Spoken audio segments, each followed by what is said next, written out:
Hello, I'm Eric. Welcome to Eric Reads, where stories come alive. Close your eyes, relax, and let me take you on a literary journey. Subscribe now and never miss a chapter. The Raging Storm by Cleeves. Chapter 1. The man blew into Greystone at the height of a September gale. That was how the story went, at least. Suddenly he was there, leaning against the bar of the Maiden's Prayer, face as brown as a nut, white hair so short that it must have been cut that day, laughing at one of the landlord's jokes. The rain dripped off his waterproofs, and all his worldly belongings were in an oilskin bag at his feet. There was no indication as to how he'd arrived. He hadn't driven himself. There was no car. But somehow Jem Roscoe, adventurer, sailor, and legend, had arrived in their midst. He told them that he'd rented one of the cottages that climbed up the bank behind the pub. "But I was desperate for a pint, boys, so I called in here on my way," a wink. Harry Carter, the landlord, couldn't tell if the wink was meant to indicate that this was a lie, a joke, or to include the other customers standing at the bar in his desire for a drink. They too, the wink seemed to imply, must know how it felt to be so desperate for a pint that they wouldn't drop a heavy bag off first. Roscoe had 2 pints of local, cloudy cider. Then he slung the bag, which was big enough to hold a child, onto his back and was on his way. He was in the Maidens every night after that. There was never a specific time. He'd appear suddenly, all smiles. Sometimes he'd stay at the bar, chin-wagging with Harry. Other nights he'd drift around the room, landing at a table, the playgroup mums on their regular night out, or an elderly couple playing dominoes by the fire like a piece of flotsam washed up by the tide. He was always friendly, always chatty, but he never really gave anything away. When anyone asked if the move to Greystone was permanent, or if he was there on a holiday, planning another journey perhaps, he'd only touch the side of his nose and grin. "I'm here to meet someone special. I'm expecting them any day." He never stayed for more than 2 pints and then he was off again, sometimes with a little wave to the other customers, sometimes just disappearing, so that suddenly they realized he was no longer there. They all knew which cottage he'd rented. It was at the end of the terrace, right on the top of the hill, owned by Gwen Gregory, who'd grown up at Ravenscroft Farm and who cleaned in the Maidens. It had the view across the village to the sea. Nobody had any need to walk past it. Beyond the single row of houses, there were only the remains of the quarry, which was the original reason for the village's existence. But now people walked past the house anyway, out of curiosity.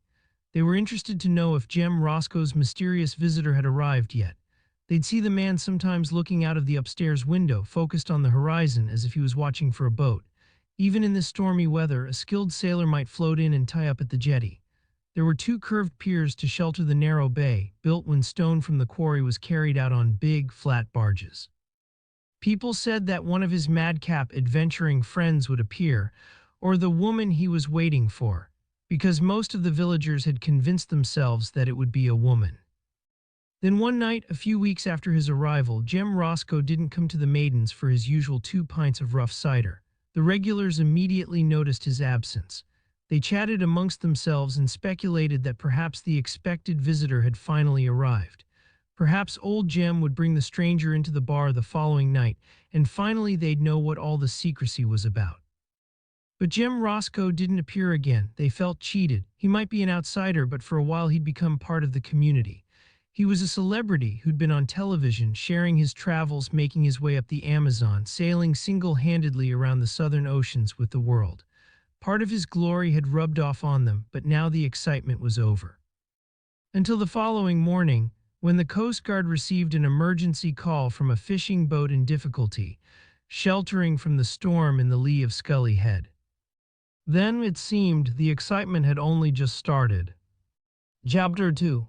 Mary Ford was woken by her pager. She looked at the bedside clock, 5 in the morning.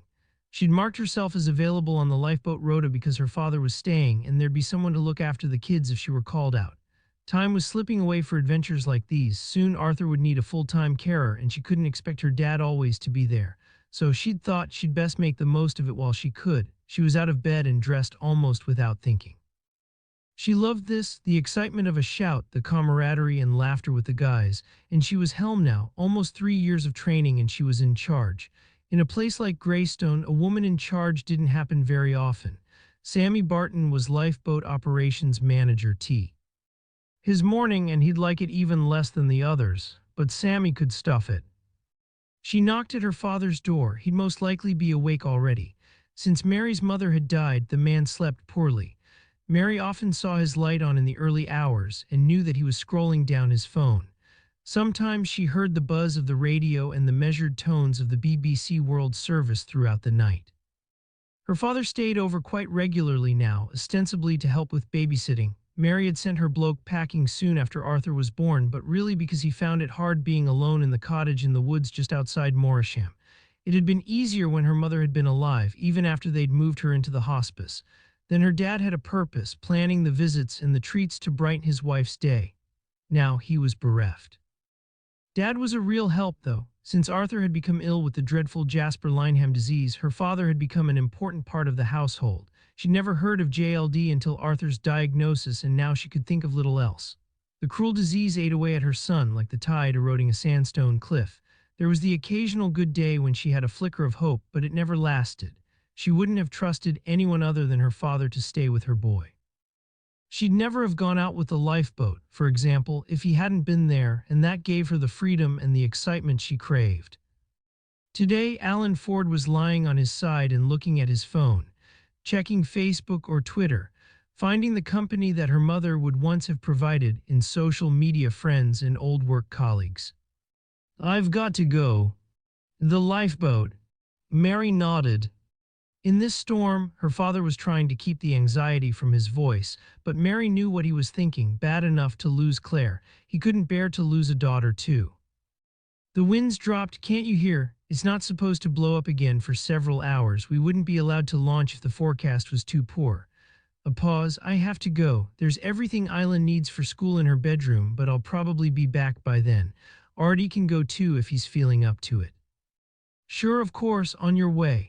Despite his anxiety, Alan wouldn't want to deny Mary the adventures that he'd experienced throughout his life. Outside, it was strangely quiet after the storms of the previous days, a lull between westerly fronts. There'd be a big sea still, but wind shouldn't be a problem. It would soon be light. There was already a gray sheen to the sky behind the houses to the east. It would be quicker on foot than to drive, and Mary hurried down the street to the quay, but she didn't quite run. The pavement was still slick from rain, and the last thing she needed was to break a bone, which would keep her out of the boat for weeks. She loved this, being out when everyone else was in bed. The adrenaline already starting to pump, knowing that she was being useful, that she might save someone's life. Sammy Barton was already there when she got to the lifeboat station, and she arrived at almost the same time as a fellow crew member, Ali Shabir, a mechanic in Greystone's only garage. Paul, the tractor driver, was already working on the beast of a machine, which would push the lifeboat onto the shingle beach and drag it into the water. The sea was too shallow here for a conventional slipway, and this tractor had cost more than the boat itself. It could be almost wholly submerged and still work. In the kit room, she started getting into the suits which were hanging under her name. An inner all-in-one to keep her warm, and an outer waterproof which was supposed to keep her dry, but never quite managed it in very bad weather. The other two crew members arrived just as she was ready. "Why?" Sammy, the lifeboat operations manager, joined them and started passing on information. Coast Guard received a mayday on Channel 16. A fishing boat out of Ilfracombe called the Anna Louise, sheltering just the other side of Scully Head. Then they lost contact. "Any other vessel nearby?" Barton shook his head. Nobody else had responded to the call. Mary grabbed the first aid bag with the O2 kit and the pump, and then they were in the boat. Mary was in charge, but she let Ollie sit in the front seat and take the wheel. He was less experienced, but she preferred to sit just behind, where she could see the radar and be in charge of the navigation. The Atlantic 85 was a rigid inflatable boat, a rib but solid and beautifully proportioned, in bright orange. She was named the Leslie Alexander after the woman who'd left a legacy to pay for her. The station door was opened, and the tractor nudged the boat and the trailer down onto the shore and over the shingle until they were floating. Then the trailer was pulled away and they were on their way. The waves breaking on the beach were as big as Mary had expected, and the boat pitched and bucked like a fairground ride. She'd never been seasick, but she knew some people had thrown up just watching from the shore. The water close to Scully Point was shallow, and Mary had suspected that the Anna Louise might have gone aground on rocks. The spring tides of the equinox were very high and very low, and it had been dead low water at 4 in the morning. When they hit 35 knots out on the open water, the swell was rolling and the Leslia was bouncing. The boat was open to the elements, and spray covered the bow, blowing into her face and making Mary laugh. This was the real buzz. The rest was important, but this was what Mary had joined up for. It only took 15 minutes to arrive at the recorded position. They slowed as they rounded the headland. Behind her, Mary heard a muttered incantation. The older crew didn't like coming into Scully, an old superstition, and mouthed words to ward off bad luck, not really believing they'd help, but not willing to chance it, saying the words just in case. They were a religious lot, the people of Greystone, but that didn't stop them buying into the old stories of wrecks and drownings. They had on the headlights, but Mary saw no sign of a trawler, not even one of the smaller boats that went out after crab and lobster. It occurred to her that this might be a hoax. It happened occasionally, but surely not in the early hours of a day like this. Pissed fishermen would be in bed by 5. Then Ollie gave a shout and pointed to port. It was just light enough to see a small, dark shadow moving with the swell. Not a fishing boat, but a small dinghy or tender closer into the shore. It wasn't stranded on rocks. Mary knew this part of the coast and could have drawn her own chart. She'd studied it. For months the maps had been her bedtime reading. The dinghy disappeared, the view of it hidden by a rolling wave, and then it was there again. But the wave didn't carry a tow. Ards the headland. Anchored, Mary was running scenarios through her head. Why would anyone want to do that? The lifeboat slowed again to walking pace and they drifted towards the dinghy. It wasn't until they were almost onto it that the man in front of her, who had a better view, yelled, suddenly tense. Casualty, casualty. The spotlight from the boat lit up the dinghy and she turned so that the GoPro video camera on her helmet captured the scene. There was a body in the dinghy, curled into the curve of it. She was suddenly reminded of Arthur as a baby, lying in his Moses basket. He always managed to turn onto his side, even as an infant. But Arthur had been wearing a sleep suit, had been covered by a blanket, and this person was naked, the skin white in the bright lights. Almost immediately, the training kicked in. This was a dash and grab moment. This was what she'd trained for. She was sitting where the side of the inflatable was at its lowest.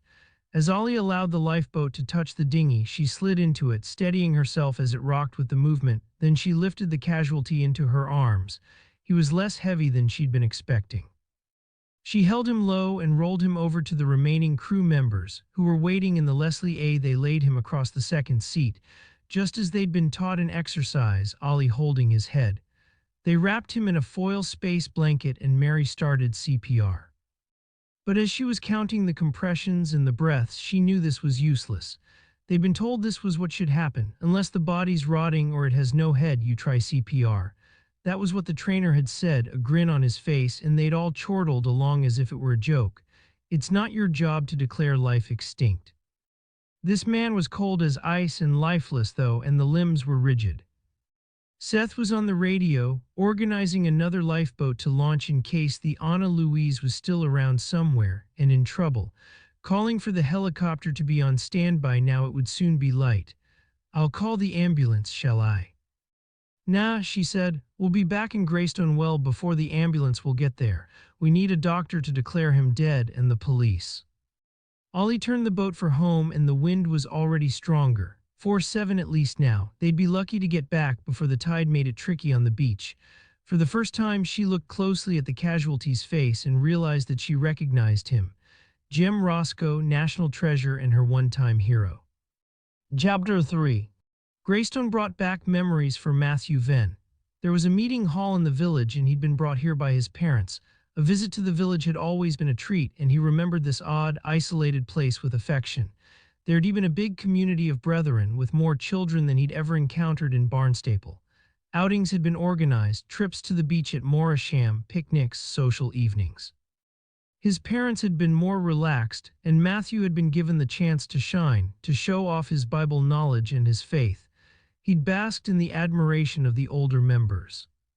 What a clever little chap he is, they'd say, and Dorothy would glow. Since losing his faith and marrying Jonathan, he hadn't been back. As they approached, he felt a little embarrassed by the boy he'd been, but interested to visit again a place where he'd been so happy. Greystone wasn't somewhere that attracted tourists, especially now at the end of September. There was nothing appealing about the place. The beach was rocky and the gaps between rocks filled with shingle. The rocks were pocked with cockle shells and barnacles and black with bladderwort. The cove faced north. The The cliffs were hard and forbidding, and for much of the day there was no sunlight. The pub served the local cider, but there were no fancy meals. When houses came up for sale, potential second homers came to look but never bothered buying. This wasn't the North Devon of their dreams. The village was still scarred by the enormous quarry on the hill beyond it. It felt industrial, not idyllic, real. As a precocious adolescent, he'd appreciated that. Because there was nothing pretty or appealing about the place, locals could afford to live in Greystone. Young couples stayed out of necessity because housing was cheap to rent and to buy. There was broadband, so remote working was possible. A few cottage industries had grown up, cider making, a pottery, and they employed a handful of people. Just inland there were farmers who needed occasional contract labor. Commuting to Bideford was just about possible. The village had its own primary school, and there was a high school in Morisham, 5 miles along the coast, for the older kids. This was a community where many people were related and everyone knew their neighbors. No effort at friendliness was needed, and grudges grew unheeded. Inspector Matthew Venn had a clear sense of the place. He'd heard his parents talk about Greystone often enough. His mother had wanted to move there at one point, but for once his father had stood firm. It was too remote, too self-contained. Matthew had always been an inveterate eavesdropper, and as a youngster he'd store away details, running over them later, trying to make sense of them. He didn't think that much would have changed. Now he drove to the village through wind that made steering tricky and rain so hard that the wipers on full speed wouldn't clear the windscreen. The storm had returned big style since they'd left Barnstaple. He passed on his thoughts to Jen Rafferty, his sergeant, who was sitting beside him. "It feels different from anywhere else in the county. It's very remote." He paused. "A bit bleak, I suppose." Jen Rafferty didn't answer directly. She was a Scouser, passionate and impulsive. She'd left her home city to escape an abusive marriage, but Venn knew she still missed the Liverpool skyline seen from the west side of the Mersey. She thought everywhere in North Devon was remote.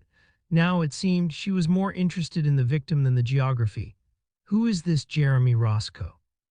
Haven't you heard of him? At one time, he was never off the television. He's a hero." "Well, almost. He grew up just round the coast and went to school in Morisham, the only son of a single mother. He didn't do well at school. He was only ever interested in being on the water." This was the story told in documentaries and interviews. Matthew wondered how true it was, but he continued. "Roscoe went on to become the youngest person to sail round the world single-handed, and he became a kind of legend. He moved on to other expeditions. He did both poles with just a small team and walked up the Amazon. For his subsequent adventures, he had a television camera crew in tow, so he became a kind of media celebrity." Venn paused. "I've not heard so much of him in the last few years, though. He must have been in his late 50s. Perhaps he retired." "So what was he doing in Greystone?" Venn turned to her. "That's what we're here to find out. Why he came back here and why he died close by." The journey through the village was precipitous, made even more dangerous by the wet roads, the water forming a stream on each side. The houses were gray, stone from the quarry, the roofs slate. Where the land flattened, they passed the school, a shop and the pub, the Maiden's Prayer, named after a wrecked ship, but considered a little blasphemous by Matthew's mother. Behind the pub, a steep row of terraced cottages led to the abandoned quarry. The pub sign, painted with a ship in full sail, swung dangerously in the gale. Venn drove on to the quay. The rain stopped when they arrived, but the wind seemed to increase. It blew from the northwest, straight into their faces. A uniformed officer, anonymous in navy waterproofs, was sheltering behind the wall formed by the quay and the lifeboat station, looking out for them. Presumably his colleague was inside. The officers had driven their car as near as they could down the slipway which led to the beach. Venn parked behind it. He struggled to hold on to the car door when he opened it. The wind caught it and seemed about to tug it from his grasp, to rip it from the chassis. It had taken Venn and Jen an hour to drive from Barnstaple. The officer was young and obviously relieved to see someone senior in charge. He was wet and cold. Venn wondered why he hadn't waited inside. Perhaps this was his first dead body and he was of a squeamish disposition. "Just show us where he is and then grab a coffee in the pub." Venn wasn't sure that a pub like the Maidens would serve coffee, but word about the incident would have spread and the village would be glad to have more news. They'd make an exception for someone in uniform. The constable was local. "There's a doctor in the village and the crew had him waiting for them. Usual procedure if there's a death." He paused. They had to lift the body into the lifeboat to bring him back. That's standard apparently, unless it's so far gone that you know for certain there's nothing you can do. They left the dinghy where it was. Appledore lifeboat will tow it in. They know not to touch it more than they need to tie a line to it. Jimmy Rainston will have made sure of that. They'll take it back to their station. In this wind, it's too dangerous to try and get it in here. Their operations manager wasn't even sure he wanted them to go out to fetch it, but they decided to give it a go. Venn nodded his approval. Rainston's your colleague. Yes, sir. We were here waiting when the lifeboat came in, and one of us has stayed with the body all through. Good, Dr. Pendley is on her way. Matthew was speaking almost to himself. Jen was out of the car, red hair flying in the gusts of wind, a bright banner against all the gray. A bit odd, isn't it? Was Roscoe killed in the dinghy? The doctor says not. There was not enough blood, apparently. The crew said the dinghy was clean. He reckons the man was stabbed elsewhere. Then put in a dinghy and floated out to sea, Matthew frowned. Towed most likely because of the anchor or rode. Of course, Matthew said, it'd be impossible to do that remotely. Like I said, Jen pulled her coat tight around her, a bit odd. There were lights on inside the lifeboat station, very bright, casting hard shadows. The police officer had shown them in through a small side door, and for a moment nobody noticed them because of the sound of the weather outside. 4 men and a woman in RNLI jerseys stood in the kit room, clutching mugs of coffee. Matthew could smell it and was jealous. A man of around Matthew's age, in jeans and a barber jacket, stood a little apart and was drinking coffee too. The doctor, Venn decided, but he could wait. There was a constable in uniform waterproofs, who must be Jimmy Rainston. Venn introduced himself to the crew. You brought back the body. He was dead when we arrived. The woman spoke. She had long dark hair tied away from her face, thick dark eyebrows, and eyes which were almost black.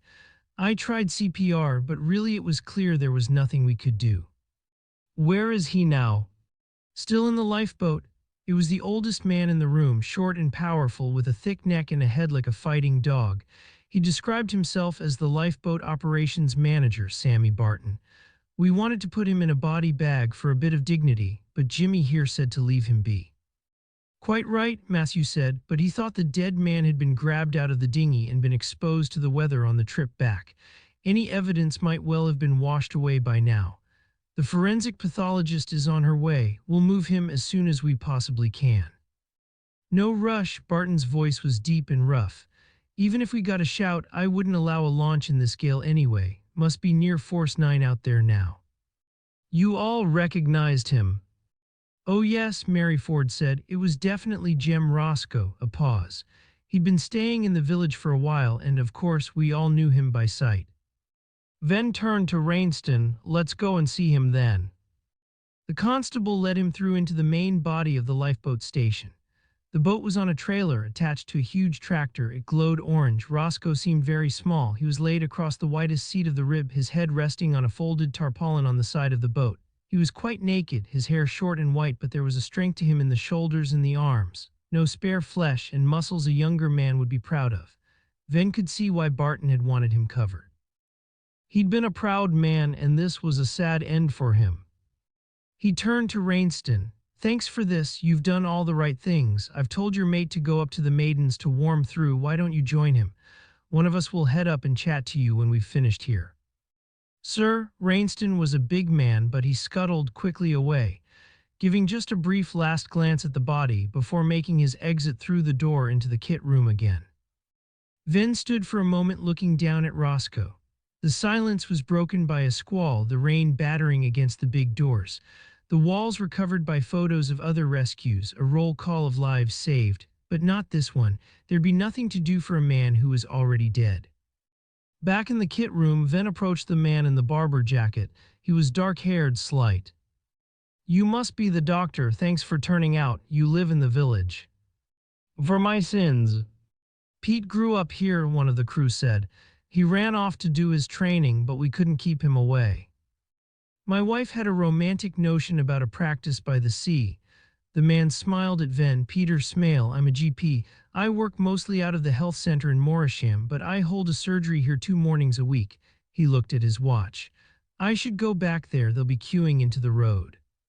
Of course, perhaps we can catch up later. I've taken over an empty shop in the main street. It used to be a greengrocer's, but we've done it out. Not the slightest smell of cabbage left. The crew grinned politely. Perhaps it was an old joke. I know it, Matthew said. And I know you too. We sat together through the brethren meetings as young adolescents, as pompous as each other. Our parents were friends of a kind, and so were we. Smale looked at him as if he too had a moment of recognition, but said, I'll be there all day, and I'm usually patient-free for a couple of hours in the afternoon. He paused for a moment and then went out through the narrow door onto the quay, letting in a blast of cold air. Matthew turned to the people who remained. I'm afraid you'll have to talk us through it right from the beginning while we wait for the rest of my team to arrive. He looked at Barton. So, tell me what happened. We got the shout from the Coast Guard. They'd had a mayday by radio, Channel 16, a vessel in trouble, no details apart from the position.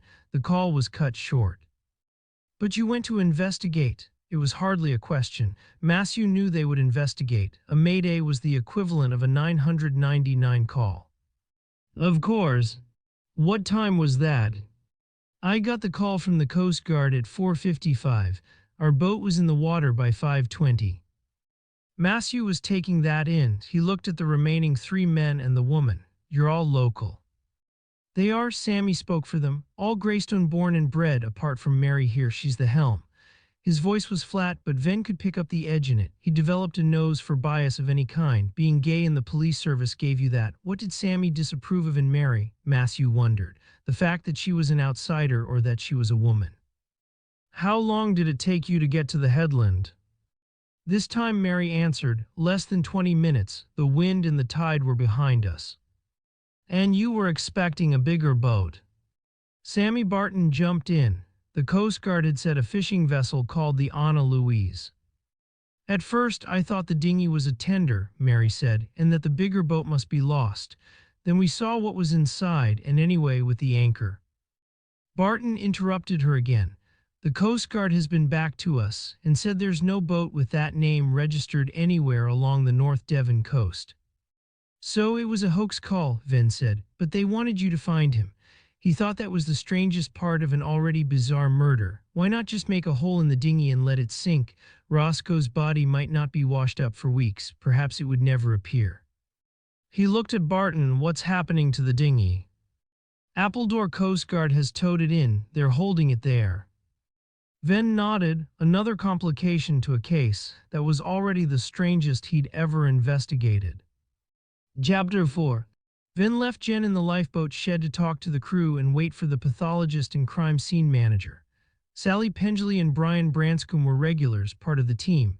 He thought that perhaps Brian would have been better heading straight to the lifeboat station in Appledore to check out the dinghy. Sometimes, though, the CSI said the body itself was a crime scene. Branscombe was already taking his video, photos from every possible angle. The wounds looked like stabbings to Venn, but the death would remain unexplained until Sally Pendley had seen the man. In the meantime, he would treat it as murder. It could be nothing else. Venn stood in the porch of the Maiden's Prayer. He'd never been inside, and he smiled, wondering what his mother would say. The thought came less often these days, but still her voice was at the back of his head at times of crisis. Jonathan always said he shouldn't blame his mother for his self-doubt. She's a lonely old woman. You're an adult and you should be content in your own skin. Own your own shit and give her a break. For Matthew, it wasn't that easy. Dorothy was his mother, and when he'd lost his faith, she'd chosen the brethren over him. He walked inside. It was too early for lunchtime opening and the 2 constables were alone with the landlord. The pub was less gloomy than he'd imagined. There were pale wood tables and the walls were white, recently painted. The old traditions had been kept, though. Above the bar were curling pictures of bearded men, former lifeboat helms, and newspaper clippings describing apparently heroic rescues. A photograph of the darts team holding a trophy. The funeral service sheet for an elderly regular.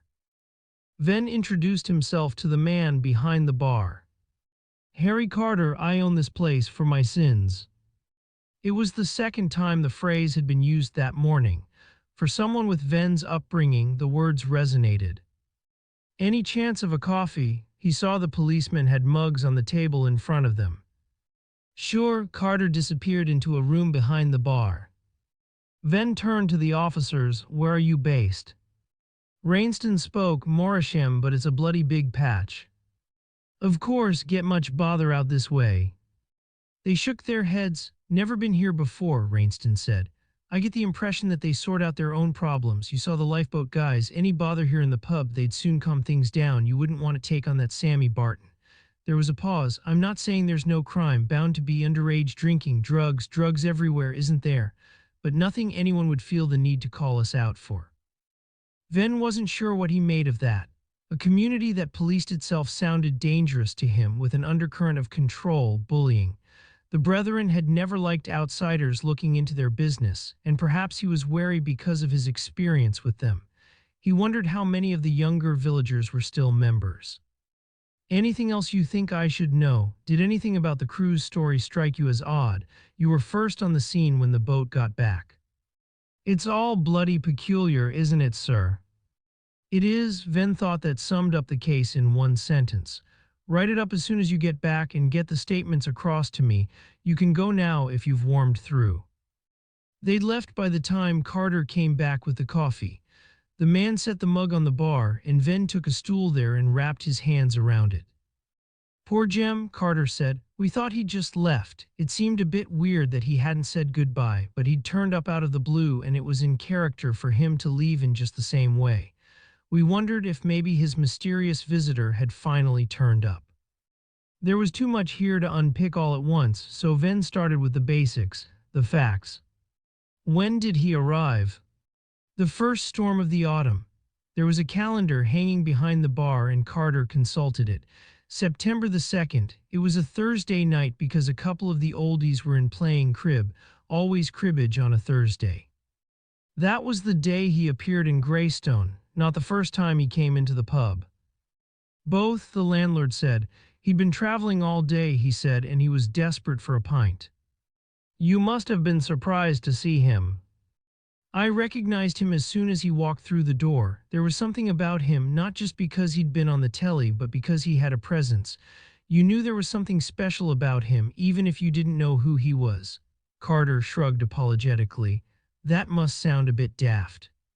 There are some people like that. The man who'd run the Brethren in Barnstaple had been one such.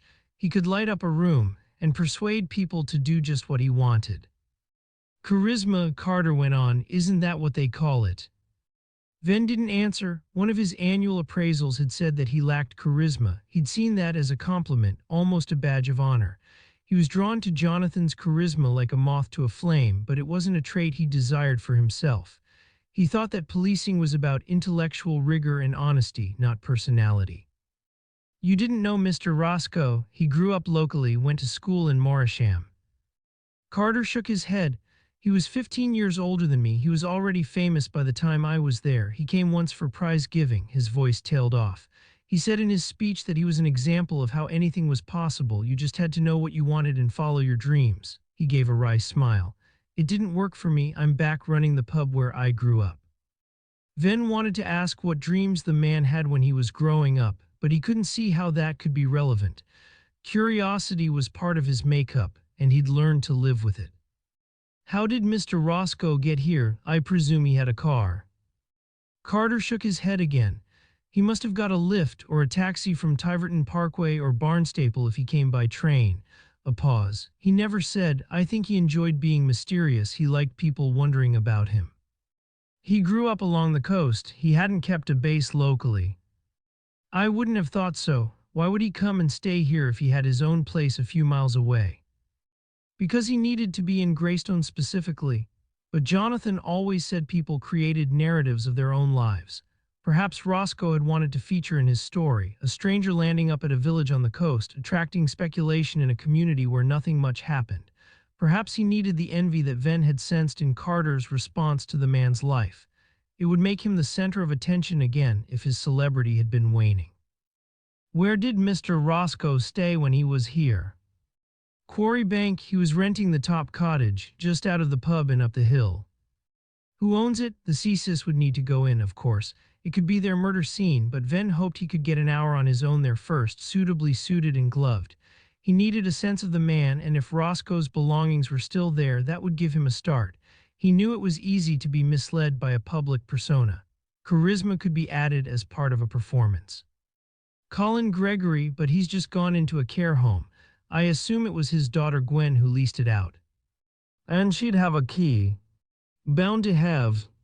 Where will I find her? Venn just about managed to control his impatience. In the back, she cleans for us 5 days a week. Gwen Gregory was small and round-bodied, of indeterminate age. She had tight gray curls and a sharp little face which gave her the appearance of an amiable sheep. She was still wearing an apron over jeans and a sweatshirt, and she seemed in a state of excitement. Perhaps she hadn't known Roscoe well enough to be sad about his death, and she was enjoying the drama. Harry says you think he might have been killed in Dad's cottage. I don't think anything at this point. Venn's voice was mild, but he shot Harry a glance. He wondered if the constables had been indiscreet while they were drinking their coffee. It was more likely, though, that the lifeboat crew had been spreading the word about the circumstances of Jem Roscoe's death. There'd probably be a Greystone Village WhatsApp group full of gossip, as well as the usual offer of free, unwanted furniture and outgrown kitties' clothes. I'd like to see inside, though. Harry said you'd have a key. I do. Her excitement now seemed to have reached fever pitch. It's in my bag. I'll just get my coat and then I can let you in.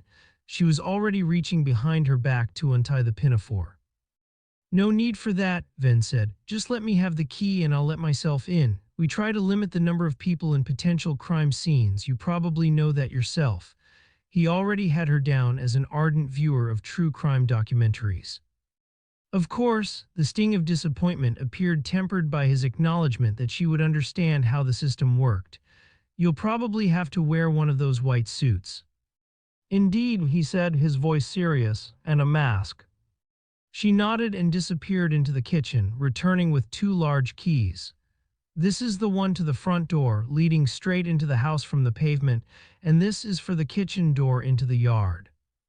It would be good to talk to you later. You must have taken the booking from Mr. Roscoe, and if you don't mind, we'll need a statement. How long will you be here?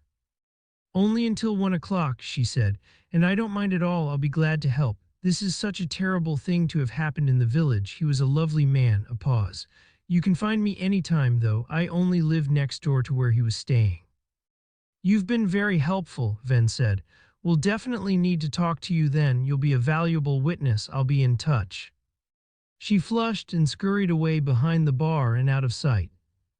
Outside, the rain was keeping off, but it was as windy as before. He walked back down the hill to see what was happening in the lifeboat station and to collect the scene suits from the car. He recognized Sally Pendley's vehicle, and when he went into the building, she was there, just arrived, standing by the lifeboat and peering inside. She heard Venn approaching and turned to face him. He was a hero, she said. When I was a youngster, I wanted to be a female Jem Roscoe. I thought he might end his life on one of his crazy expeditions. I thought he might even be lost at sea. Not like this, though. We don't think he did die at sea, do we? No, she said. He was dead when he was placed in the boat. A pause. Perhaps someone thought it was fitting to tow him out onto the water. It would be where he'd want to end his days. Venn shook his head. It doesn't feel like a gesture of respect to me, more an act of mockery. She smiled. Luckily, that's not for me to decide. I'll do as much as I can here, and then I'll get him to the hospital for the post-mortem. She looked up. Have you seen the forecast? I'm worried we won't get back if we don't leave soon. They're predicting hurricane-force winds for later today. Brian's heading to Appledore to look at the dinghy. I'll leave you to it. Let me know when you have a time for the post-mortem. Venn was aware of the remorseless routines of an investigation rolling out, although this case felt anything but routine. Jen came with him to the small house where Jeremy Roscoe had been living for the previous month. They didn't need Gwen Gregory's key to get in through the front door. It was already unlocked. Standard practice in a village like this. Venn wasn't asking this as a serious question to his sergeant. Jen didn't know anything about small villages and her opinion wouldn't help much. He was muttering to himself. His ideas seemed more concrete when he spoke them out loud. Or did he invite someone in? Then the killer didn't bother locking the door behind him. Hard to carry a grown man down to the quay without anyone seeing, though. He was expecting a visitor. They were standing now in a neat front room, an old man's room. a two-seater sofa under the window and a high-backed chair easy to get out of for someone with limited mobility facing the electric fire, an old, bulky television on a stand. On the mantelpiece a pile of books, Roscoe's books, no sign of a struggle, no immediate sign of blood. "How do you know?" Jen asked. The whole village knew, apparently. Roscoe told everyone who asked that he'd be here for as long as it took his mysterious visitor to arrive. No time scale and no explanation. No real opinion about whether he was waiting for a man or a woman, but the consensus was a woman. They liked the idea of a romance. Venn walked through into the kitchen, which was at the back of the house, looking out into a yard surrounded by a high wall. There was no gate in the wall.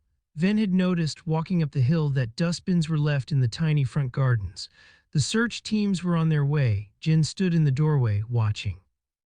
In the kitchen, there was a stained enamel sink under the window. Cupboards and appliances which could well date back to the 70s, everything immaculate. No used plates or mugs, the draining board wiped and shining.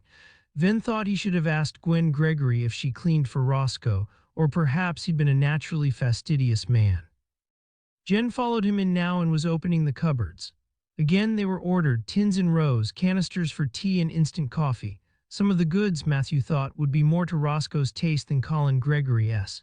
There was a packet of real coffee and a small AeroPress with filters. In the narrow fridge, a bottle of Veuve Clicquot. Was that chilling, waiting for the mysterious stranger? If so, that probably did imply that the anticipated guest was a woman. Immediately, Venn thought he was jumping to conclusions. Jonathan would mock him for that. He had no knowledge of Roscoe's sexuality. If the sailor did have a lover, it could be a man. Narrow stairs led up to 2 bedrooms and a tiny bathroom, one bedroom looking out at the yard to the quarry beyond, one at the front. The back room had a single bed and a chest of drawers, empty and lined with newspaper that dated back 20 years, no space in the room for anything else. The bed had been stripped and blankets were folded at one end, 2 thin pillows on top of the pile. The place felt damp and chill. There was no double glazing. The front bedroom was even more drafty. The sash window was streaked with salt spray and rattled in the wind, despite a folded piece of paper intended to keep it in place.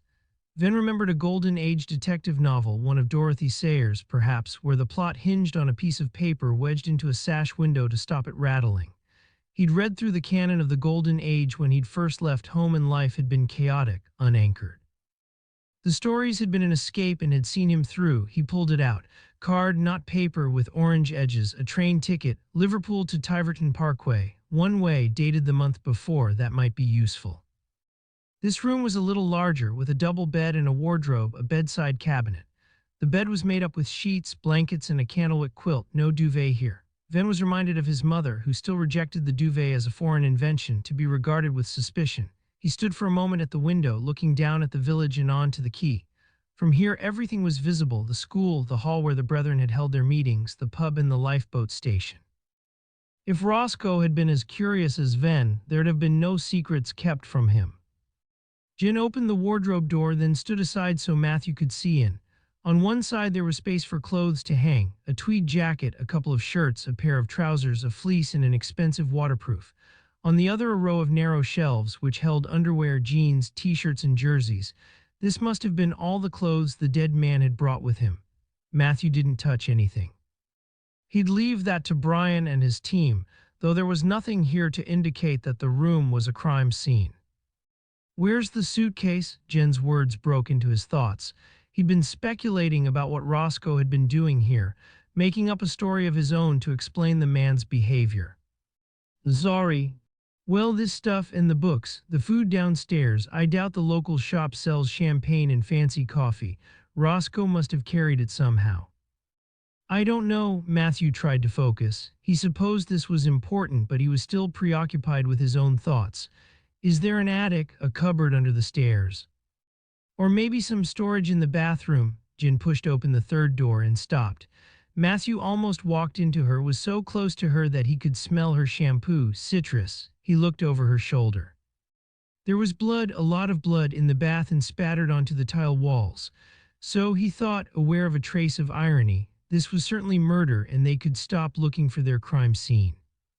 Chapter 5. Jen Rafferty thought this looked like something from a cheap horror movie made years ago. The blood in the bath and on the walls had dried and darkened, so it could almost have been filmed in black and white. It seemed to her that the whole of Greystone had a strange, unreal, almost otherworldly quality, the village that time had forgotten.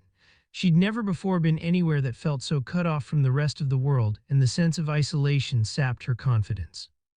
She wasn't sure how to work here, how to conduct interviews, or make people talk.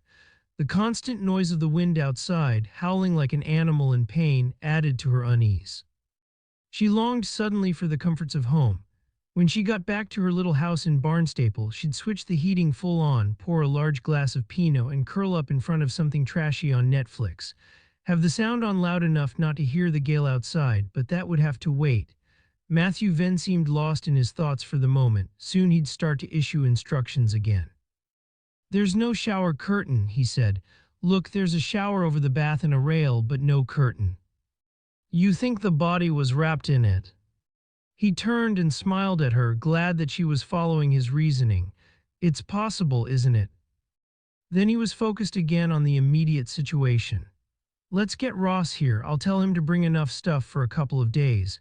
You can't stay overnight because of your children, but he and I can book rooms at the pub. It will save the trek each day and we'll be on site." She nodded her agreement. She hated missing out on anything work-related, but Venn had got this one right. The kids were teenagers now and they'd had to learn to be independent. She'd come to North Devon as a single mother with no friends or family on hand and a demanding job, but she didn't know how long this investigation would last. She didn't mind leaving Ella and Ben overnight at the weekend. She'd been doing that for a while, because she occasionally needed to let her hair down, but not when they had to be up for school the next day. Besides, she'd rather do the daily drive than stay overnight in this strange village. Venn was still speaking. "I'd like you to talk to Gwen Gregory. Her father owns this house and she looks after the letting. She lives next door and cleans at the pub." He looked at his watch.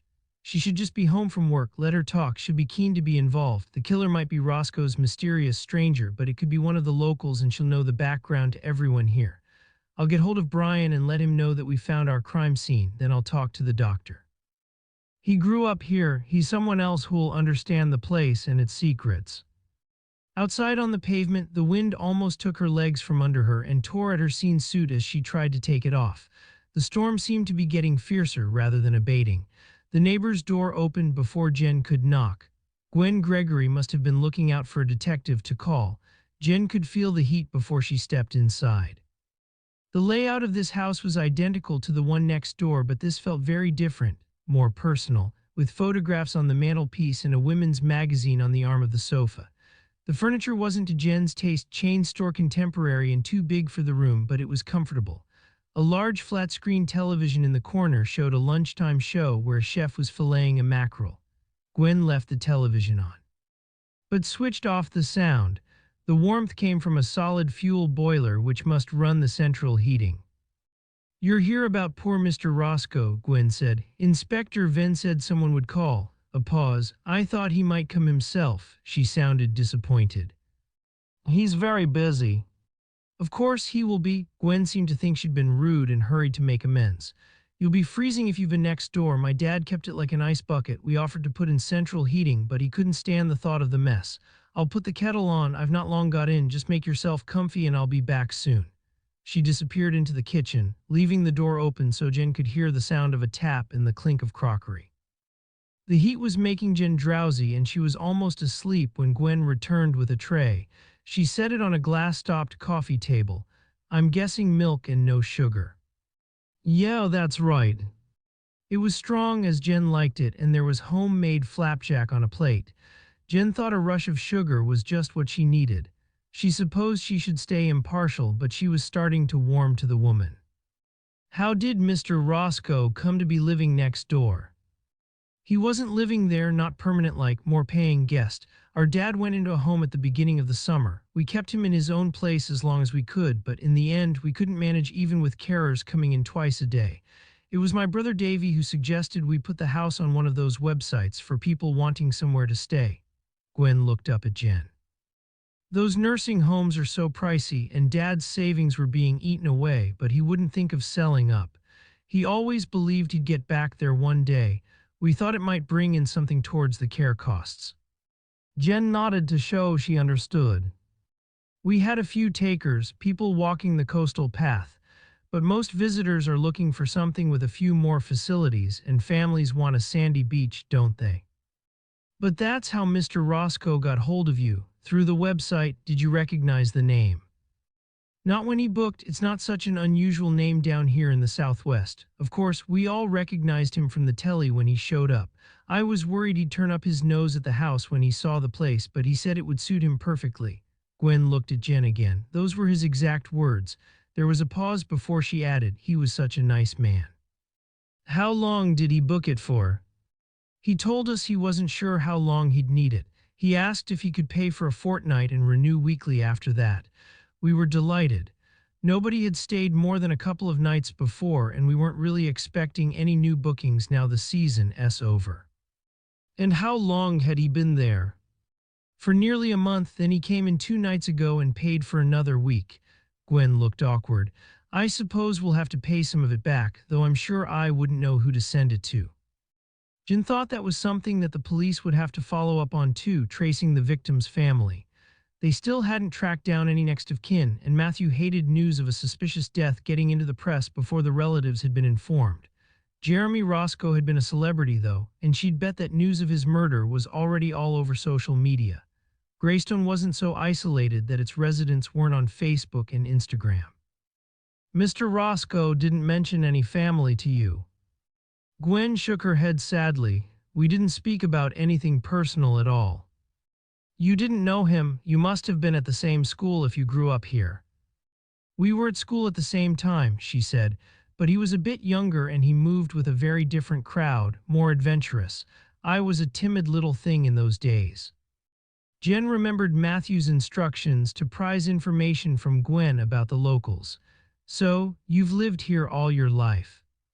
Oh, we've been in Greystone for generations. You just have to look in the churchyard to see that. It's full of Gregory graves, always farmers too, never fishermen like most of the village. Your dad was a farmer. Until he had to sell up. Her voice was suddenly hard, bitter. What happened? Jen couldn't see how any of this was relevant, but it was better being in here chatting in the warm, the relentless sound of the wind dulled by efficient double glazing, than being out in the storm. Besides, Venn would love these snippets of background.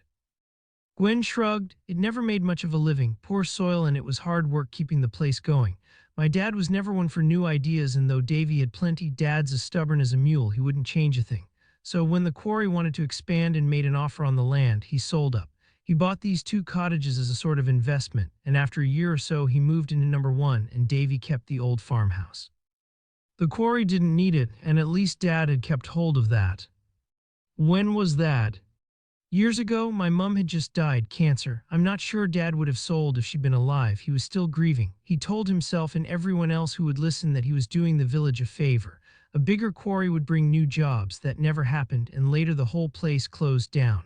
The workers who did remain were made redundant. What does Davy do now? He runs a taxi business. She sniffed as if she disapproved. He's got a couple of cars, his wife's younger and teaches in the school here. They never had kids, there's no mortgage on the house, and I think her family had money. They do all right. A pause, more than all right. How did Mr. Roscoe get to the village? We haven't found a car. No, Gwen said, he didn't have a car. Perhaps Davy gave him a lift from the station. Perhaps he did, that would have been a good fare. Tiverton's probably the nearest, and that's a good hour away. Jen wondered why the woman didn't know for certain. Wouldn't Davy have bragged about bringing the great Jeremy Roscoe into the village? Perhaps the siblings weren't very close. You must have met Jeremy that first night, she said. To let him into the house, did you see how he got here? Gwen shook her head. He told me when he booked that he wasn't certain when he'd arrive. I left keys for him under a flower pot by the side of the front step. That was what we arranged. You live next door. Did you hear him come in? Gwen nodded. I was getting ready for bed. I was just shutting the curtains upstairs when I saw him. There's only one street light at the bottom of the hill, and I saw him walking up. He had a great bag on his back, and I thought how strong he was for such a short man, striding up the bank, even with that weight on his shoulder. I would have gone down to greet him. I like to welcome the guests, but I was already in my night things, and I knew by the time I changed again he'd be inside. So I just watched him find the keys and let himself in. I waited until he'd switched on a light and then I went to bed. By next morning, it was all over the village that Jeremy Roscoe was staying here. I heard all about it when I started my shift at the Maidens. Everyone wanted to know about him, but I had nothing to tell them. Last night, Jen said, were you in? Gwen nodded. On your own. Another nod. Jen didn't say anything and Gwen felt the need to fill the gap. I've never married, had a long-term partner, but he worked at the quarry and buggered off when it closed. He asked me to go with him, but he was from the north and a city boy at heart. I knew I wouldn't settle, besides I had Dad to think about. Her voice tailed off and Jen thought Gwen was dreaming of her man and what might have been if she'd had the courage to go away with him. Did you hear anything? You think that's where he was killed last night? Gwen's voice held a mixture of horror and fascination. We don't know anything for certain yet, but we need to explore all possibilities. Jen paused. Did you hear anything? We know Jeremy didn't go to the pub last night. Perhaps he had a visitor. Gwen shook her head. The walls are thick and I always have the telly on. I wouldn't hear a thing. You didn't see anything. Perhaps as you were closing the curtains when you were on your way to bed, like you did the night he arrived. I didn't. The woman sounded disappointed that she couldn't be more helpful. What about early this morning? I sleep like the dead, Gwen said. I never wake until my alarm goes off. What time is that? 7. I start my shift at the Maidens at 8. Jen thought that wasn't helpful. Roscoe's body would have been removed long before then. She knew she'd have to move. The heat was making her lethargic, too settled. Venn would be needing her. She got to her feet and looked at the window, the rain so heavy against it that all she could see was a shroud of gray. When did you last see Mr. Roscoe? The night before last. I'd met Davy and his wife in the Maidens. It was darts night and Davy plays. They were up against one of the Morisham teams. Jeremy was there. He went to school in Morisham, didn't he? Who did he cheer for? It was a throwaway line, but Jen came from Liverpool. She understood partisan support.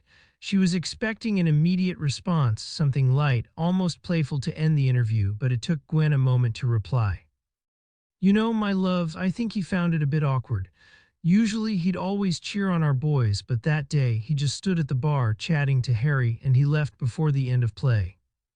Could he have seen someone he recognized in the Morisham team? Perhaps he did, but if so, it wasn't anyone he wanted to meet again. He kept his distance and he ran away after one pint, and that wasn't like Jem Roscoe at all. Leaving Gwen Gregory's house, Jen almost bumped into Matthew Venn on the pavement. He was talking to Brian Branscombe, the wind snatching at his words so he had to shout. The crime scene manager nodded and went into the house where Roscoe had stayed. What now, boss? Lunch. Ross is on his way and I've said we'll meet him there. They fought against the storm and by the time they reached the pub they were both drenched. Chapter 6. It seemed that most of the lifeboat crew were in the public bar when they arrived. Their oilskins hung from hooks along the counter and they were gathered around a table in the window, pints in front of them along with plates covered with crumbs. There was no sign of Mary Ford, the helm. Perhaps she hadn't been invited, or perhaps she had better things to do with her time. The Lom, Sammy Barton, watched them come in. They've taken him away, he called over to Venn. That pathologist of yours has gone too. Venn nodded. He had nothing to say at this point. There was a small room at the back of the pub, labeled The Snug on a faded gold sign over the door, and Venn pushed his way into that. In contrast to the public bar, the room hadn't changed for decades. There was nothing snug about it. A fire had been laid in the grate, but it hadn't been lit. The furniture was scratched, the tables covered in a sticky varnish. It was private, though. There was a hatch into the bar, and Harry Carter stuck his head through, looking suddenly comic, like a puppet in a Punch and Judy show. What can I get you? Venn took a box of matches from the mantelpiece, struck one and threw it onto the fire, before turning back to the landlord. Coffee, please. What do you do in the way of food? I could make a plate of sandwiches. As if he'd be doing them a huge favor. Or there's pasties. We get them in from the butcher in Morisham. Proper job. Venn looked at Jen, who nodded. 2 pasties then, and I'd like to book a couple of rooms. He didn't ask if there were any vacancies. This was hardly peak visitor season. All the same, Carter made a show of coming into the snug with a big diary to check availability. How long would you be staying?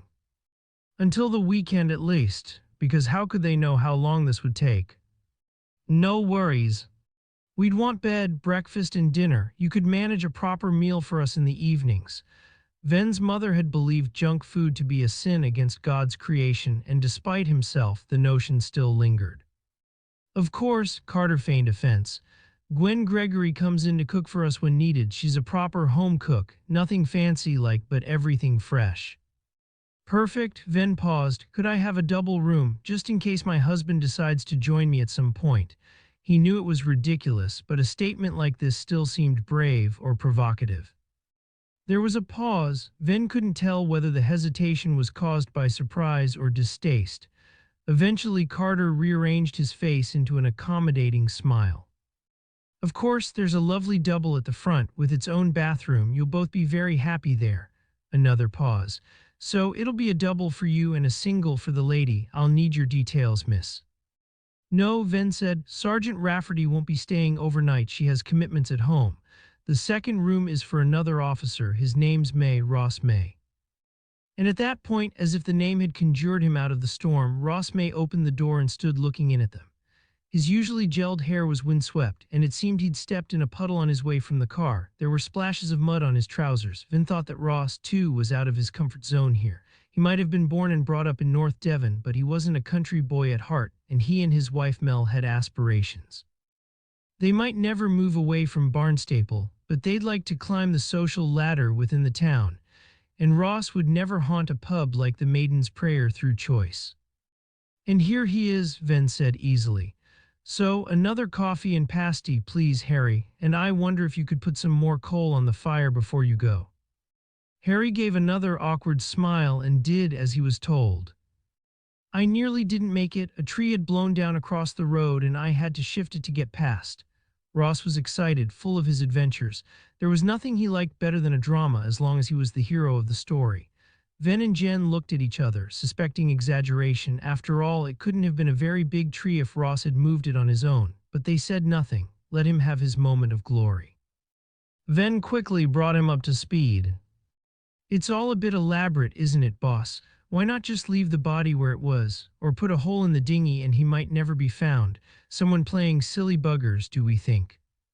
Perhaps, Venn said. He thought it was too early yet to come to any sort of decision. Ross was right, though, and if they could answer those particular questions, they might know why Roscoe had died. So Venn continued. Actions for the rest of the afternoon. I'm going to visit the doctor Peter Smale in his surgery. If Jeremy Roscoe had any connection with the place, he'll know about it. He grew up here. Jen, can you canvass Gwen Gregory's neighbors and then the street which leads down to the quay? Or make a start at least. I've been promised a team to help, but you know what resourcing's like. They might arrive just before it gets dark, then disappear again, especially in this weather. Someone killed Roscoe in that house, carried him through the village, put him in a dinghy and towed it out to the headland. That would have taken a boat too, something with a motor. So Ross, talk to Barton, and if you don't get any sense from him, speak to the Coast Guard, who old have had access to a boat like that. There can't be that many people living in Greystone, and Barton would know them all. Harry Carter's head appeared once more at the hole in the wall. He passed through the coffees. Pasties won't be long. They waited for him to move away before continuing the conversation, though the wind had increased even further and seemed to have blown down a fence that banged in the yard at the back. It would be hard to overhear anything. All the same, Venn shifted his chair so he could see through the hatch into the other bar. Carter was back chatting to the lifeboat crew, gathering as much gossip as he could from them. It was impossible to see through the windows at the front of the pub now. Waves of gray rain broke across them. It wouldn't have to be a Greystone man, would it? Ross said. The killer could have come from outside, driven in, then you just have to carry the body to the car or the van. You're right, and the bigger boat could have come from further along the coast. It would take a good sailor to moor at the quay in last night's gale, though. I've checked that out. Ross was ridiculously proud of himself. The wind dropped in the early hours as a depression moved through. It was pretty calm between 3 and 6. Really? That makes a difference then, though I imagine the sea would still be pretty wild. Good work then, Ross. Venn saw Carter emerge from the kitchen, steaming pasties in hand, and gestured for them to be quiet until the landlord had disappeared again. So explain all that to the lifeboat operations manager, Sammy Barton, and definitely explore possibilities with the Coast Guard. Ross seemed to glow in response to the praise. Jen rolled her eyes. That Venn thought summed up the relationship between the two. Everything was a competition. Venn wanted to phone Jonathan, but as he got to his feet to go to his room, all the lights went out. The snug grew even gloomier. There was a mutter of disapproval from the public bar. A little while later, Carter stuck his head through the hatch. I've just been on to the power grid. The whole village is off. Line S down at Sandfoot Farm at the top of the bank. They don't know when it'll be fixed. The gales caused damage all along the coast. Perhaps we should go back to Barnstaple then. Venn thought the investigation would be impossible without power to run laptops and phones.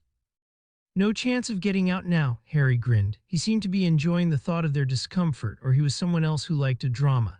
The lines were brought down by an oak which is blocking the road. Huge beast it is, no way out unless you want to walk most of the way to Morisham. You get as far as Ravenscroft in the car, but the road's blocked again beyond that. He looked across at Jen. I'd best make a bedroom up for the young lady too. Venn went to his room to check the situation for himself. He couldn't imagine that they were really trapped here, not in this day and age. He had reasonable signal on his mobile and dialed the police station. It took a long time to get through and Vicky Robb sounded harassed, overwhelmed. There are power cuts all over the county and roads blocked so the engineers can't get through. Most places will be off at least until tomorrow. It's already getting dark. Matthew had never been good in enclosed spaces and sensed the steep sides of the valley closing in. He dialed Jonathan's number. His husband ran a community arts center in Barnstaple, which was his passion and his joy, and when he answered, Venn heard conversation in the background and preschool children singing a nursery rhyme. Normal life, it seemed, was continuing in the town. Jonathan must have moved somewhere quieter because when he spoke his voice was clear and full of affection. He had a lovely voice. Hello, you. I'm not going to make it home, I'm sorry. But I was going to cook for you, don't you remember? A night in, neither of us working and both with a day off tomorrow. Of course, I was looking forward to it. So you are working? The tone was teasing, not resentful. Matthew loved that about Jonathan, his inability to be hurt when Matthew had to put work first. At the beginning, he'd taken it as a sign that Jonathan didn't care. Now he valued it as a gesture of support, an understanding that Matthew was as passionate about his work as he was. A murder miles from anywhere in Greystone. A pause. I've got to stay over. The storms blocked the road and the power lines are down. In Greystone, I don't envy you that. I took a kids' theater group there once to the community hall. I've never been anywhere quite so bleak. The community hall was where the brethren had met, perhaps where they still did. Did you get much of an audience? Nah, it was the worst gig of the tour. There was a brief pause. Look, I've got to go. We're closing the woodyard early too because of the weather. Another pause. Stay safe. Venn had expected the doctor's surgery to be closed, but the door was unlocked and there was even a light inside. He'd been blown along the only shopping street in the village and found the doctor's surgery easily enough. It stood between the post office and a general store. The greengrocer's shop window had been replaced by frosted glass and there was a sign above the door, Greystone Health Center. When he pushed open the door, he saw a small waiting room and a desk with a woman sitting behind it. Health center seemed rather a grand term for the premises. 2 doors led off the waiting room. Nobody was waiting. One wall was covered with shelves, but instead of books they contained hand-knitted toys. They seemed to be staring down at him from googly plastic eyes. There were teddy bears and animals, cats, dogs, penguins, and an enormous giraffe, all brightly colored and a little grotesque. On the lower shelves, there were hats and mittens and children's jerseys and jackets hung from clothes hangers. One little mannequin with a blank white face was modeling a child's stripy dress. A printed, laminated sign said, "Knitting for Artie, all for sale, all proceeds to the fund." There was a photograph of a little boy with curly hair and big eyes. The receptionist was knitting too, something complex with different colored yarn. She set down the needles and looked up. "Can I help you?" Then, before he could reply, "Oh, sorry, you must be the detective. The doctor's expecting you. You still have power." The place seemed ridiculously normal after the chaos outside. "Oh yeah, the last couple of years the lines have been going down quite regularly. Peter invested in a little generator." She looked up. The whole village will be in soon to charge their phones and boil a kettle. She moved round from the desk, and Venn saw that she must be in the last stages of pregnancy. Her body was enormous, but her legs, in thick black tights, were so skinny that it seemed they must buckle under the weight. She knocked at one of the internal doors and stuck her head in. "Pete, the inspector's here." She left the door open for Venn and walked back to her desk. The office was more comfortable and professional than Venn had been expecting. No strange woolen creations in sight. Besides the desk with a computer and the examination couch, there was a coffee table with a couple of easy chairs. Smale moved away from the desk and the men stood for a moment, looking at each other before taking the seats. "I recognized you," Smale said. "From the meetings, you came with your parents." A pause. "You were Dennis's golden boy. Until I lost my faith and got cast away." Venn kept his voice light. He thought this was an odd way to start an interview about a murder. "Are you still a member?" Venn thought it unlikely. How could a doctor, a scientist, believe in the rapture and the end of days, when the chosen few would be saved and the rest would be cast out? "I still go to meetings," Smale said, and then, almost to explain the statement, "I married into the Brethren. We moved away for me to train, but my wife missed the place, the sense of community, and we have children now. We want them to have the same supported childhood that we enjoyed." He smiled. "We did have such good times, and there are Barham Brethren nowhere else in the country. After all, it's a unique experience for our kids. So nothing to do with faith, everything to do with feeling special, entitled. They see us caring for their grandparents," Smale went on, "for all our elderly. The girls might make their own choices later, but they've grown up with the right values." Venn nodded. He too had enjoyed good times in Greystone, and he wasn't here to discuss matters of theology. But he was curious. "You live in the village?" "Just outside. We've got the old rectory at Willington on the way to Morisham. The girls come to school here and Ruth can see her parents every day." "Greystone is still a stronghold then?" Venn tried to keep any trace of judgment out of his voice, but he wasn't sure that he'd succeeded. "There are fewer and fewer young people where my mother worships in Barnstaple." "The group is flourishing, actually," Smale said. "Perhaps there are fewer distractions here than in town. We're a very close community, very supportive." "It must be hard for outsiders to fit in." "Oh, I don't think so." But Venn thought he heard some doubt in the man's voice.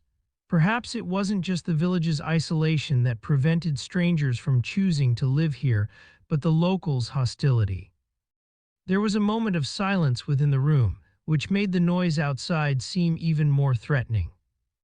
A thought occurred to Venn. Jeremy Roscoe, was he a brother?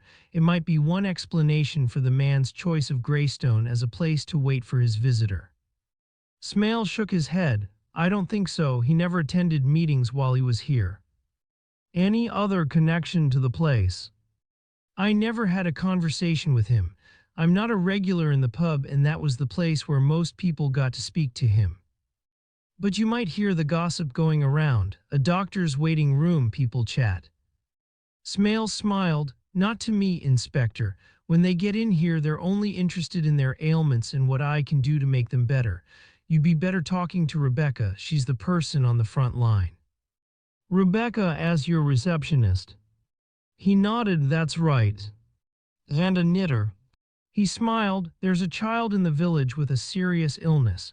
Some of the community believe he has a better chance of a cure if they can get him to the States. The village is fundraising." "You're not convinced?" He shrugged. "The boy has a rare genetic condition, Jasper Lineham's disease. His mother understands that her son is most likely to die in his teens, but the family is still hoping for a miracle. I suppose we believe what we have to believe to survive." A pause. Venn wondered if the last statement was as much about the man's own faith as the boy's family. "There's a doctor in Illinois who's researching a form of gene therapy and claims he might have a cure. There's been no peer review and he's charging a fortune for the treatment. I think the mother knows in her heart that it's probably a con, but she's clinging to that glimmer of hope. The grandfather certainly is. He's the leading force behind the fundraising." He looked at Venn. "I don't feel I can disillusion them." Venn wanted to suggest that honesty might be more helpful, but he remained silent. He got to his feet. He'd expected more from the interview, perhaps because of their previous connection, and he was disappointed. "I'll have a quick word with Rebecca then."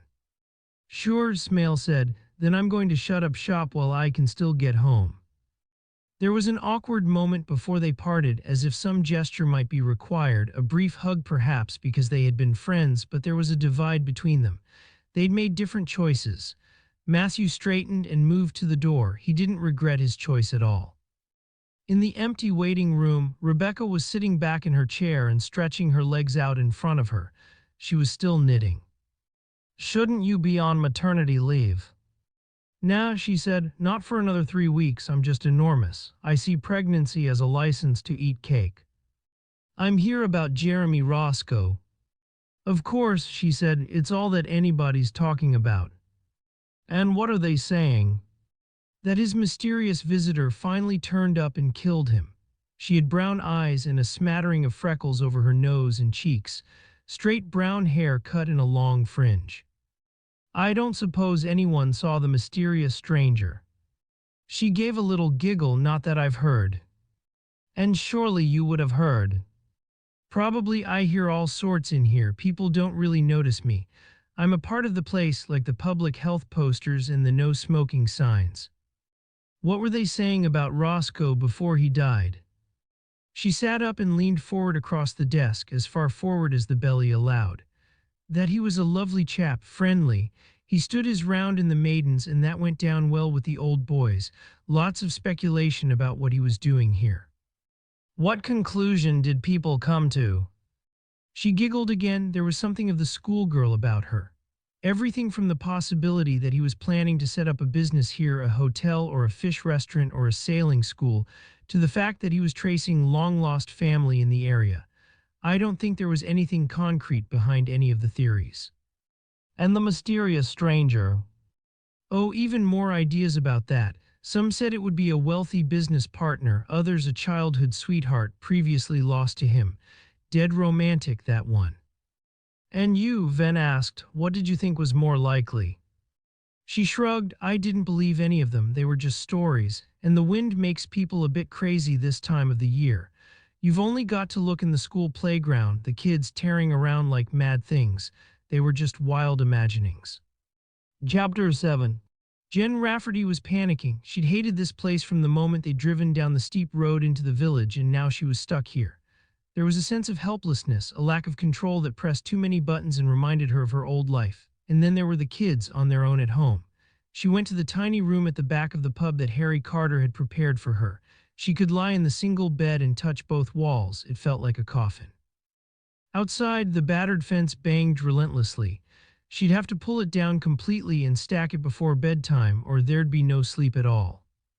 She phoned Ella, but there was no response. The girl might still be on her way back from school. No point trying Ben. He never answered, so the next call was to Cynthia, her best friend and drinking companion. Hiya, they'd had their bad times, but these days Synth was always pleased to hear from her. Jen explained where she was and what was happening. "No worries, I'll pop in this evening and take in some food. I promise they won't starve, and I'll make sure they're off to school in the morning." There was talk about the schools closing, but apparently the worst of the storm is supposed to pass through tonight. "I have no idea how long I'll be stranded here." "I'll keep an eye, promise." So now Jen Rafferty was out in the storm, knocking on doors. Usually these interviews would be brief and conducted on the pavement, the questions routine, the canvassing a chore to finish as soon as was possible. Today she accepted all the invitations to come inside, even those from people who had no specific information to share but were curious, excited, anxious. She understood Venn's priorities. He wouldn't reject the gossip, the snippets of history. He'd embrace them. He always said that the police needed to know the community to understand individual offenders and victims. Besides, the freezing showers came suddenly, soaking her without warning, and the gale rattled around her head, making sensible thought impossible. There were no cups of tea because of the power. But the conversations in the warm, tiny living rooms provided a welcome respite. She started with Gwen Gregory's immediate neighbor, a young mother named Katie Brennan who was at home with her toddler. The guard around the fire took up much of the room, and a wooden clothes horse with steaming baby clothes most of the rest. The child seemed happy to sit on the floor and play with colored blocks. Neither of Jen's kids had been that compliant. The woman seemed to appreciate the company. Usually, I'd be out with the mums and babies group, but I couldn't face it in this weather. Is it only mums, no dads? Jen couldn't help herself. The woman looked up sharply, suddenly defensive. Oh yes, only mums. Fathers would be welcome, of course, but our men are all out working. And the women don't work, but Jen let that go. Maybe she should have spent more time with the children when they were younger. Maybe she should give them more of her time now. We're just asking everyone if they noticed anything odd happening in the village last night. You'll have heard about Jem Roscoe's murder. It wasn't a question. Brian Branscombe's team had already sealed off the top of the alley, and white-suited CSIS had made their way past the woman's house, carrying their kit. I didn't see anything. The baby sleeps like a dream. She's very content. Of course she is. Jen felt a moment of envy that was close to hatred. Her children hadn't slept through the night until they started school. And your husband? The woman stared into the fire, and Jen had to wait for a response. Perhaps this wasn't such a happy family after all. He works from Bideford, but he does weird shifts and he's often late getting back. I was asleep when he got in. So he might have been around in the early hours of today. Jen marked the man down for a follow-up. I suppose. What work does he do? He's an HGV driver, Katie looked up. It's important, keeps the country moving. Bit tough on families, though. Yeah, Katie said, sometimes it's tough, but I've got family in the village, loads of support, and Billy loves it. He's back at work today, even after finishing late last night. No, he's still asleep. He had a nightmare drive back to the village. Katie looked up. I'm not going to wake him, not for a couple of hours at least. But you have no idea exactly what time he got in. She shook her head. He's very quiet. He doesn't want to disturb us. A pause. Nights when he's that late, he sleeps in the spare room. I have Millie in with me. Very thoughtful. It's a hard job. He needs his rest. Defensive again. Too defensive. Or was Jen being ultra-sensitive because her own husband had been a controlling bastard, too quick with his fists? We'll need to speak to him. When would be a good time to call round? I'm not sure. Now Katie looked directly at Jen. He's on a rest day tomorrow, even if the road's open again, and he might want a couple of pints this evening. He's had a heavy shift. He might not be at home. That's okay then. Jen kept her voice easy. After all, another couple's marriage was hardly her business unless it had a bearing on the investigation. Just because this woman had been on her own with the child and might fancy a bit of adult company, it wasn't her place to comment. We might catch up with him in the Maidens. Yeah, he'll probably be there. Katie picked up her still silent daughter and stood up, an indication that it was time for Jen to leave. Until she reached the bottom of the hill where the terrace joined the main road into the village, Jen had no more useful information. Most of the residents were elderly, cheery couples who were happy to talk and would have liked to help, but who had gone to bed early and drawn their curtains and bolted their doors against the wild weather. This time of year us don't get out much. An old man with a walking frame seemed to speak for them all, and us don't see much either. The last house, the end terrace with a strip of grass to one side and a dormer showing a roof conversion, looked more promising. There was a child's swing in the garden, concreted into the ground, the rope connected to the wooden seat, which was wrapped around one of the supports to stop it banging in the wind. Jen knocked on the door and a woman answered almost immediately. She looked to be in her early 30s and was wearing jeans and a sweater. Jen recognized her immediately as Mary Ford, the helm of the lifeboat.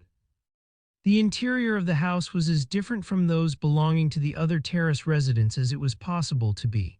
The ground floor had been knocked through to provide one space, the floorboards had been stripped and stained, and one wall had been covered with a flamboyant wallpaper depicting giant flamingos. The others were hung with paintings and prints. Wow, Jen said. Do you like it? I'm rather proud myself, she nodded to the walls. The prints are mine, the paintings have been done by friends. This is an arty community. The woman laughed so much that she almost choked.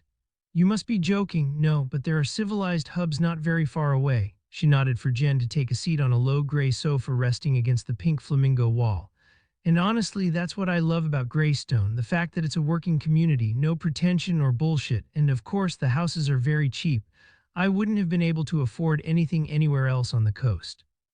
It seemed that she had 2 kids in primary school, Isla and Arthur, and there was no partner on the scene.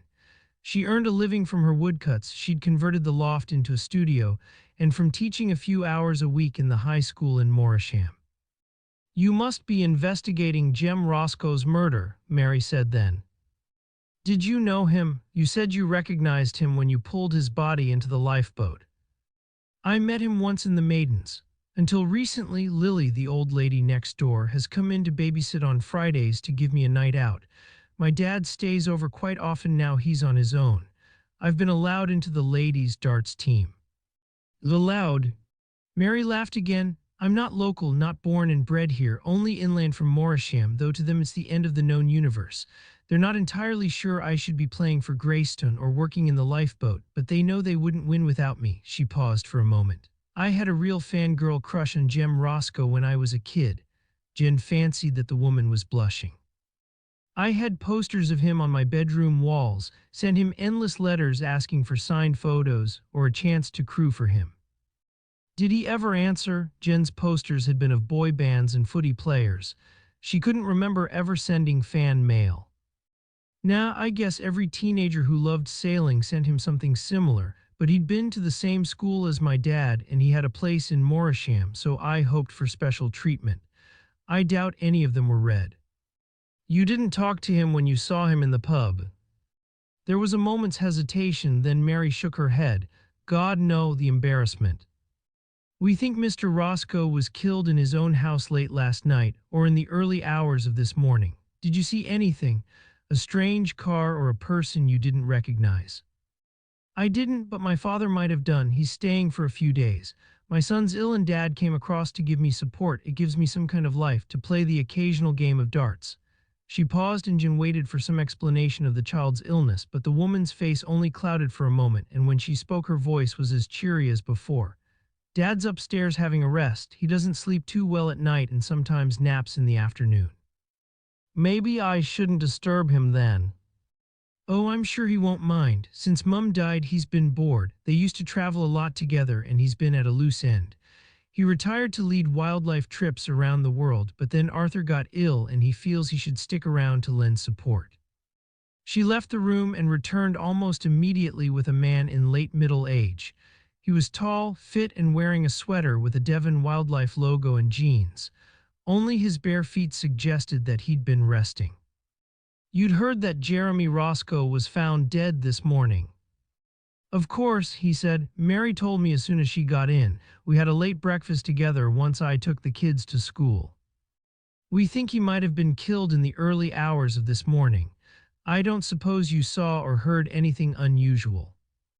Alan Ford sat in a small armchair which had been upholstered in deep green velvet. "There was a car," he said.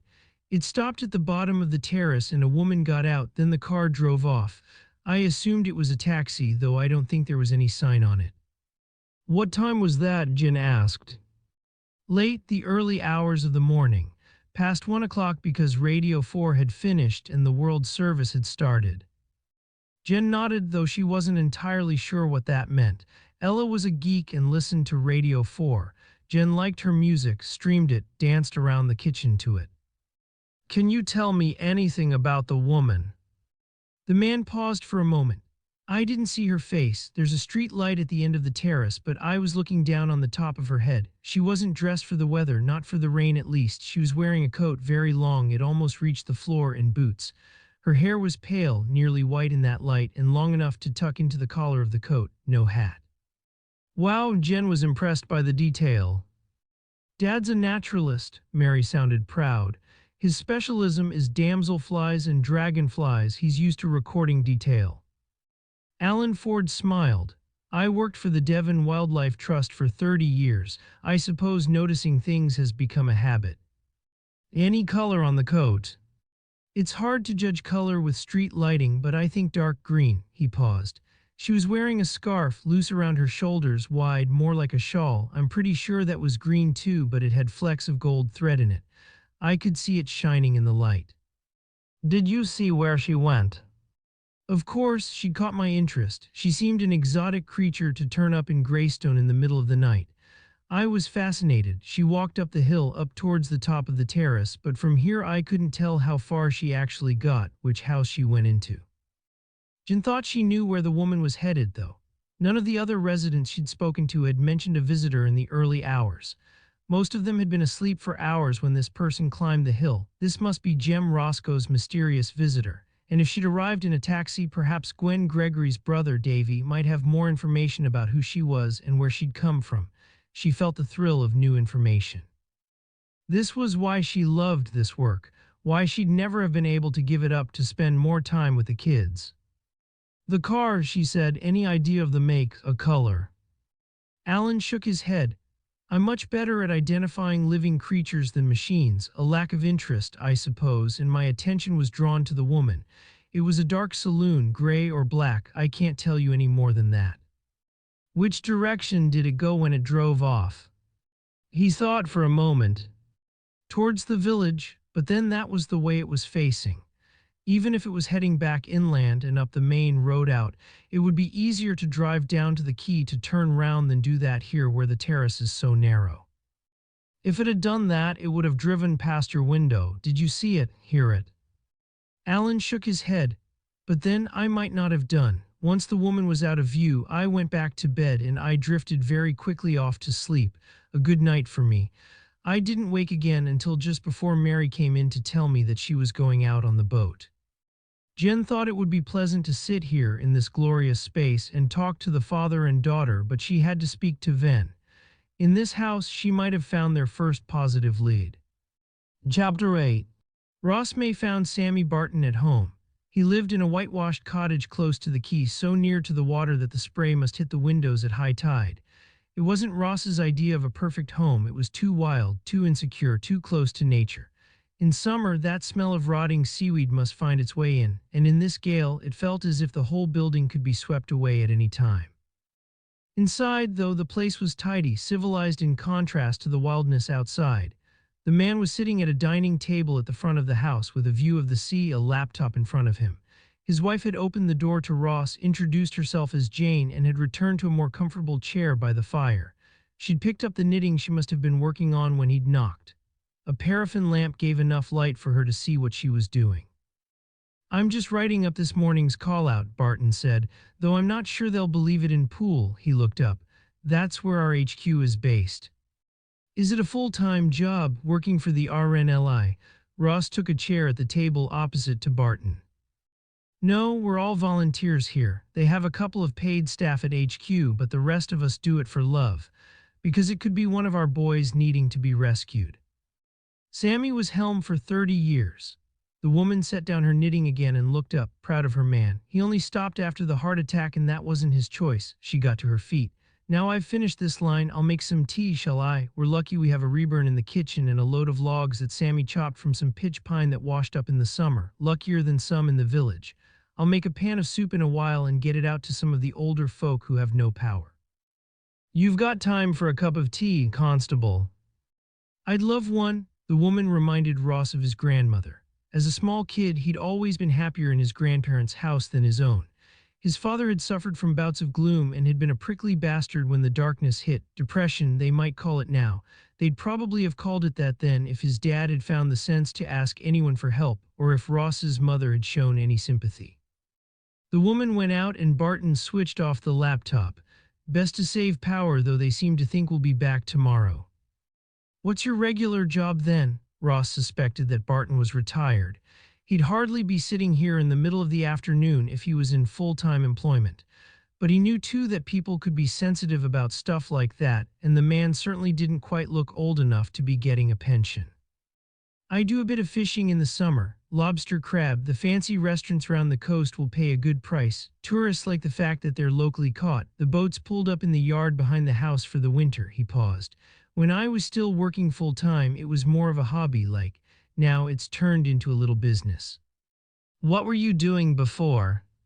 I was up at the quarry, foreman, the last man standing when they decided to close it. That must have been a blow for the village, all those proper jobs lost.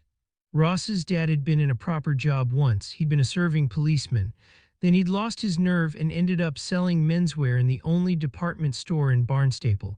That had never seemed much of a real job for a man to Ross. Barton said, we could all see it was coming. The site nearly worked out and the transport costs so high. There was a bit of hope when they bought up Colin Gregory's land, but it never came to anything. Did you know Jeremy Roscoe? Ross thought it was time to get to the point. Before he turned up in the pub a couple of weeks ago, I mean. Barton shook his head, only by reputation. You'll have gone to the same school, though, if you grew up here. Only for a couple of years, Barton said. Roscoe was a bit younger than me, and you don't mix much with the young kids, do you? I guess not. Ross paused for a moment. What was he like at school? Did everyone think he'd end up being special, famous like? Oldham, the superintendent, would have thought a question like that was irrelevant, would even have mocked it, but Venn liked background, and Ross was starting to understand his way of working and to appreciate it. Barton took a while to answer. Jim Roscoe was always a good sailor. There was talk of him being in the Olympic team while he was still at school, but he never quite made it. There was another moment of silence. He had a bit of a reputation as a cocky bastard. The staff would have loved it if he'd made the squad for the kudos of the school, but secretly, I think the other kids were pleased when he missed out. They didn't mind seeing him taken down a peg or two. Maybe they were just jealous that he was getting all the attention. Ross knew that he'd be jealous. Perhaps you're right. It's a terrible thing, envy. It can eat away at you. Barton's wife came in then with a tray, tea in a pot, chocolate biscuits on a plate printed with flowers, cups, and saucers. Again, Ross was reminded of his gran. Were you there when he turned up suddenly in the Maiden's Prayer that first night? Silence. We're not really drinkers. Ross thought that wasn't any kind of answer. We go to the Maidens, though, Jane said. Just for the company. It's where the community gets together these days. It's like a second home for the lifeboat crew. Nothing wrong with that. It seemed an odd response, a bit defensive. It reminded Ross of Matthew Venn when occasionally he came to the pub with the team after work. He always seemed a bit awkward there, never quite relaxed. So you were there that first night when Roscoe came in. We were just on our way out, weren't we, Sam? It was Jane again. Yeah, we just crossed in the doorway, the man said. Did you recognize him? I did, Jane said, not at first, but when he went inside and the light caught his face. I like those natural history programs on the TV, but I didn't say anything. Famous people must want to be private sometimes, don't you think? They wouldn't want to be bothered all the time by strangers. Did you see how he arrived? We can't find a car. He was in Davy Gregory's taxi. Still, Jane was the person to answer. Sammy Barton remained silent. He'd already climbed out when we opened the pub door, but I saw it drive away. Ross thought this was a new piece of information, and his heart sang. He'd only just arrived on the scene, and already he was making a difference. Ross saw this case as his opportunity to shine. His phone rang. He apologized and went outside to take the call. The wind blew his words away, and he struggled to hear what was being said. He had to ask Venn to repeat his instructions. One of Brian's team is in Appledore to check out the dinghy where Roscoe was found. It has a name on the side, Moon Crest. If you're still with Barton, can you ask if he recognizes it? It might belong to one of the fishing boats based in Greystone. Sure. Ross opened the door to Barton's cottage without knocking and caught the couple in the middle of a conversation. They stopped talking immediately as soon as he entered. He hadn't made out any of the words, but sensed there'd been some disagreement. They stared at him awkwardly. Is there anything else? Barton was gruff, almost to the point of rudeness. I've spent all day on this. Just one more question. Ross kept his voice pleasant. We've been looking at the dinghy where your crew found Roscoe's body. It's called Moon Crest. The boss thinks it was the tender for a bigger boat. Does that mean anything to you? There was another moment of awkward silence. Jane looked at her husband. That's the name of my boat, Barton said at last. She's Moon Crest, but she's been in the yard at the back of the house since I brought her in at the end of the summer. You have a tender? Ross asked. Barton nodded. In summer, I anchor Moon Crest out in the bay. Saves having to bring her ashore every time I go out. I use the tender to get to her. You haven't missed it. Barton shook his head, but then I haven't looked. It's under tarpaulin. We'd better go and look now then, hadn't we? Barton didn't speak. He pulled on the pair of Wellingtons which were standing by the door, and a yellow oilskin hung on a hook above them. He led Ross outside. The woman stayed where she was. There was an alley at the side of the house, wide enough for a car and trailer. Behind the house it widened into a yard, surrounded by a high wall. Ross could see the trailer out there, covered by flapping tarpaulin. Barton lifted a corner and Ross saw a white hull, a narrow deck leading down to a small cabin. The tender would usually be tucked under there too. Barton's voice was loud and bleak. You can't think I had anything to do with Roscoe's death. I wouldn't be daft enough to use something that could be traced back to me. May didn't answer that. When was the last time you saw the tender? When I brought Mooncrest in at the beginning of September. Suddenly the cloud thinned. The storm still raged, but the scene was lit by an odd milky light. It caught Barton's face as he tilted his head towards Ross. The man wasn't playing the hard man anymore. He was almost pleading. Look, man, you can see that anyone could have come in and stolen the thing. The yard isn't locked. You need to get this sorted, not for me, but for our Jane. Word gets out, people start talking. You know how it is in a place like this. Ross nodded, but really he had no idea what it must be like. He had friends on the shiny new estate where he lived with his wife Mel, but there was no real intimacy. He hadn't grown up with them, been to school with them. Most of them were incomers, looking for the good life in the West Country. They walked back to the front of the house and paused on the pavement. The strange light had cast a sheen of copper on the boiling water. It couldn't have been done by one person, Barton said suddenly. Think about it, you row the tender out to the point and drop the anchor. How would you get back ashore? Someone else would have to come and get you. Unless it was towed out by a bigger vessel. You saw my Mooncrest, it's bone dry, not been anywhere for weeks. Besides, it'd be hard to get a boat that size into the water quietly. Someone would have noticed. Even at that time of the morning, we know the wind had dropped in the early hours. It would have been possible to get out then. I don't reckon you'd want to take the risk, and the wind might have dropped, but the sea was crazy. What are you suggesting? I don't know, Barton said. I just know it had nothing to do with me. They stood for a moment on the pavement at the front of the house.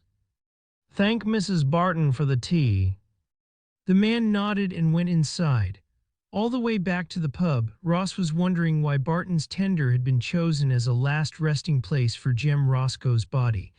If the man wasn't the killer who had disliked him enough to implicate him. Chapter 9. It seemed that much of the village had gathered in the Maiden's Prayer that night. They'd fought their way through the gale to get there and weren't going to leave until they were thrown out. The fire roared as the wind blew down the chimney, and Carter had lit paraffin lamps and candles that flickered in the draught. Gwen Gregory provided food for the detectives in the snug, a feast of local produce. We use propane gas for cooking here, my dears. We don't depend on the electricity. She cleared their plates and returned with blackberry and apple pie. The brambles were early this year, and I was out and up the cliff path before the others. Bags of them in the freezer, so let's hope the power's back on before they're all ruined. And the apples came from Davy's orchard.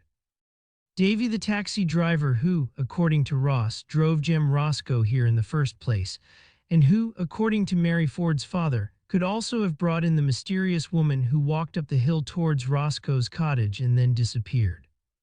I'll go to see Gregory in the morning, Matthew said once they were alone again. According to Carter, the road's clear that far. He listened as his colleagues continued to sum up the case. He was trying to make sense of the complicated, twisted threads and tangled relationships. It was always like this at the beginning of a case. There was too much information and it was impossible to tell what was important. He wondered if Peter Smale might make a good ally. He was part of the community, but he'd lived away for a while during his medical training, so could have a clearer perspective. Matthew had sensed an ambiguity in his relationship with the brethren. He might give an honest opinion. And we need more information on the woman who was seen late last night. Ross, go and talk to the witness tomorrow. Alan Ford, the Helms' dad, take a statement. Let's pin him down. There's one other potential witness, Jin said. A truck driver, a guy called Billy Brennan. His wife said he might be in the pub tonight. Venn thought everyone was in the pub tonight. They'd gathered not just for warmth and food, but as a kind of wake for the dead man who'd livened life up in the weeks before his death, and who still provided excitement, an object for gossip and speculation. No one really knew him after all. In the end, they moved into the public bar too. Harry said they were serving coffee in there, and Venn took the hint. His detectives couldn't justify a light and a fire all to themselves. As they moved to join the others, the details of the case were still swimming around his brain. He thought the whole murder was meticulously planned, a show, almost a performance, and the people from the village, laughing and joking now in the bar, were the audience.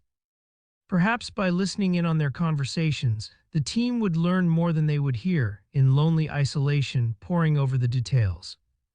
The room was hot and packed. The noise of voices almost drowned out the sound of the weather. Venn found himself sitting next to a frail old man with a wispy gray beard squashed into a corner in shadow. Harry brought Matthew a mug of tepid coffee, in thanks perhaps for their abandoning the snug. Jen and Ross were at a table close to the bar, and they already had pints in front of them. The old man gripped Harry's arm. "What's all this about, the village gone dark?" "It's the weather, Norm. It's brought down the lines and blocked the roads." The landlord's voice was kind. "Nothing to do with the body they found at Scully, then?" "Nah, nothing to do with that." He turned to Venn. "Take no notice of Norman here. He gets a bit confused and superstitious at times, lives in a world of his own." The pub door flew open, banging violently. The lantern hanging on a beam in the middle of the room swung and the candles blew out. A big man walked in and shut the door behind him, pulling it against the force of the wind. The room had been shocked by the noise and stared towards the newcomer. Even when the conversation started up again, Venn sensed a wariness. The man took off his barber jacket and hung it up before making his way to the bar. He was wearing pressed jeans and a shirt and looked too smart for an evening like this. Venn turned to Norman. "Who's that?" "Billy Brennan." The mouth clamped shut. No further information was forthcoming. Brennan bought a pint and stood at the bar. Venn approached him. This wasn't the best place for an interview, but he needed to speak to the man. "Mr. Brennan." "Who wants to know?" Venn introduced himself. "We're investigating the death of Jeremy Roscoe. Your wife said you were late home from work last night. We wondered if you saw anything unusual in your street." "I was tired. It's mad busy at the moment at work, and the weather was a nightmare all day. No chance to relax when you're driving a truck through it. Then nobody to help me unload when I got to the end of it. I was dead on my feet."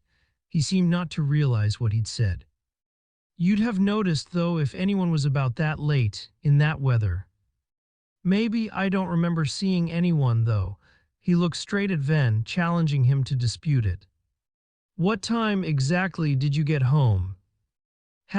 "midnight, almost exactly. I was in my own car and had the radio on." So perhaps a little too early, Matthew thought, to have seen the woman climbing out of the dark car and making her way up to the top of Quarry Bank. "Did you go straight to bed when you got in?" The man looked at him as if the question was daft. "I made myself a cup of tea and watched a bit of telly. It takes me a while to wind down after a day like that." "It would have been about 1 in the morning before you went upstairs then?" "Yeah," he said, "something like that." He paused. "I went outside for a fag before I went up. Katie doesn't like me smoking in the house, not since the kitty was born, even when the weather's as bad as it was last night." There was a niggle of resentment. "You didn't see anyone walking up Quarry Bank while you were there?" There was a brief moment of hesitation. "Why, what have people been saying?" "Nothing." Venn's voice was bland. "I'm just asking the question." "I didn't see anything." The wind had dropped a bit, but nobody would have been bonkers enough to be wandering around at that time of night. "Thanks, Mr. Brennan, that's helpful." "That's it?" He seemed surprised. What else was he expecting? Venn wondered briefly if the woman in the long coat had been visiting him, not Roscoe. But the man surely wouldn't have entertained a woman in the house when his wife and child were asleep upstairs. "Yes, that's it." Matthew left a pause. "For now." The man turned away and found a seat as far from Venn as he could. Matthew joined Jen and Ross. They were on to their second pint and were talking to one of the lifeboat crew, laughing at a joke he'd made. They seemed to find it so easy fitting in. Suddenly, he felt as if he were drowning here in the heat and the noise that he couldn't breathe. He nodded across to the truck driver and bent close to Jen so he wouldn't be overheard. "That's Brennan. He claimed not to see anything last night. See if you can dig up any info about him from the locals. I'm heading to bed." Even those words took an effort. She nodded and stuck up her thumb to show she'd understood. He used the torch on his phone to find his way upstairs. The room felt damp and cold. He stood at the window, no street lights or light spilling through curtains in neighboring houses. He thought Greystone would have been just like this 100 years ago. He considered phoning Jonathan, but at the last minute decided against it. There was no hot water, so he threw some cold over his face before climbing into bed. He was still awake when the drinkers spilled out of the pub, laughing and shouting at midnight. The wind seemed less noisy then. Perhaps the storm was moving through. Chapter 10. Venn woke early to stillness and quiet. It was a very different day. He opened the curtains to a gray and pink dawn. The sea was still ferocious, breaking in huge, relentless waves over the jetty, but there was no wind and no rain. He tried the light switch. No power. Downstairs, Carter was clearing up the mess of the night before, whistling. Venn supposed takings would have been remarkable and would easily have made up for the cost of free coffee. Road should be clear in an hour or so, Carter said. A couple of the boys are heading up now with a chainsaw. They reckon the power should be back in time for the school to open too. He put a tray on the bar. Coffee, breakfast. Gwen won't be in yet, but I can do some toast on the grill. Perfect. He took the coffee and toast to his room and phoned Jonathan. The sense of dread that had overwhelmed him the night before had dissipated altogether. You survived the night then, his husband's voice was cheery. It looked pretty horrendous there on the news. I don't suppose you could bring some overnight things for me. Venn hated asking for favors, but he couldn't see that this investigation would be over quickly. The road should be clear later this morning. We could have dinner. Why don't I stay the night? I've got a couple of days owing. There's Wi-Fi. I can get some emails cleared. There was a pause while he waited for a response from Matthew. That is okay, I won't be in the way. I promise I won't interfere in your investigation. Because he knew that had been a problem in the Nigel Yeo case. Work and friendships had tangled and caused tension between them. It's not a very exciting place to be. I don't need exciting. I might walk the coastal path tomorrow and there's a maid in Morisham I could look up. Sure, Matthew said, why not? But although he'd booked the room, thinking that Jonathan might join him, he was thrown by his husband's decision to stay, by the reality of it. He was happier with boundaries, work and the personal completely separate. Still, Jonathan wanted to spend time with him and nobody else had once he'd left his parents and gone out into the world. And the thought of the man here, waiting for him at the end of the working day, made him feel lighter. There was something to look forward to. Matthew had looked at the Ordnance Survey map before setting out for the Gregory farmhouse. He never traveled much, but he'd always loved maps. They'd been a vicarious escape when he was growing up. They gave a glimpse of another, more exciting world. This was a back lane to Morisham. Not a shortcut by any means, but a diversion of a road, single-tracked, surely, linking hamlets and settlements, curving round hills, following valley bottoms, approaching the coast in places, then heading back inland. Venn saw that he would pass through Willington, where the doctor, Peter Smale, lived. He had the map on the passenger seat beside him, but he didn't need to look at it. He had an internal compass, an instinctive sense of the landscape. Besides, a signpost showed the way from the main Morisham Road to Willington and Ravenscroft. The hedges were high and splashed with color, red like blood spatter, hips and haws. He had occasional views of hills in one direction and the sea in others through gaps and five-bar gates. In places there were signs of the previous night's storm. The debris of snapped branches, berries scattered on the road, crushed by traffic, pools of standing water in the fields. Willington was tiny. No pub, no shop, no post office, a farm right in the middle of the village with a sign saying there was a field for camping. A lovely squat church, very old, was surrounded by a graveyard, the stones covered in a golden lichen, and next to it the rectory, almost as big as the church itself. Venn slowed as he drove past. A woman, presumably Smale's wife Ruth, was in the garden, pegging washing on a line, fighting with the sheets. Ravenscroft was an even smaller hamlet. A terrace of 3 cottages and the farmhouse where Davy Gregory and his wife lived. Venn came to it almost as soon as he left Willington. He wondered if the two families, the Smales and the Gregorys, were friends. There was a difference in their ages, but there were few other neighbors, and out here you'd need to find company where you could.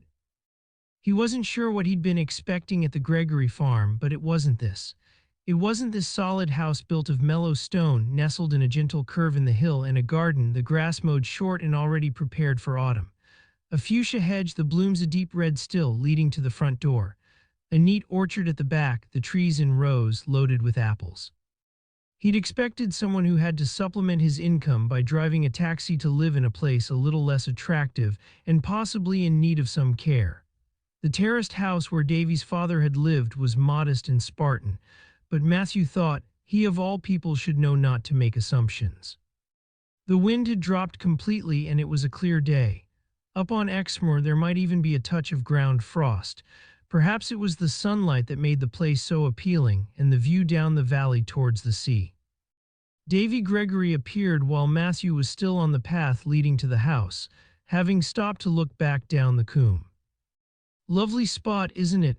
The man had been walking on the grass and Matthew hadn't heard him approach. "Glorious."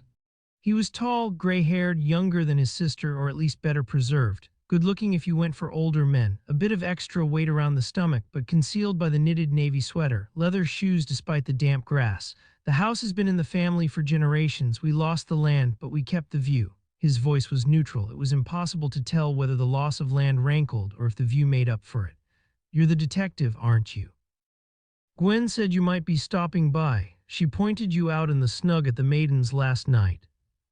I wondered if I might talk to you." "Of course, come in." They walked round the side of the house, past a walled vegetable garden where autumn vegetables, leeks, sprouts, cabbages grew in neat rows. "Are you the gardener?" Venn asked. "Yeah," the word came out as a deep growl, "as close to farming as I can get these days." So Matthew thought the loss of land did still rankle. "Who owns the land now?" he asked. "If the quarry decided not to expand, what did they do with it?" "They hung on to it as an investment. Grazing is rented out to a local chap." "You weren't interested?"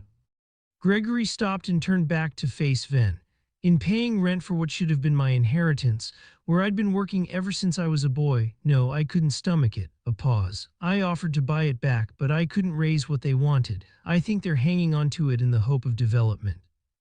The inside of the house was another revelation. Venn couldn't believe that it had been like this when Colin Gregory lived here. Davy and his wife must have knocked down walls to let in the light. They went into a kitchen the width of the house with wide glass doors leading into the garden, one wall painted deep red. Jonathan would have loved it. "Coffee? We've still got power here." "Please." "I hope you don't mind instant. Tilly, my wife, likes the fancy stuff, but I can never see the point of all the faff." "Of course," Matthew said, "instant-'s fine," though he too would have preferred the fancy stuff, given the choice. He waited until a mug was in front of him, a packet of digestives still in the wrapper on the table. "You work as a taxi driver?" He tried to keep the surprise from his voice. Again, he thought he was making assumptions. Why shouldn't someone who drove taxis live in this beautiful house? There was a pause. "I always thought I'd be a farmer. It was what I wanted, what I grew up believing I'd be." He gave a wry smile. "I thought it was my destiny. If that doesn't sound too grand, then I found I had no choice but to look for something else. I was never much good at anything academic at school, but I liked driving. I bought myself a smart car, a Merc, for the business people and the rich tourists who like the idea of something fancy. I dress up for them. Not quite a chauffeur's hat, but a shirt and tie. The Honda is for the locals and for the short hops to the supermarket or the dentist in town." Another pause. "Most of my smart work is contract. Some of the posh hotels up the coast provide station or airport pickups for a price. I quite often go up to Bristol or down T. Oh, Exeter for the airports." "Why did your father sell the land?" "Silent." "He got into debt," Gregory said at last. He looked sharply at Venn. "Gwen doesn't know. You mustn't tell her. We fed her a line about poor land and cheap prices, but there's nothing wrong with this land, and I had such plans to make a go of it." Just in that sentence, Venn could hear the dreams and the disappointment. "Gwen said that you had ideas for the place," Matthew agreed. "How did your father get into debt?" For the first time during their conversation, Gregory seemed uncomfortable. "Is all this relevant to poor Jem Roscoe's murder?" Venn smiled. "Probably not, but I'm curious about everything. It's what makes me a good detective." There was another silence, and Venn thought that the man would refuse to answer, but in the end he shrugged. "It was after my mother died. He was conned into making a foolish investment. If he'd asked one of us, we'd have advised against it, but he thought he was being so clever." "What was the investment?" Someone had the bright idea of opening a restaurant down by the quay. It'd be a destination venue, they said. Tourists would come if the food was good and they served local fish straight from the harbor. But it didn't work out. It was never going to work out. It was never going to happen at all. It was just a scam to con a load of money from a grieving elderly man. His voice was hard, bitter. Were they ever charged, the fraudsters? Nah, Dad would never even go to the police. It was just a mistake, he said, just bad luck. He made me promise not to tell anyone. He was scared of looking foolish. Worried what people would say, think he had a position in the village. Is he a member of the Brethren? Gregory was surprised by the question, but he nodded. An elder, until dementia took away his dignity. He was looking out of the window. The sisters still looked after him, though. Someone came in twice a day to keep him company when he was living at home, to do the things that the official carers didn't have time for. And they still visit him in that place in Morisham, though he won't recognize who they are. They're good people. Some of them are. And you, Venn asked, are you a member? Gregory shook his head. Not in my heart. I still go to meetings for Tilly's sake, but I can't believe it all. The rapture for us and damnation for the rest. What sort of God is that? Your wife believes. This was, Venn realized, an odd conversation, but that was why he loved his work. The curiosity satisfied, he could ask the questions that nobody else had the right to ask. That was what brought her to Greystone, the fact that there's a thriving community of the Barham Brethren here. She grew up in Bideford in the community there, and then her folks moved to Barnstaple. He looked at Venn. You a member, then? Matthew shook his head, and there was another moment of silence. Who conned your dad out of the money? Venn thought if the fraudster were Jem Roscoe, they'd have a motive for the killing and a prime suspect. Harry Carter, who owns the pub. Gregory spat out the words.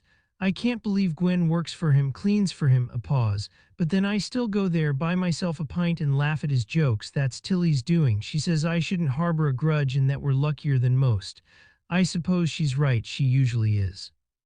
Perhaps the windfall from Colin Gregory provided the new ensuite bathrooms and light wood furniture. Perhaps the rest kept the pub ticking over. You drove Jeremy Roscoe into the village on the night that he arrived. Of course, only natural that I should get him. You were friends. We were at school together, Gregory said, which didn't quite answer the question. Both into sailing, both wild boys. He was a year younger, but always part of the gang. Where did you pick him up from? Tiverton Parkway Station. He was on the Manchester train, the 7 o'clock. That made sense, Venn thought. There was no direct train from Liverpool. The man must have changed at Manchester. Did he have a suitcase with him? Not a suitcase, but a big canvas duffel bag, old-fashioned like sailors used to have in the old days. How big? Huge. I dunno what he had in it, most of his worldly goods. Venn wondered if it had been big enough to carry a small man wrapped in a shower curtain. And where was it now? Not in the house where he died, and not in the Moon Crest tender. Gwen thought he'd booked the cottage through an accommodation website by chance. He did, that was how it started, but I recognized the name and got in touch with him, offered him a lift in. He said I shouldn't tell anyone he was coming. He wanted it to be a surprise. Did he tell you why he'd come? You must have had a conversation in the car. It's a good long way. Nah, I asked, of course, but he wouldn't tell me. He just tapped the side of his nose. You'll find out soon enough, Davy boy. Mostly we talked about the old days. We had a lot to catch up on. Gregory paused. The last time I saw him, I hadn't even met Tilly, never even thought I'd marry. He looked across the table at Venn. I sowed my wild oats well into middle age. Then along came Matilda Mead, 20 years younger than me. Looking like something out of a fairy story, long golden hair and skin like cream, to be teacher in the primary school here, and she changed my life.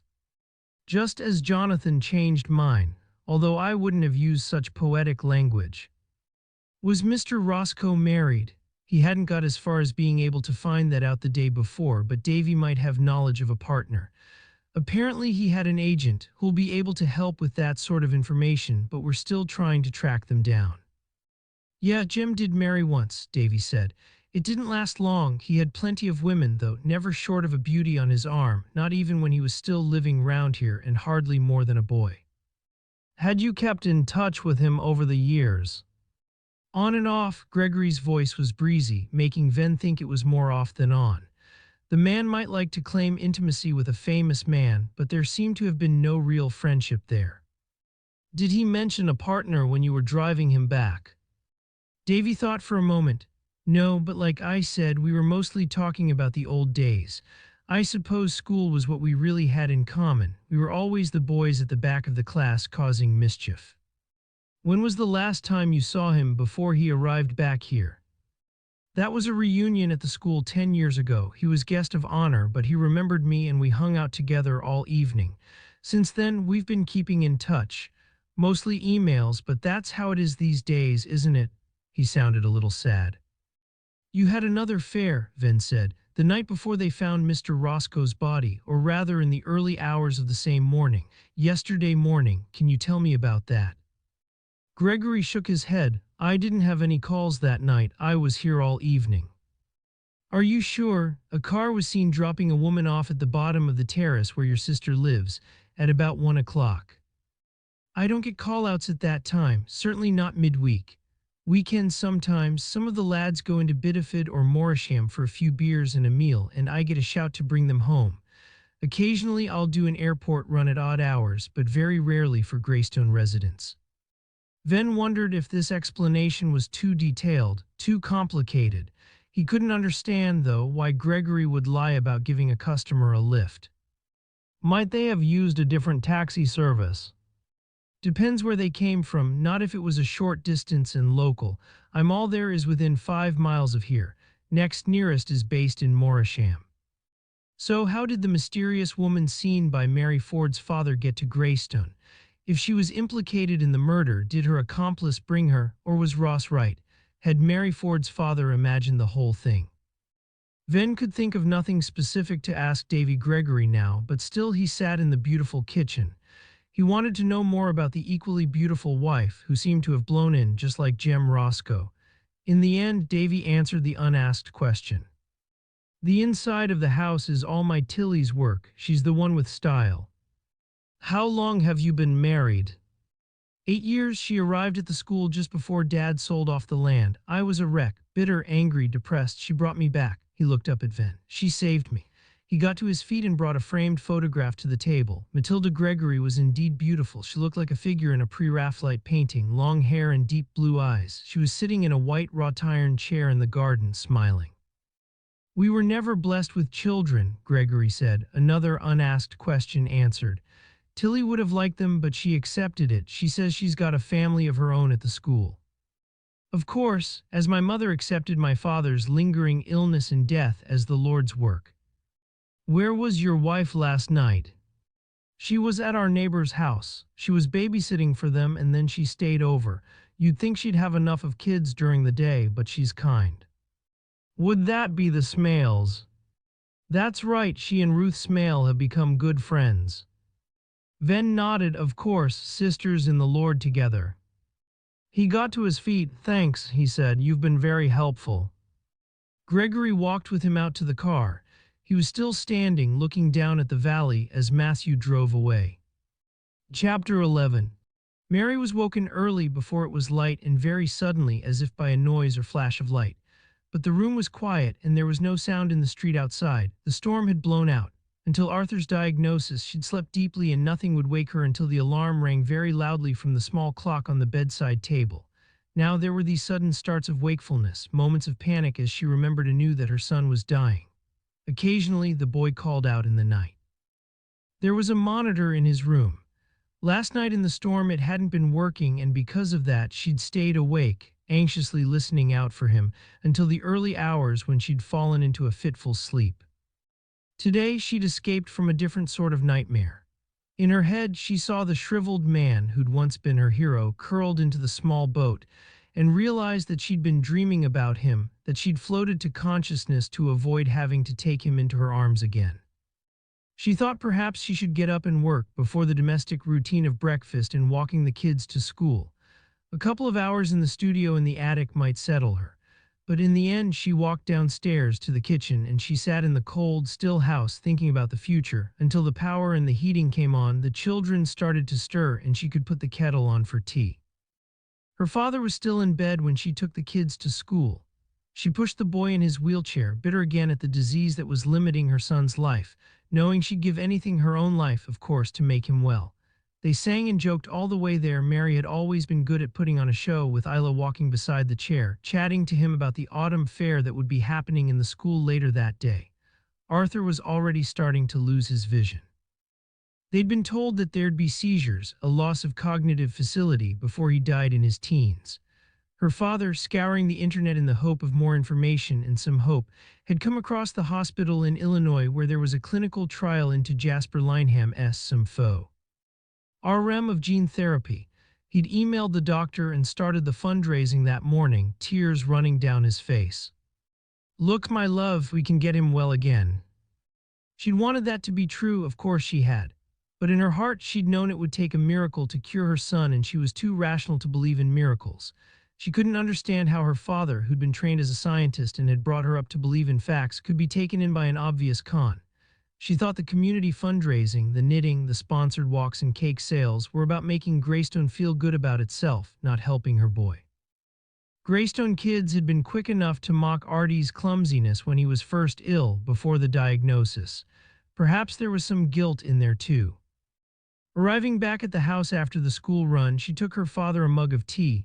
Seeing him propped up against the pillows, she thought for the first time how old he was looking.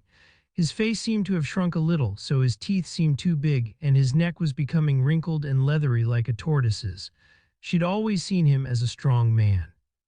Her rock when her rat of a husband walked out on her, then caring for her mother through her illness and comforting Mary when the woman had slipped away in a morphine haze. Now, because Mary had been so close to another death the previous day, she saw her father as vulnerable and felt suddenly anxious on his behalf. She couldn't bear it if he disappeared too. "Why don't you have a bit of a lie-in?" she said. "Don't be daft, I'll get up when I've had this. I'll get some coffee on the go." And there he was 15 minutes later in the kitchen, his hair damp from the shower. Fully dressed, he didn't look frail at all, and his smile hadn't changed since she was a toddler. The chat in the playground had all been about Jeremy Roscoe's murder, and the investigation, the tone gossipy and excited, even when the children were still around to hear. Mary had wanted to shout at them, show some respect. Someone died and it was horrible, and do we really need our kids to listen to this? She'd talked to Isla and Arthur about Roscoe's death when they'd come in the day before, keeping her tone calm and impersonal. "A man died. That shout this morning, I had to bring back his body. The police are in the village trying to find out exactly what happened." Then they'd moved on to other topics. Isla's weekend sleepover with a friend who lived at the edge of the village. Artie's project on tadpoles and frogs. He'd inherited his grandfather's love of the natural world. After the kids had chased into class, and on her way out through the school gates, Mary had heard two older women, grandmothers, talking about one of the detectives. "I recognized the name. His mother was Sister Dorothy. Do you remember her? Dennis brought them over sometimes for meetings." A pause. The boy broke her heart. Mary had thought immediately that they must be talking about the inspector, the person who'd first come to the lifeboat station. There was something reserved, contained about him. He had the air of a man who had struggled, but surely he couldn't belong to the Brethren. A detective would need to be ruled by logic, not superstition. There was enough of that already in Greystone. Now back in her house with its smell of coffee and paint, she thought how good it was to be here. This house defined her, Mary Ford, daughter, mother, artist, and lifeboat helm. The unease that had hit her since Roscoe's death would pass. His killer would be caught and she would no longer be troubled by nightmares of a shriveled body in a small boat, curled tight like a walnut in its shell. The old life would return, and perhaps with it a glimpse of hope. If they could get Artie to the clinic in Illinois, maybe her father was right and she was wrong, and the boy would reclaim his health and his strength. There was a knock on the front door just as she was settling in her studio to work. Her father answered it, and she could hear voices in the hall at the bottom of the stairs. She made her way down and found her father pouring coffee for a young, fit man with gelled hair and a local accent. "I told the detective that you were working and that we shouldn't disturb you." Her father sounded irritated, a little put out. "No worries, I hadn't quite started." She turned to the young man. "How can I help you? I've already spoken to Inspector Venn at the lifeboat station, and Sergeant Rafferty was here yesterday." She disliked the fact that the killing had intruded once more into her home, her life, but of course it wasn't this young man's fault. There was something engaging about him, an innocent enthusiasm. He had the pent-up energy of an overactive child. I really wanted to speak to Mr. Ford.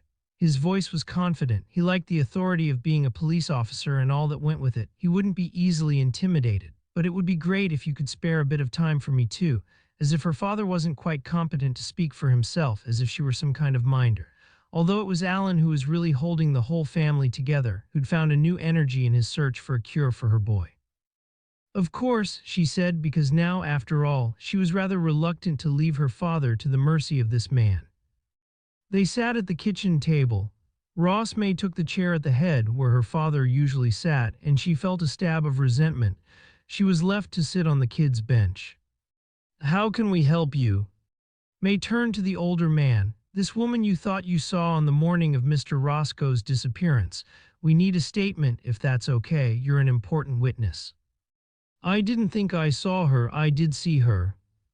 However, nobody else did, the detective said, so we need as good a description as you can give. Another witness was out on Quarry Bank, but he didn't see anyone. I've already given the description. I spoke to Sergeant Rafferty. Mary was pleased that her father was keeping his cool. If anything, this arrogant young detective was amusing rather than irritating him. If you wouldn't mind going through it again and I'll record the conversation. If that's okay with you, of course, then we'll have a record. I don't mind at all. Alan turned to her and slightly rolled his eyes. Mary suppressed a smile. I suffer from insomnia and I was still awake at 1 o'clock. The wind had dropped and I heard a car driving down the hill from the main road. My bed is close to the window and I pulled back the curtain to see who was out at that hour, an old man's nosiness. The car stopped at the bottom of the terrace just outside the house and a woman got out. Because of the angle I couldn't really see her face, but she was wearing a long coat and boots. There's a street light there, but it's hard to make out color. I think she had fair hair, long fair hair. She moved out of my line of sight and really the only way she could have been going was up the hill towards Roscoe's place. She could have stopped at any of the houses between here and there, though. Mary could tell that the officer was impressed by the clarity of her father's statement. So stop being such a patronizing young git. Can you tell me anything about the car? The detective asked. You thought it might have been a taxi. That was an assumption, Alan said, because it just stopped and dropped her off. I didn't see any sign on it, nothing to identify it as a taxi, and of course I didn't think to make a note of the registration. I was just being a curious old man looking out of the window. Again, Mary suppressed a smile. Her father never usually described himself as old, and he wasn't, of course. That was for the detective and the recording, a kind of mockery of young people's attitudes to older people. That's very helpful. What color was the car? I've been thinking about that. Dark certainly, black probably, but it could have been dark green or gray. The street light seems to drain away the color. Yet you saw the woman's hair. Yes, Alan said. I did, just as she started walking away and the light wasn't quite so harsh. There was a silence, broken again by her father. I'm sorry, I don't think I can help you with anything else. Mary waited until Ross had stopped recording on his phone. She didn't want to make this official, but she couldn't let it go either, although it would be awkward if word got out that she'd made any sort of accusation. Not against a woman who was such a stalwart of the community. Dad, could the woman you saw have been Tilly Gregory? She has long blonde hair. Tilly Gregory? Ross May turned to her, eager again. Immediately, Mary regretted that she'd spoken in front of him. She should have waited until he'd gone before asking her father. Then they could have gone back and spoken to the police, perhaps to Jen Rafferty. Mary liked the teacher. This man would be like a terrier with a bone. Her real name's Matilda. She's one of the teachers in the primary school, Mary said. Her husband, Davy, is a taxi driver. Well, Ross May turned to her father. Could she have been the woman you saw? Alan shook his head. I'm sorry, it could possibly have been her. I've seen her, of course, when I've taken the children to school for Mary, but I didn't see the woman well enough to say more than that. Mary saw that the detective would push the point, would worry away at it, so that finally her father would become irritated. I don't think we can help you any further, not now at least. Do contact us again if anything else comes up. She stood up to make it clear that she wanted him to go. He looked at her, surprised. Perhaps he wasn't used to assertive women, and for a moment she thought he'd refuse to leave the house, but finally he got to his feet. She walked with the constable to the door. She was worried that he would continue pestering her father on the pavement if Alan saw him out. But in the end, he directed more questions to her, pleased, it seemed, to have got her alone. "This Tilly Gregory, what sort of woman is she?" Mary wasn't quite sure what he meant, but answered anyway, sounding, she realized, as if she were providing a reference for a job. "She's a great teacher, devoted to the kids, very well liked." A pause, needing to add more to make the comment more personal. "She's a good woman." Because Tilly Gregory had always treated Arthur with such tenderness that when Mary saw them together, she wanted to cry. "Happily married." "Oh yes," Mary paused then, because how could she comment on another couple's marriage? Outsiders had probably seen her and Tom as an ideal partnership until he'd run off with another woman. "She's a lot younger than Davy, of course, but they seem very close, very loving." She expected the man to walk away then, towards the village, but still he hovered on the pavement. She was aware that her whole morning's work had been disturbed. She would struggle now to concentrate, and hoping to end the conversation once and for all, she said, "She's very religious, you know. Quite a number of people here belong to the Barham Brethren, and she's a part of that community. Really, she's the last person you could suspect of wrongdoing." She thought that might convince the detective and send him on his way, but if anything, he was more excited. "Who should I talk to then about this cult?" "They don't see themselves as members of a cult." Mary was quite irritated by now, and she let it show. She wanted to be back in her studio with more of her father's good coffee. Even if she couldn't focus on her work, there were emails to answer, a tax return to complete. "And I'm not a member, so really I'm not the right person to ask." He nodded as if he accepted the justice of the remark, as if he might even have his own source of information, and, at last, he turned away and made his way back towards the center of the village. Mary watched him go, worried that at the last moment he might turn back. Chapter 12. Gen S was one of the first cars out of Greystone through the newly cleared road. The men from the village hadn't waited for the council to clear it. They'd cut the huge tree into manageable chunks with a chainsaw and towed them onto the verge using a tractor. She recognized some of the men from the night before. Ollie, the young guy from the lifeboat who'd been flirting with her. Definitely flirting, despite the difference in their age. And Brennan, the truck driver, strong enough to lift huge pieces of wood himself. There was a gap in the hedge where the tree had stood, a hole like a pit in the enormous roots lying on their side. She wondered how long the oak had stood there since it had first started growing. Jen had a hangover, not the sort of hangover that made you throw up, with the need to lie in a darkened room for most of a day, but that faint heady queasiness that made it hard to think clearly. The Barnstaple schools weren't opening until midday, so she could be there to see the kids before setting off for the post-mortem, which had been scheduled for later in the day. She felt the usual recurring guilt that she couldn't be there for them every morning. She knew that her children didn't get enough of her time or her attention, that they'd become independent through neglect, not through her care. Ella had eaten and stacked her plate in the dishwasher before Jen had arrived home. "I'd thought we could all have breakfast together." Jen knew she sounded needy. "I got pastries and little on the way through, a treat." "Sorry, coding club before lessons start." Ella was already out of the door. She'd meet her equally geeky boyfriend on the way, and they'd talk about their twin obsessions of science and fantasy gaming. Jen supposed she should be delighted that she'd never caught Ella drunk or smelling of weed, that she was in a stable relationship with a young man who was an academic high achiever, but it didn't seem as if Elle had much fun. Jen had married too young, had children too young, had waited too long in an abusive marriage before cutting her losses, and now fun seemed important. She let Ben sleep in. He was a growing boy and needed his rest. But eventually she stood at the bottom of the steep stairs in her narrow, terraced cottage and shouted to him that he'd be late. He clattered down half an hour later. She hadn't heard the water running and suspected he hadn't showered. How often did he shower when she wasn't here to check or change his clothes? But it was too late to send him back now. He grabbed a pain au chocolat from the plate on the kitchen table and opened the door to leave. At the last moment, he came back into the room. She thought he'd forgotten a piece of coursework or his games kit, but he kissed her on the cheek. "Bye, thanks." Then he really was gone, leaving the house quiet, and Jen with a strange sense that was close to bereavement. Sally Pendley was already in the hospital mortuary, gowned and masked, when Jen arrived and waved at her.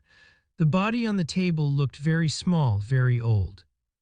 "I don't think I need to keep you for long," Pendley said.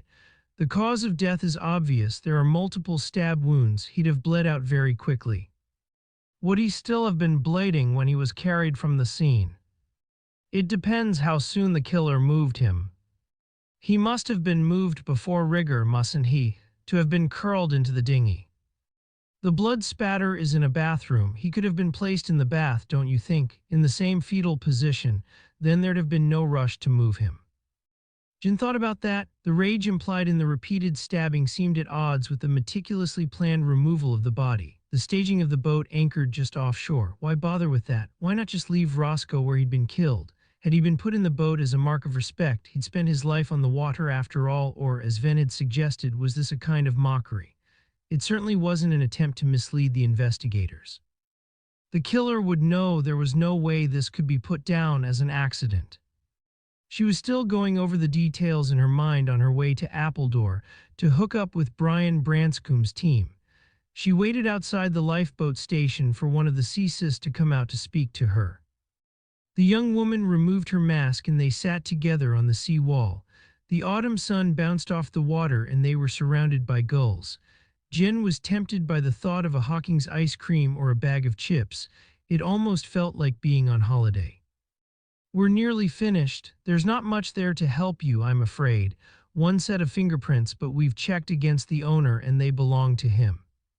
Sammy Barton, which didn't mean he wasn't the killer. I'd guess whoever placed the body in the boat was wearing gloves," the investigator went on. "There's some soil at the bottom of the dinghy, still damp, so maybe it's relatively recent. The body would have shielded it from the worst of the weather that night. It could have come off the boots of the person who placed him there. They probably had to step inside the dinghy to position him properly. We'll get an analysis, but again, it's most likely to have come from the owner." It was raining hard and the water could have seeped in under the victim. A pause. "Brian is heading up the scene at the house in Greystone. It would be interesting if he found similar soil traces in the bathroom there. That really would be significant." Jen nodded. That at least would be a crumb to hand over to Venn, something concrete. So far, all they had were stories and speculation. She used the sat-nav on her phone to get from Appledore to Greystone. Venn always used a paper map studied before setting off. Ross seemed to find this amusing, but Venn said it was important to understand the region's geography, physical and human.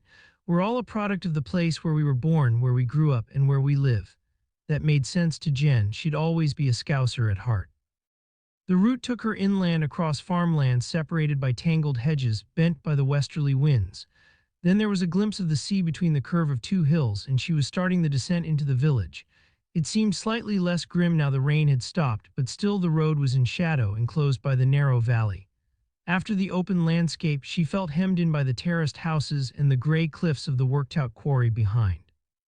She parked on the main street and, looking up the hill towards the house where Roscoe had been killed, she saw a team of officers searching the tiny front gardens, emptying bins. It seemed that the knife that had stabbed the man still hadn't been found.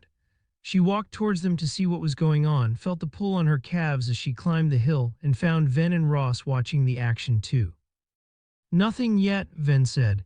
He turned away and they all started back down the slope towards the village. The salt air seemed to be doing wonders for Jen's headache. She turned to Ross. "What did you make of Alan Ford then, a reliable witness?" "Yes," he said, "you were right, very sharp and not the sort of person to make anything up. He thought the woman he saw in the early hours had long blonde hair." "Davy Gregory's wife has long fair hair," Venn said. "I saw a photo of her." "Mary Ford said the same," Ross said. "She suggested the woman might be Matilda Gregory, school teacher and leading light within the Brethren here. It's hard to think why a religious woman would be wandering the streets in the early hours of a stormy morning." Jen pictured the scene. There was something romantic about the image of a woman walking on her own through the gloomy village. It was the stuff of films, a period melodrama. "It sounds as if she was desperate." "Davy Gregory claims that he didn't work that night," Venn said. "He can't give his wife an alibi because she wasn't at home. Apparently she was babysitting for a friend, Ruth Smale, wife of the doctor who was in the lifeboat station when we first got there."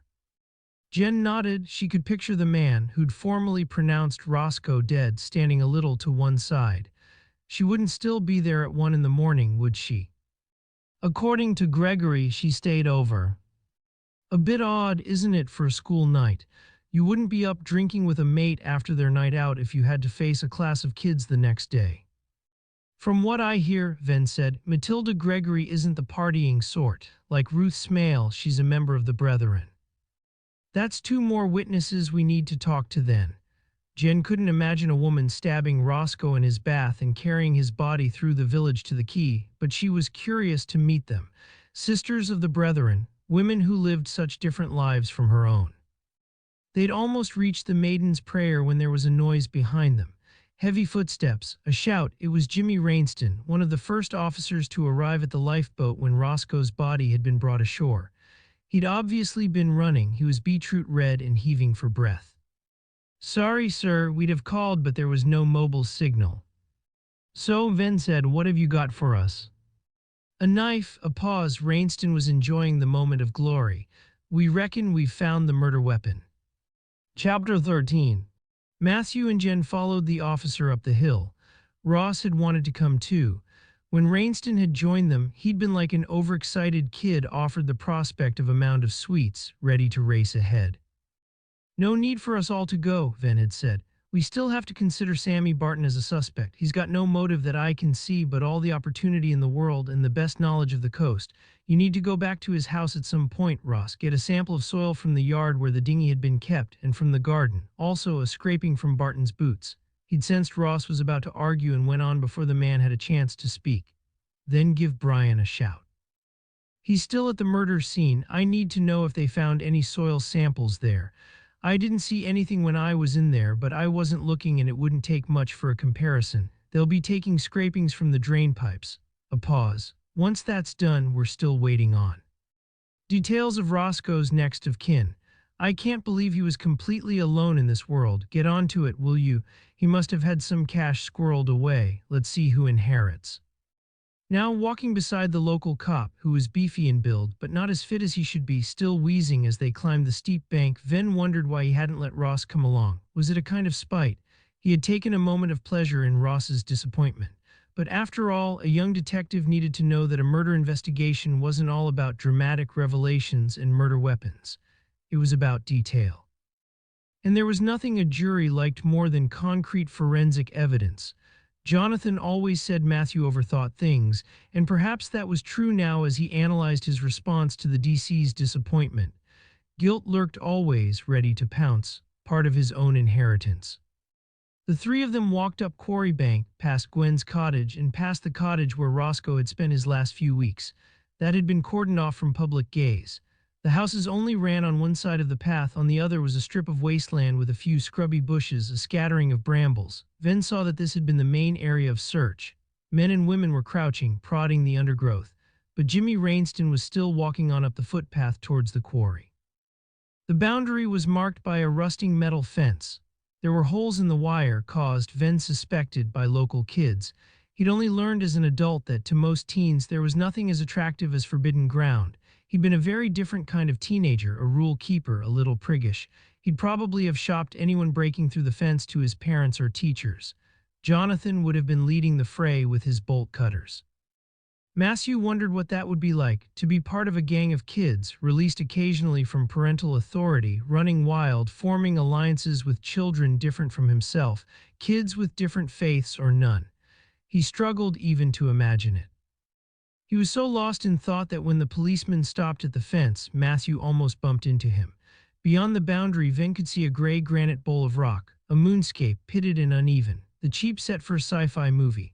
Large boulders littered the base, and there were already saplings growing out of cracks in the cliff. Nature had started taking over what had once been a large industrial site. To one side, a piece of machinery had been left and had rusted so badly, corroded by salt and weather, that it was hard to guess what its function had once been. A group of white-suited officers stood in a group looking down at an object that was out of Venn's line of sight. Venn heard footsteps behind him and turned to see Brian Branscombe. They found our weapon then. Looks like it. Brian was local and had a slow, careful voice and a very sharp wit. I won't go in. I'm still working on the scene in the house, and the last thing you need is any sort of contamination for a defense lawyer to pick up on. There's no rust, according to the boys, so it can't have been there long, and it's the shape and size Sal Pendley described when she first looked at the wound. Sal said it could be a kitchen knife, Jen said. Wide-bladed at the hilt but sharp, the sort a chef might use, but really anyone who liked cooking could have one. Venn turned to Branscombe. Was it hidden? Nah, not really. It was lying on the ground behind a pile of rock, not visible from this side of the boundary, but easy enough for the team to find once they'd started searching properly. Like I said, no rust or corrosion, so not left over from the time that the quarry was active. Could it have been thrown over the fence? Venn was trying to picture the scene. The killer would be left with a body in the early hours of the morning. They'd want to get it down to the tender, that at least had been planned. The quarry was in the opposite direction from the sea. He couldn't see why someone would make even a short detour to dispose of the weapon. But Branscombe shook his head. You'd have to be a bloody good shot to get it that far. I think someone went in and left it inside. Why would you do that? The killer would have known it would be searched for and found. Easier, surely, just to leave it in Roscoe's bathroom. No effort had been made to hide the fact that it was the scene of the crime. Or if the knife was in any way distinctive, why not throw it into the sea while you were rowing out with the tender? It would be unlikely ever to be discovered then. Again, Matthew thought this was staged in a childish sort of way. The killer was playing ridiculous games. Did you find any soil in the house? DC May has just been in touch about that. There was nothing obvious in the bathroom, but we'll be draining the plug hole and taking samples from the stair carpet. Don't hold your breath, though. Even if we find anything, we won't get the analysis back immediately. You can get started on the stuff in the dinghy tender. Branscombe nodded. Yeah, that's already on its way to the lab. They watched him walk back towards the cottage crime scene, head bent, preoccupied. Matthew stood for a moment, weighing priorities. The only person who'd been seen anywhere near Jem Roscoe's house at the time of the murder was Alan Ford's mysterious woman. He turned to Jen, who was fidgeting, waiting for him to move. The school day finished at 3:15. It's not much after that. Let's go and talk to Matilda Gregory. I don't suppose she'll leave immediately, so we should catch her. When they arrived, however, it was clear that this wasn't the end of a normal day. People of all ages were going towards the school, not walking away from it. It was a small building, dated, Matthew guessed, from the 30s, when the quarry would have been at its most productive. 4 classrooms faced onto the playground. Bunting had been strung over the door, and a poster, painted by a child in orange and yellow, announced the school's autumn fair. What do you think? Matthew asked. Shall we come back another day? Nah, Jen was already making her way to the queue by the door. Bet there's a cake stall, and it'll be a good way to get the village on side. They paid the pound entrance fee and followed the flow of parents and grandparents into the school hall. Stalls had been set up round the walls. It was a cross between a jumble sale, a craft sale, and a fairground, with a coconut shy, raffles and sales of bric-a-brac, jars of homemade jam and home bakes, more of the grotesque knitted animals. Matthew recognized some of the lifeboat crew. Peter Smale and Harry Carter were manning stalls. Gwen Gregory was serving teas in one corner. The conversation dropped a little when the detectives walked in, and there were stares, not of hostility exactly, but wary curiosity. They could have been poisonous snakes in a zoo. A woman moved towards a low stage at one end of the hall and called the room to order. Matthew recognized her from the photo he'd seen in the Ravenscroft farmhouse as Matilda Gregory. She had a singer's voice, deep and smooth, with a hint of a local accent. Thank you so much to you all for coming, and to our children for all their hard work. I'm sure you'll agree that the hall looks magnificent. This year, we're raising money for Artie's fund, so dig deep so we can send a very special pupil to America to make him better. There was a loud cheer. Matthew looked around, but he couldn't see Mary Ford or her son. Maybe the child wasn't well enough to attend, or perhaps the woman would find the idea of the charity deeply embarrassing. He knew that he would. Jen nudged him and pointed to a gray-haired man who'd just come through the door, pushing the small boy in his wheelchair. There was still no sign of his mother. That's Alan Ford. As they watched, a young girl, whom Matthew supposed to be Mary's daughter, ran from behind a stall towards the man. Ford swung her into the air and made her giggle. Matthew had a jolting memory of his father doing exactly the same thing, of the world tilting, of feeling safe in his dad's arms, of finding himself laughing. His father had never done anything like that when Matthew's mother was around. She disapproved of what she called silliness, and Matthew's dad had always acceded to her will, in her presence at least. These rare moments between father and son had been secretly shared, and now that he was dead, they were treasured. Matthew waited until the small crowd of parents around Matilda Gregory had dispersed, and then he approached her. She frowned, but led them out of the hall and into a classroom. "This really isn't a good time. As you saw, I'm rather busy. We weren't even sure we'd go ahead with the fair until this morning." "Because of Mr. Roscoe's death?" Jen asked. The teacher looked up sharply. "No, because of the power outage. They promised it would come back on today, but these things are never certain." She was wearing a long cord skirt and a rust-colored cardigan, autumn colors, matched by the children's art on the walls, a collection of collages made up of dried leaves and berries. Through the long windows there was a view of the gray sea. Matthew introduced himself and Jen. "You'll have heard that we're investigating Jeremy Roscoe's killing." "Of course, Davy phoned at lunchtime and said you'd been to the house to speak to him. I never met Mr. Roscoe in Greystone, though. I'm not sure how I can help." There was that frown again, an indication of things not being quite as they should be, or not as she would like them to be. Venn knew the feeling. He'd grown up with the brethren too and understood their need for certainty, for unspoken rules to be kept. "We're talking to most people in the village," Venn said easily. "It's routine, the way we always work." She nodded as if she could accept the need for the routine. "Just a few questions." They sat on the children's tables rather than the chairs, but still Venn felt uncomfortable, undignified, too close to the ground. Matilda Gregory had a proper grown-up chair at the front of the class. She was wearing brown leather ankle boots with a small heel, and she crossed her feet. Everything about her was modest, but she managed to look stylish. As they decided, Jen took the lead.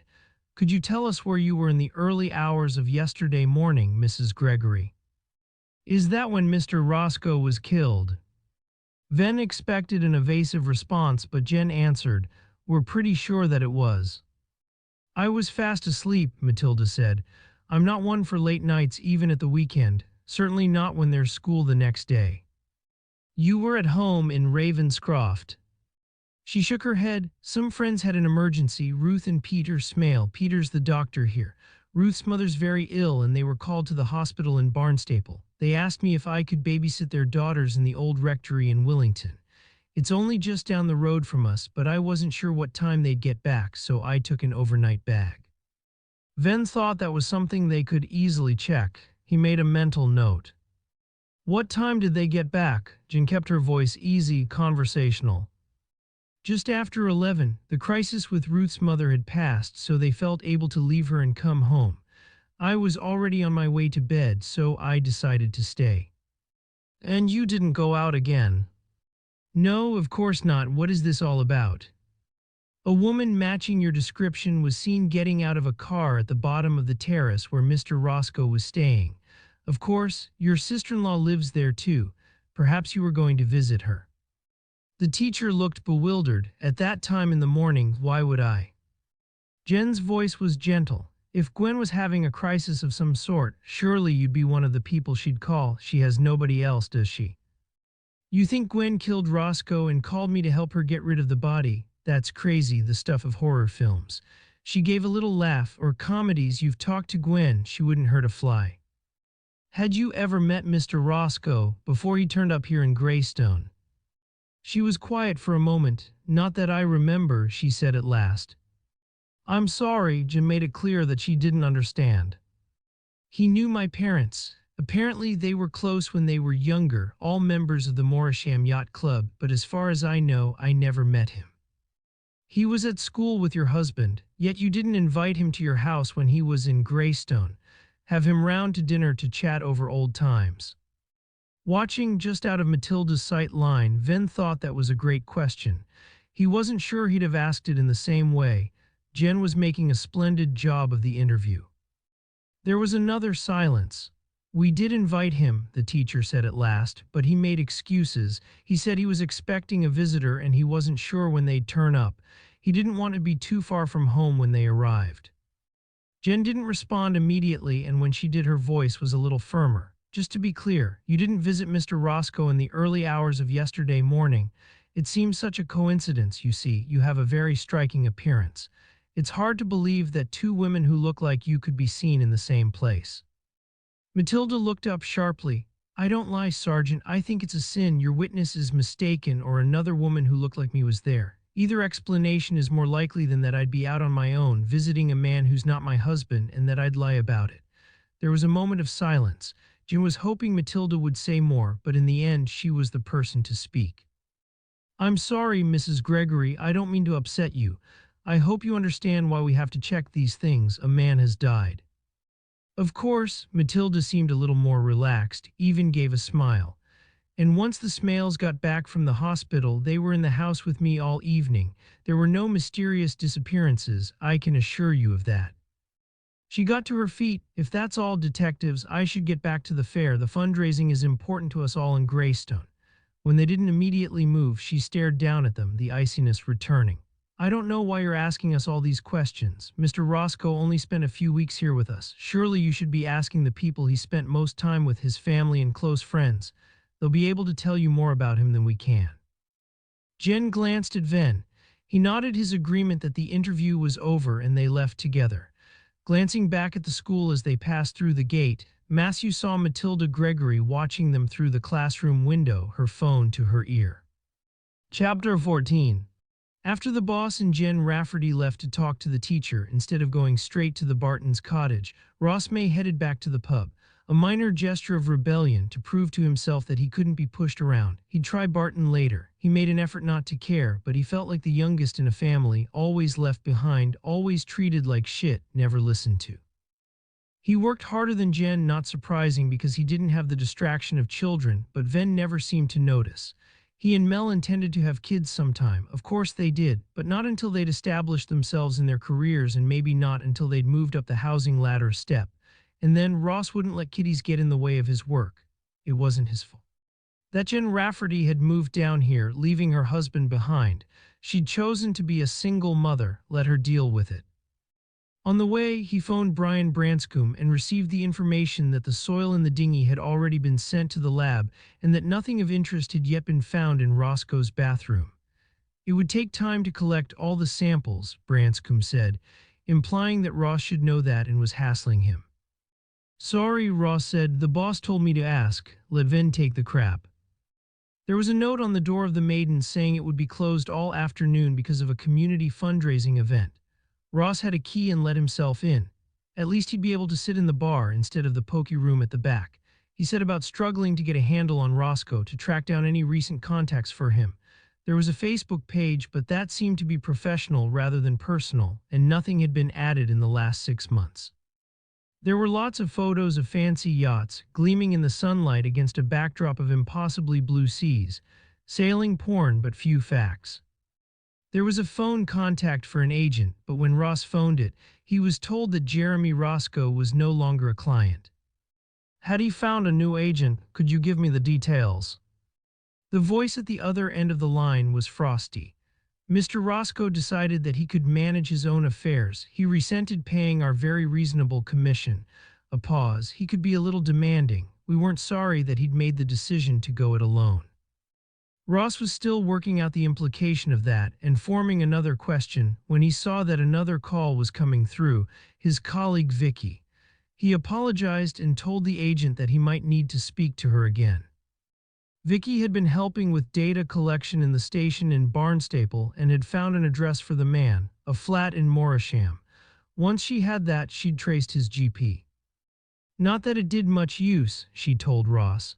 Apparently Roscoe hasn't visited the doctor for at least 5 years. They'll have a next of kin for him, though.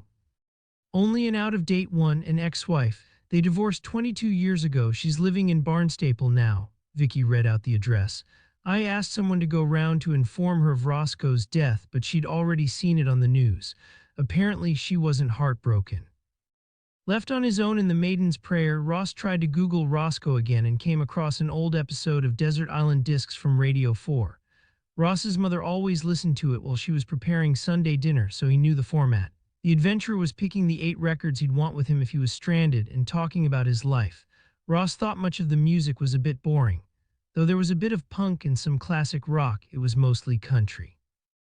It was interesting, though, to hear the man talking about himself and his childhood, growing up on the North Devon coast.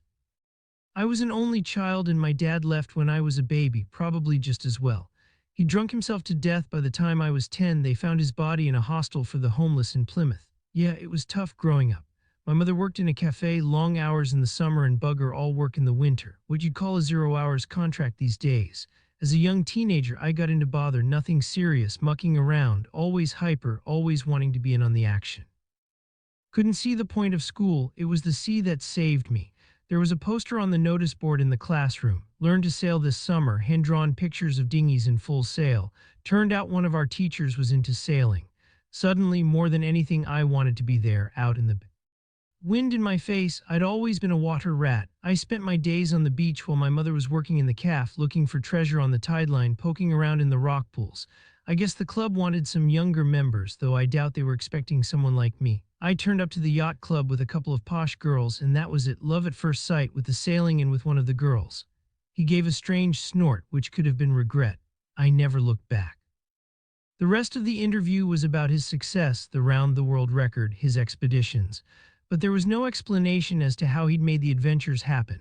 Ross couldn't see how he'd turned from a schoolboy crewing on other people's boats to a round-the-world yachtsman. A boat like that would cost a fortune, wouldn't it? It would take sponsorship, and Roscoe wouldn't have had those sorts of connections. They'd been told that the man had ambitions to sail in the Olympics, but he'd never made the team, and Ross couldn't see how sponsors would be interested in might-have-beens.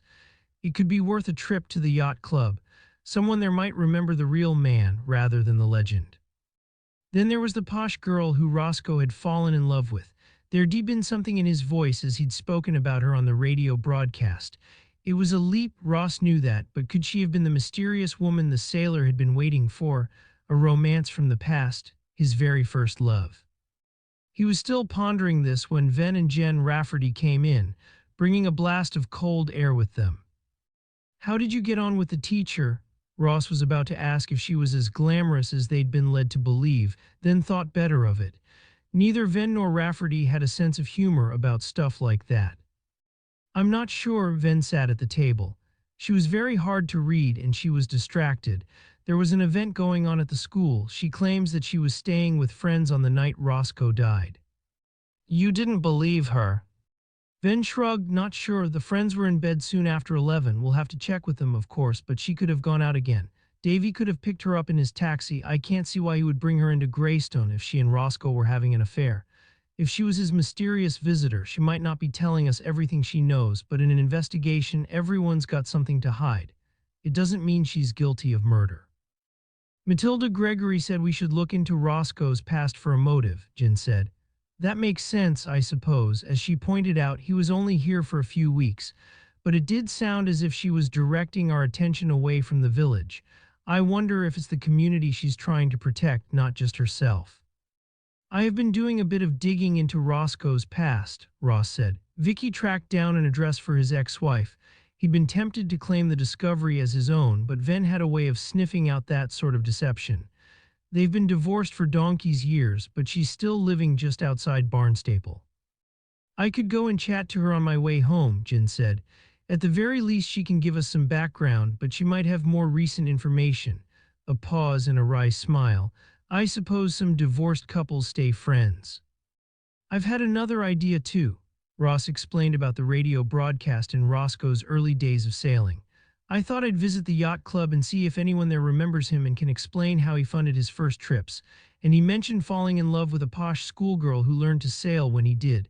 He comes across as a romantic sort of chap, doesn't he? He might still have been holding a candle for her. I wondered if she could be the mysterious woman he was expecting to turn up at the cottage. Will anyone be at the sailing club? Venn sounded doubtful. This sort of weather, nobody will be out in a boat. This time of year, it won't be about the sailing. Ross was a member of the rugby club and he thought, out of season, it wouldn't be very different. It's more like a social club, old guys sitting at the bar and chin-wagging about past glories. Venn nodded. I thought I might head out there this evening. Ross could see the prospect of an evening's escape from this drab, depressing village. It's only a few miles away and I might turn up something. Sure, Venn said, good idea, let's catch up when you get back. It was almost dark when Ross arrived in Morisham, a stately town with wide, tree-lined streets leading to the waterfront with its marina.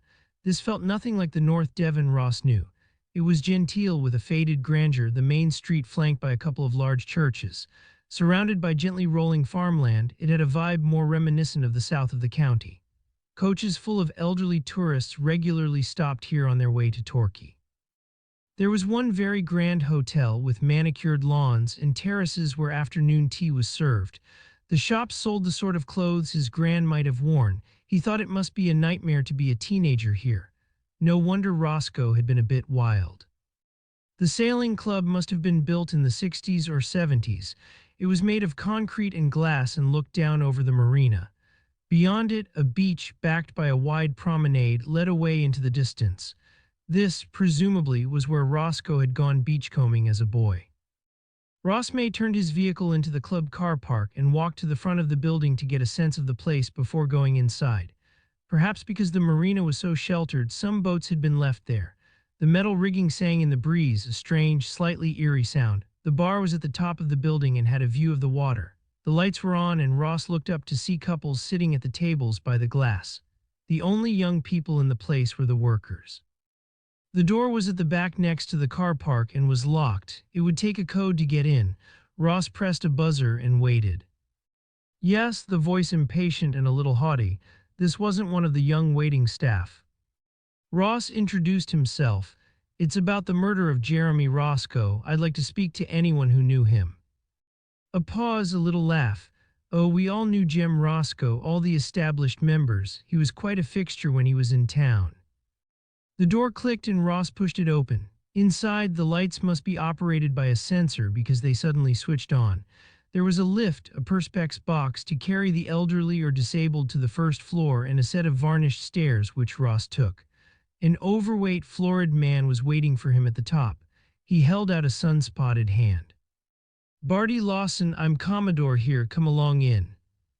He must have warned everyone in the bar of Ross's arrival, because the whole room turned and stared, before pretending to be engrossed once again in their conversations. Now it was quite dark outside, and Ross was mesmerized for a moment by the flashing buoys in the bay, and the sweep of the lighthouse beam from the headland beyond the beach. Glorious, isn't it? Lawson sounded as proud as if it were his personal property. Takes a fortune in upkeep, of course. The salt wind eats away at the concrete. Now, what would you like to drink? Ross was tempted. Despite his swagger, he felt out of place in this sort of company, and a drink might relax him. But Venn had an uncanny way of sniffing out misdemeanors and the breaking of rules. Coffee, he said, thanks. Lawson ordered a coffee and a whiskey from a middle-aged woman behind the bar and led Ross to a table by the window. He must have been sitting there before Ross showed up, because a whiskey glass with a little left remained on the table.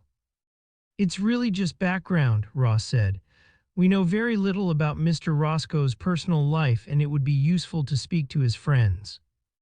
Lawson was looking out into the darkness. His face was reflected as a shadow in the glass. Everyone here thought they were Jem's friend, once he became famous at least. Not so much before that. Lawson turned back into the room. The hand holding the glass trembled a little. Ross thought the man was already drunk in that contained, unobtrusive way of the seasoned alcoholic. It was the cloudy eyes and the effort to concentrate. Venn's superior, Joe Oldham, could get that way at times, more often recently, though Ross was reluctant to admit it. Well, he was quite an irritating oik as a boy. He never really fitted in. There was a pause. This place was always a second home for me. My grandfather raised the cash to build it, and my father was in charge until he died. And then you took over. Voted in, the man bridled a little. We don't believe in nepotism here. There was a pause while he seemed to reconsider. Having said that, I probably got a sympathy vote. Poor Papa committed suicide. Ross was saved from answering by a young barmaid who brought his coffee on a little silver tray, milk on the side, and a biscuit, and another large whiskey for Lawson. So, what was Roscoe like as a youngster? Cocky, Lawson said, and he took too many risks when he was out on the water. We didn't mind him drowning himself, but there were times when he put other people in danger. I don't understand how he could afford it. Ross sipped the coffee, which was weak and much too hot. Sailing is an expensive hobby. He started off crewing for older members, working his passage as it were, cleaning here and working behind the bar when he was older, but he was never really happy playing second fiddle. He always wanted a boat of his own. A pause. He was good, but not as good as he thought he was, not then. There was talk of him sailing for Team GB in the Olympics. The fresh glass in front of Lawson was already almost empty. He was very good at talk. How did he get the money to buy a boat good enough to sail single-handed round the world? It was time, Ross thought, to be more direct. Otherwise, Lawson would lose it altogether. The man was at that stage of drunkenness when he was unguarded, but still relatively coherent. One more drink and he'd be over the edge. That was what we all wanted to know. Jem Roscoe left here to seek his fortune. That was what he said when he resigned from the club, as if he was Bloody Dick Whittington. It seemed fortune found him and a bit closer to home. Lawson stared at his reflection in the glass. He seemed lost in thought. I don't understand. He had a sudden windfall. The man's voice was ragged, bitter. A year later he was sailing out of the marina, with the country's press here to watch him set off. Where did he get his money from to buy the boat? Oh, we all wondered that. There were stories, of course, most of them made up by Roscoe himself, but we all wanted to know who paid for the Nellie Wren. Of course, Ross said, that was the boat he broke the round-the-world record in. A strange name. Was it called that after anyone special? The girl he lost his heart to when he first learned to sail. Lawson looked up at him bleary-eyed. Oh yes, it was named for the woman who went on to be my wife, who was already my girlfriend, a leaner, bloody cheek. He turned round to catch the eye of the barmaid. Nell, he called her, then Nellie Wren. He said the Wren was because she was so dainty. Is she still your wife? Yes, she bloody well is. He'd raised his voice and there were disapproving looks from the other members. Nobody seemed very surprised, though. Perhaps Lawson regularly turned from affable to aggressive at this time of the evening.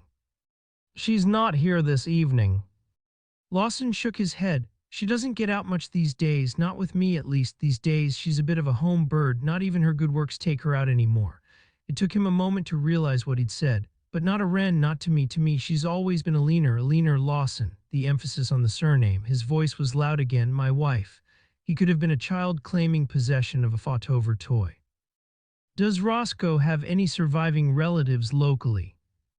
Not as far as I know, no siblings certainly. I seem to remember his mother died when he was out on one of his adventures. Lawson waved his fingers in the air to suggest quotation marks around the last word. There was a moment of silence. Eleanor might know. Perhaps you should go home to her, Ross said. I have to leave now. You've been very helpful. He felt sorry for the man, embarrassed on his behalf, and wanted to get him away before the audience had anything further to roll their eyes at. He was thinking he should check that Lawson didn't have his car with him when the older woman appeared from behind the bar. Your taxi's here, sir, downstairs and waiting for you. She winked at Ross and whispered as Lawson stumbled off to find his coat. I get his keys from him as soon as he comes in. We don't want him losing his license, do we? Not when he's a magistrate and all. They walked together down the stairs. At one point Ross took the older man's arm to stop him falling. I might want to talk to your wife, he said just before they went outside. As you suggested, is there a good time to call at your house? Come any time. The man was suddenly jovial again, the melancholy gone. Always open house at the Lawsons. Ross held the door open to let the man go ahead of him. A dark car was waiting. A man got out and opened the back door of the vehicle. Come on, Barty, let's get you home to your missus. His voice warm and friendly, almost affectionate. Ross recognized him from a photo Venn had shared to the team. Davy Gregory, taxi driver and former farmer, and minder, it seemed, to the rich and entitled. Chapter 15. Jen phoned Roscoe's ex-wife before setting out from Greystone. The woman sounded distant, a little bored by the idea that she should give up part of her evening to discuss her dead former husband. I suppose I can stay in, but I don't know how I can possibly help. We're just looking for background, Jen said. I won't take up any more of your time than we need.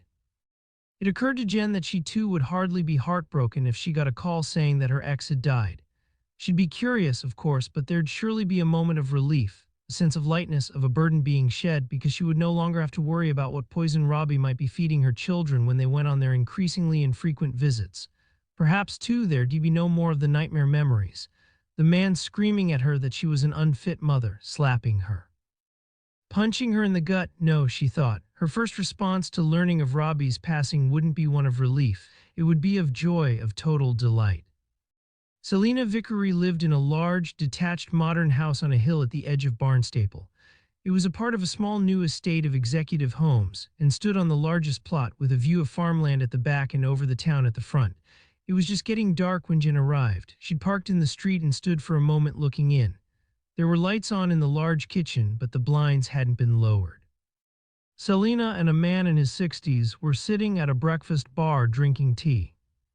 This must be Terry, the new husband. Jen rang the bell and the woman slid from a tall stool to answer the door. You must be Sergeant Rafferty. She wore jeans and a silk blouse and looked good for her age. Well-cut hair and subtle makeup, which Jen thought hadn't been put on just for her benefit. This was a woman who cared about her appearance and wouldn't meet anyone without it. You don't mind sitting in the kitchen? I've just made tea. She led Jen into the room, and now she did pull down the blinds at the long windows. Everything was very clean, very shiny. Jen took a stool, accepted the offer of tea. As I said on the phone, I don't know how I can help you. Jem and I divorced 20 years ago. Terry and I have been married for 15. I'm just after background information, Jen said. We haven't worked out what he was doing in Greystone. Did he have any contacts there? Relatives, friends? There might have been school friends. Kids from the village went to Morisham High, I think, but I didn't know Jeremy then. How did you meet? I was working for my father. He had his own business, a shop in Morisham. The town had a different feel then, before the smart set moved to Croyd and Woolacombe. It was more fashionable. The tourist board called it North Devon's answer to nice, and it did have a glamorous feel. There were fancy bars and clubs. We sold quality clothes, not just for the Twinset and Pearls Brigade who visit now, but for the younger crowd, men and women. We had regular customers, but the tourists came too. And the grand sailing fraternity. Dad had an eye for fashion and design. Which you've inherited. Her husband spoke for the first time, his voice proud. He was stocky, gray-haired. Selina has her own textile company she sells worldwide.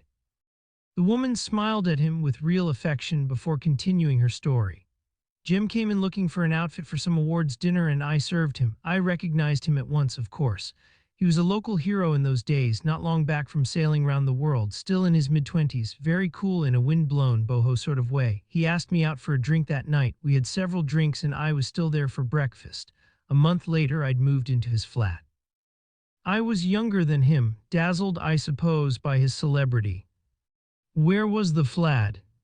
It was in one of the newly built apartment blocks looking out over the promenade in Morisham. All white and clean and pretending to look like somewhere on the French Riviera, with palm trees in the communal garden at the front, a sleek wine bar on the ground floor. His place had a balcony and we'd sit there in the evenings to watch the sun set over the sea. I thought it was so cool. Dad's business was in Morisham, but I'd grown up here in Barnstaple. This is quite different, ordinary, real. Jen thought that probably tied in with the address that Vicky had found.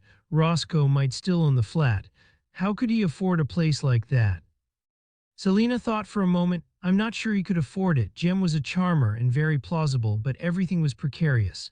He might get what seemed like a ridiculous sum to endorse new sailing gear or open a restaurant or give a team-building speech, but then he'd splash out on a holiday in the Maldives and it would all disappear. I understood business. It's what I'd grown up with. At first I just enjoyed the ride, the big wedding and the honeymoon in St. Lucia.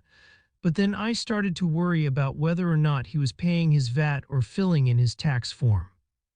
Is that why you divorced?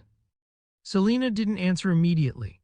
No, not entirely, though his reluctance to take anything seriously made me uneasy. As I said, he was a charmer. He told me he didn't need to worry about the financial detail, that he had an accountant to deal with the tedious stuff and a lawyer to get him out of bother. But by then, I'd stopped quite believing him. She looked up at Jen. I'm not saying he was a liar, but he made up all these stories in his head. Real life bored him, and he was like a kid living in his own daydreams. He had to play the lead role in his made-up adventure stories. I'm sure he believed in the fantasy. As I said, he wasn't a liar. But for Jem, everything had to be romantic, exciting. I don't suppose you remember the name of the accountant or lawyer. Not the accountant, the lawyer had a weird name. I think that was why Jem had picked him. We used to laugh at it. Bottle, he was called Rodney Bottle. She looked at Jen. He was already middle-aged then. I'm not sure he'll still be practicing.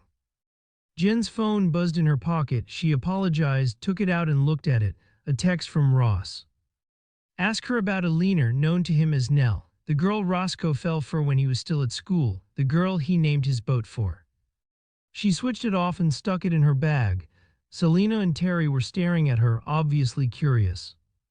Did you ever meet a woman called Alina? Nell, apparently he named his boat after her, the first boat that he sailed round the world in. Ah, Selena said. Nellie Wren, she was another of Jeremy's make-believes. She didn't exist. Oh, I think she existed, but nobody could have been as pretty, as innocent, or as good as Jem made her out to be. She was his first girlfriend, the love of his life at least. I'm not even sure he actually went out with her. But he married you. Nell was unattainable, engaged to someone else. I'm not sure why he married me, to distract himself perhaps.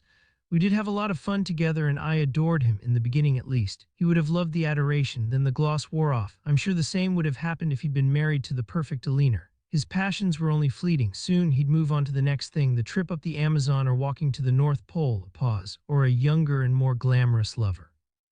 Is that why you divorced then? He'd found someone else. No, she said, I left him before it happened, but I could tell he decided I wasn't really what he needed. I'd never be able to live up to Nell. When he was drunk, he'd tell me about her, about how lovely she was. There's only so much of that a girl can take. There was a pause. You know what Deanna said about Charles and Camilla, that there were always 3 people in her marriage. That was how it felt with Jem. In a way it was worse because I wasn't even sure that he'd ever made love to her.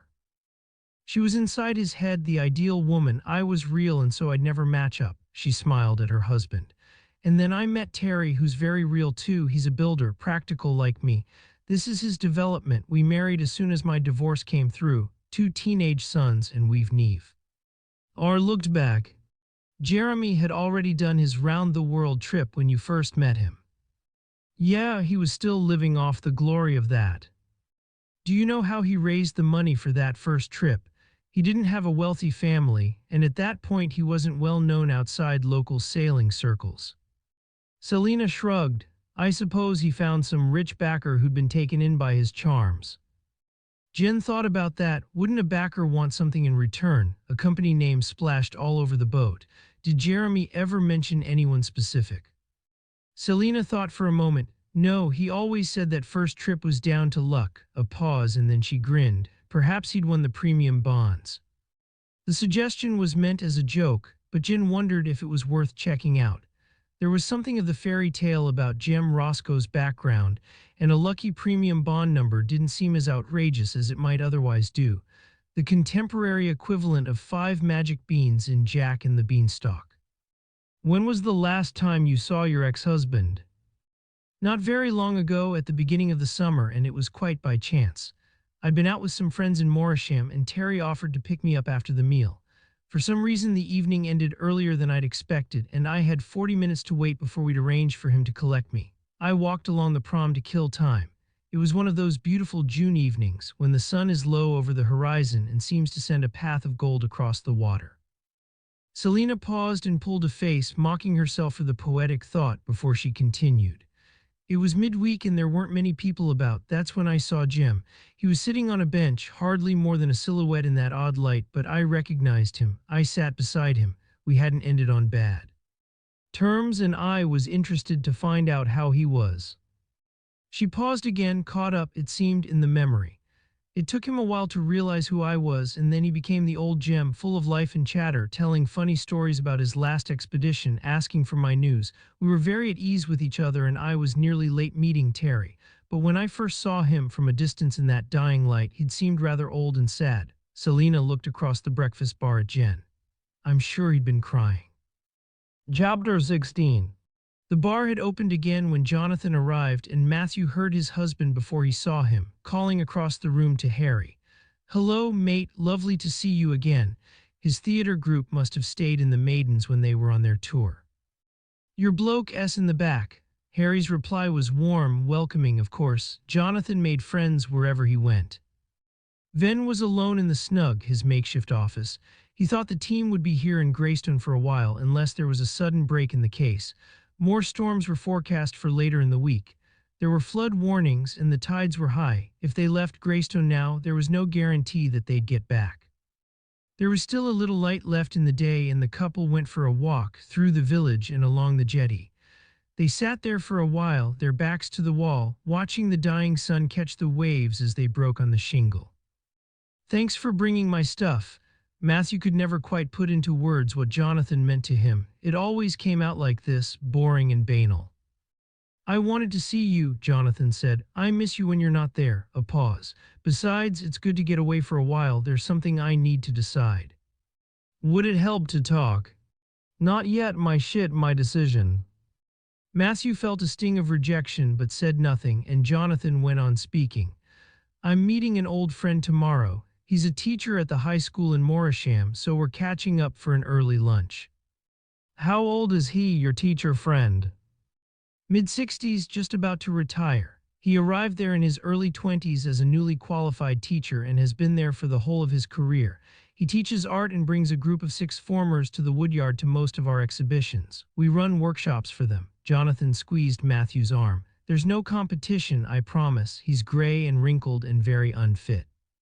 He could have taught Roscoe, Venn said, and Davy Gregory and Harry Carter here. You're surely not asking me to interfere in your work. His voice was still teasing, but it had an edge. Matthew had accused him of doing that once before, and he still hadn't forgotten the hurt of it. No, Matthew said, of course not. He stood up and held out a hand to pull Jonathan to his feet. The only light now came from street lamps in the village and a flashing buoy marking the entrance to the harbor. Ross had returned to the Maiden's Prayer when they got back. Jonathan stayed in the bar, chatting to Harry, drinking the local cider, joining in a game of darts. Venn caught up with Ross in the snug. So at least we know a bit more now about Jeremy Roscoe. Venn was drinking coffee, his elbows on the table. He needed a sharp mind for this. At the moment, everything seemed woolly and blurred at the edges. There was little that was concrete to get hold of. Even Ross, usually so fixated with facts, was speaking of impressions and feelings. Bartholomew Lawson, Ross said, Commodore of the Sailing Club, husband of Nellie Wren and General Pisshead, he really didn't like our victim. He called him a little oik. A pause. I think he was jealous, really jealous. There was this boy from a single-parent home who swanned into the yacht club and was a better sailor, and who then had the nerve to fall for Lawson's girl. Jealous enough to kill him after all this time. Venn was skeptical, but envy was corrosive. If he were still religious, he'd say that it ate away at the soul. He'd seen colleagues, brooding, desperate, because someone else had been given the promotion they'd thought should be theirs. To be honest, I don't think he'd be upright in the early hours of the morning, never mind competent enough to organize that sort of murder. Ross paused. He has a taxi to take him home every night. The guy got out to help him into the car. I recognized him from the photo you circulated. Davy Gregory. Ross nodded. Did they seem friendly? Not what you'd call friendly. Even drunk, Lawson still thought he was boss, but they knew each other well enough. Gregory appeared to be acting like some sort of minder. I've heard back from Jen, Matthew said. It sounds as if Roscoe was obsessed by Lawson's wife. She was a part of his life, in his imagination at least, even when he was married to someone else. I suppose, Ross said, that would be a kind of motive for Lawson, but I still can't see him as a killer. And why now after all this time? I'll go and see Alina Lawson tomorrow. This woman seemed to have haunted the dead man's dreams since he was a boy. Want me to come along? There was little enthusiasm behind the offer. Middle-aged women didn't quite catch Ross May's interest. No, Matthew's voice sounded sharper than he'd intended. He realized that he'd caught something of Roscoe's obsession with the woman. Now he wanted to form his own impression of her, and it would be easier to do that alone. I still need to get those soil samples from Sammy Barton. Venn thought that should already have been done but said nothing. He was learning to pick his battles with Ross. Then, can you see if Roscoe still owned an apartment on the Morisham seafront? Selina, his ex, saw him there at the beginning of the summer. He paused for a moment. And through Selina, Jen has tracked down his lawyer, the guy who once was his lawyer at least. He went by the name of Rodney Bottle. I'm sure you'll be able to find out if he's still working in the town, or if someone has taken over from him. If Roscoe owned a place locally, why come to stay in Greystone? Ross said, especially if Alina was his mystery woman. Venn thought for a moment. I think when we know that, we'll know who killed him. He stood up. He wanted to speak to Jonathan. He felt homesick for the long, low house by the estuary. He wished they were there alone. Chapter 17. They woke early again. Jonathan was immediately out of bed, making tea, planning a swim. Swimming was a recent passion, a daily ritual when they were at home. From the bedroom window, Matthew watched him walk across the street and into the shadowy water, and stayed watching until Jonathan strode back onto the shore, laughing and shaking the water from his hair like a dog. Matthew ran downstairs to his car then and drove off, before Jonathan came back and saw him. He felt like a voyeur, as if Jonathan was a stranger and he had no right to be staring. Driving inland, there was mist on the low ground and a strange diffuse light filtering the rising sun. The Lawson house was some way inland of Morisham, surrounded by woodland and a high stone wall. Matthew left his car on the road and walked up a twisting drive through trees. He hadn't expected the grounds to be so extensive. There was a small pool, almost a lake, with a jetty rising out of it. Everything was untamed, a little overgrown, as if the place had seen better days. A wooden swing on long ropes hung from a huge tree on the lawn. Ross hadn't mentioned the Lawsons ever having had children, but perhaps it had been left there by former owners. Matthew had a brief moment of temptation. What would it be like to swing in long arcs under the tree? The whole place had a dreamlike, ghostly quality.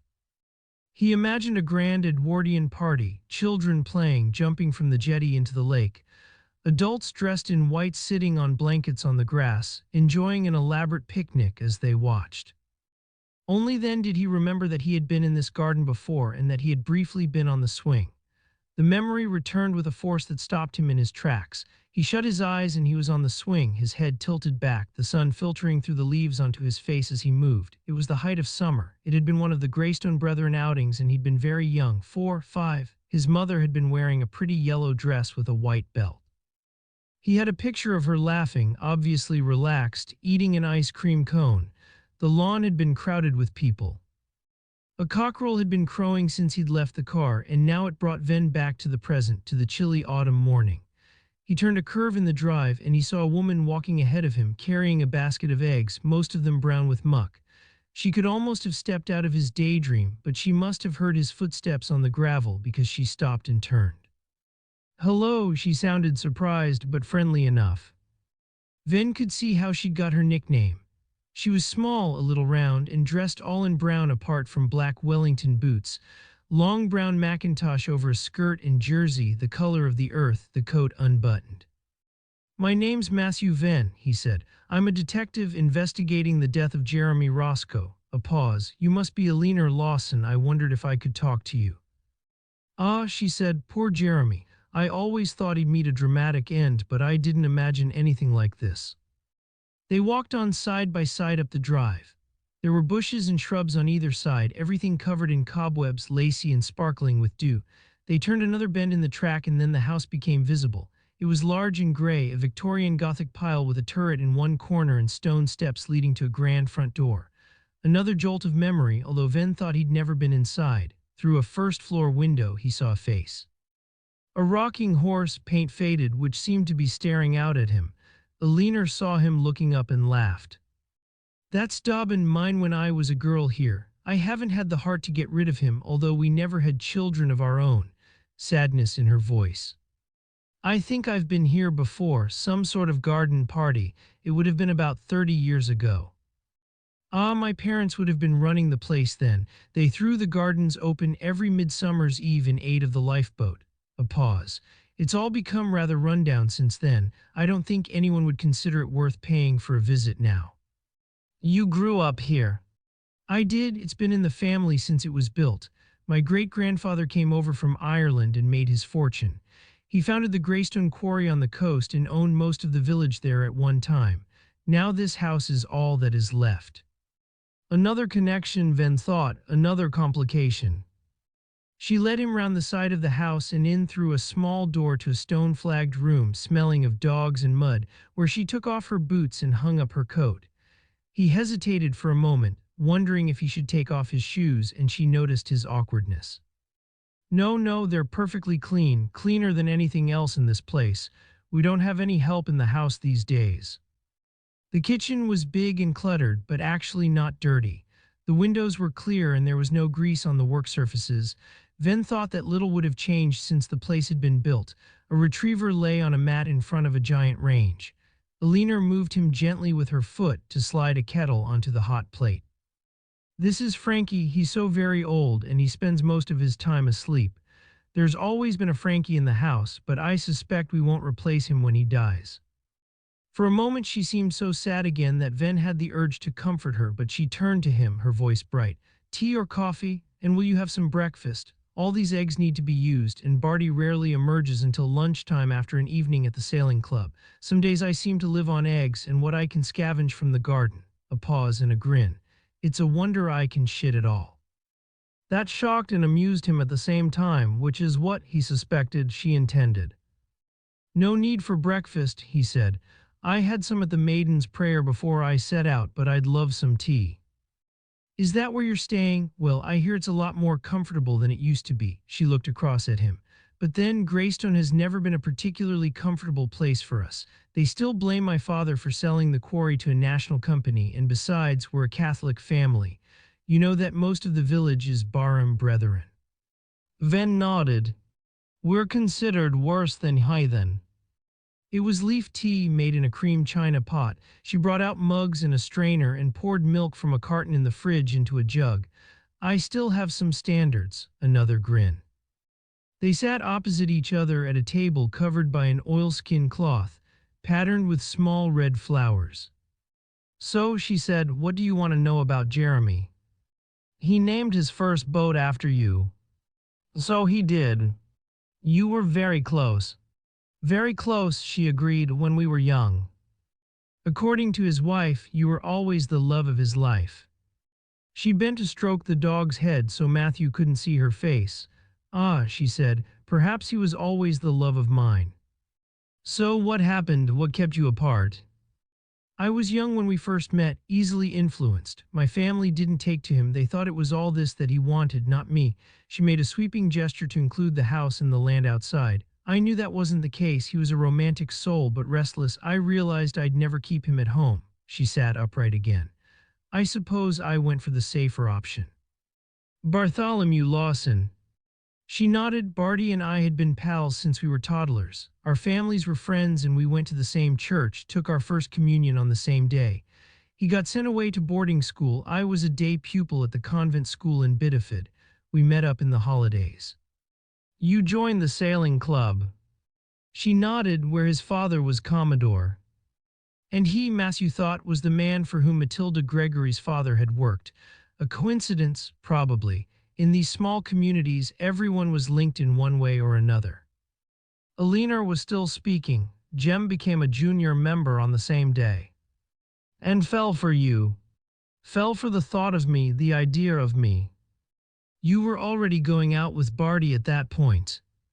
I suppose I was. We'd snogged certainly, and he'd taken me to the pictures. He felt a certain kind of ownership. For the first time, her voice was hard. Do you know how Roscoe got the money to buy his first boat? She laughed and Venn saw her as the girl she once had been. That was pure luck, classic Jem, you couldn't make it up. Venn said nothing and waited for her to tell the story. He and a couple of friends were beachcombing, she said. He found a piece of jewelry on the tide line, mixed with the sea glass, the shells and the weed, a locket, gold. The catch was broken and it must have dropped from the owner's neck. There'd even a picture inside. The salt water had rotted that away, but there was an inscription on the back, "My darling Grace." He could have sold it for the value of the gold, but as I told you, he had a romantic nature. He wanted to trace the woman who'd owned it. He asked me to help him. And you found her. Venn thought Alina was a great storyteller. He was already caught up with the narrative. We did. He was like a terrier when he set his mind to something. She was an elderly woman called Grace Fanshawe, and she lived in one of those stately Georgian houses in Morisham High Street. How did he track her down? There aren't that many women of the right vintage who regularly walk the beach. Jem and I asked around. It seemed that Grace's lover had given the locket to her when she was a girl. It was old, already an antique, when the man bought it, but he had the inscription done. He was a naval officer, and there was an accident in the Atlantic just after the war. He drowned. She never married and seemed haunted by the sea. Alina looked up at Venn. She seemed close to tears, but Matthew wasn't convinced by the tale. It seemed like something a man like Roscoe might make up from fragments of other stories, scraps from films and popular television dramas. Roscoe had been the hero of his own adventure story. Alina must have sensed his skepticism. I met her, she said. She and Jem became friends of a kind. He visited her regularly, did her shopping, and kept her company. She was very frail by the end. She stopped her daily walks on the beach, but he pushed her along the prom in a wheelchair. He was kind to her. She had no family. Matthew was starting to guess what was coming. Grace remembered Jeremy in her will. Alina nodded. She left him everything, the house and all her savings. It was enough for him to get the Nellie Wren and to plan his trip. There was definitely no family. She shrugged. Nobody local. I think there was a nephew. I remember Jem was contacted by some lawyer in London who queried the will, but though Grace was frail in body, she was in sound mind. There was nothing they could do. You and Jem must have been close at that time, Venn said, if you went with him to visit Grace. We were friends, close friends. She sounded a little defensive. You were still going out with Barty, pleasing the family, keeping your options open. He told one of my detectives that he didn't know how Jeremy got the money for his round-the-world adventure. I was young, I couldn't take anything too seriously, and Barty was away, first at school and then at university. I always stayed at home. It was serious for Jeremy, though, wasn't it? Silence. He was heading out on his trip, Alina said at last, and his head was full of his boat in the sea, of becoming the youngest man to sail single-handed round the world. When we met up, the talk was all about that. It seemed as if I was his audience, nothing more. Did he ask you to wait for him? Venn thought that was the kind of romantic gesture the man might have made. She was as still as the stone her grandfather had cut from the quarry. Outside the kitchen window a robin was singing. He did, but he was drunk that night before he set off, wild with excitement. I thought it would be forgotten by morning. But he'd meant it, and when he came home, you were engaged to Bartholomew Lawson. Another silence. I was, she said at last. I've regretted it every day since. She looked at him. Jem turned up here the day before the wedding, asking me to run away with him. He'd proved what sort of man he was, he said. There was a long silence. I didn't have the courage to do it. Had you heard from him recently? We know he was expecting a visitor at the place he was renting at Greystone. No, she said. I knew that he wouldn't ask again. Jem had too much pride. It would have been different if I'd gone to him, and I wish I'd contacted him years ago, but I wasn't brave enough, and by then I could tell that Barty needed me. I'd made my choice and I had a duty to live with it. If I'd left, there'd be nothing remaining of him. It would have been easier if we'd had children. He'd have been a different man then. A pause. But that was down to me too. It was my body that let us down. I suppose I felt we had to rattle along together. There was another, longer silence. She was stroking the dog, and Venn thought the conversation might be over. He was about to get to his feet to leave when she started speaking again, her voice flat and sad. Jem was always in my head. In my dreams, he was a potential escape from a meaningless relationship. I thought that if I really couldn't stand it anymore, I'd get in touch with him and he'd gallop to the rescue. No judgment, no recrimination. We'd sail away into the sunset. We'd have fun. The possibility kept me going through the dark times. Now the hope is gone and everything seems rather bleak. She looked up and gave a wry smile. But of course, I'll survive. I love this house and I have a better life than most. Besides, I can't complain because, as I've explained, it was my choice. How do the young describe it? My bad. Now Matthew Venn did get to his feet to go. Elinor walked with him to the back door. The sun was up and the dew on the cobwebs had disappeared. The long swing hung still from the tree in the middle of the lawn. Before he reached the bend in the drive, Matthew stopped to look back at the house. There was a face at an upstairs window, human, not a wooden horse. Bartholomew Lawson staring down at him. Chapter 18. Ross was still in the Maiden's Prayer when Venn arrived back there from the Lawsons' house. Gwen Gregory had cleared the table of the remnants of his late breakfast, and he was working at his laptop. I went to see Barton first thing. I met Brian there and he got the soil samples you were after. The boss nodded. How was Barton? Any resistance? Ross thought about that. Not really. He was polite enough. He said the weather's due to break again tomorrow night. Venn seemed preoccupied. Have you seen Jonathan? Yeah, Ross said. We had breakfast together when he came back from his swim. He said he was going into Morisham. Jen's on her way. She won't be long. She called into Appledore to see how the CSIS were getting on with the dinghy. Nothing useful so far. Venn nodded. Ross thought it was always impossible to tell what he was thinking. What was the word? Inscrutable. That was the boss to a T. So I've been to see Elinor Lawson, Venn said. I know now how Roscoe got the cash to buy his first boat. Ross listened to the story of Grace Fanshawe and the finding of the gold locket. It all seemed very unlikely to him. It could have been a kid's fairy tale, or something out of the women's magazines Mel read when they were on holiday. Did you believe it? There's something so weird about this investigation that I'd believe almost anything. That didn't sound like Venn, who was rational and always instilled in them that the facts mattered more than guesswork, or any notion of gut feeling. Matthew was still talking. We can check, though. There'll be a record of the will. A distant relative contested it. He paused. If Roscoe was waiting for a mysterious woman, surely it must have been Elinor Lawson. She was obviously the love of his life. But she looks nothing like the woman Alan Ford described as getting out of the car on the night of the murder, and she denies being there or even having heard from Roscoe recently. Why would she lie? May thought this was obvious. He wondered if the boss was losing his grip because she killed him. Why would she do that after all this time? And she came across to me as rather a gentle soul.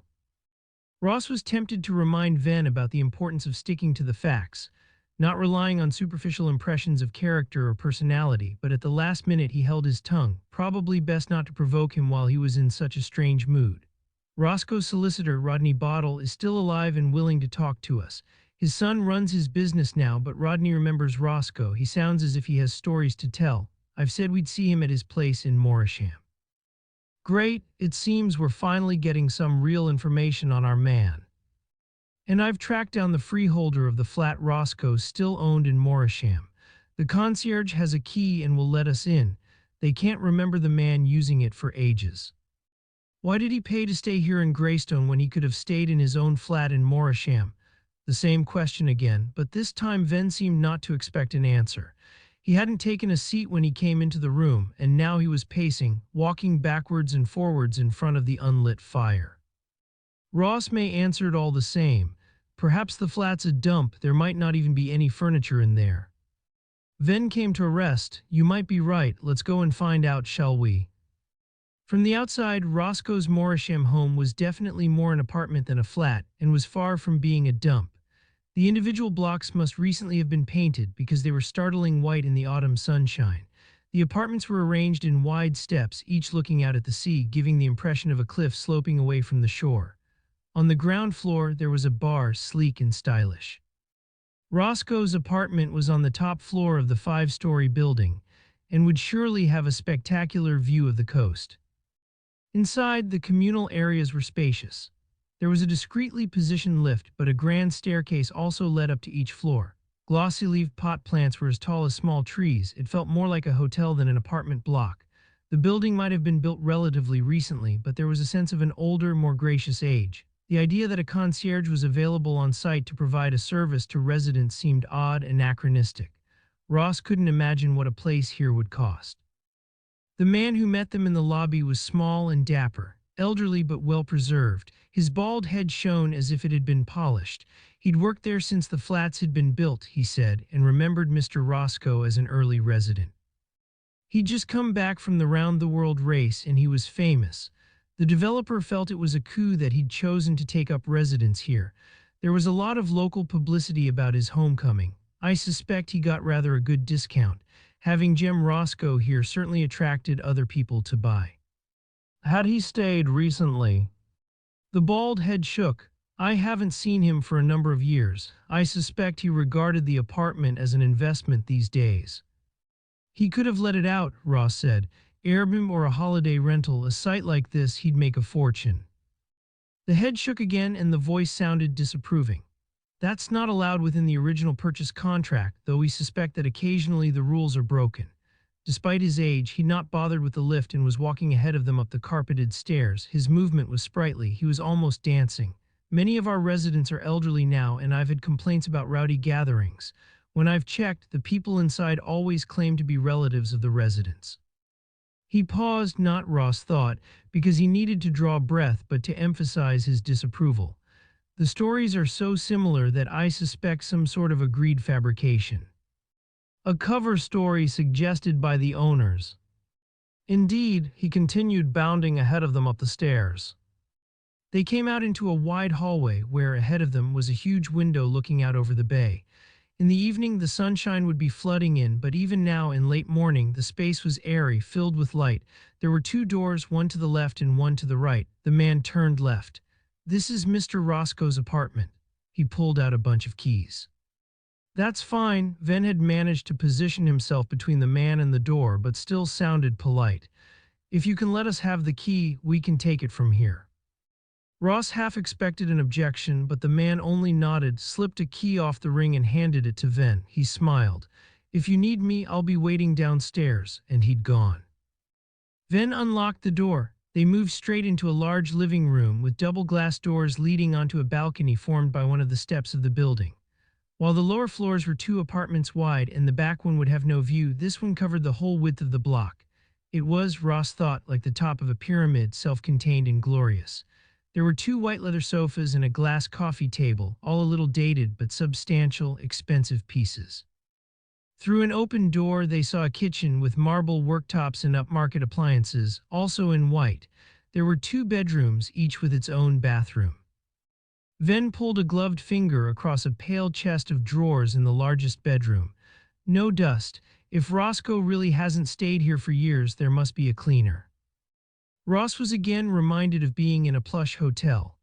A rich relative of Mel's had bought them a night in a flash place in London as a wedding present before they jetted off to the Canaries on honeymoon, and this had the same vibe, great for one night but not very homely.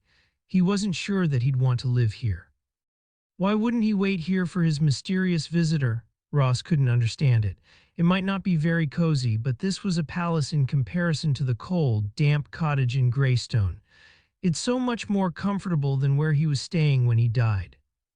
Venn considered the question seriously.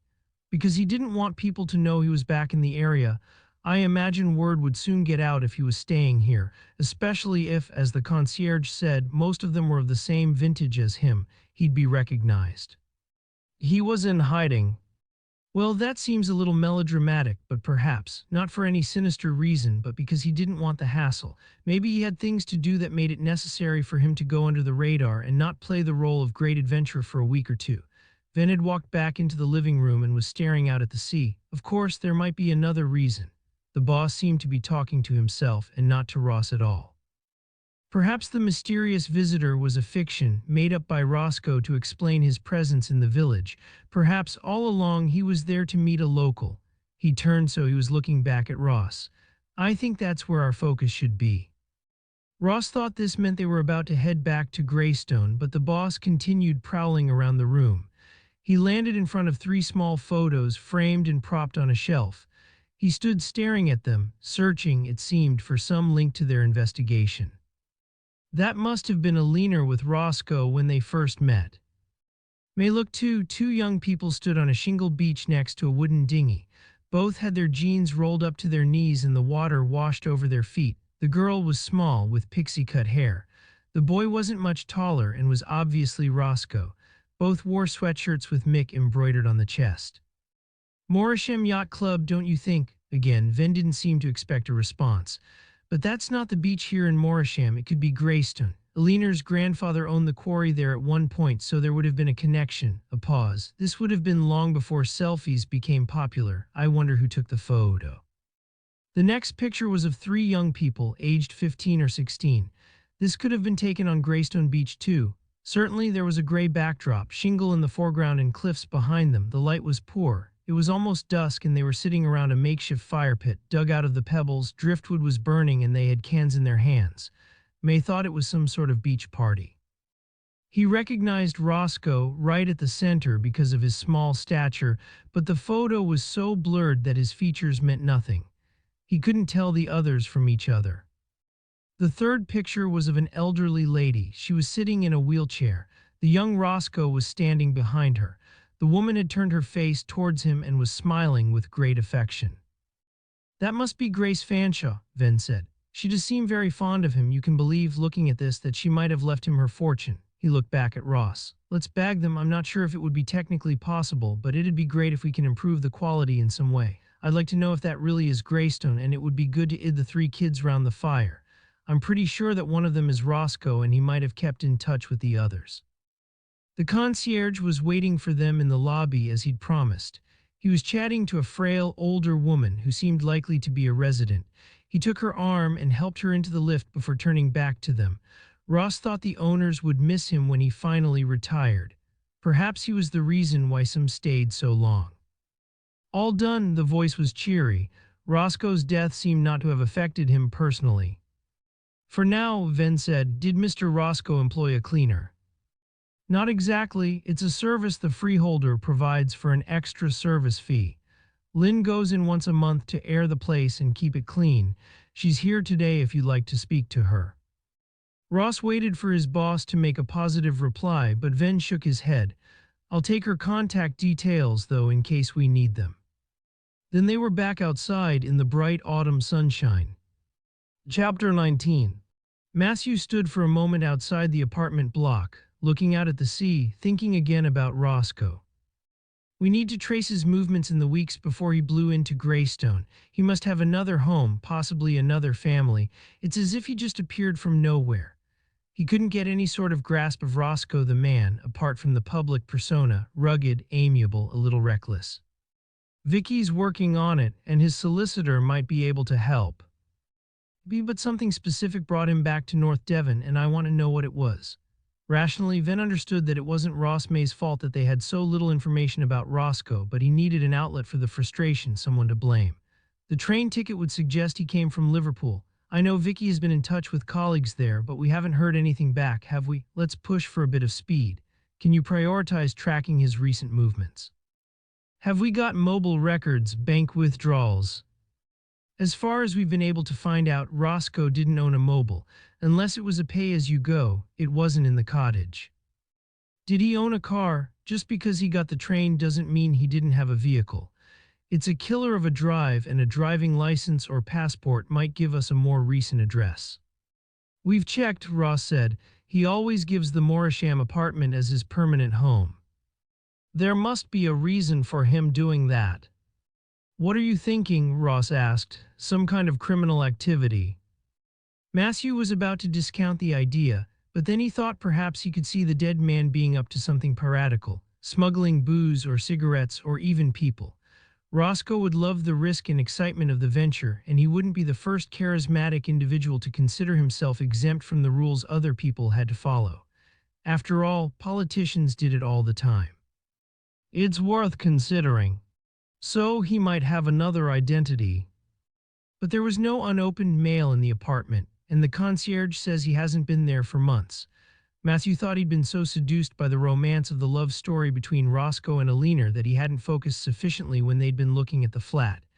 There'd surely be something: council tax and utility bills, junk mail. Even if the cleaner had picked it up, there'd have been a pile somewhere. Perhaps it was forwarded somewhere by the concierge. "Wouldn't he have told us?" Matthew had already turned to go back into the building to find him. The frustration was building. Then, glancing into the cafe bar on the ground floor of the block, he saw Jonathan sitting at a high table in the window. He was talking to an older man who did indeed have wrinkles and gray hair pulled back into a ponytail. This must be the art teacher friend. Matthew looked at his watch. It was just past midday. The pair were in earnest conversation and Jonathan was sitting side onto the window. He wasn't looking outside. "Who's that guy with your bloke?" Ross had seen Jonathan too. Why, Matthew felt his temper fraying. Ross had a tendency to gossip. "He was in the sailing club when I went to see Bartholomew Lawson. Just a member, I guess." Matthew didn't answer. He knew it wasn't Jonathan's fault, but yet again he felt that his two worlds were colliding. Perhaps he should never have asked his husband to come to Greystone. Life was complicated enough. He said nothing and led May back into the building. They found the concierge in his little office, the door open so he could watch the residents coming and going. He'd miss nothing. If Roscoe had been here, surely he'd know. "Inspector, how can I help you now?" The man was smiling, but there was an edge of irritation in his voice. "Mr. Roscoe's mail," Venn said. "Yes," the same smile. "What happens to it? I assume he receives some at this address. Do you forward it to him?" "Oz, I don't know." "But you must know what happens to it." Venn could feel the tension in the muscles of his face and heard it in his voice. He tried to breathe more slowly and to smile back. "After all, you know everything that goes on here." The man's eyes flickered in acknowledgement of the compliment and the accuracy of the judgment. "I think Mr. Roscoe came to some arrangement with his cleaner." "That's Lynn, who's working here today." "Yes," a pause. "I'm afraid I wasn't privy to the arrangement. Normally I carry out that sort of service for our residents." He gave a little sniff. "Where can I find Lynn?" "Oh, I'm afraid you've just missed her. She left soon after you did." "I didn't see anyone leave the building with us." "She left," the concierge said, enjoying the exchange now, "through the back door. I believe I gave you her contact details. I'm sure you'll find her at home." Lynn Johnson lived on a housing association estate on the edge of the town. Even in the sunshine, the gray concrete was dispiriting. The place might have been built at the same time as the block where Roscoe had his flat, but was a world away in terms of facilities and upkeep. Lynn's home was a semi on a long street which curved through the length of the development. It was one of the smarter premises, with a window box hanging by the door and a neatly cut lawn. Next door had a window boarded up and a stained mattress in the garden. Lynn's car was parked on the street outside, an old Fiesta which would probably not make it through another mow. She must just have come in because when she opened the door to them she was still wearing an anorak. That too had seen better days. She was in her 50s, thin and nervy, and she regarded them with an air of suspicion. "Yes, Mrs. Johnson, we're detectives." She interrupted before Venn could finish the sentence. "If you're after Dean, he's not here. He's back in rehab, which is where he should have been from the start, not locked up in a cell all day so he ended up nearly killing himself. I'm his mother, but I still couldn't look after him properly," the words running over themselves. "We're not looking for Dean, and I'm sorry he's not well." The suspicion remained. Addiction's an illness, and he's always had problems, even as a boy. "It's you we'd like to speak to, Mrs. Johnson, not your son. Perhaps we could come in." She stepped aside, with a quick glance at the street to check the neighbors weren't watching. "I don't have anything to do with drugs." The thought obviously horrified her. "You should go next door, strangers turning up every hour of the day and night, if you're looking for a dealer on this estate." This time it was Venn who interrupted. "We're investigating Jeremy Roscoe's murder, Mrs. Johnson. This is nothing to do with drugs."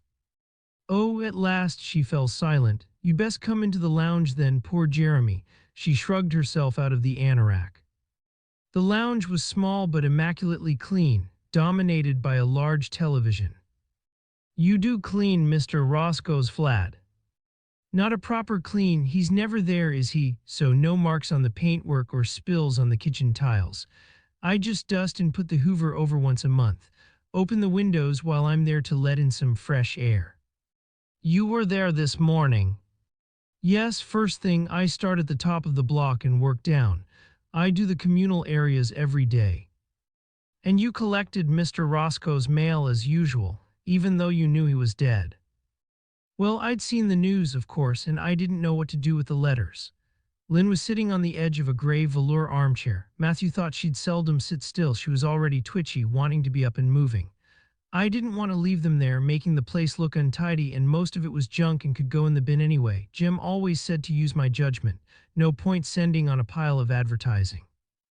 But if there was anything I wasn't sure about, I should send it on. Have you already posted it? I haven't had a chance, have I? Only just got in when you knocked. I was going to take it to the post office this afternoon when I'd had a bit of dinner. Even though you knew he was dead. It doesn't get sent to him, does it?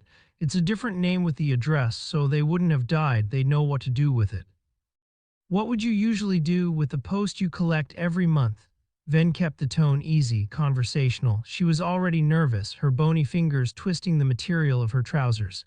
Did you just forward each letter individually? No, Jeremy said to send them all off in one go each month. It'd be less bother. He bought a pile of these last time I saw him, enough to last a year, he said. She opened a cupboard in the sideboard and showed him a pile of white padded envelopes. And he gave me money for the postage too, more than enough. A pause. And he paid me for doing it. 30 quid a month, not bad just for packing them up and taking the envelope to the post office. Jim Roscoe was always generous, though. I was paid by the company that owned the flats, but he always left a bit extra for me. Venn let that statement go for a while. It sounded as if Lynn had cleaned for the man while he was still in permanent residence in the apartment. Could we see the mail you picked up today, please? She fetched a large handbag from the hall, pulled out first an overall and then half a dozen envelopes. See, I ditched these. She put obvious circulars on the arm of her chair. You can tell they're just junk, but I'd send those two on. And where would you send them? Venn asked. Of course, we'd like the address and the name of the person who received them. I'll take care of those letters too. Have you got an evidence bag, Constable? Ross held open the bag and Lynn dropped them inside. Now she was wide-eyed and serious. If you could just let us have that forwarding address, Venn said. It's here. She picked up a card from the mantelpiece.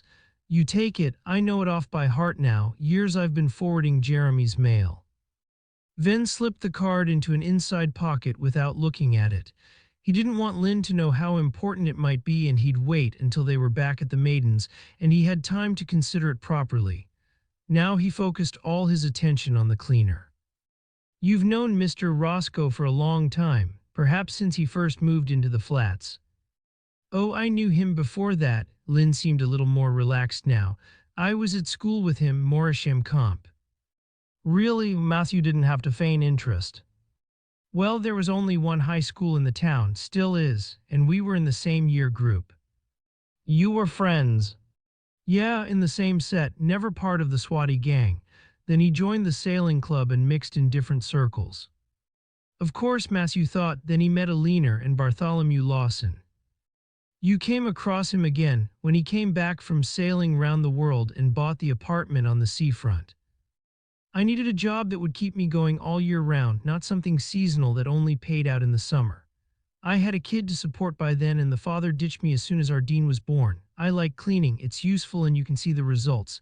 And then there he was in that flash apartment at the top of the block, living like a film star. It was a real surprise when I saw him there. He recognized me though, no airs and graces.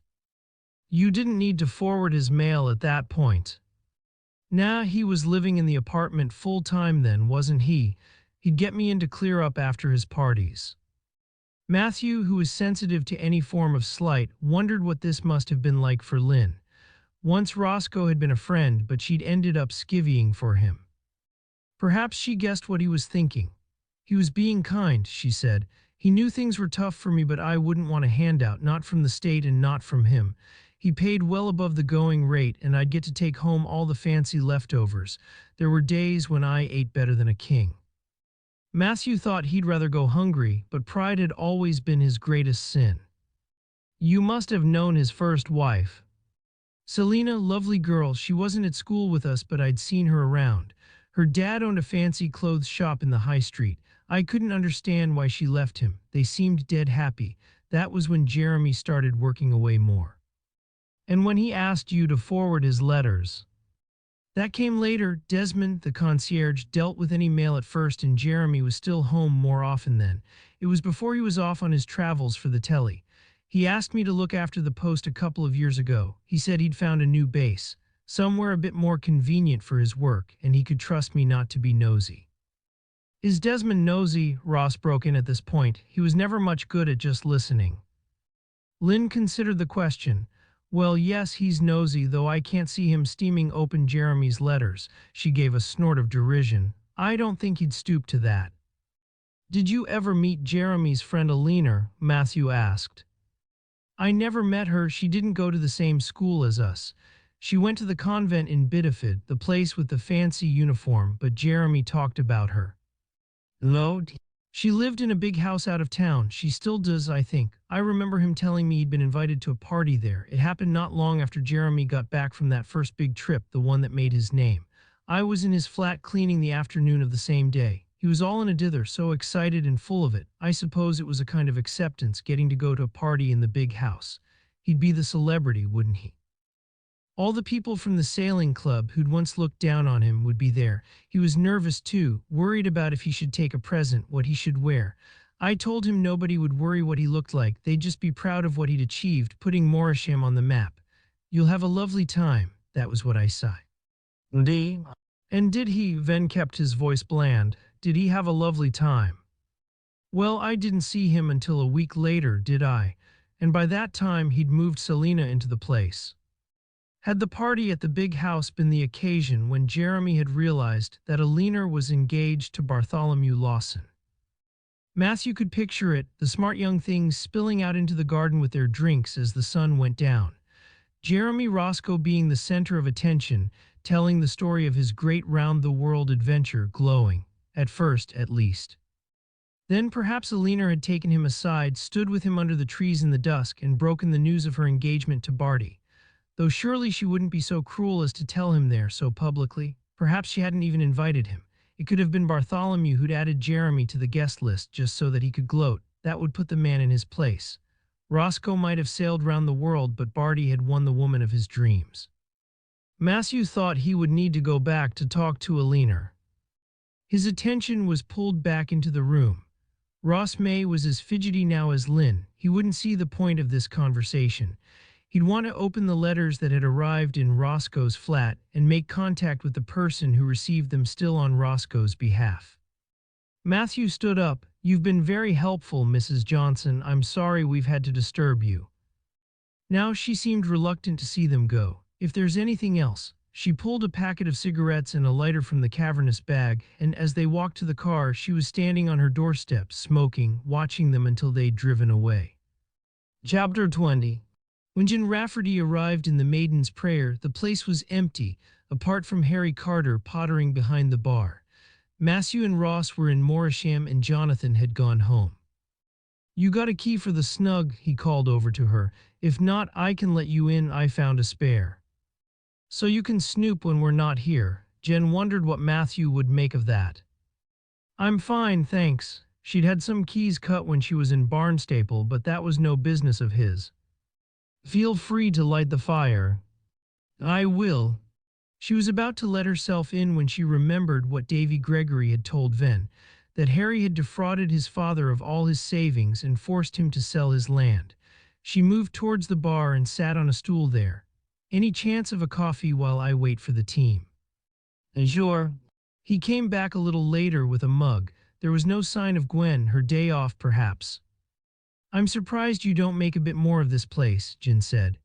Now staycation is a thing. You could go up market, serve smart food. You'd get the tourists flocking. They're always complaining that the popular coastal villages are too crowded and they love a pub with character. Well, Carter set down his tea towel and leaned across the bar. I did have plans. We've already done a major refurb on the rooms. They're all en suite now. I was thinking a gastropub kind of vibe. Maybe expand to the front with a restaurant extension, a lot of glass to make the most of the view, specialize in local fish. His voice was as enthusiastic as a child or Ross May talking rugby. Sounds fab, Jen said. I'd come for a special meal out and then stay the night. What happened to your plans? Carter shook his head. We couldn't quite get the numbers to work. Jen was going to say she understood that some locals had invested, but Davy hadn't wanted Gwen to know that her father had sunk all his savings into the project, and she might still be lurking somewhere behind the scenes. Besides, it was probably not a good idea to show her hand too soon. You could start with a new menu at least. That wouldn't be too expensive. A bit of local publicity and word would soon spread. The landlord shook his head. If I'm going to do it at all, I want to do it properly. I'm putting feelers out for some backers. He looked across the bar at her. No good asking me, she laughed. I've got 2 teenage kids and an overdraft. She slid from the stool and let herself into the snug. Matthew and Ross turned up soon after. She had the fire lit. Despite the sunshine, the air was chill. Ross was almost bouncing with impatience. Let's have a look then, see where the man was living. Matthew, almost teasing, took his time to hang up his coat. We don't know it's where he was living, only where his post was sent. He was still standing and took a piece of paper from his pocket, set it on the table. What is all this? Jen hated the feeling of being excluded, of boys together playing their games. Jeremy Roscoe hasn't stayed in his flat in Morisham for months, Venn said, and then it was only for a couple of weeks. His cleaner sends on all his post. This is who it was forwarded to. Jen looked at the name, which meant nothing, and at the address, which gave her a sudden jolt. The Wirral, a pause. She never liked giving away too much information about her earlier life. It was private and the memories were too painful. That's where my ex's parents live, at least only a couple of streets away. She pictured the street, large Victorian villas backing onto the green of a smart golf club and onto the Dee estuary. It's very posh, used to be part of Merseyside, but the locals didn't want to be linked with a Scholars, so it's Cheshire these days. She looked again at the name, I. Holt, no title. Whoever Mr. or Miss Holt is, they're not on the bread line. That would tie in with the train ticket from Liverpool, Venn said. Holt could be a made-up name, I suppose, if Roscoe was living there and not wanting anyone to know where he was. Or it could be a friend, someone agreeing to take in mail for him, or a partner. We'll be able to find out, won't we? Now we have an address, we should be able to check who lives there through the electoral roll. Ross was already pulling his mobile out. I'll get Vicky on to it. Yes, Matthew spoke slowly. Again, it was impossible to tell what he was thinking. But tell Vicky no contact, not yet. Jeremy Roscoe's death has been all over the news, but Holt hasn't been in touch. If it's a friend or a partner, surely they would. Not everyone wants to be involved with a murder investigation, Ross said. Of course that's true, but let's get all the details before we decide how we need to move forward. An impassive stare fixed on the paper in front of him. We could be looking at a murder suspect here. The last thing we'd want is to scare them away. While they were waiting for official records to come through from Vicky, Ross was on his laptop Googling, checking out social media. Matthew and Jen sat each side of him looking at the screen. I think this must be her, Ross said. Imogen Holt, no address, but she's an actress, small time, had a part 5 years ago in a soap and roles in a couple of ads. He sat back so the others could look at the woman's photograph on the screen. Here she is.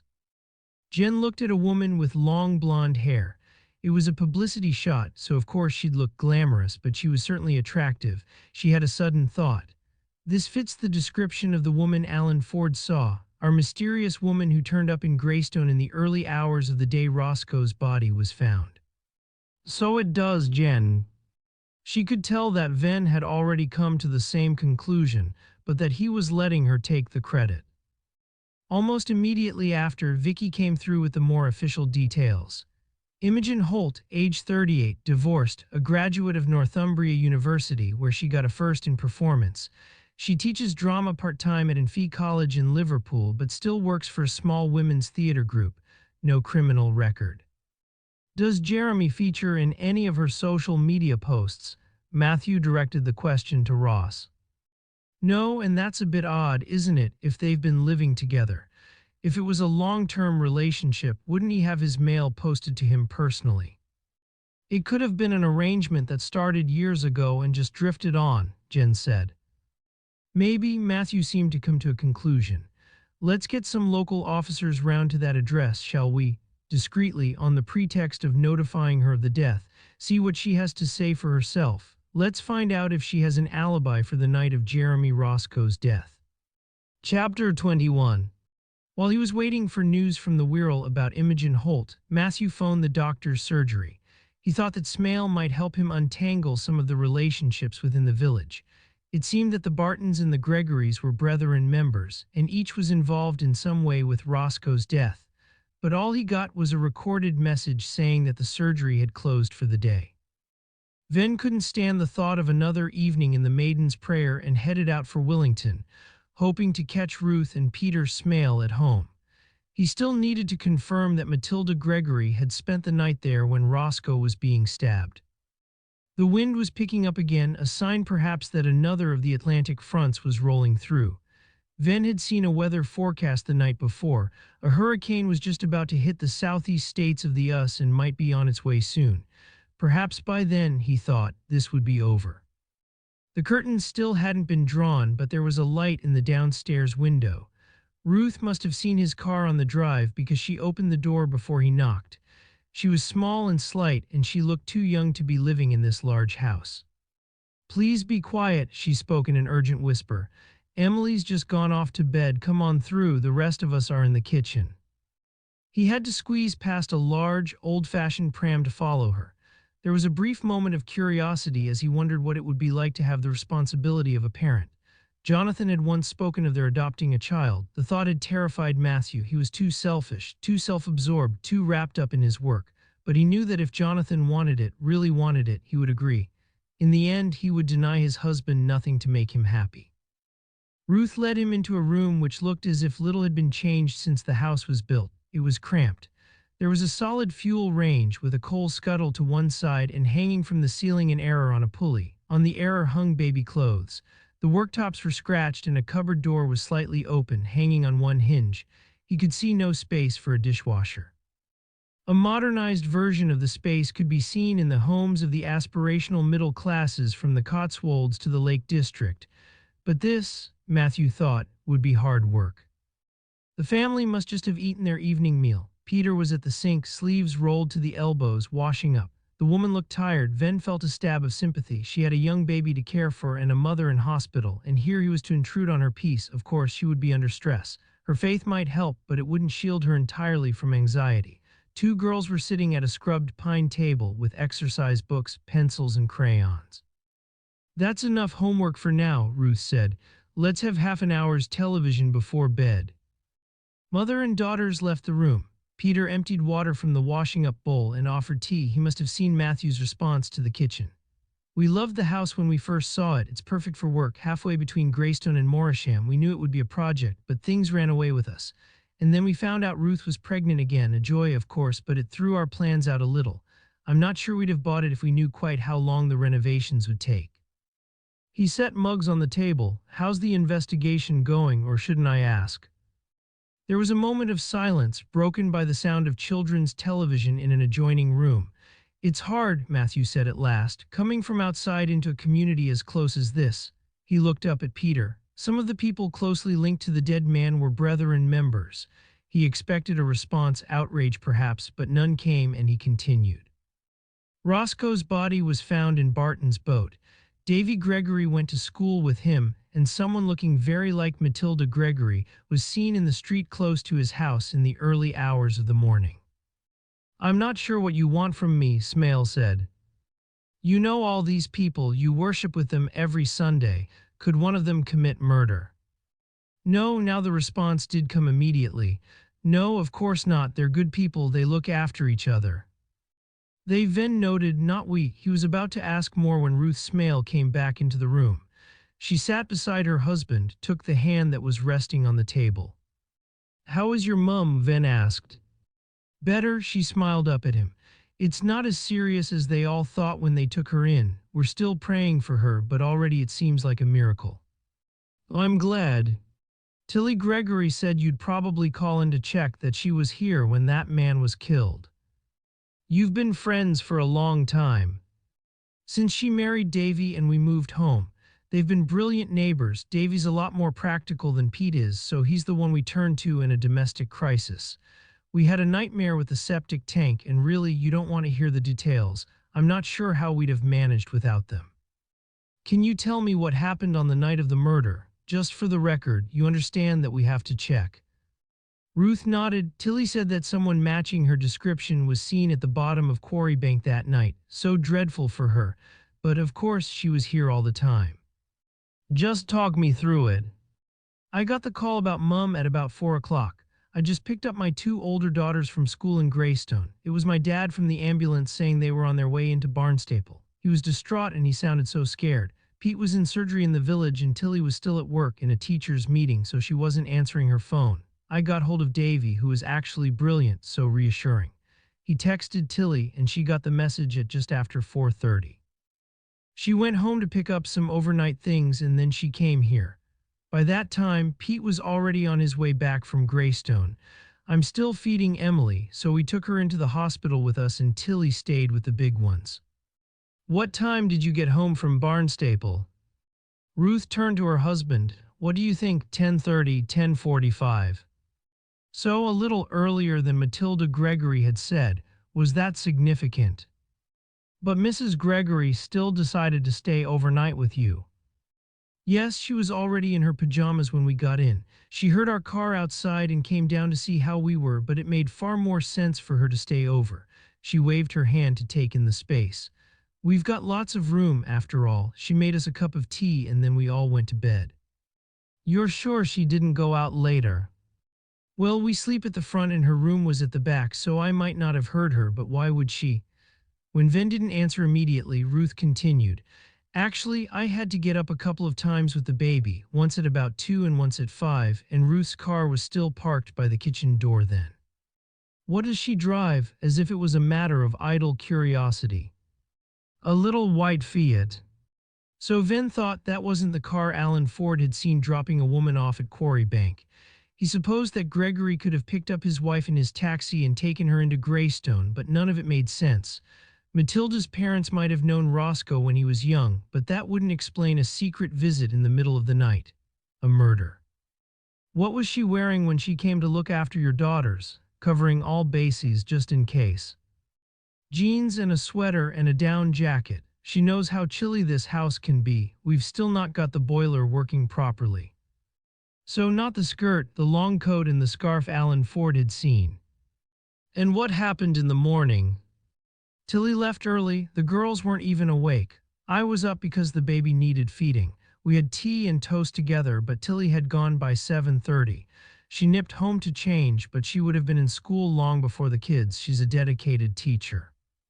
Matthew supposed he'd got what he'd come for, but he still had other questions.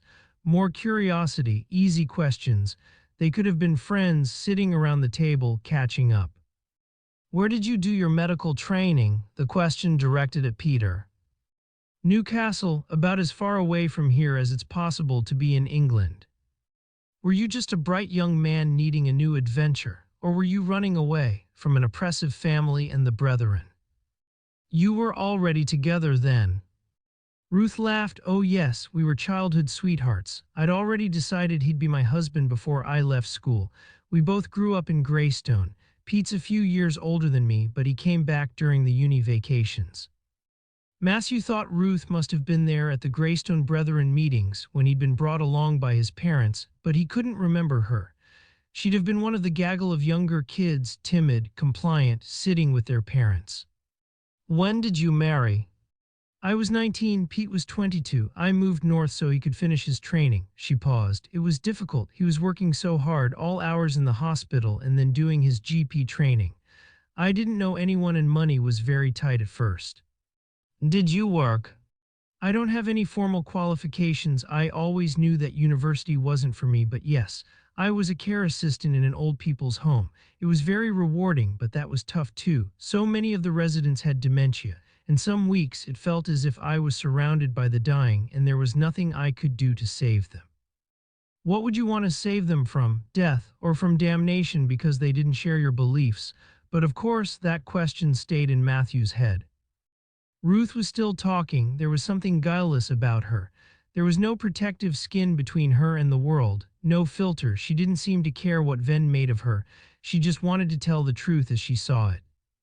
Things became easier, of course. Pete qualified and found a job in Gateshead. I got pregnant with Hannah and then Esther. We made friends there, but I could never really settle. She turned to her husband again. You loved the Northeast, didn't you? But I missed this place, my family, the community. When did you move back to North Devon?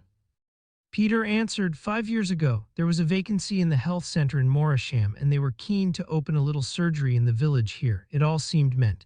We rented for a while in Morisham, and then the old rectory came on the market. We've only been here for a year, and as you see, there's still a lot to do. Venn wondered what Peter Smale really made of it all. He'd been used to the freedom of an anonymous city, challenging work and new friends. Matthew had returned from the city to North Devon to be with Jonathan, but he'd not returned to the claustrophobic world of the Brethren. Their influence might still lurk at the back of his mind, or as an awkward voice in his head, but at home and at work he could escape it. Smale didn't come across as a happy man. It must seem that now, for him, there was no escape at all. Venn stood up. Thanks, he said. That's all been very helpful. Outside, it was quite dark. He stood for a while, looking in at the brightly lit home, still unsure what he made of the family inside. Chapter 22. Despite the time, Jen hung on with Ross in the maiden's prayer for Venn to return from talking to the Smales. News had come through from the officers who'd been to visit Imogen Holt, and she wanted to be there to hear his response. Ross shouted out the information as soon as Venn came in. There was no sign of the woman. They talked to neighbors and they haven't seen her for a couple of days. She could have gone away to stay with friends, Matthew said, to grieve perhaps if she heard that Roscoe was dead. Now Ross was triumphant. She left before he died. Her car disappeared the day before. Did they confirm that she and Roscoe were partners? Yes, he's a bit of a hermit apparently and hates publicity, so he's not seen out in the community much. But the neighbor said they were definitely a couple. There was a moment of silence, then Matthew turned to Jen. Any chance you could go up and see her? If she's turned up again, track her down otherwise and see if she was anywhere near North Devon on the night Roscoe died. Maybe sniff around and get a feel for the situation, find out why Imogen hasn't admitted to any sort of relationship with the man on social media and why she hasn't been in touch once the news of his death went public. I know it's awkward with the kids, but you're a Scouser. Your territory and you'll fit in. Jen's first response was a shock of excitement, back working her patch. Though she hadn't often been called to the big houses in the smart Wirral villages unless they'd been the targets of burglary. Then she started thinking through the practicalities. It might work. It wouldn't be the end of the world if the kids missed a bit of school. She could make up a story about a sick grandparent. Nobody would know. Robbie's parents would be delighted to have them for a couple of nights, and that would give her a cover story, a reason for being there. Robbie's mother was a gossip, and she might even know Imogen. Yeah, she said, why not? They'd moan, of course. Ella would have plans to see Zach, and Ben would have to be prized away from his screen. But Ray and Joan had Wi-Fi, didn't they? And it would do them good to do something different. I'll make a few phone calls. She walked out through the big bar and into the street. She didn't want to be overheard groveling to her in-laws. She was feeling the pull of home, the smell of the Mersey. The Wirral wasn't quite the city she loved, but it was a lot closer to Liverpool than this place, with its cold cliffs and grey sea. It was early the following evening by the time Jen and the kids arrived at her ex's parents' house in Hoylake, and by then she was frazzled. They'd stopped on the M5 to find something to eat, and Ella had whinged because vegan options were limited, and Ben had left his phone in the cafeteria and they'd had to go back. Then there'd been an accident, closing the motorway, and a horrendous diversion through the Cheshire countryside. Joan looked at her watch when she opened the door to them, making a point. You said you'd be here soon after lunch. Joan had always had a point to make, even when Jen had turned up on her doorstep with a black eye and broken ribs. Today, though, the woman seemed curious about the sudden decision to visit and invited Jen in for tea. Jen was shattered and wanted to make a start looking for Imogen, but if she spoke to the couple now, she wouldn't have to come back until she picked up the kids. They sat in the living room with its chintz and its polish, the curtains pulled tight around the bay window. The children had taken themselves off to the rooms where they always slept to charge their phones and contact their mates at home.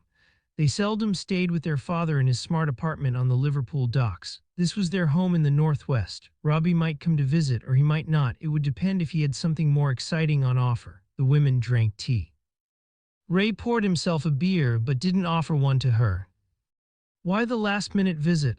Usually Joan was supremely confident in her own domain, but now she seemed almost diffident. Work, I'm part of the Jeremy Roscoe murder investigation. We think he might have had connections locally. There was no need to explain who Jeremy Roscoe was. For her parents-in-law's generation, he was still a hero, and they might not sail themselves, but they'd certainly have friends who did. It was that sort of community. She looked across the glass coffee table to the woman opposite. You haven't come across him. Joan shook her head. There are lots of newcomers to the village. Things aren't the same as they were. She sounded regretful and disapproving at the same time. Jen wondered if the new people were young families, people with noisy kids and arty, liberal views. You'd have heard, though, if he'd joined the sailing club. The woman's back straightened. Oh yes, we'd certainly have heard about that. There was a silence. Jen finished her tea and set her cup on the table. Now it really was time to make a move. Ray and Joan exchanged a glance. We weren't sure if you knew, Ray said. He drank the last of the beer. Knew what? About Robert's young lady. Is this a new one or the one he had when the kids last visited?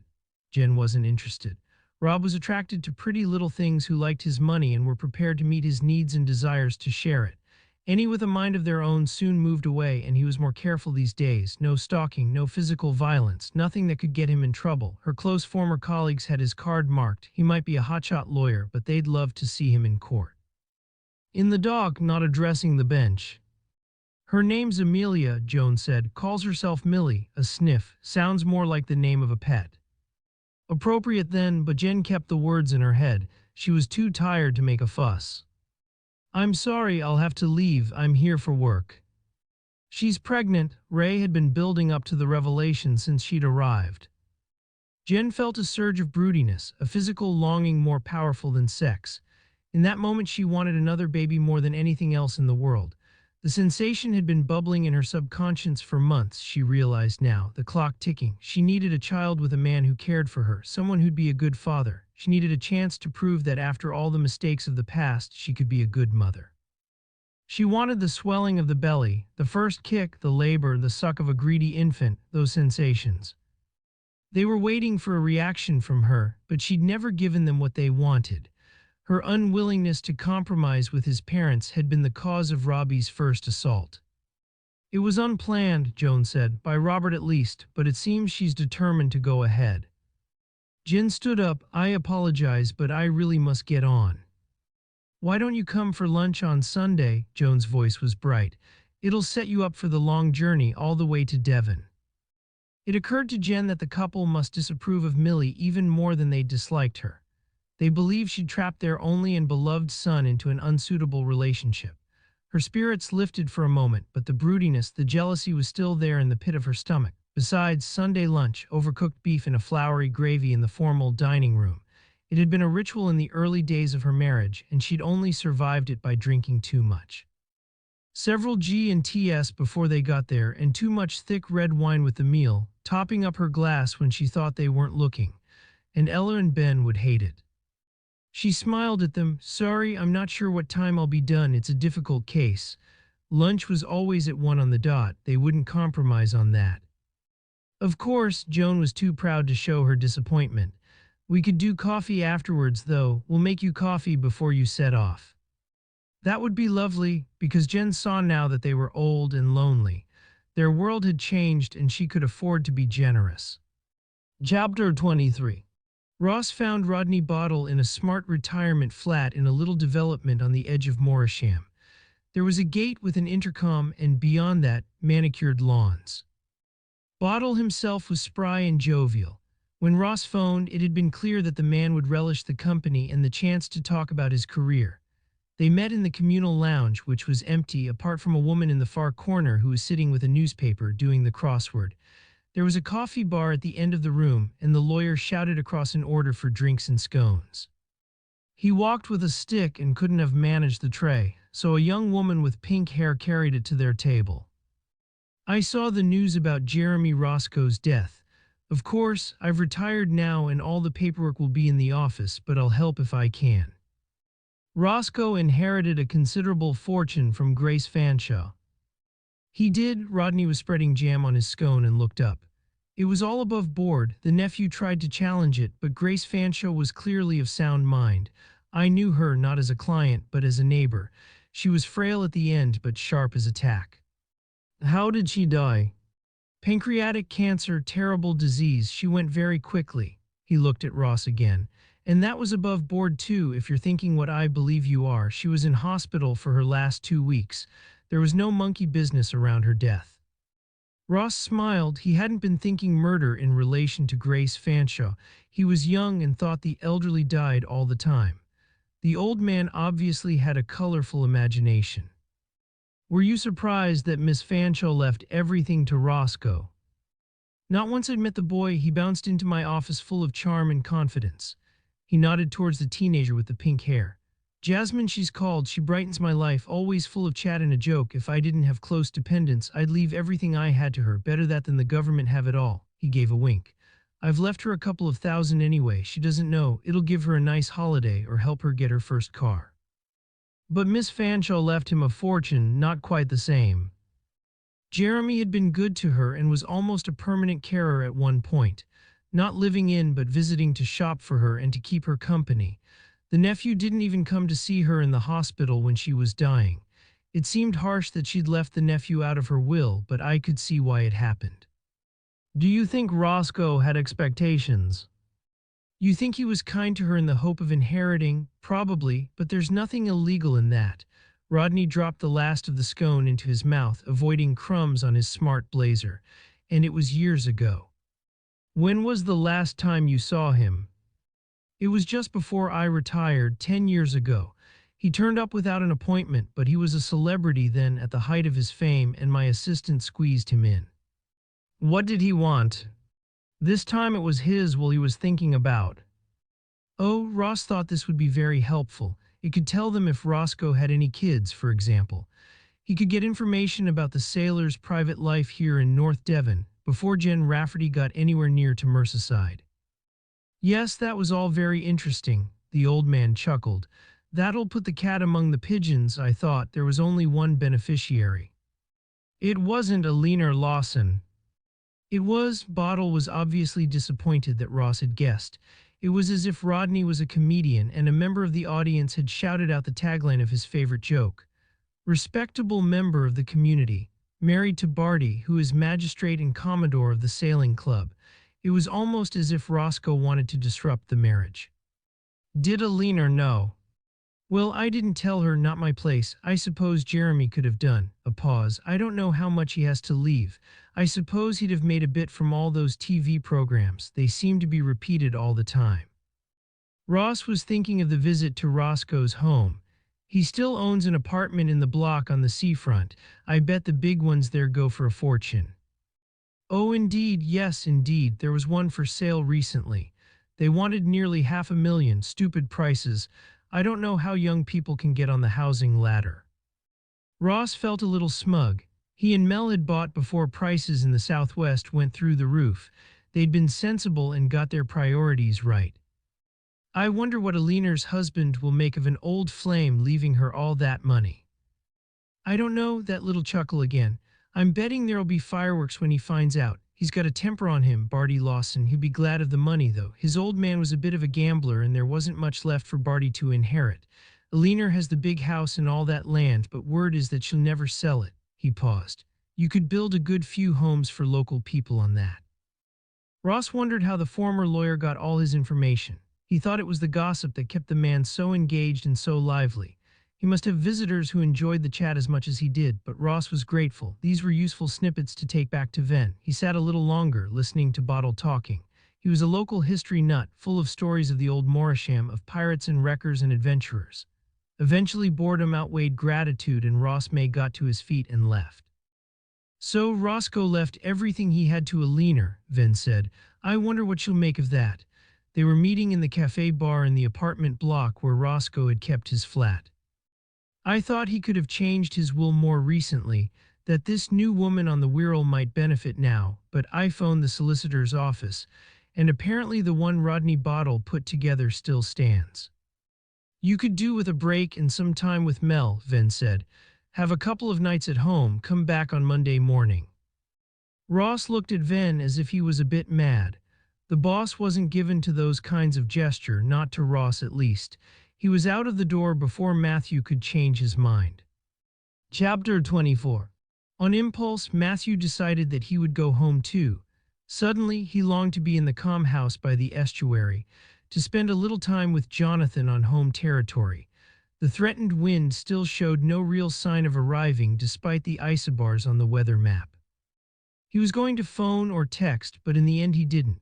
He decided he'd show Jonathan that he could be spontaneous for once. He'd surprise him. Yet when he drove along the toll road at the back of Bronton Marsh and parked by the house, he was the person to be surprised. Jonathan's car was there, but there was another vehicle that Matthew didn't recognize, something a bit old and battered.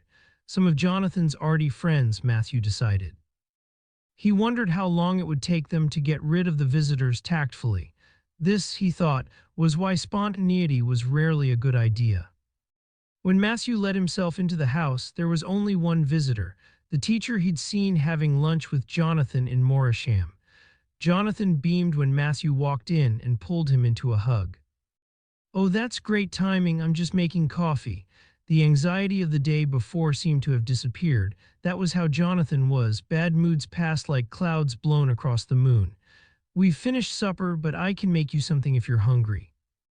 Matthew shook his head and Jonathan continued, "This is Guy. He teaches at Morisham High. I thought I'd be on my own tonight, so I invited him round." Of course, Matthew held out his hand. His mother had considered manners important. "You're a member of the yacht club." "Yeah," the man looked at Jonathan, suddenly suspicious. "I haven't been talking about you," Jonathan laughed. "He's a detective, he knows stuff. My sergeant saw you there the day he went to chat to the Commodore." Venn pulled mugs from the cupboard and went to the fridge for milk. "Did you know Jeremy Roscoe?" "I taught him, introduced him to sailing. At least, I stuck some posters on the school notice board and he turned up. Ruffled a few feathers at the club, having a youngster like Jem trying to join us, but that was just what was needed. It was turning into a glorified gentleman's club." "You must have been very proud when he set the round-the-world record." The man smiled. "Well, I was glad to prove the old farts in the club wrong. They never thought Roscoe would make anything of himself. I was young and radical back then. Now I'm one of the old farts myself, just reliving the past." "When was the last time you saw him?" "Oh, it was at least 5 years ago. He just turned up at the club. The poor Commodore was almost apoplectic. He'd never liked the man, and then in waltzed Jeremy, the center of attention, all smiles and swagger. There was nothing Barty could do. Roscoe had been invited by one of the newer members, who knew nothing of the bad feeling between the two men. No rules broken, so Barty had to grin and bear it. "Can you think why anyone would want to kill Roscoe?" The question came out almost without Venn thinking about it. There was a silence in the room while the man considered the question. "Nobody specific," Guy said at last. "But he was an awkward bugger. Nothing he liked better than winding people up to get a reaction. Just the sort of kid you don't need in a class." Jonathan was up first again the next day. "I'm going for my swim. Want to join me?" "Now I'll have coffee made when you get back." Then, hit by the fear that such happiness could never last, "You will take care, it's still rough out there," thinking that perhaps he should go too, just in case there was an accident. Jonathan only laughed. At Jonathan's insistence, they had breakfast outside. This could be the last day it's possible.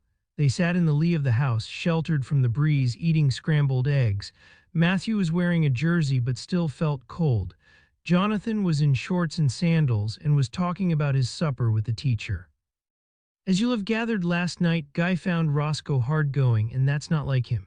He can find good things to say about most of his students, but he was more honest when we were on our own together. He said you couldn't trust Roscoe. He was the best liar he'd ever met, perhaps because he believed in his own lies. He was often on the edge of trouble, but there was always some other poor sod who got the blame." Jonathan paused. "There is something else." Matthew was relaxed. He wasn't sure he wanted there to be anything else. "You were wondering how the killer got from Mooncrest's tender back to dry land." Yes, now he was listening intently. "I know I shouldn't interfere, but I've been looking at some large-scale maps, and I think there's a place where you could get up the cliff to the coastal path." "Can you show me?" "Sure, I'd be glad to." A pause. "I'd like to help, and it'd be an adventure." Chapter 25. Jen woke to a mild and blustery day and the sound of rain on her window. She'd done a brief rex of Imogen Holt's gaff the night before, but there'd been no lights on and she hadn't wanted to go creeping round the place in the dark. She'd persuaded herself that this was a fool's errand. She helped herself to the buffet breakfast, hard fried eggs under warming lamps, and greasy tepid bacon, and drank several mugs of tea. She had the place almost to herself. Perhaps visitors to this part of the Wirral wanted more than a budget hotel. She decided to walk to Imogen Holt's place. The rain was showery, intermittent. It wasn't far, and she'd brought her old waterproof jacket, which she wouldn't be seen dead in at home, and her boots. This way, she'd avoid the problem of residents parking, and she needed the fresh air and exercise. The road was quiet, tree-lined, not far from the estuary with its smell of mud and salt. There were back gardens with trampolines and smart wooden climbing frames. These would be the newcomers Joan found so disturbing. A young father in running gear turned out of a wide drive and jogged along the pavement, followed by two preschool boys on scooters. Jen would bet there was a supermom inside, rustling up a breakfast for their return, something healthy, homemade granola and fresh fruit, natural yogurt. And the children would eat it without complaint. Jen could never aspire to that. It was probably as well that she'd never be a mother again. Imogen Holt didn't live in a house, but a large ground-floor flat. There were two bells by the door, Holt in neat printed writing next to one, Savage next to the other, not Roscoe. Jen had wondered if Roscoe might have been a close neighbor and that Imogen had been persuaded to accept the post for him because he traveled so much, but it seemed not. There were wooden slatted blinds at the front windows, and it was almost impossible to see inside without getting very close. This would be a neighborhood of bored and vigilant old ladies, and Jen didn't want to raise suspicion. An unbolted gate through a high wall led into the back garden, which was small, overgrown with dripping shrubs and long grass. A fence at the end to keep out prying eyes, and a slimy, crazy paving path. More blinds at the back windows, except at the kitchen. On the draining board there was a mug half filled with tea, a film on the top, a plate and a knife. Somebody had left quickly without clearing up. Jen had a moment of disquiet, her imagination running wild. She pictured another body. A beautiful woman with long blonde hair, a pool of blood. She saw again the blood in Roscoe's bath. There was a door leading from the kitchen into the garden. Jen rattled it, but it was firmly locked. She moved on to the last set of windows. The blinds hadn't quite been closed, and she could squint through to see something of the room beyond. It was a bedroom, cluttered and colorful, nothing like Roscoe's Spartan room in Quarry Bank. A double bed, the quilt thrown back empty. Beyond the bed, something which might just be a pile of clothes. The angle of the blinds made it impossible to see properly. The disquiet grew into something close to panic. A small upper window was slightly open, held on a catch. No way would she be able to climb through. A small 5-year-old would struggle, and she couldn't quite reach to open it properly. If she could do that, she'd be able to move the blinds to get a better view into the room. She'd seen an aluminum stepladder next to the back door. Only 3 steps, but she'd be high enough. The ground was a little uneven, and the steps were light. She rested against the frame to stop herself wobbling and lifted the catch on the window, pushed it in and the blinds to one side. At last, she had an uninterrupted view of the room. She was focused on what was inside, and she didn't hear the soft footsteps on wet grass. The steps were pulled suddenly away from her, and she fell. She hit her shoulder on the paving, and the pain made her feel lightheaded. As a kid, she'd always fainted when she hurt herself. She knew she had to stay awake to face the person who'd attacked her, but the garden spun around her as if she was the worst kind of drunk, and in the end everything went black. Chapter 26. Jonathan led the way out of the village and onto the headland. They were walking with a blustery breeze behind them, the waves blowing back white foam. Soon, Matthew thought, there would be rain. The path led along the edge, with steep cliffs to one side and inland open ground of browning bracken and yellow gorse. The whole place was windswept and wild. The headland was narrow, a finger of land jutting into the sea, and there was no way of getting down to the rocky beaches below. At the furthest point, they stopped to look at the view. From here they could see back into Greystone with its jetty and cottages, and in the other direction on towards North Cornwall. Jonathan shook off his rucksack and pulled out a flask of coffee and 2 bars of chocolate. Now Matthew almost took his husband's competence for granted. Looking down to Scully Cove, he tried to work out where the Moon Crest tender had been anchored. He looked on maps and charts, but thought he should have come here sooner. It made more sense to see the place in reality. Ground truthing. Wasn't that what the experts called it? He pointed to a spot in the water. I think that's where they found Roscoe's body. I thought it might be. Jonathan was already on his feet, the flask stowed, eager to go on, bouncing on the balls of his feet. Look, I'll show you what I meant. There's a place where I think the killer might have come ashore. It's hard to tell on the map, but Guy mentioned it when we had lunch in Morisham. You wouldn't be able to get up from there. Be patient, you'll see. Guy drew a little sketch for me. Despite his words, there was nothing patient about Jonathan. He set off at a pace that left Matthew breathless. They traveled the length of the further edge of the headland when Matthew did begin to see. There was a gully, almost hidden by rocky outcrops, the end of a valley which led inland, a fold in the land. In the distance, at the top of the valley, stood a house, at once familiar but strange because of the different perspective. That's Ravenscroft Farm, where Davy and Matilda Gregory live. Matthew tried to picture the map, to recreate in his head the view he'd seen from the farmhouse's garden. And where the valley morphed into the gully to fall into the sea, there was a steep path down to a shingle beach, only visible now because they were almost at the top of it. Ready to give it a go, Jonathan was like a puppy straining at a lead wanting to be let free. According to Guy, it's not too tricky. Matthew was about to be disapproving, to talk about contaminating crime scenes, to tell Jonathan that they should get the CSIS in before they did more damage. But there'd been a forced end gale since any potential murder had climbed up here, and anyway, what evidence did they have that this was the route that the killer had taken? Yeah, he said, why not? And so Jonathan was away. The path was, as Jonathan had said, less sheer than it had appeared from the top of the cliff. It snaked down the gully and there were shrubby trees to provide handholds. It wouldn't be possible to drag a boat up here, Matthew said. They'd stopped for a moment. Every few yards he was taking photos on his phone. I'm still not sure how it would have worked. Surely it's still more likely that there was another vessel to tow out the dinghy, anchor it, and then continue back to Greystone or even go on to Morisham. I reckon you'd be able to wade ashore if the tide was dead low.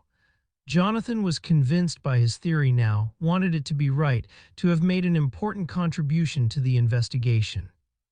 In that weather, surely you'd be swept off your feet. So you think it's more likely that there were two people involved? Honestly, I don't know what I think yet. The whole thing seems so overblown and melodramatic. Matthew paused, a bit like the man himself. We'll go to the bottom, though, shall we? No turning back. Oh yes, Matthew said, definitely no turning back. On the shingle beach there was a little shelter from the wind, but further out, beyond the headland, the waves were bigger and spindrift was blowing like a blizzard over the surface. Matthew thought there would be nothing to find here.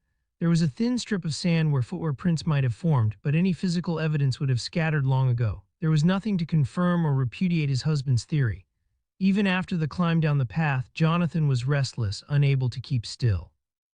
He ranged across the beach, his boots clattering on the pebbles, jumping across the rock pools on each side of the narrow cove, occasionally picking up stray pieces of driftwood, as if they might provide insight into what had happened a little way out to sea. Matthew called across to him, "How close is the top of the path to any sort of track or road?" It seemed that the nearest house was the Gregory's place. It might be possible to park a car in the track which led to it, but it would be a long walk across country to reach that, especially in the dark, and when tired and wet. He was still keeping an open mind about Jonathan's theory that the killer had waded ashore. "I asked Guy about that. He said there's a lane less than a quarter of a mile away. It leads to a small parking place for people who want to walk the coastal path. Only room for 2 or 3 cars, so I doubt it's marked on any of the tourist maps, and I'm sure nobody would be using it at night. Not on a wild night like that." "Cool, we'll check when we've finished here." Which wouldn't, Matthew thought, take very long. Something about the place creeped him out. It was the gloom, the black kelp and the gray water, the haunting call of the scavenging gulls. The fact that a short way offshore, Jeremy Roscoe had been left naked in a small boat, posed for the lifeboat crew to find him. Jonathan had been scrambling over boulders to the south of the cove. There was a spur of black rock jutting into the bay, and he disappeared beyond it. Now he turned back, and Matthew thought they'd be able to start back up the cliff. His mind was on lunch somewhere a bit classier than the Maidens, perhaps that cafe bar in Morisham, and a large pot of coffee. And on the fact that he'd need to talk to the Gregorys again. Now he had a clearer idea of the geography. Look at this. Jonathan was standing where the shingle merged into rock, staring down into a pool. Something was caught there, half covered by water. Sodden fabric, clothes, Matthew thought. His mind was racing. Could the killer have died trying to wade back from the dinghy where Roscoe's body had been left? Could the case be over? As he got closer, he saw that this was no body. It was a large bag, navy blue canvas, waxed to make it waterproof. Jeremy Roscoe had been carrying all his belongings in this bag when he first blew into the Maiden's Prayer, and his killer had carried him in it, wrapped in a shower curtain from the little house at the top of Quarry Bank to Sammy Barton's tender. Then the murderer had dumped it, waded ashore, and climbed up the steep path to the lane. The bag had been washed up here. There should be a plastic shower curtain.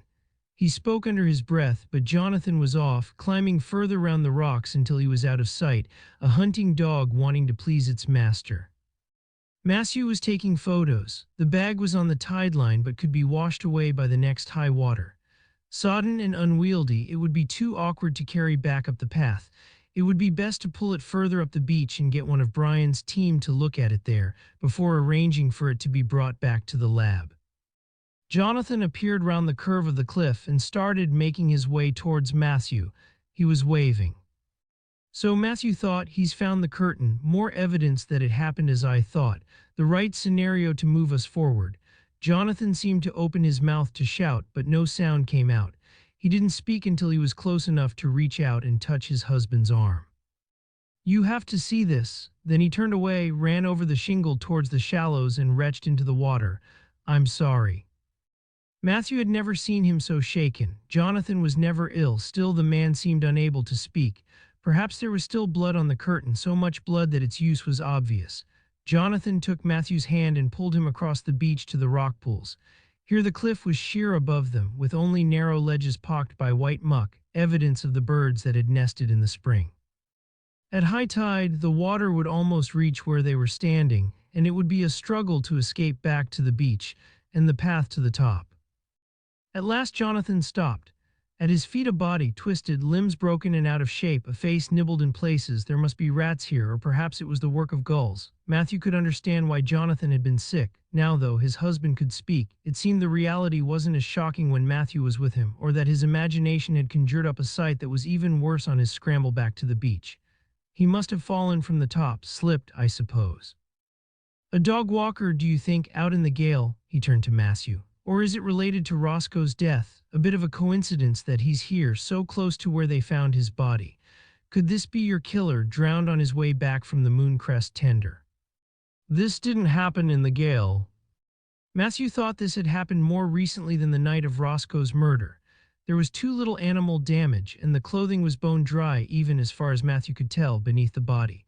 Besides, he'd seen this man since Roscoe's body had been found. Only a glimpse then, but he recognized him now from the photograph Ross had shown the team at their last meeting in the Maiden's Prayer snug, one of many he'd downloaded to his laptop, the equivalent to the office murder wall. His name's Bartholomew Lawson, Matthew said. His wife is Eleanor Lawson, Nellie Wren, Jeremy Roscoe's first love. Chapter 27. Matthew stood for a moment staring out to sea, the wind blowing into his face, but he couldn't shift the image of Bartholomew Lawson from his head. He breathed in the salt and the stink of rotting seaweed, and at last his brain started to work again to consider the practicalities. This was a logistical nightmare. Just getting the body back up the cliff would take a specialist team. He looked at his phone. Of course, there was no signal here in the shadow of the cliff. He looked at Jonathan. Could you go back up the path? You'll be quicker than me. As soon as you get a signal, call it in. Jen will still be on Merseyside, but you'll get Ross on his mobile and then let the team know in Barnstaple. If you can direct them to the parking space you mentioned and lead them down the path. Oh God, this is a health and safety disaster. A whole search team scrambling down that path. He should probably do a risk assessment. But they needed Lawson's body shifted before high tide made it even more dangerous. Can you see if anything's already parked in the space? Make a note of the registration and call that in too. Sure. When's high water? Because Jonathan would surely know that competence again. About 3 this afternoon. The man had taken in the instructions, nodded, and was already moving away to start the climb up the path. So they had just under 4 hours, Matthew thought. It could be a lot worse. Jonathan was out of sight now. Matthew could hear his boots rattling the shingle, the noise sending gulls into the air. He was running. Soon everything was quiet again, except for the sound of the waves on the shore. Matthew sat on a dry rock, still with his back to Lawson's body, and tried to make sense of the man's death. Lawson was on the periphery of the case. He'd known Roscoe when they'd been boys, but the pair had never been close. If anything, there'd been hostility, barely concealed. And he was the husband of Alina, Roscoe's childhood sweetheart, haunted by her, it seemed, until his death. It would just make sense if Lawson had murdered Roscoe, though the elaborate staging of the body seemed completely out of character. But why would anyone want to kill both men? Matthew rejected the idea immediately that this was an accident, that Lawson had slipped and fallen to his death.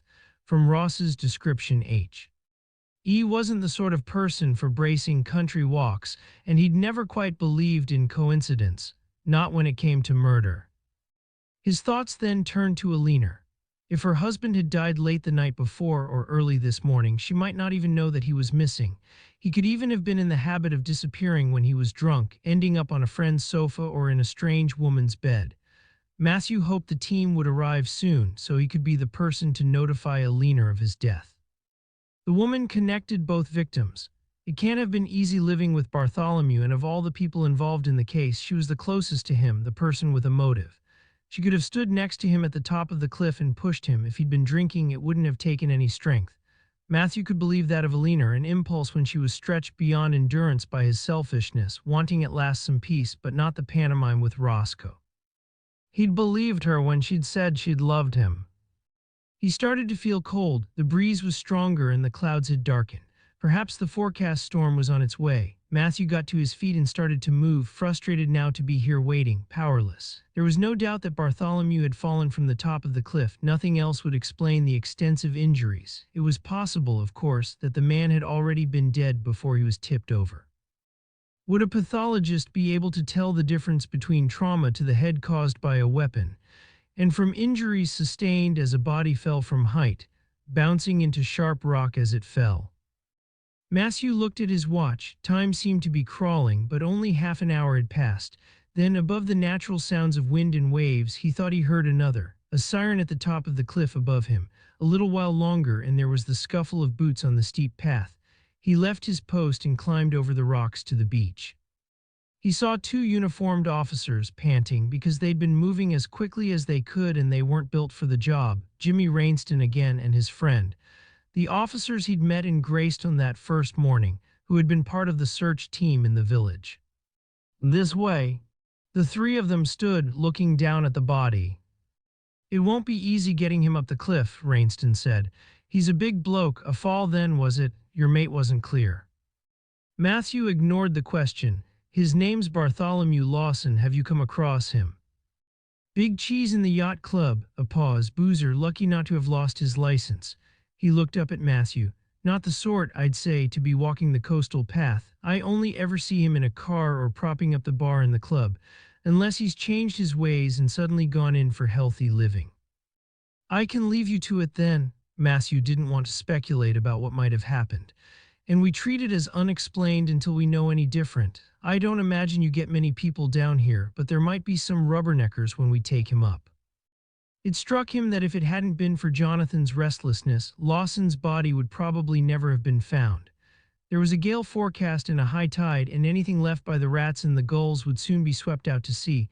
Even if the tide hadn't taken it, time would reduce it to bone. The killer, if the man had been killed, had chosen the perfect spot. Surely this was the work of a local, someone who understood the coast. Jonathan was waiting for him at the top of the cliff. Do you want to see the levee, the nearest spot to the road? Sure, then we'll need to get back to Greystone to our cars. I want to inform his wife. Because it was the kind thing to do before she heard through the media, but also because he wanted to see Alina's response to the news. They could see the road after a couple of 100 yards. It was running parallel to the coast and would have been invisible, bounded by a hedge, apart from the top of a lorry moving along it. After 10 minutes the lane swerved and almost hit the path. There was a thin spinney of wind-blown trees separating the two, and a pull-off where the police car was parked. I should have told them to park elsewhere. We need to check for tire marks. I'll let the team know to keep it clear. There was no other vehicle parked there. So Lawson definitely didn't drive here. Matthew was still talking to himself as much as to Jonathan. Surely not an accident then. Even if he fancied a midnight stroll, he wouldn't have walked here all the way from Morisham. Matthew made his way through the trees to the marked coastal path close to the cliff edge. He didn't go too close. He could feel the tug of the wind. This must be where he went over, don't you think? If he was already dead, the killer wouldn't want to drag him any further than they needed. And if you look at the layout of the bay, this is where you found him. Definitely, Jonathan was nearly at the edge, looking over. Matthew was tempted to call him back, but Jonathan was a risk-taker and hated him fussing. At last, he turned and walked away. Ross May was approaching just as they arrived back at the parking spot. Matthew motioned for him to keep the spot clear and park on the lane. We need an officer to keep any vehicles away. There are two below. They've got radios. Can you get one of them back up? So what's going on? Ross was already out of the car, looking very smart and sleek after his night at home. Just wait until we have someone to secure this place. Then you can give us a lift back to Greystone and I'll tell you. You just stumbled over his body. They were almost at the village and Matthew had explained what had happened. Ross sounded suspicious, as if Matthew had some secret form of intelligence that he wasn't passing on. By chance. Purely by chance, Matthew said. And if Jonathan hadn't found out about the path down to the beach, it could have laid there rotting, and we'd never have known the man was dead. What do you want me to do now? Go back and supervise the removal of the body. We need it up before high tide, and we're treating this as a crime scene. Even if a coroner comes up with an open verdict, this is a murder. Chapter 28. Jen opened her eyes slowly. The garden had stopped spinning. What the fuck do you think you are doing? It was a woman's voice, clear, theatrical. There was no sympathy. Jen could see brown bare feet slightly muddy. She pushed herself up to a sitting position, rubbed her arm and looked at Imogen Holt, who was wrapped in a dressing gown. She was staring down at her victim with the unfocused look of somebody who has just woken up. But she was lovely all the same, even without the makeup of her publicity photo. I thought you were a yob breaking into my house. The neighbor over the road said some shifty bloke had gone round the back. That would be the waterproof and the boots, the hood up with the hair tucked inside to keep it dry. Were you trying to break into my house? No, Jen said. She thought she could only have been out for seconds. I'm a cop. I need to talk to you. Why didn't you just ring the bell? Your car's not here. We thought you were away. She got unsteadily to her feet. Look, can't we go inside? I could murder a brew. I don't know. She peered at Jen. She'd not had time to get her specs or put in her contacts. My car's not here because it got bloody clamped near the airport. I've left it there before with no bother. She broke off and looked at Jen again. I'm not sure what you want. Jen fished in her pocket for her warrant card. Let me come in and I'll explain. Imogen must have come out through the front door and round the side of the house, because that was the way she led Jen. I've been away for a few days, she said. Work. I didn't get in until late and my neighbor's phone call woke me. As if to prove it, there was a suitcase standing in the hall, airline label still attached, coat flung on top of it. Imogen stood just inside the door. What is going on? I believe you know Jeremy Roscoe. Yeah, why? I thought he'd be back from his adventures by now. He lived with you. Still does unless he's wandered off for good this time. Only then did Imogen seem to properly wake up. What's happened to him? Bloody travel always turns my brain to mush, even if I don't have the excuse of jet lag. I don't know what you're telling me. Could we sit down somewhere? Jen didn't want to do this in the hall, with the woman half-dressed and blinking like an owl. Let me get some clothes on, go on through. She nodded to the living room. Jen made her way into a comfortable living room. Bookshelves had been built on either side of the fireplace, and they were crammed tight and piled with extra copies. There were two sofas, well made. Jen thought of the little house in Greystone, where Roscoe had spent his last weeks. The minimalist order was very different from this. This was very definitely Imogen's flat. Imogen came into the room. She was wearing running gear like her leggings and a baggy top. Her feet were still bare, but her hair had been tied back. She'd put on her glasses, large with designer frames. Where have you been? Jen thought it was best to get in a few early questions in case the woman lost it when she heard that Roscoe was dead. Morocco 2 days work a drinks ad. So it was just possible that she'd been the woman Alan Ford had seen at the bottom of Quarry Terrace. She could have gone straight to the airport afterwards. Jeremy left home some time before that. Yeah, he went a few weeks ago, some mysterious project. She was starting to get suspicious but was still relaxed, curled on one of the sofas, her feet beneath her. Jen thought she probably did yoga, Pilates, she was fit and flexible, and of course she would run. These days everyone ran. He didn't tell you where he was going. Not in any detail. He's always disappearing on some expedition or other, or a Rex for a show. We don't have the sort of relationship where we have to account for our movements. But you were in a relationship. Now Imogen stared at her. What is this? What's going on? Jeremy Roscoe is dead. He was murdered in a village called Greystone on the North Devon coast. You hadn't heard?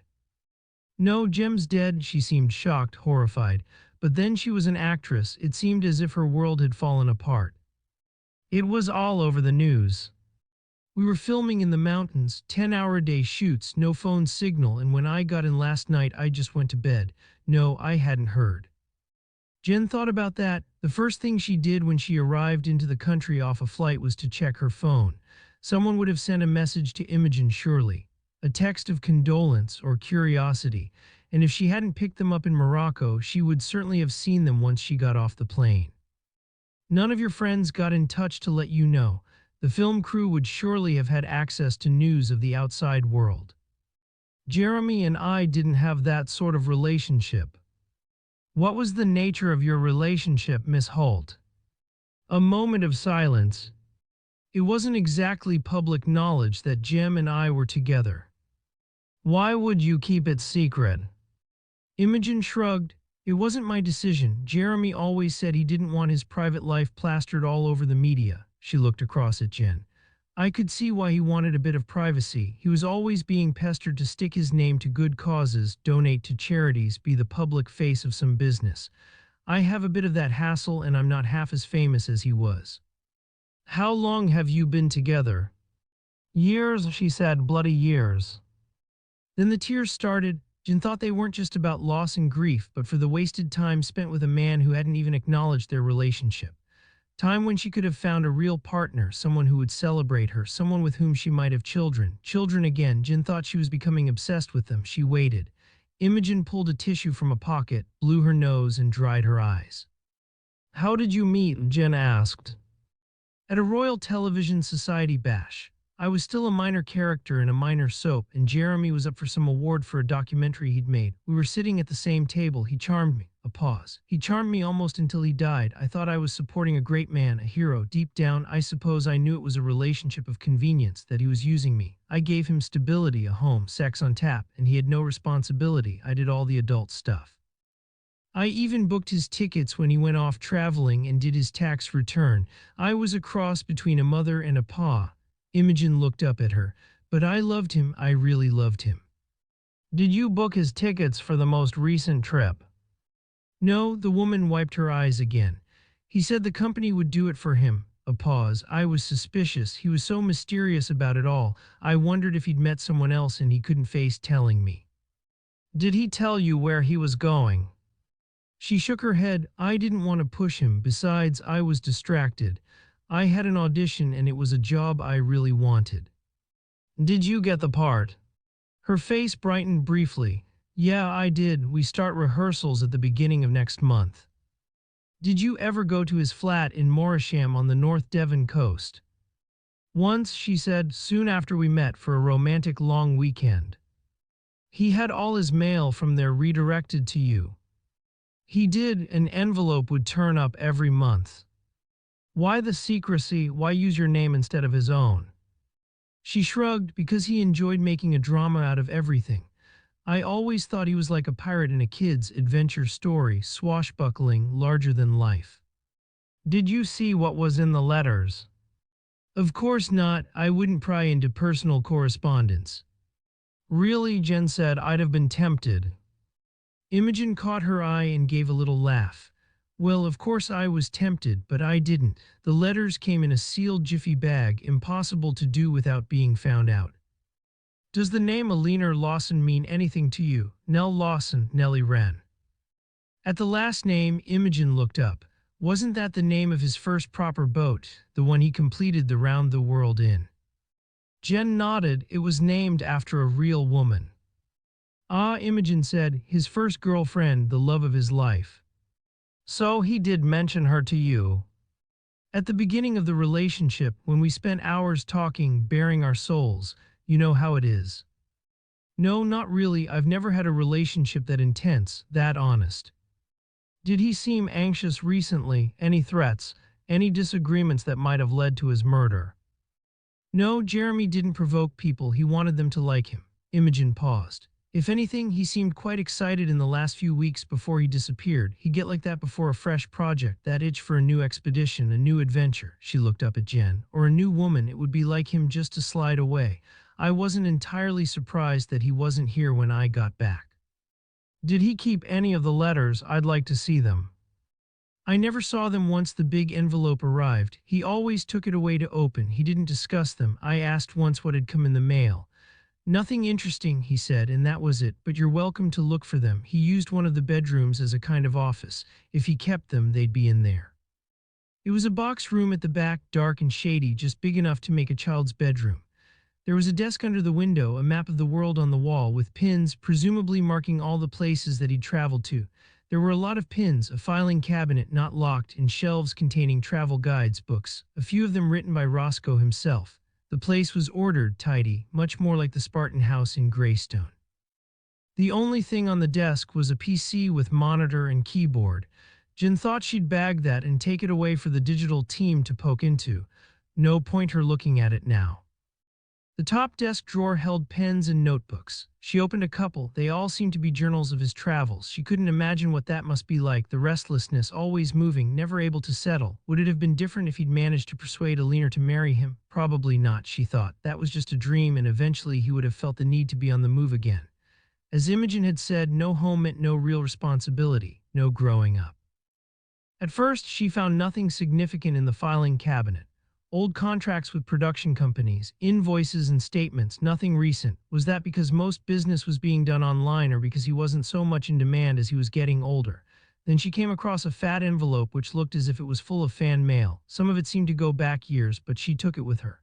There could be some weird, obsessed stalker who'd been rejected and felt the need for revenge. They could have followed Roscoe to Devon and killed him. She unplugged the computer and went back into the living room. I'm afraid I'll have to take this. Imogen was still sitting on the sofa. No worries, I use my laptop. Did Jeremy have any overenthusiastic admirers, stalkers who hassled him? Imogen shook her head. Maybe in the early days, I think that was one reason why he wanted to protect his privacy, but not recently. These days, he wasn't even recognized when we were out together. He pretended to be pleased, but I rather think he missed the attention. Are you okay? Have you got friends to keep you company? Sure, she looked up. I'll be fine. It was a shock, you know, and I'll miss him. Jen nodded and left the building. Chapter 29. By the time Ross got back from Greystone to the parking spot close to the coastal path, the lane was so full of vehicles that it was tight to squeeze past. Ross recognized Sally Pendley's VW and there was a Coast Guard's Land Rover. He had to pull right onto the verge, and when he climbed out of his car, he stepped into mud, covering his new trainers and splashing his jeans. Jimmy Rainston was managing the traffic and waved at Ross. They asked me to point you to the way down to the cove. Was it safe? From here, the cliffs seemed sheer all the way along to Greystone in the distance. May felt dizzy just looking. Depends what you call safe. Rainston directed Ross along the coastal path. We've marked where you turn in with tape. It might be a bit slippery now, all the buggers that have been up and down. Best take care, don't want no more accidents. The constable saw a tractor approaching and walked back to the road to see it through. There was a bit of blue and white tape wrapped around a prickly bush, and from here Ross could see a path twisting down a gully to the beach. Below him, a group of men dressed in navy jackets stood, apparently waiting to be called to action. Perhaps they'd been drafted in to lift the body to the top. Ross considered himself fit, and he started down the path at speed. The tide was on its way in and he wanted to be there before everything was over. This was what he joined the job for: drama and adventure. He and Mel had planned a lazy morning, but she'd understood when he was called in again. Zigzagging down the stony path, he thought how lucky he was. He tried not to take her for granted these days. He couldn't imagine life without her. When he hit the beach, it started to rain, a gusty squall from the northwest, from the sea. The tide was inching in, the wind behind it. There'd been some shelter in the gully, but now the weather hit him with full force. He recognized one of the men in the navy jackets. He played rugby for a Bideford team, and they'd had a few wild nights out together after the local derby. So wild that Ross struggled now to remember his name. It didn't much matter because the noise of the wind and the sea was so fierce that they could hardly hear each other. The man pointed to the rocks to the south of the bay, then bent down and yelled into Ross's ear. "Tell them they'd best get a wiggle on or they'll all be stranded." Ross stuck up a thumb to show he understood and wished he'd brought gloves.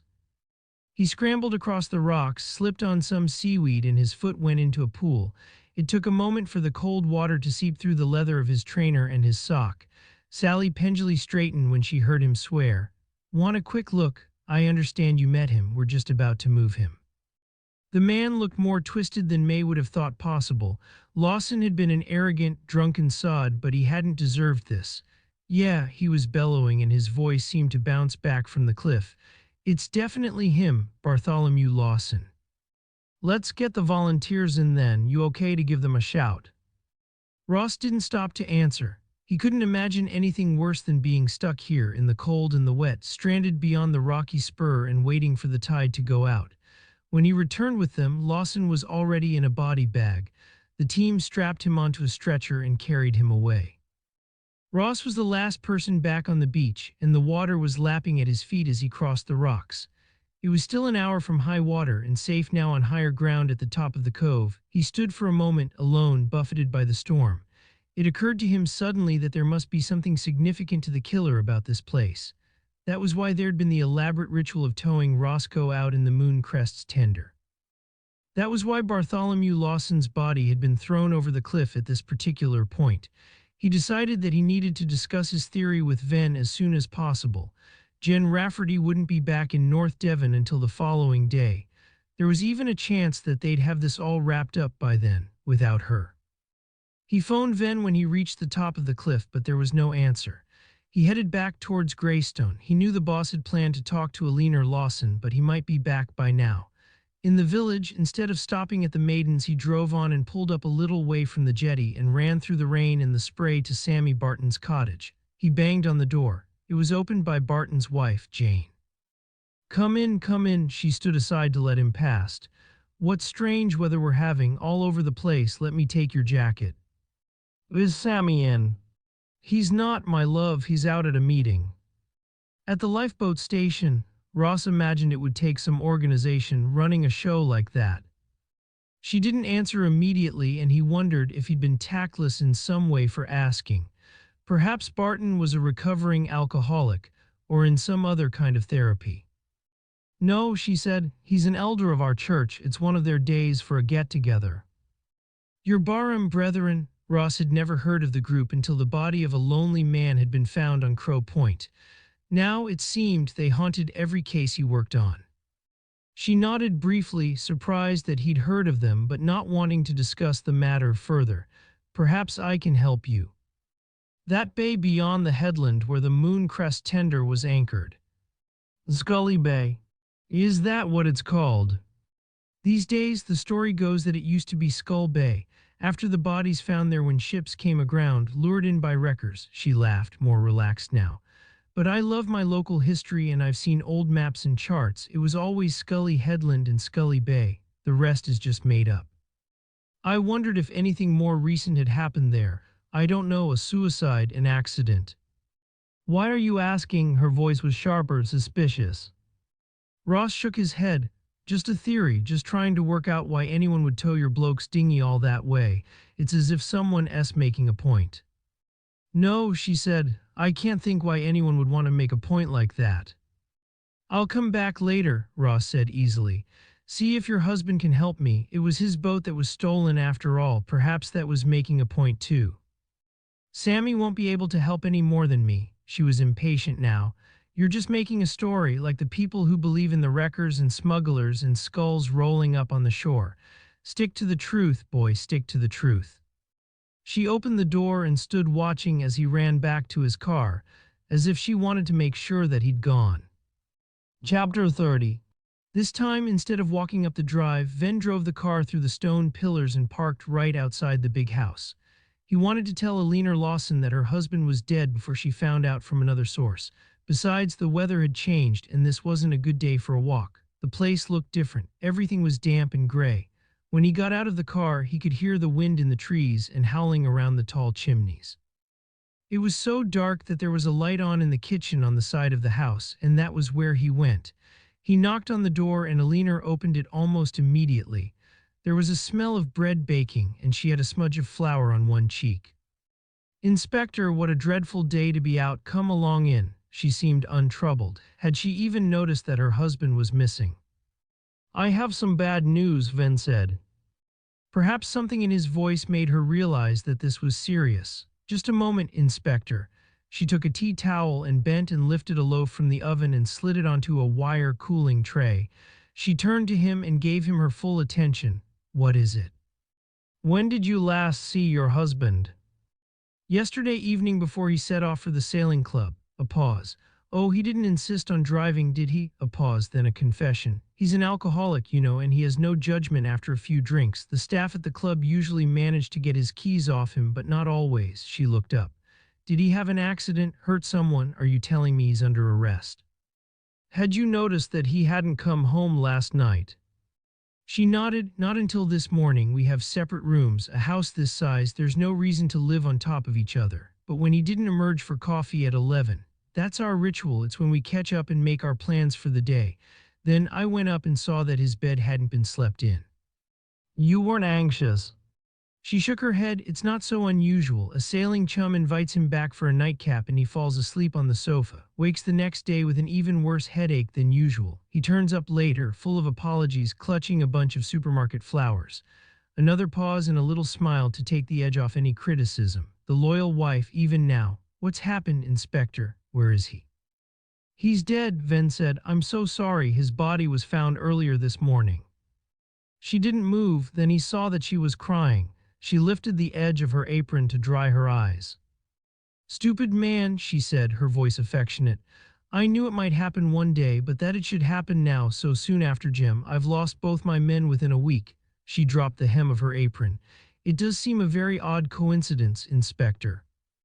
There was the trace of a question in the last sentence. Her brown, bird-like eyes were sharp. "Your husband's death is unexplained so far," Venn said. "It doesn't seem as if it were a vehicle-related incident." "So nobody else was hurt?" "No, there are no other victims." "Victims? That's a very odd word to use." Venn took a breath. Outside, it was raining in earnest now, drops battering the old sash windows like pebbles. "Your husband's body was found at the bottom of cliffs near Scully Cove." Again, she was quite still, waiting. "It could, of course, have been an accident, but his car wasn't anywhere close by. Our officers are searching for it." Venn had a sudden thought. "It isn't here." Alina shook her head. "I looked when I realized he wasn't in his room." It could perhaps have been suicide. Venn had been thinking of this since seeing the body, had wondered perhaps if Bartholomew Lawson had killed Roscoe and then himself. But again, we would have expected to find his car somewhere near the top of the cliff. "I don't think Barty would have killed himself. His father took his own life and Barty always said it was a very selfish act. He'd been close to his father and rather despised him for taking an easy way out. One never knows, of course, quite what is in another person's head, but really I think Bartholomew was quite comfortable with the ritual of his life. The evenings at the sailing club, coffee here with me. Then he was a JP and many of his afternoons were spent in court. That seemed more like a social club than a position of responsibility.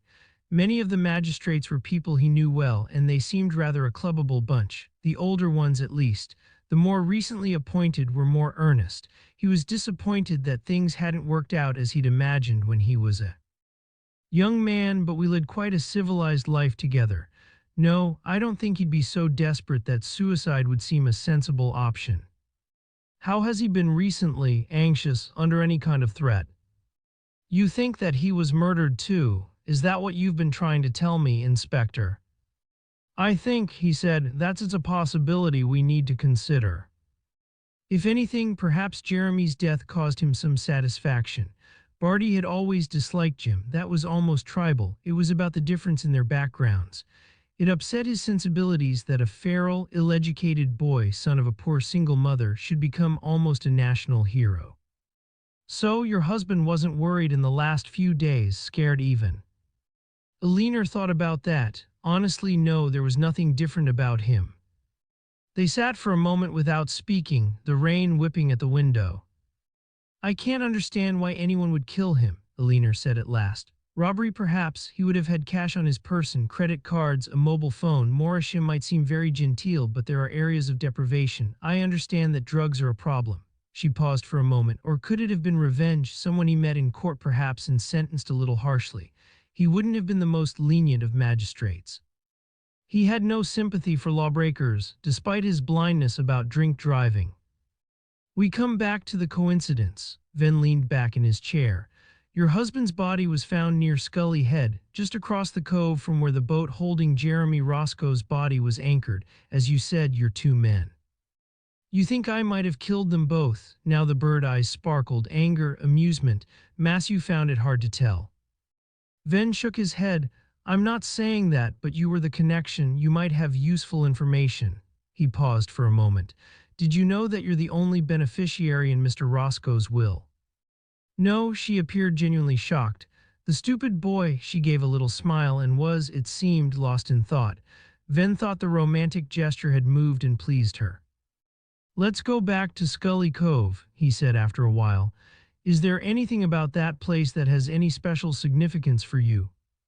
She pulled her attention back to the present. Only in the way that it has significance for everyone living on this coast. We all grew up with stories of smuggling and shipwrecks. Kipling has a lot to answer for.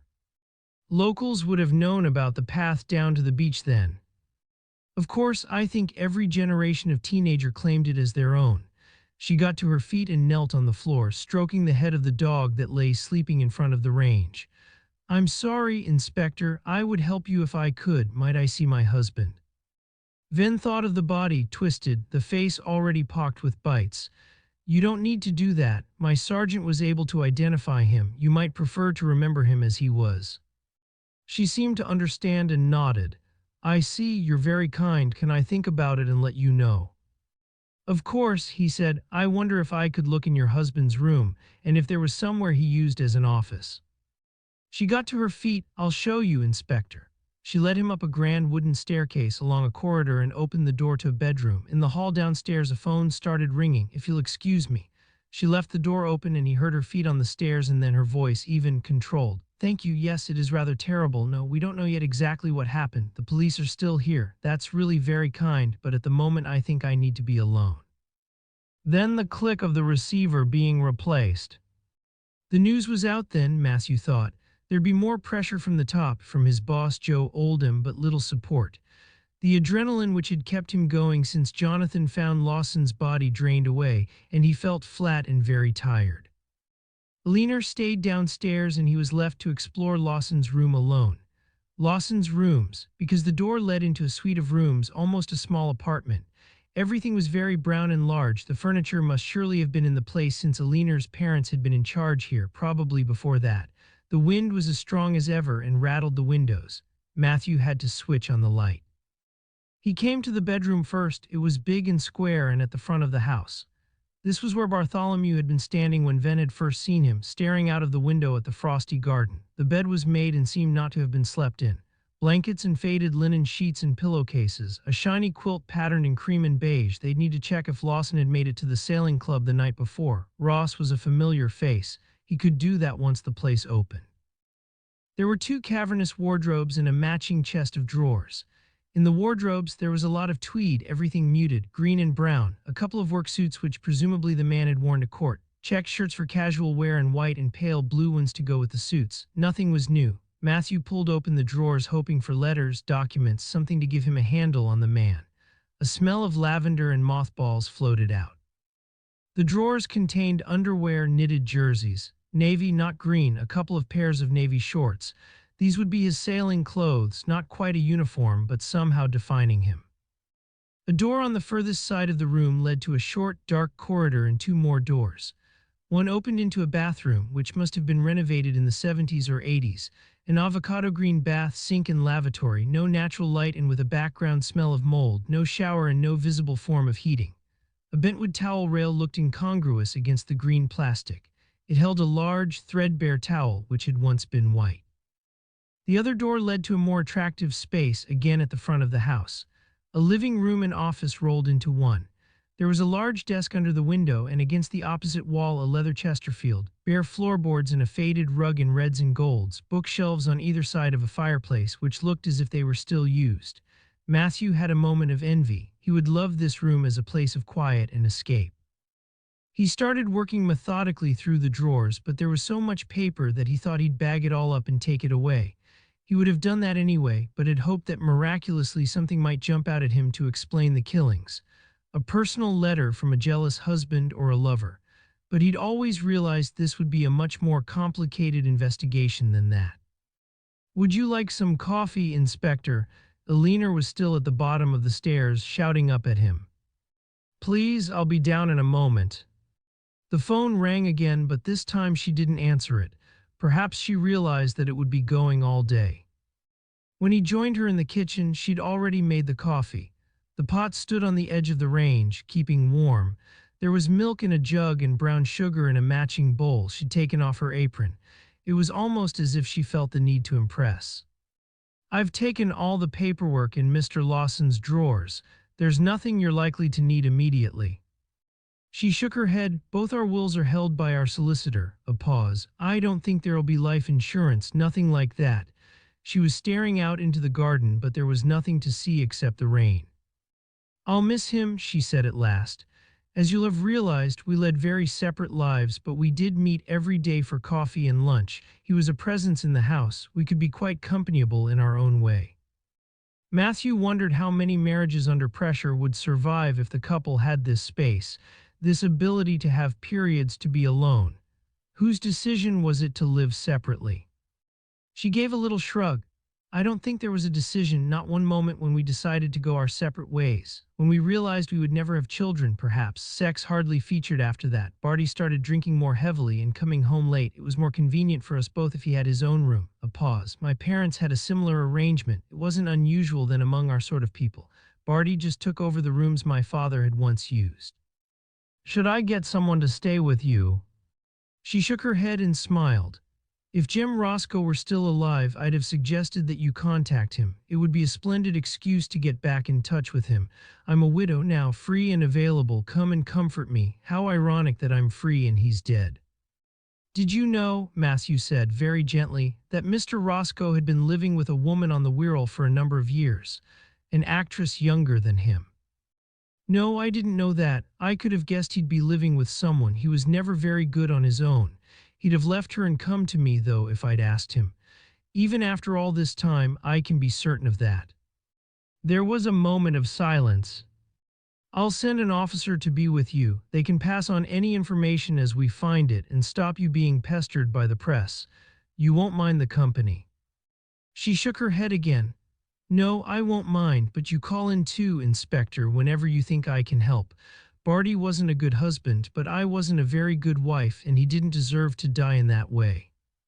If you think of anything that might help, here's my card." Elena took it and propped it on a shelf over the range. Matthew let himself out. The rain had stopped for a moment, but a gust of wind blew a shower off the nearby trees and into his face as he ran for the car. Chapter 31. Jen spent the afternoon in a police station in Birkenhead, bringing colleagues up to speed. They gave her a desk in the open-plan office and she felt strangely at home. It was the accents and the humor. She even recognized some of the names they were discussing. Men she'd arrested as lads now had kids of their own but were still thieving or dealing drugs. She'd been to school with a couple of lasses who'd just been done for large-scale shoplifting. Poor cows, she thought. She'd admired them then. They'd been super cool. "Has Jeremy Roscoe come onto your radar at all?" There was no record, but these officers knew the patch. Nobody had come across him, though. The younger ones hadn't even heard of him. She waited for and received confirmation that Imogen Holt had been working in Morocco and that she'd been on the same flight home as the rest of the crew. Then she spoke to the producer who'd organized the audition that the actress had attended. It had taken place the week before Roscoe's death. Imogen could still have driven to Devon. There was a possibility that she was Alan Ford's mysterious woman. It seemed she had no alibi for the relevant date. Jen called in a favor from an old mate and dropped off Roscoe's computer with the digital team.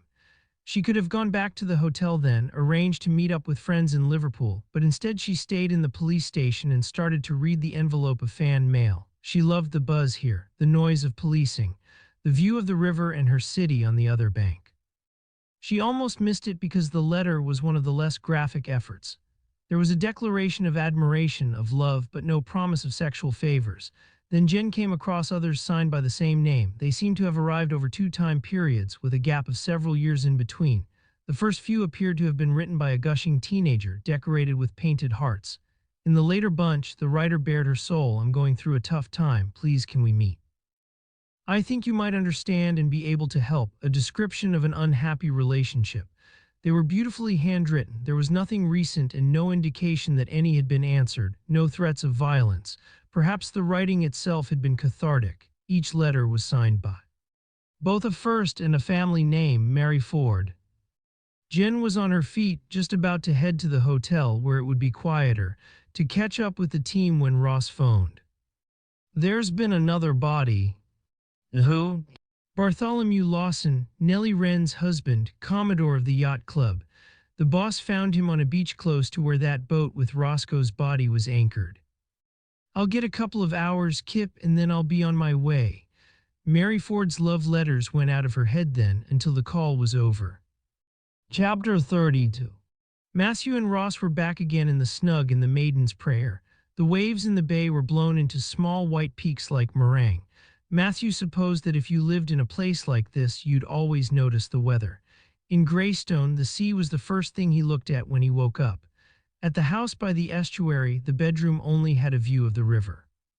Jonathan had driven home the night before, saying that he had a Woodyard Trust meeting to prepare for, but probably not wanting to get in the way. Or perhaps he still needed time to sort out the personal matter that had been haunting him.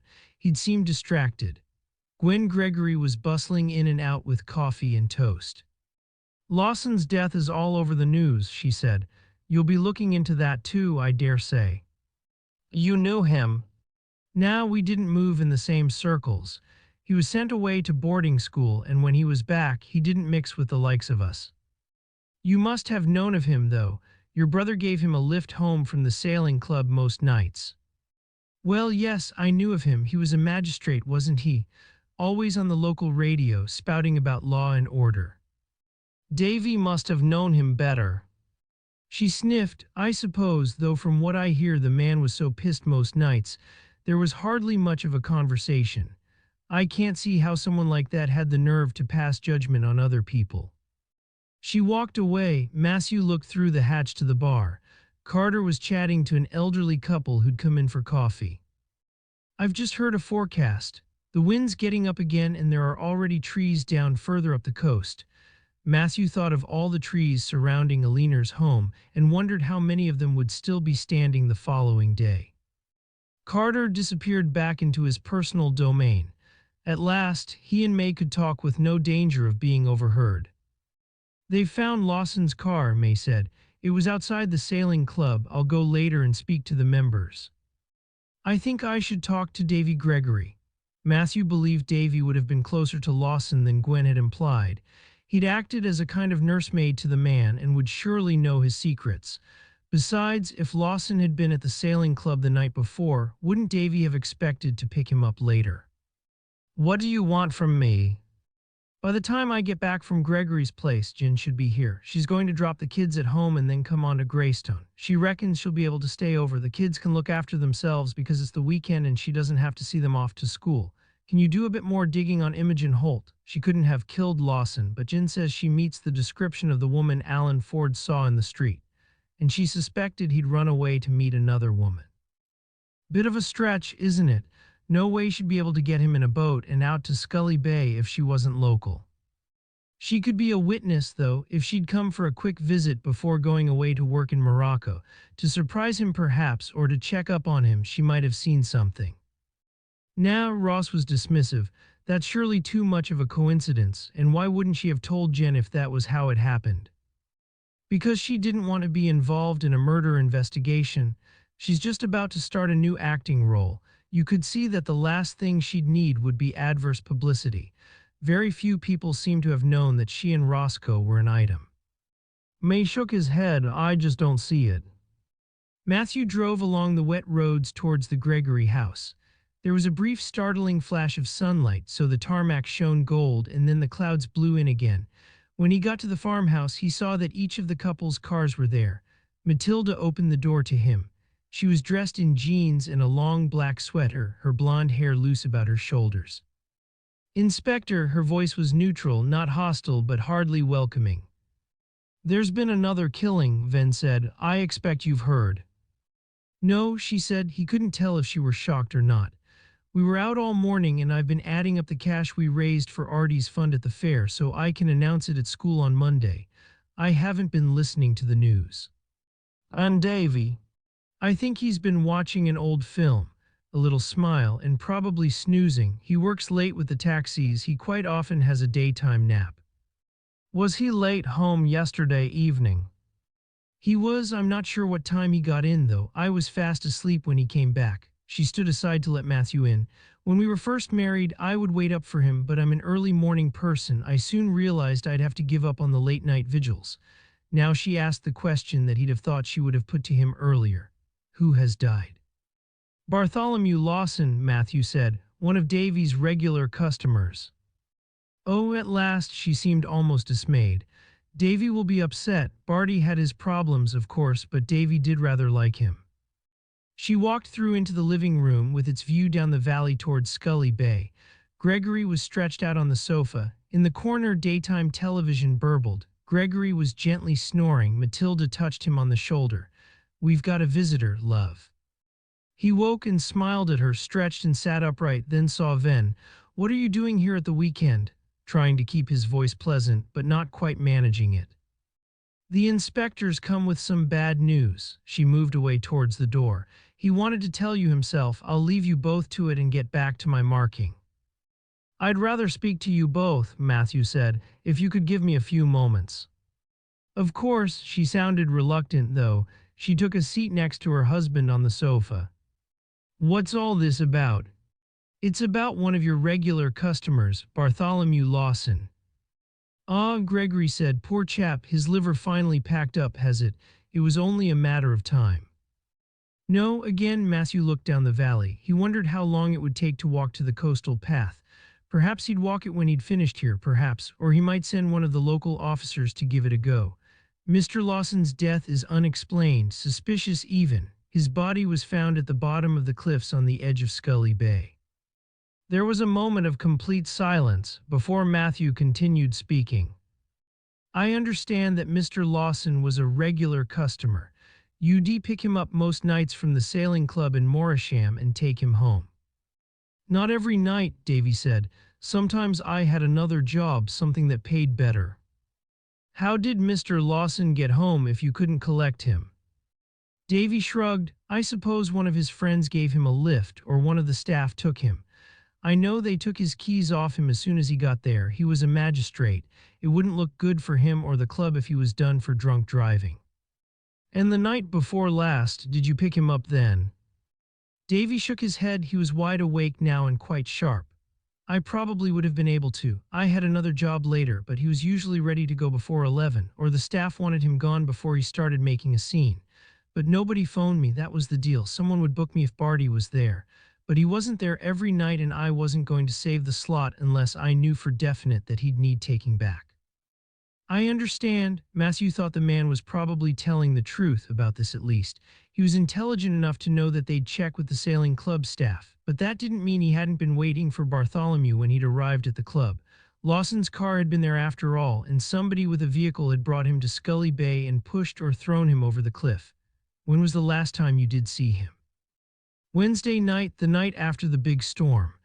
Barty was in the club on Wednesday night and I picked him up as I usually did and I took him home. How did he seem?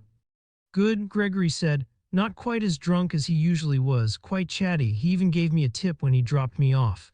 The rides were usually on the club account and that didn't happen very often. Venn thought for a moment and then he turned his attention to Matilda. You told me that your father worked for Mr. Lawson's father. Did you know the family? She shook her head. My father was an accountant. He worked in the office. The Lawsons had a portfolio of properties and Dad made sure the rents were paid and accounts were in order. He left, though, while I was still a young child and set up in business on his own. I don't remember meeting the Lawsons at all. Not even at the sailing club. No, she gave a little laugh. I'm terrified of the water. I can't even swim. My parents were into it and had their own boat, but no, it wasn't for me and I never joined the club. You told me that your parents knew Jeremy Roscoe when he was a teenager. Yes, but that was before I was old enough to remember. She paused. They had great faith and they believed they were doing the Lord's work in their care for Jeremy. I don't think he responded as they might have hoped. She frowned. Later, when I asked about him, they told me that he'd let them down. They were never specific about what he'd done. I suspect that he stole from them. They hoped he might come back to them when he was ready, but he never did. I wonder if I might speak to your parents. She seemed reluctant, but at last she answered. I suppose so. They're retired now and living in Barnstaple. She jotted down their contact details on a scrap of paper and handed it to him. Is there a footpath from here down to the coastal path? What are you thinking? Davy was defensive. I told you I didn't see Barty that night, and even if I had, I wouldn't bring him back here and set him walking out towards the shore. Matilda put a warning hand on her husband's knee. I'm just exploring possibilities, Venn said, trying to get my head round the geography of the place. Don't worry, I've got an OS map in the car. I can check with that. There's a footpath leading from the lane at the end of our drive to the coast. It was a real nuisance in the summer when we were farming the place, because there's no parking and tourists would block the gate into the field there. They still do, but it's not my problem these days. Thanks, Matthew said. That's very helpful. If you see Barty's wife, Matilda said, please pass on our condolences.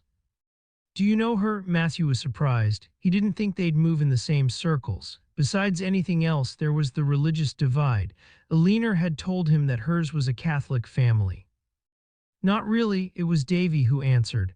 I'd meet her sometimes when the man was too drunk to let himself into the house. She always seemed a nice woman. Matthew realized that there might well have been a connection between Eleanor and this family. Perhaps not with Matilda, but with Davy at least. He claimed to be big mates with Roscoe when they were at school, and Eleanor had been Jem's girlfriend then for a while at least.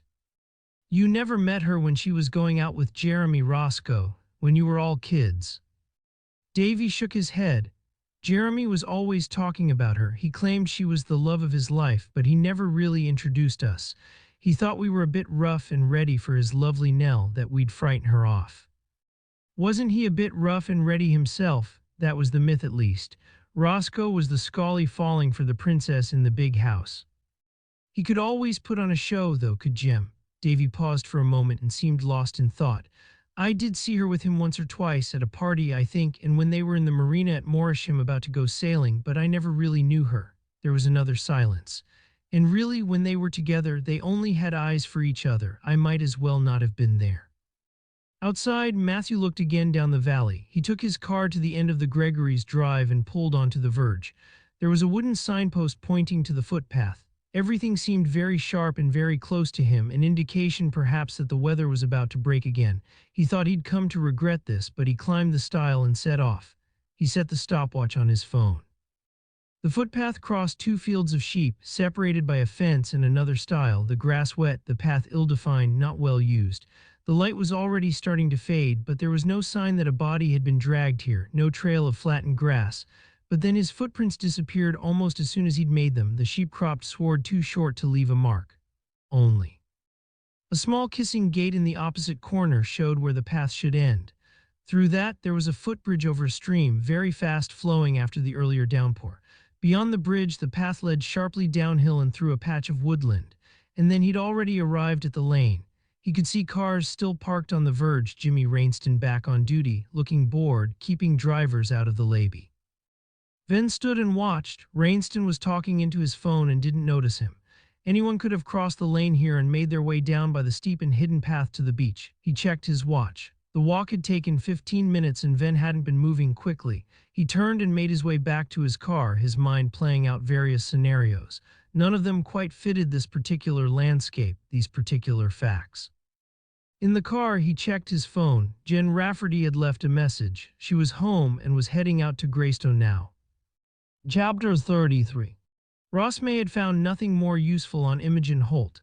There was a local news report in the Liverpool Echo about her being axed from the soap, a review of a play she'd starred in. He moved on to check the CCTV footage sent through by Vicky from Barnstaple, looking for Lawson's car and Gregory's taxi on the night of the Commodore's disappearance. He still hadn't got any results. Now he was bored of staring at a screen and was ready to do some proper policing. He felt an itch of resentment. He could have been doing this routine stuff in Barnstaple and gone home at the end of it for a night with Mel. And why did they have to wait for Rafferty anyway? Venn arrived back from his visit to the Gregory house. He stuck his head round the door of the snug. "See if you can rustle up some coffee, can you, Ross? Thanks, I won't be long." Then he went again, apparently going up to his room, perhaps for a quick shower or to call his husband on the phone. Ross's resentment grew. He wasn't some sort of tea boy. When Venn returned, Jen was already coming through the door, so Ross didn't have the chance to talk to him alone, to share his theories and perhaps influence the progress of the investigation without her interference. He'd been getting on better with Jen and the boss lately, but there were still times when he felt like the new boy. "So tell us about Roscoe's new partner," Venn directed the question at his sergeant. "Let's catch up with that before we move on to Lawson's death." Imogen Holt. Jen looked tired. She grabbed the coffee mug with both hands like an addict desperate for the caffeine. No stamina, Ross thought. She drank deeply, then continued.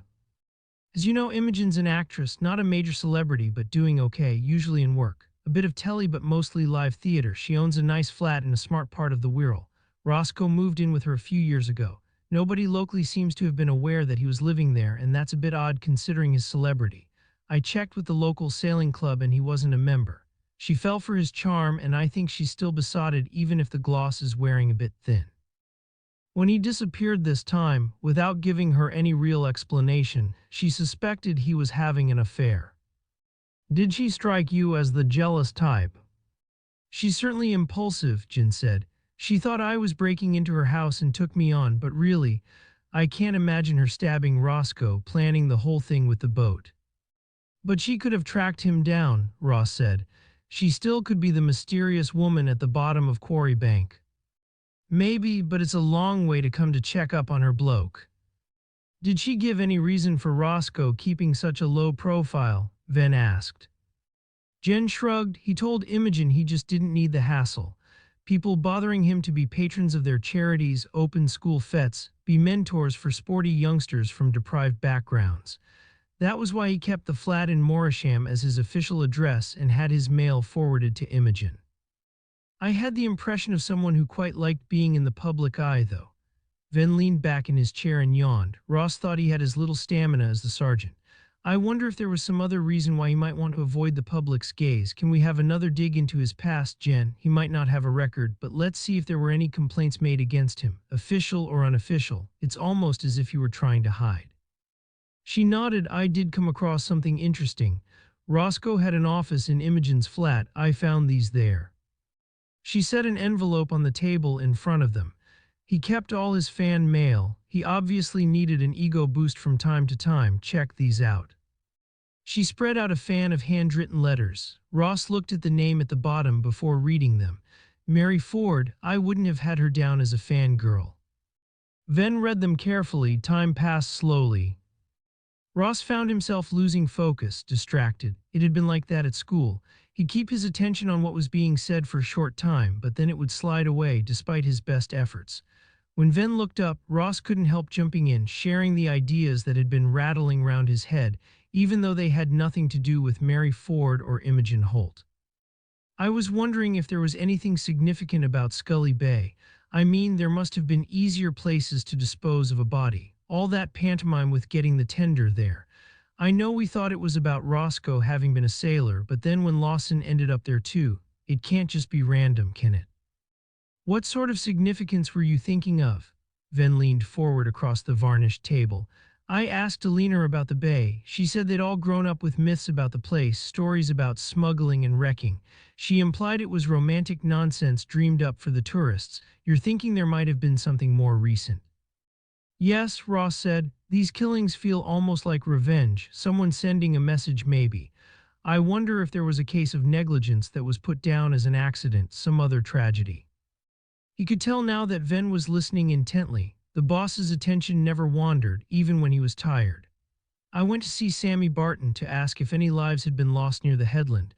The Mooncrest tender was used after all, and he'd know about any fatalities as he manages the lifeboat crew. He wasn't there, he was at a brethren meeting apparently, and I spoke to his wife. What did she say? The same as Alina, that it was all childish adventure stories, but I'm not sure. I had the feeling she might have been hiding something. It might be worth asking Mary Ford, Venn said. She's an incomer and might not feel the same need to protect local reputations. Why don't we talk to her in the morning, and at the same time we can ask about these letters. Ross was left with the sense, not exactly that he'd been vindicated, but at least that the boss had taken him seriously. The sea was still wild from the wind of the night before. It was dark by the time Ross reached the sailing club, but the tide was high and he could hear the breakers on the shore. He parked at the back and rang the bell. A woman's voice answered and he was let in. The bar was much as it had been on his last visit. There was the same woman serving drinks, the person who'd taken Barty's keys from him to stop him driving home. You'll be here about the Commodore, we're all in shock. And there was a quietness about the place, it was less raucous than it had been before. The woman, though, seemed more curious than upset. What happened exactly then, nobody seems to know.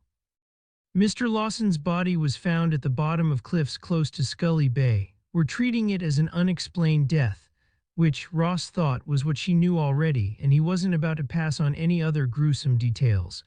Was he here the night before his body was found? No, she started polishing glasses. We were expecting him, usually he's regular as clockwork. His car was parked outside. Well, I was on duty all night and he didn't show up. You didn't check with anyone to find out why he wasn't here? She shook her head. Why would I? He was an adult. Only needed looking after when he'd had a few too many whiskeys. Besides, he didn't like anyone interfering in his personal affairs. Oh, Ross managed to appear interested, but not too interested. The woman lowered her voice into a stage whisper. Only last week he got into a row with one of the newer members. It all got a bit unpleasant. I'm not sure how it all started, but it ended with Mr. Lawson standing up and yelling that the whole bloody lot of you should mind your own business.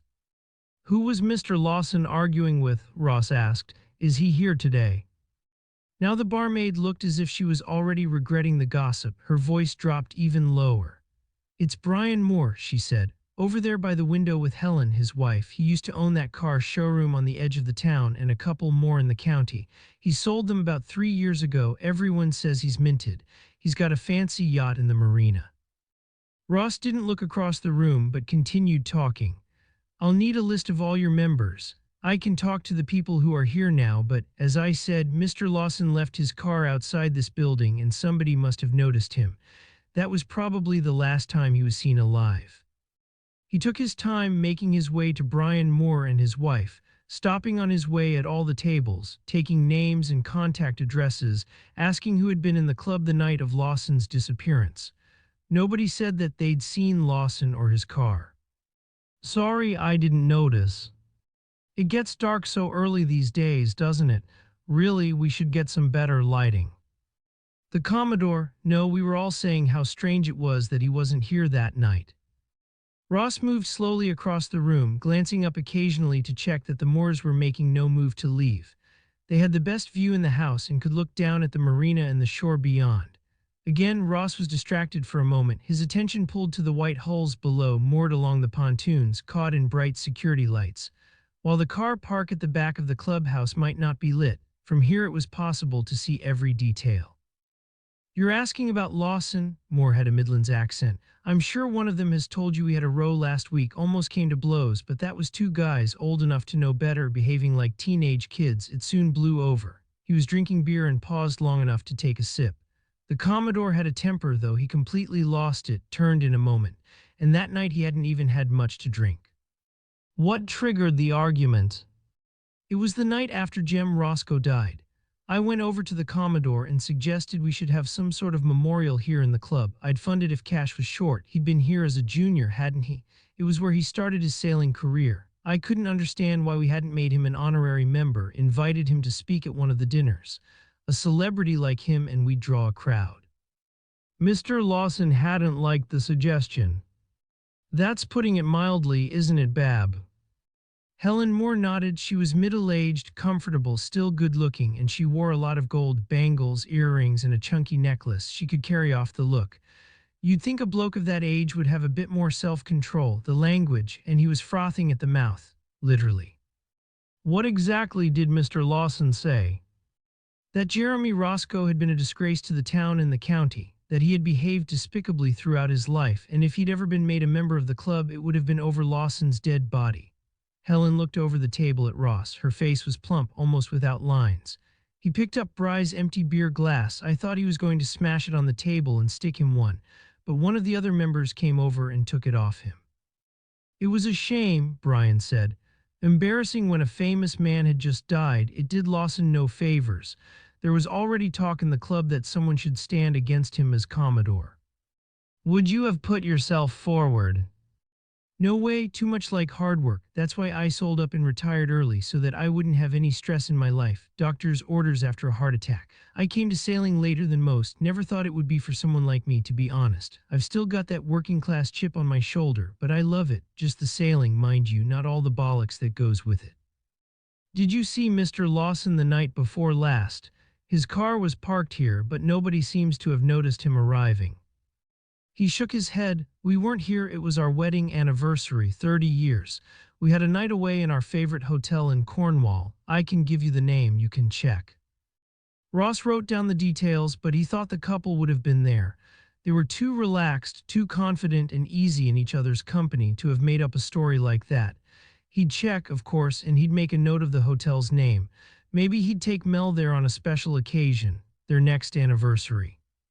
Chapter 34. When Mary Ford got back from the school run, the two male detectives were waiting on the doorstop. She'd been hoping to lose herself in her work and swore under her breath.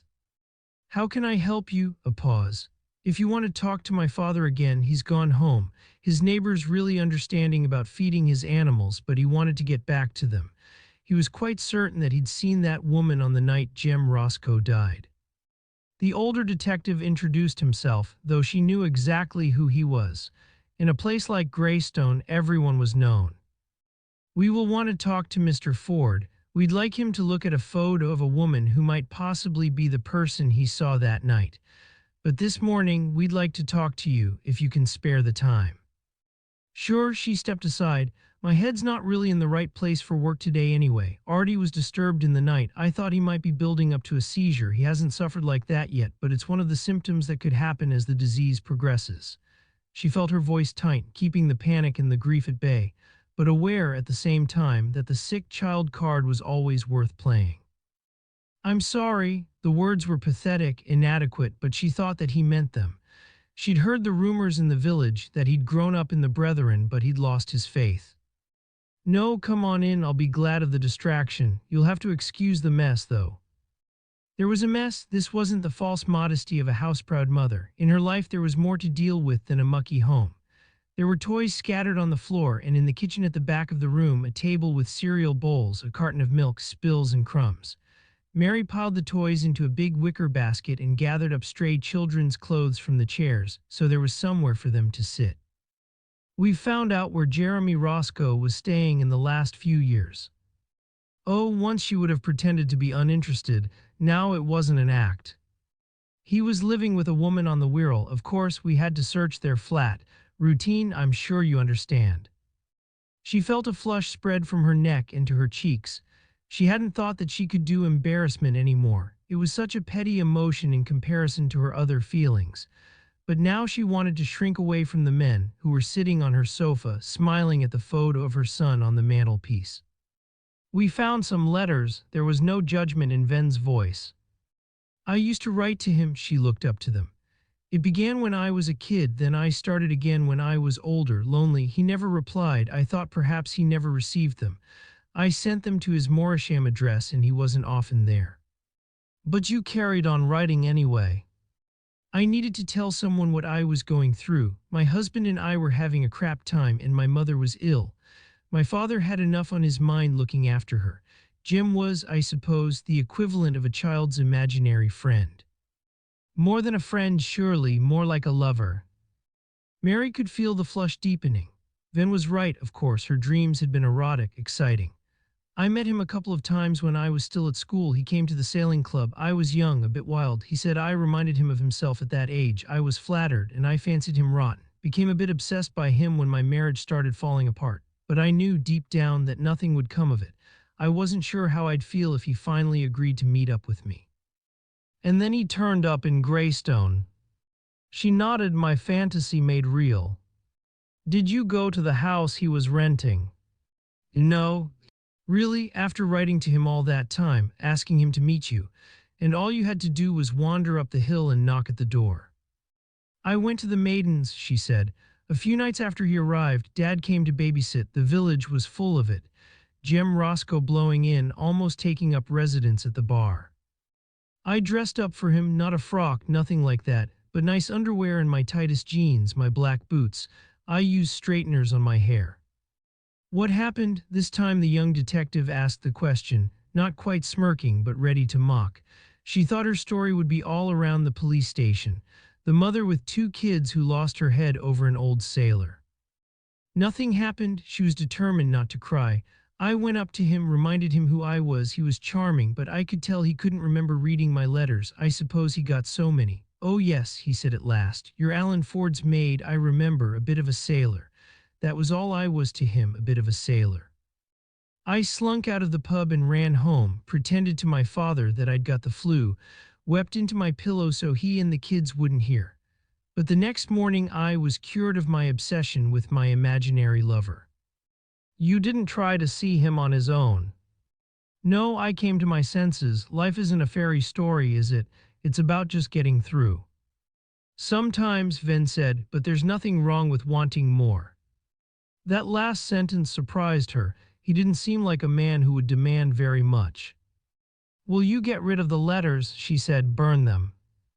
"Once the case is over," Venn said, "they're yours to do what you like with." She thought she'd put them in a cotton shopping bag weighed down by a very large rock and drop them into the sea when the lifeboat was next out on exercise. "Had you heard there's been another unexplained death?" "Yes, Bartholomew Lawson, wasn't it? It had been all over the news the night before." "You knew him?" "I'd met him a few times. He was Commodore of the yacht club. They did occasional fundraisers for the lifeboat. We had to bail out his members a couple of times when they got into difficulty. They aren't all the great sailors they think themselves to be. They like the idea of the sea, but don't always show it the respect it deserves." "Have there been more incidents at Scully Bay?" Venn asked. "It seems an odd coincidence. 2 men's bodies found dead there, 2 sailors of the same generation." "I'm not sure what you mean." "Honestly, nor do I. We wondered if there'd been some sort of tragedy there, other lives lost, if these men's bodies had been placed there as a kind of homage to the past." Mary thought about that and remembered the crew mumbling behind her as she took them into the cove. There are lots of superstitions about the place. Some of the older crew don't like going there on exercise. When we enter the bay, they mutter to themselves. Mutter? She didn't explain directly. All sorts of things are considered bad luck at sea, having a woman on board, not wearing the same boots every time you're out, whistling. Honestly, it's not unusual, especially in the fishing community, and most of our men have been fishermen. But they put up with you as helm. They haven't got a choice. It's hard to get regular volunteers, and most of them are used to it now. For the first time since the men had arrived, she smiled. I think they see me as an honorary man. So the mutter is a kind of incantation to ward off evil spirits. I know it's ridiculous, but it's not only sailors, is it? Sportsmen and women have the same need for ritual. Sometimes going out on a shout is literally a matter of life and death. I don't believe any of it, and I'm not sure the crew do either, but I can understand why it happens. It's a kind of insurance policy. She wondered if that was why people in the Brethren, like Matilda Gregory, could believe in their God in the rapture and that only they would be saved. Just in case it turned out to be true. What do the crew say to ward off ill luck? Skulls and bones in the white light, she grinned. It's supposed to be a reference to the wreckers who lured sailors to the beach with torches, mimicking the harbor light at Greystone, which guided boats into the jetty. The sailors would drown and the locals would loot the ships, of course. Another grin. Personally, I think the words were made up in the Maiden's Prayer by some old guys having a laugh a generation ago. So, local people would know about the path down to the cove from the coastal path. Sure, when I was growing up round here, it was a secret hangout for young teenagers wanting to drink or have the occasional spliff, a way of avoiding our parents and the tourists, even in high summer. We didn't care at all about the skulls and the bones and the white light. But you can't think of anything more recent that would have triggered that old fear about the place. Venn thought about the events of the previous summer, when a boy had fallen to his death from a cliff nearer to the home that he shared with Jonathan. A suicide perhaps, accidental drowning if someone got caught in the tide. There might have been a suicide, Mary said. I think I remember hearing about it when I was a young kid. Some chap from Morisham whose business went tits up threw himself over the cliff, but Dad would be able to tell you more about that. Venn thought they'd be able to check the details, but it seemed unlikely that a tragedy that had happened decades before would link together the Roscoe and Lawson murders. Ross may have been quiet throughout the discussion, but just as Venn was about to leave, he asked a question of his own. What did people make of Barty Lawson? Other Greystone locals, I mean the lifeboat crew, people like Sammy Barton. They despised him, I think. He was a bit of a laughing stock, all bluster and fine words. A couple of the youngsters had been before him in the court, a brawl outside a bar in Morisham that got out of hand. Local feeling was that Lawson had been heavy-handed with the sentence. Sammy couldn't stand him, but that was down to Barty's wife's family and the quarry closing. Sammy must have seen it coming, but he'd been foreman there, important. Good wages and a reputation within the village. The quarry closure wasn't Alina Lawson's fault, though, Ross said. Hadn't the family sold out years before to a bigger business? Yeah, but that didn't stop Sammy being resentful. You don't allow the truth to get in the way when you need someone to blame. Chapter 35. The kids had moaned all the way back from Hoylake, and Jen had struggled to sleep in the coffin-like room at the back of the pub. She was sure Ross had been given something slightly more luxurious, and resentment had simmered until she'd finally dropped off. Apparently, Robbie had told Ella and Ben about the baby after he'd taken them out for brunch. Some burger joint that had made Ella moan again because there was nothing veggie for her to eat. I haven't eaten meat since I was, like, 12. You'd think he'd remember, make a bit of an effort. And then he'd walked them along the seafront and told them that his girlfriend was pregnant. That had understandably grossed them out a bit because after all he was so old. Though Jen thought only 3 years older than she was, Ella had shown a bit of interest on the drive home. I suppose it might be quite cute to have a baby sister, but then we hardly see Dad, do we? It's never going to be a close relationship, and I've not even met the mother. It's not even the same woman as when we were last staying with Gran and Granddad. The baby is a girl then. Jen had tried not to sound too eager for information, not wishing to give the impression that it particularly mattered to her. So he said. Ben had just stuck in his AirPods to listen to his music. He wasn't bothered, it seemed, one way or the other. After Venn and Ross left to interview Mary Ford, Jen walked out to the quay to clear her head and attempt to make sense of the deaths. 2 middle-aged men, apart from a love of sailing, they seemed as different as it was possible to be. Connected only by a woman, Alina, Nell. Both men had been infatuated by her. Then she thought that perhaps Roscoe and Lawson had had more in common than she'd first believed. Both full of themselves, entitled in their own way, both unable to form proper relationships. They'd been lonely men, hadn't they? Despite Lawson's apparent bonhomie at the yacht club, Ross had described him as sitting and drinking alone. And Roscoe had hooked up with Imogen to provide him with company, but it seemed there was little warmth towards her. He'd kept all his fan mail but never replied to the women who wrote to him. Adoration, it seemed, was enough for him. She remembered the photograph Venn had shown her, Roscoe with two other teenagers on a shingle beach which might have been Greystone. The man seemed to have had friends then, and he'd had a leaner which had been a fantasy, the sort of infatuation which surely wouldn't have lasted if they'd married. The sort of infatuation that Mary had felt for him. Jen had believed herself in love with Robbie when they'd first got together, had even imagined her wedding as the happiest day of her life. Such self-delusion. She dreamed about him at night, and he'd been at the back of her mind every minute of the day. It had been a kind of madness. She'd put up with too much hurt because the dream had lingered, because she'd invested so much of herself in the make-believe. "What do you want me to do, boss?" she'd asked over breakfast. He hadn't answered immediately. That wasn't Venn's way. Everything was considered. "I'd like to know more about Lawson. Let's have a dig into his finances.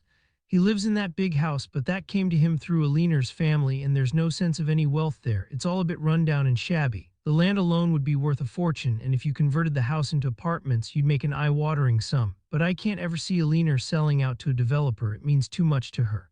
Then he'd passed on the contact details for Matilda Gregory's parents. "Give them a ring. They probably won't be able to help much, but they knew Roscoe when he was a troubled boy. There might be something." She'd nodded. She understood Venn's need for background detail. "Can you chat to your friend Cynthia, see what she knows about him? He was a magistrate. She might have some gossip."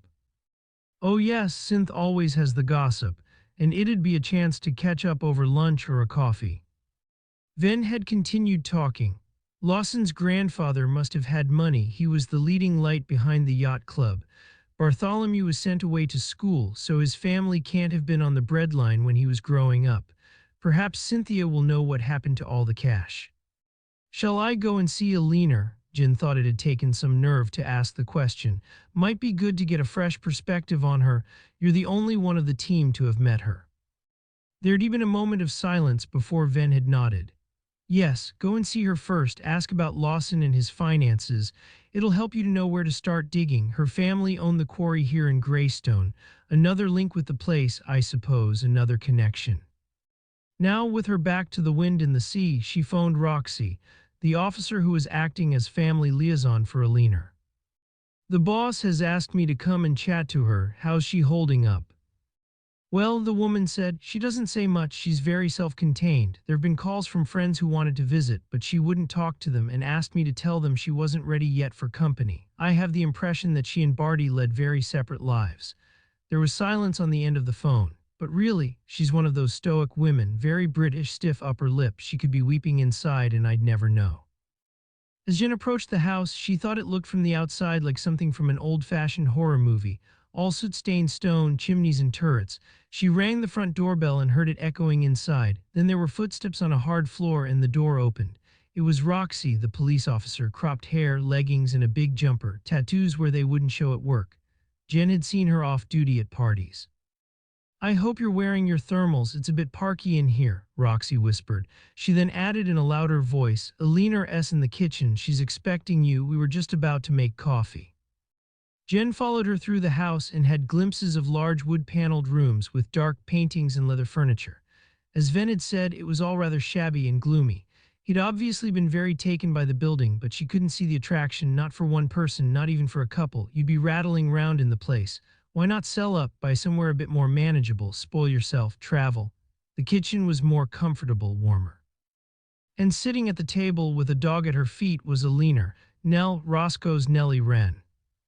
The woman was small, round, dressed in a brown cord skirt and a brown jumper which was pilling and fraying a little at the cuffs. And yet Jen thought you wouldn't overlook her. In a crowd, she would be the person you'd notice.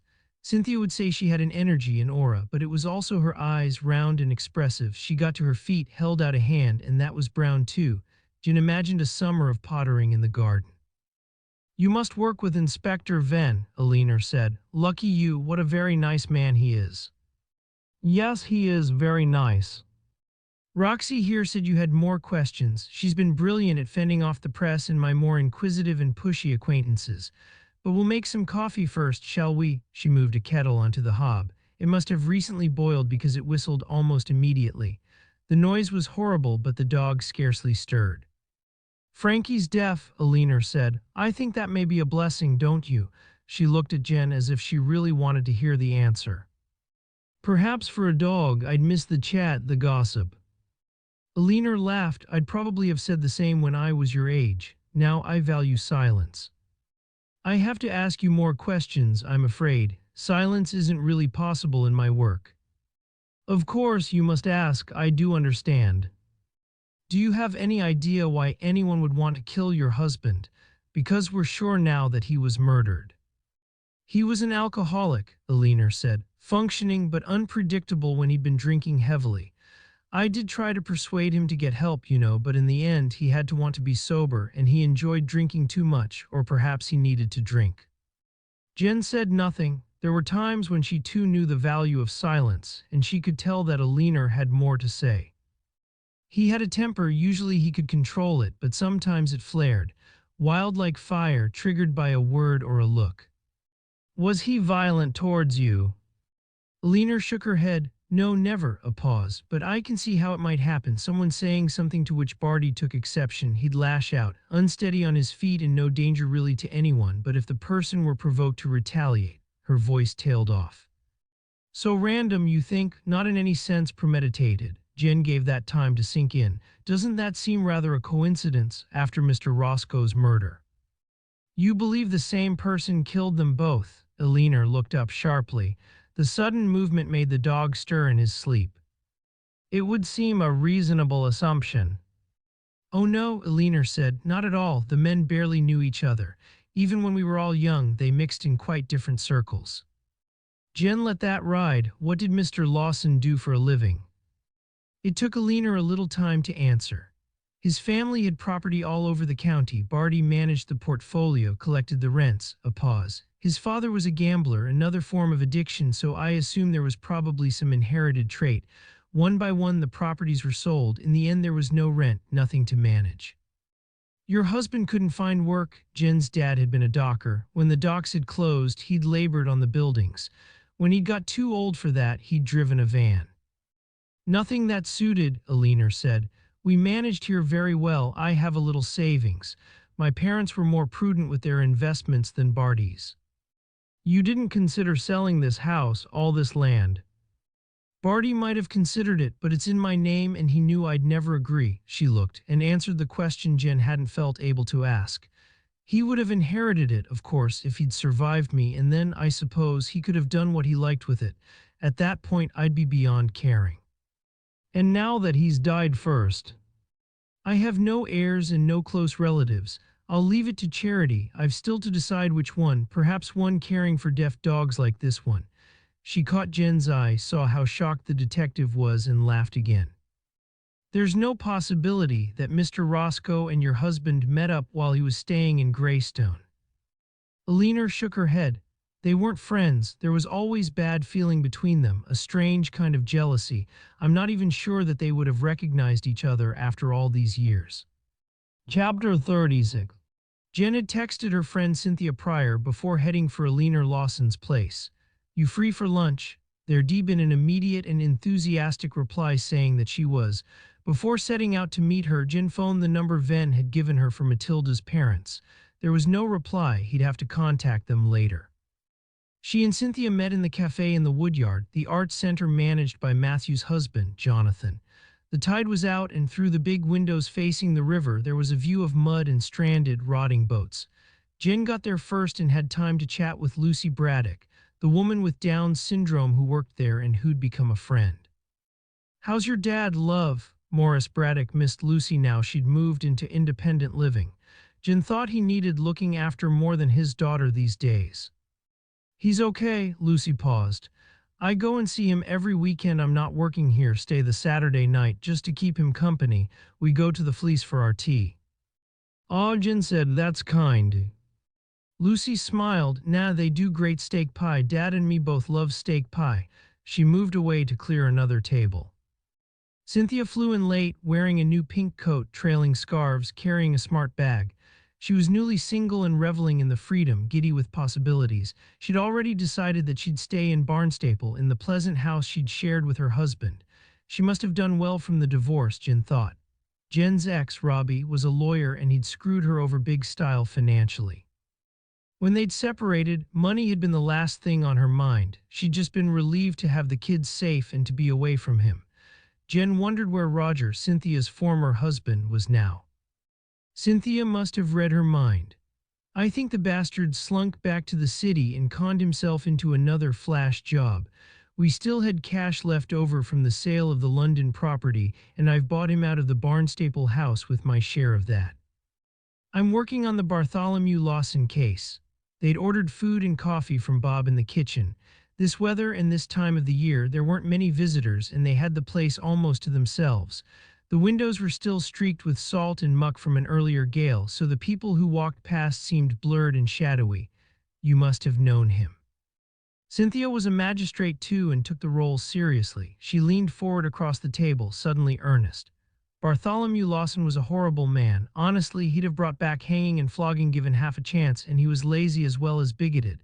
He'd already made up his mind about the disposal of the offenders before reading the pre-sentence reports. He just skipped through them and took no notice of any recommendations. There was no sympathy, no understanding. A pause. If it weren't for our lovely clerk to the court, he'd have exceeded sentencing guidelines on more than one occasion. He was a bully and some other members of the panel wouldn't stand up to him. He was lucky still to be on the bench. I should have reported him for incompetence, really. She paused for breath, and he was a patronizing git. So you tried to avoid being in court with him? No, it was a pain, but if there was nobody else with a mind of their own on the panel, I tried to make sure I was there, just to be certain that justice was tempered with a bit of mercy. Otherwise, every single mother who'd shoplifted would be sent down, leaving social services to be responsible for their children. He had a real downer on women with kids. Cynthia finished her sandwich and looked up. What happened to him? Really, there were times when I felt like killing him myself. Jen didn't answer directly. Her mind was elsewhere. He and his wife were never able to have children. Apparently, it affected him deeply. God, I can't imagine him as a father. He'd be the sort to pack them off to boarding school as soon as he could. He'd like the idea of them, carrying on the bloodline and the family name as if they were race horses, but not the reality. Is that me too? Is this longing for another child about the fantasy, not the real thing? Is there anyone who hated Lawson enough to kill him? Jen tried to focus on the present. We're treating the death as unexplained, but really we can't see it as anything other than murder. Was there an offender who threatened him? Someone who might actually have carried out the threat? His body was found under the cliffs at Scully, according to the news. Really, I can't see any of our chaps getting out there. A stabbing outside a bar in the middle of town, if Lawson was walking past, I could understand, but not something out in the wild. You can't think of any offender based in Morisham? Cynthia shook her head. Not at the moment. I'll have a think and ask around, though. Later, they stood outside in the car park for a moment, enjoying each other's presence, not wanting to go their separate ways. Jen wanted to tell Cynthia about Robbie and the baby, her irrational longing, but Cynthia had never shown any interest in having children, and she probably wouldn't understand. Let's have a girls' night in when your case is over, Cynthia said. A film and some of the very good wine Roger left behind, lots of his very good wine. She started to walk towards her car, but turned back for a moment.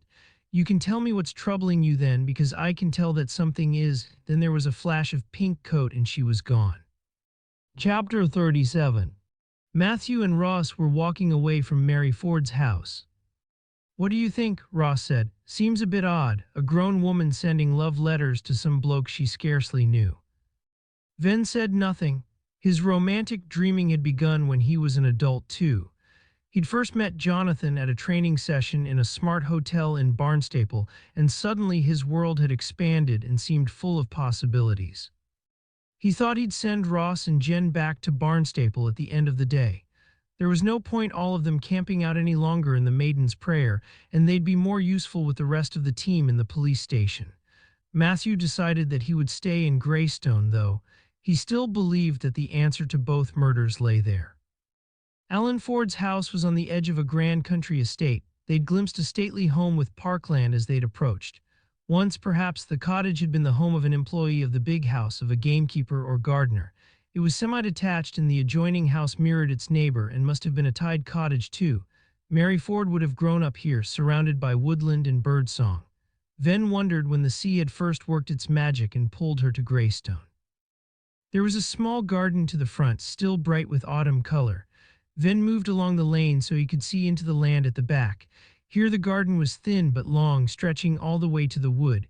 Close to the house there was a pond, with muddy edges, further away, vegetable patches and a coop with hens. Matthew was reminded of his first meeting with Eleanor Lawson as she appeared out of the mist with a basket of eggs on her arm. Right at the end of the strip there was an orchard, so it was hard to tell where Ford's land ended and the woodland belonging to the estate began. A car was pulled into a space by the side of the house. Matthew was thinking that Ford must be at home, or at least not very far away, when suddenly the man appeared, walking round the house and past the car towards them, a dog at his heels, a pair of binoculars round his neck. "Come in," his voice was welcoming. "Mary said you might come along." He led them not to the front door but the way that he'd come. Close to the house there was a flagged area with varnished wooden furniture tipped up so any rain would run off. Matthew could see the garden more clearly now. There were bird feeders hanging from posts along the border fence, and in one of the more substantial trees in the orchard a wooden tree house had been built. Perhaps that had once been Mary's, used now by the man's grandchildren. Ford opened the back door and pulled off his boots. "Tea," he said. "If my wife were still alive, there'd be homemade cake in the tin, but at least I can run to supermarket biscuits." "Did Mary tell you why we wanted to speak to you?" They were sitting in the kitchen with its window facing out into the garden. Occasionally Ford would lift the binoculars to check a bird on the feeder, but Venn thought they had his full attention. "We have a photograph of a woman. She might have been the person you saw at the bottom of Quarry Bank the night Roscoe was killed. Could you take a look?" "Sure." A pause. "I don't think I can be certain, though. I only saw her briefly in the street light. I wouldn't want you to convict someone just on what I might have seen." Venn shook his head. "Really, there's no danger of that. We're much more wary of identification evidence these days. We know how people's memories can play tricks, but you're good at holding details in your head, and it might just help us to look in the right direction." Ross put his tablet on the table, and the image of Imogen Holt came onto the screen. "Could that have been her?" Ford stared at the photograph. It was sharp and close up, a publicity shot of the face. He took a while to respond. "Honestly, I can't say. I was upstairs looking down and I didn't see her face at all clearly. It was more of a silhouette. Do you have something taken from further away? Sometimes the way someone stands and moves helps us to recognize them, don't you think?" Ross pressed some buttons on his device and there was Imogen on the screen again. The picture had been taken outdoors on set when Imogen had been acting in a soap opera. It was full length and she was dressed in a long coat, much as the one Ford had described the mysterious woman as wearing. "You know," Ford said, "that could be her. I certainly couldn't go into court and swear to it, but there's something about the stance. She's very upright, the spine very straight, the neck long, as if she's a dancer." "Thank you." Venn wasn't sure that this got them much further. The team was already checking with other taxi drivers who could have met trains in Tiverton or Exeter on the night of Roscoe's death. Nobody reported having collected the woman, but that didn't eliminate Imogen altogether. "There was something else we wanted to ask. I don't know if Mary mentioned it." "Something about Scully Head." "2 bodies were found there within a week. It would have taken some effort to get them there. Roscoe's death seemed especially elaborate. Why bother with all the show? We know about the superstitions, the skulls and the bones and the white light, but we wondered if there was something more tangible about the place that might link the 2 men. Mary thought you might have some idea." "Did she?" Ford frowned. "I can't think why." "Because you've lived locally for most of your career. I'm guessing you'd have been doing a seabird census along those cliffs over the years. You might remember some incident, another death or a suicide perhaps." As he spoke, Matthew thought how tenuous this sounded. 2 experienced detectives were here, drinking tea and fishing for stories, when there were so many more important things to do. It seemed faintly ridiculous. "You think Scully might have some significance to the killer?" "It's one theory we're exploring. Mary thought there might once have been a suicide there." "I think there was something. A Morisham businessman who went bust and jumped to his death, but that was years ago." That triggered a memory for Venn. Someone else had mentioned the incident in connection with the case, but he hadn't heard the precise location of the suicide and he hadn't made the link.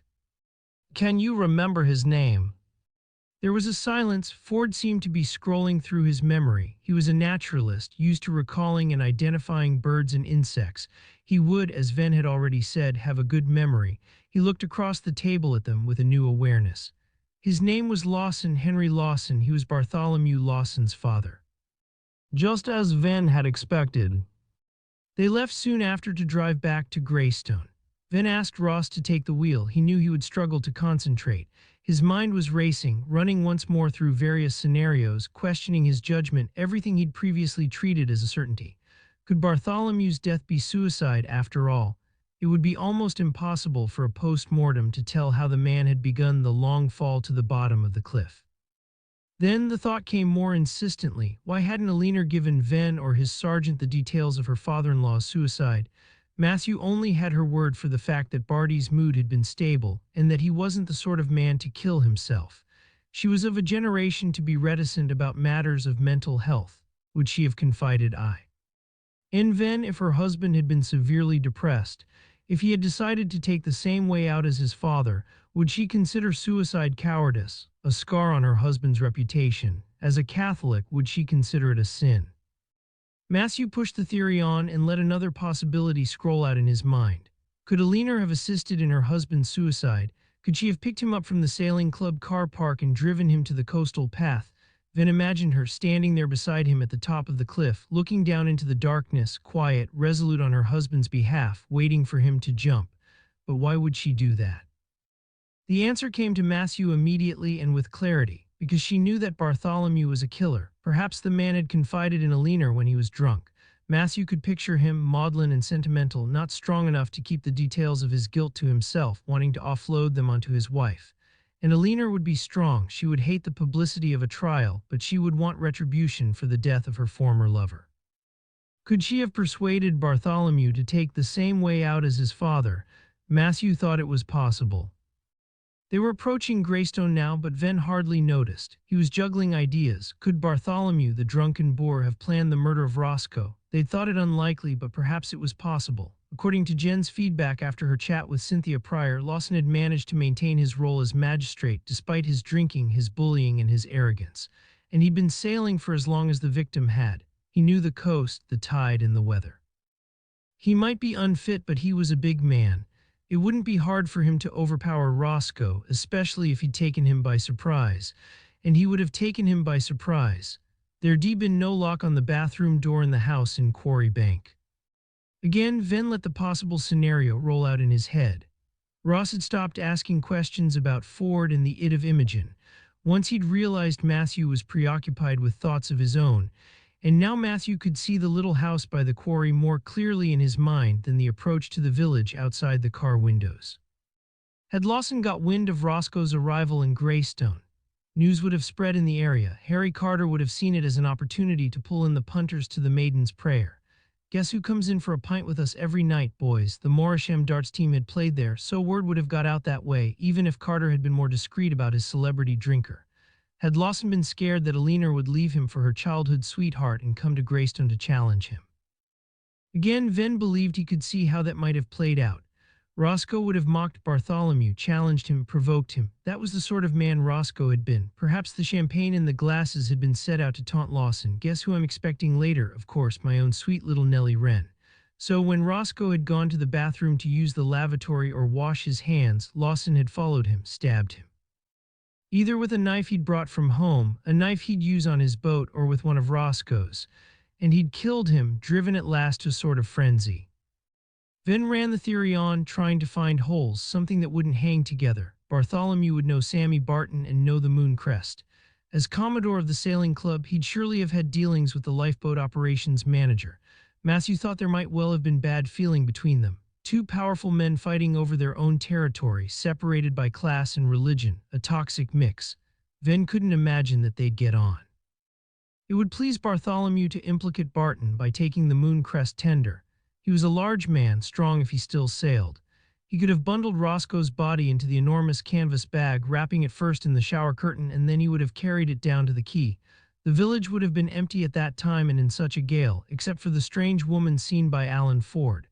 Venn wished they could know for certain who she was. She could be a vital witness. Then, if Venn was right, Lawson had loaded Roscoe into the tender and, using its outboard motor, taken it out to Scully where his father had died. Afterwards, it wouldn't, as Jonathan had said, have been too hard to wade ashore at low water and to call the Coast Guard with a fake emergency shout involving Sammy Barton again. But how would Bartholomew have got home from there? The storm would have been blowing again. The weather that morning had been foul. Venn couldn't picture Lawson scrambling up the steep path and walking miles back to the gloomy house and his wife. It would just have been getting light by then, and he'd have been drenched. Someone would have noticed him, even that early in the morning.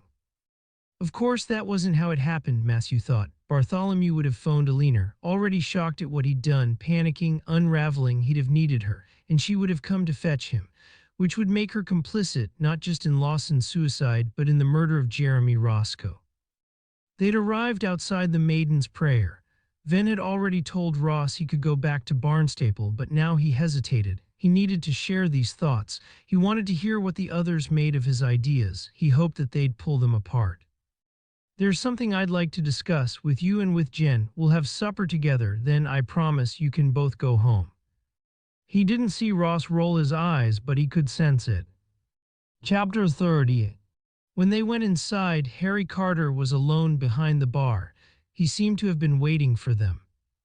"My regulars don't like you poking around at Scully," he said as soon as they got through the door.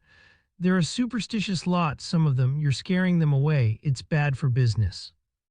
"Even the brethren," Venn was genuinely curious. "Don't they see superstition as the devil's work, close to witchcraft?" Carter kept silent and Venn continued talking. "2 men died there. Better to poke around on the beach, don't you think, than to leave the bodies to be eaten by rats and the bones washed away into the sea." Carter turned away towards the kitchen, but Venn called after him. "The more information we get from the people who drink in the Maidens, the sooner we'll leave Scully alone. Perhaps you could tell your regulars that." In the end, they had an early dinner in the stylish cafe bar in Morisham, in the building where Roscoe had still owned an apartment. The apartment, which now, Venn thought, must be owned by Alina. Although he'd never had her down as a woman motivated by money, financially she must be doing very nicely after the 2 men's deaths. The bar was full of the wealthy, elderly, smart couples who had probably been coming since the place first opened. In the background, there was relaxed jazz that swum into his head and relieved some of his tension. It was very different from the Maidens, and Venn was glad he'd brought the team here, and not just because he'd felt the need to spite Carter. They were anonymous, 3 colleagues out for a meal straight from work. It might, he thought, provide a new perspective and at least lighten the mood. So Ford reckoned the woman he saw could have been Imogen Holt. Jen seemed tired. Perhaps that was because of the long drive from Merseyside and the visit bringing back unsettling memories. "Could have been her," Venn said, "but that's not really good enough, is it? We still don't have a record of her traveling to the southwest on the day Roscoe died, and we can't find anyone who gave her a lift." He paused. "If I'm right, the woman could just be coincidental, someone visiting in the area. I know we've put the word out asking for information about her, but Greystone hasn't exactly rushed to support us, especially since Lawson died. According to Cynthia, Lawson was a drunken bully. Nobody liked him. I can see why people aren't prepared to put themselves out to find his killer." Jen paused. "I got through to Matilda Gregory's parents in the end too, but they didn't give anything away. I don't think they like speaking on the phone." Ross turned to Venn. "What's your theory?" He was fidgety, impatient. Matthew understood that he wanted to be home with his wife. "I think we should consider Lawson as Roscoe's killer again, and I believe that Alina was complicit." Carefully, Venn took them through his reasoning. "I don't know," Ross said. "I just don't believe the man could hold it together." "He wouldn't have needed to, would he?" Jen leaned forward so she could talk to them both. "From what Cynthia told me, I can see the man reacting with an irrational flash of anger, like the boss described. He's the sort to lash out at someone he resented and envied, then he'd have to cover it up as best he could. It would surely sober you up, being landed with a dead body and a bath full of blood." One of the sailing club members said Lawson had a foul temper, Ross conceded. He thought for a moment. The woman Ford saw, it couldn't have been Lawson's wife, summoned to Greystone to help once Roscoe was dead and Lawson was panicking.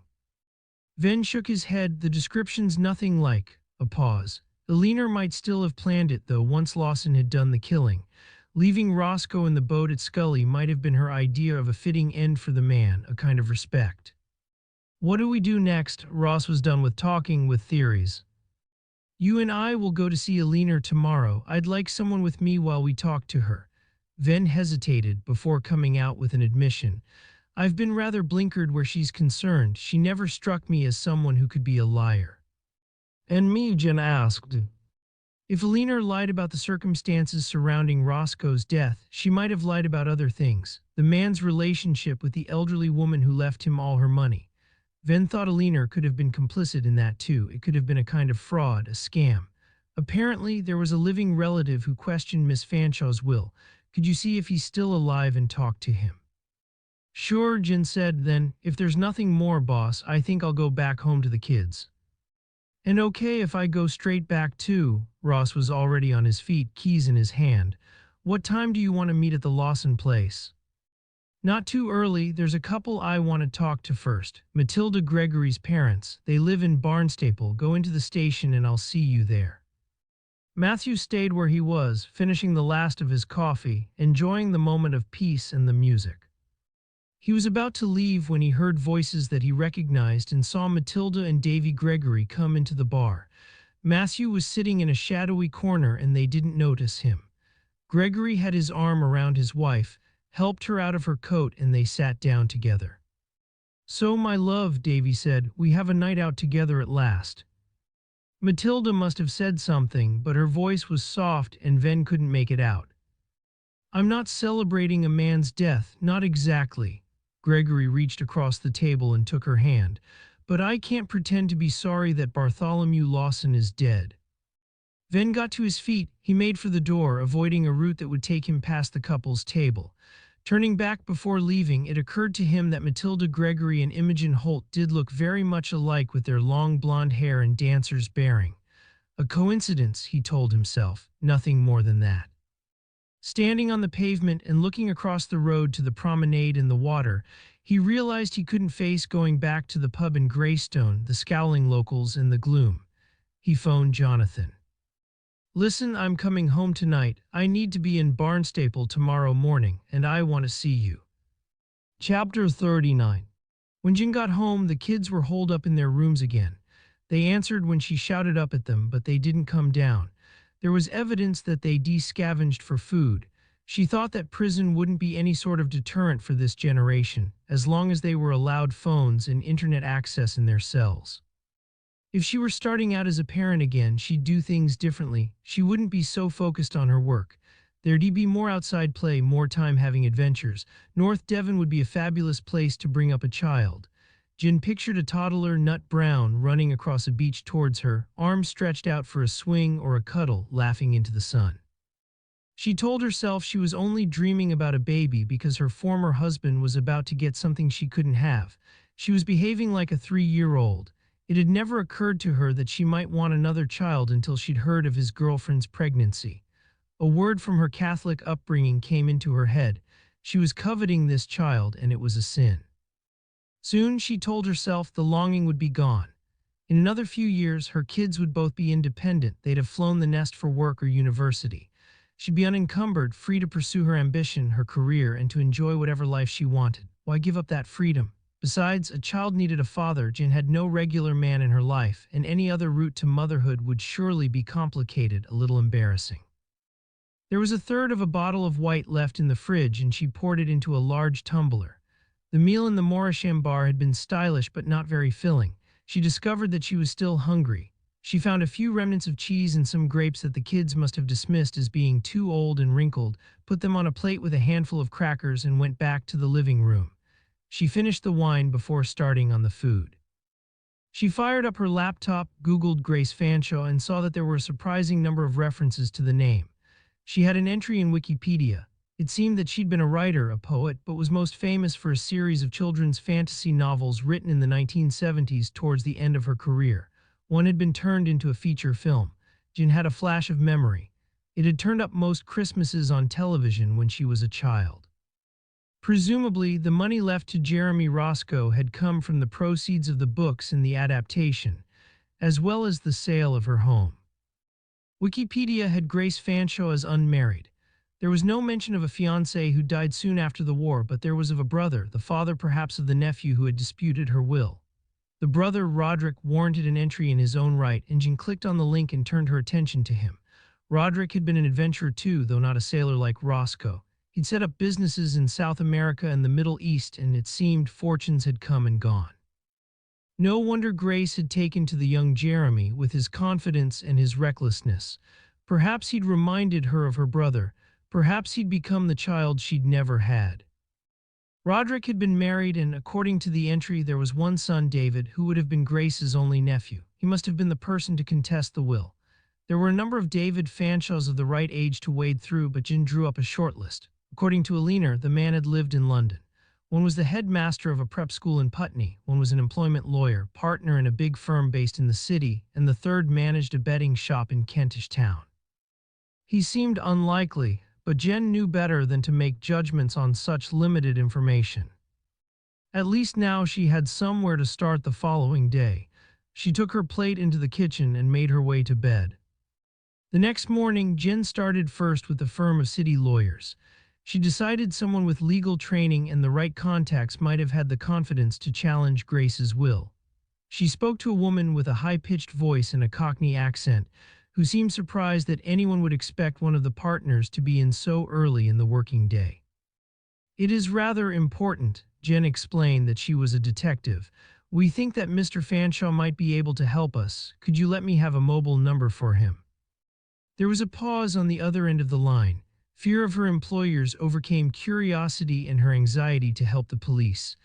"Oh, I'd like to help, honest, but I'm afraid I can't. We've been told never to give out personal numbers, not for anyone." "Perhaps you can help then, but in another way. I don't suppose you know the first name of Mr. Fanshaw's father." "Of course, he was David too. He was a partner of the firm until he retired 10 years ago. Shall I get Mr. Fanshaw to call you when he gets in?" Jen thanked her and said that she would get back to him if she needed to, but she didn't think that would be necessary. Not Roderick then, not Grace's brother. The number for the betting shop in Kentish Town was no longer operational, so Jen took a deep breath and phoned the private day school in Putney. She'd always been scared of teachers. Many of the nuns in the convent she'd attended had terrified her, and even the kind ones had left her unsettled and tense. When her kids were at school, before she'd moved south with them, she'd felt inadequate. She didn't live in the perfect family home you saw on the ads. Her children were growing up in a battlefield, and even though they'd never seen any actual physical violence, Robbie had been too clever for that. They must have sensed her humiliation and her fear. The teachers would judge her for her appalling parenting, and they had every right to do that, even when she'd moved to North Devon. She'd sensed the school's disapproval when the kids forgot games kit or she turned up late for parents' evening. It was the Scouse accent and the lack of a husband. It was being different. "Could I speak to David Fanshaw, please?" She told herself that she was an officer of the law. There was no need at all to be nervous. "Who's speaking, please?" Jen introduced herself, and the woman seemed impressed. "Oh yes, of course, Sergeant. I'll just check if Mr. Fanshaw is free." The line went dead for a moment, and then there was a man's voice. Mellow, reassuring, hardly intimidating at all. "Sergeant Rafferty, this is David Fanshaw. If you're calling about that safeguarding issue, I can assure you that it's all in hand. We don't believe that we missed any signs that the child was distressed, and I had a meeting with social services yesterday. It's their responsibility now." Jen knew Ars covering and shifting the blame when she heard it, and she was curious, but that wasn't her case. "I'm with the police service in North Devon," she said. "We're investigating the death of Jeremy Roscoe." "Ah," he said, recognition in his voice. There was no need to ask him for his father's name. He knew already what this was about, but she did ask all the same. "Your father was Roderick Fanshaw, and you contested your aunt's will."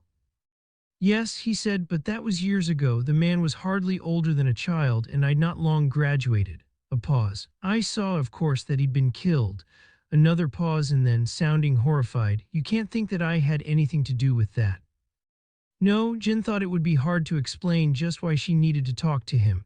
"My boss has got this idea that Roscoe's old girlfriend was lying. We're just digging around in the background to see what we can turn up. But some of our inquiries are taking us back to that time. We thought you might be able to help." "I can't come to you," he said. I have to be here all day. I can't even talk on the phone for very long now. I have an important meeting. I'll come to you then. She wasn't sure why the words came out, because of the signs of distress that obviously had been missed, or because he was a man in a position of power and she wanted to challenge his authority. Because she couldn't face doing another meeting over Zoom, because she wanted to escape for a day. She looked at her watch. The fast train to London from Tiverton took 2 hours. It would be a 45-minute drive to the station. I'll be with you at lunchtime. I take it that you'll be free then. She didn't give him a chance to argue. Good, I'll see you then. Chapter 40. Matilda's parents were named Susan and Philip Vickery. They lived just outside the town, very close to Matthew's mother. Venn didn't recognize them. They would have been living in Bideford when he'd been growing up and had still been a member of the Brethren. His mother would know them now, though, if they still went regularly to meetings. He'd phoned them the evening before. There'd still been no reply, but Venn had left a message and Philip had phoned back.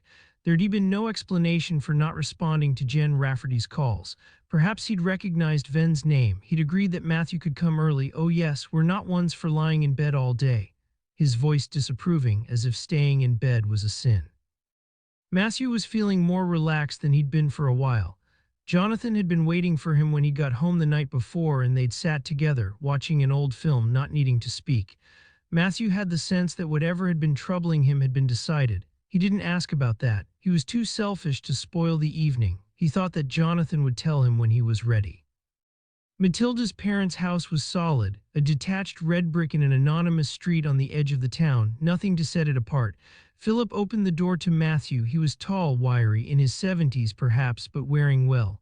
Susan was tall, rather elegant. Come in, the man said. We know your mother. She's spoken of you. Like the house, his tone gave nothing away. They sat in the living room. There was a well-kept garden to look out at, photos of Matilda on the wall. Otherwise, it was bland, featureless. You only have one child. Yes, Susan said. She's been a great blessing. Not, she seemed to imply, like you. We know how you behaved. You made such a scene when you lost your faith that you were unfellowshipped in the middle of a meeting. Or perhaps, Matthew thought, he was reading too much into one sentence. Matilda has a lovely home at Ravenscroft. We were able to help them both out when her grandparents died, and she's always been artistic. Venn sat on a gray velour armchair. The couple were opposite on a matching sofa. You'll have heard that Bartholomew Lawson has died. Yes, Philip said. Nothing more. He would be accustomed to silence and wouldn't find it intimidating, so Venn pressed on. I understand that you used to work for his father. Briefly, Philip said, before reluctantly adding, I didn't know what was going on in the business. As soon as I realized what I was letting myself in for, I left to set up on my own. It felt like a big step, but the right one. What was going on? Lawson Sr. had a problem. He gambled, then tried to fiddle the books to hide his losses. Vickery stared for a moment out of the window. He wanted me to put them down as business expenses. Of course, I couldn't do that, even when he came up with receipts for building work that had never been done. You didn't tell the police or the revenue what was going on. No, Philip didn't quite look at Venn. I suppose I should have done as soon as I realized what Mr. Lawson was doing, but I knew that it would all fall apart soon enough. Did you know Bartholomew, the son? He came into the office during his school holidays to learn the business, but I didn't know him well. What did you make of him? Venn thought this was worse than pulling teeth. There was a moment of silence before Vickery shrugged. A chip off the old block. I couldn't take to him. In what way? He was bright enough but arrogant. He thought he knew it all. He was spoiled rotten by his family, not his fault really. The man paused. They all lived in this kind of fantasy world. They'd grown up with money and privilege and thought it would be theirs forever, even when the business was collapsing around them. You knew them socially too, through the sailing club. Yes, again Vickery seemed to think an explanation was needed and took his time to pull his thoughts together. His wife had remained silent throughout the conversation and still she didn't speak. I've always loved being out on the water. My father built a boat and handed it on to me. I didn't think the club was for me. We don't drink, but Lawson joined me up when I started working for him. One of the perks of the job, he said, it was handy to have a mooring there and to use the facilities. Did you meet Bartholomew's girlfriend, Eleanor? He brought her into the club some evenings. I knew of her family, of course. They'd owned the quarry at Greystone and lived in that big house out of town. What did you make of her? Philip looked at Venn as if he couldn't see the point of these questions but was prepared to humor him, just about. She was a sparky little thing, polite though to all the staff. I liked that. I thought she deserved better than Barty. And the sailing club was where you met Jeremy Roscoe. Matilda said you took him under your wing. At last Susan Vickery did speak. We could tell that he was choosing the wrong path. We invited him to spend some time with us. He used to come for his tea sometimes. I'm not sure his mother ever cooked for him. He seemed to live off white bread and chips. In what way was he taking the wrong path? Venn thought that could be anything, from swearing to attempted murder to eating too many chips. All would be sins in the eyes of the brethren. He was living a rackety kind of life, Philip said. I don't think he knew the difference between lies and the truth. He'd tell you anything to get what he wanted. We tried to show him a different way. We had Matilda by then and we invited him into our home and tried to make him part of the family. There was something appealing about him. You couldn't help liking the boy and he seemed grateful for what we did for him. But in the end, we couldn't trust him. Why? Some money went missing from my purse, Susan said. £20. I'd left the purse on the table when he was alone in the room. £20 was a lot in those days. You didn't tell anyone? No, I had no proof and I could have been mistaken. You wouldn't want to blacken a man's name without being certain. We were already having doubts about him by then, Vickery broke in. His behavior hadn't changed. He was pleasant enough when he was in our home, eating our food, but he hadn't really changed his ways. Yet it must have been around that time that he started helping Grace Fanshawe, an elderly woman. You must have been pleased about that. She left him all that money in her will. The words flew out, but immediately Susan shut her mouth tight, as if to prevent another uncharitable outburst. You think that was why he befriended her, in the hope of becoming her beneficiary? In the hope of getting something out of her, at least, Susan said. That boy did nothing good without expectation of getting something out of it. They sat for a moment, quite still in the room. Did you ever see Jeremy with Elena? It seems they were close friends too. He brought her here once. There was a pause. Venn waited for her to continue and at last Susan filled the silence. I'm not sure what was going on between them. They didn't seem particularly close to me. I had the impression that Jeremy was showing her off to us. What she got out of the relationship, I'm not sure, but she was the one in control, I'd say. Both Roscoe's and Lawson's bodies were found in Scully Cove, Venn said. Is there any significance in that, do you think? Susan and Philip shot a glance at each other. Barty's father Henry killed himself there. It was Philip who spoke. He took the easy way out. Susan's voice was at once disapproving and self-righteous. Philip said nothing and Venn sensed an unease. He waited. This time Vickery seemed to find the silence uncomfortable and at last he spoke. I wanted to give him a chance to put things right. I'd left the business by then. It was nothing to do with saving my own skin. I just thought it must be terrible living with the mess of it. I thought it'd be eating away at him. What happened, Mr. Vickery? He was at the marina one evening. He was a fine sailor, intuitive, like he could smell the wind and knew the tide. It was just the two of us, late one summer's evening. I wasn't doing much on the boat, just a tidy at the end of the season, but I was enjoying being there, close to the water. He was moored next to me, sitting on deck. We started talking. I said he should tell the revenue what was going on. They wouldn't prosecute, not if he came clean and offered to pay the money back. Venn could imagine the scene. Vickery, not content with saving his own soul, would feel the need to save Lawson S. Did you threaten to go to the authorities if Lawson didn't go himself? Another silence, which stretched until Venn himself felt unnerved by the tension in the room. I told him my conscience wouldn't allow me to let it go any longer. He wasn't just stealing from the revenue, but from local contractors and some of his tenants. It was going to unravel. I said I'd give him until the end of the month to sort it out. But instead, he jumped from the cliff at Scully and ended it all. We don't know that Phil's words had anything to do with that. Susan reached out and took her husband's hand. Why did he choose Scully as the place to end it all? Venn wasn't sure how this was helping his investigation, but he wanted to know.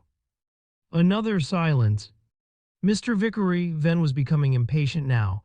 This pious self-justification touched too many nerves. It was just a place that he loved, Vickery said at last. He'd sail round there with the family and they'd anchor and take the tender ashore for a picnic. He said it was always peaceful. A lot of the locals didn't like it because of the old superstitions. You might get a few kids there, but only in the evenings. It was as if it was his own private domain. He looked directly at Venn. I think he could believe that he owned it, just as everything else he owned was slipping away from him. I suppose he would have taken Bartholomew there. Matthew wondered if that made the suicide theory even stronger. Scully wasn't just the place where Lawson's father had died, it was a place where the man had been happy and at peace. Oh yes, Bartholomew and his young woman, they always included her in family outings. Which took Venn back to Alina.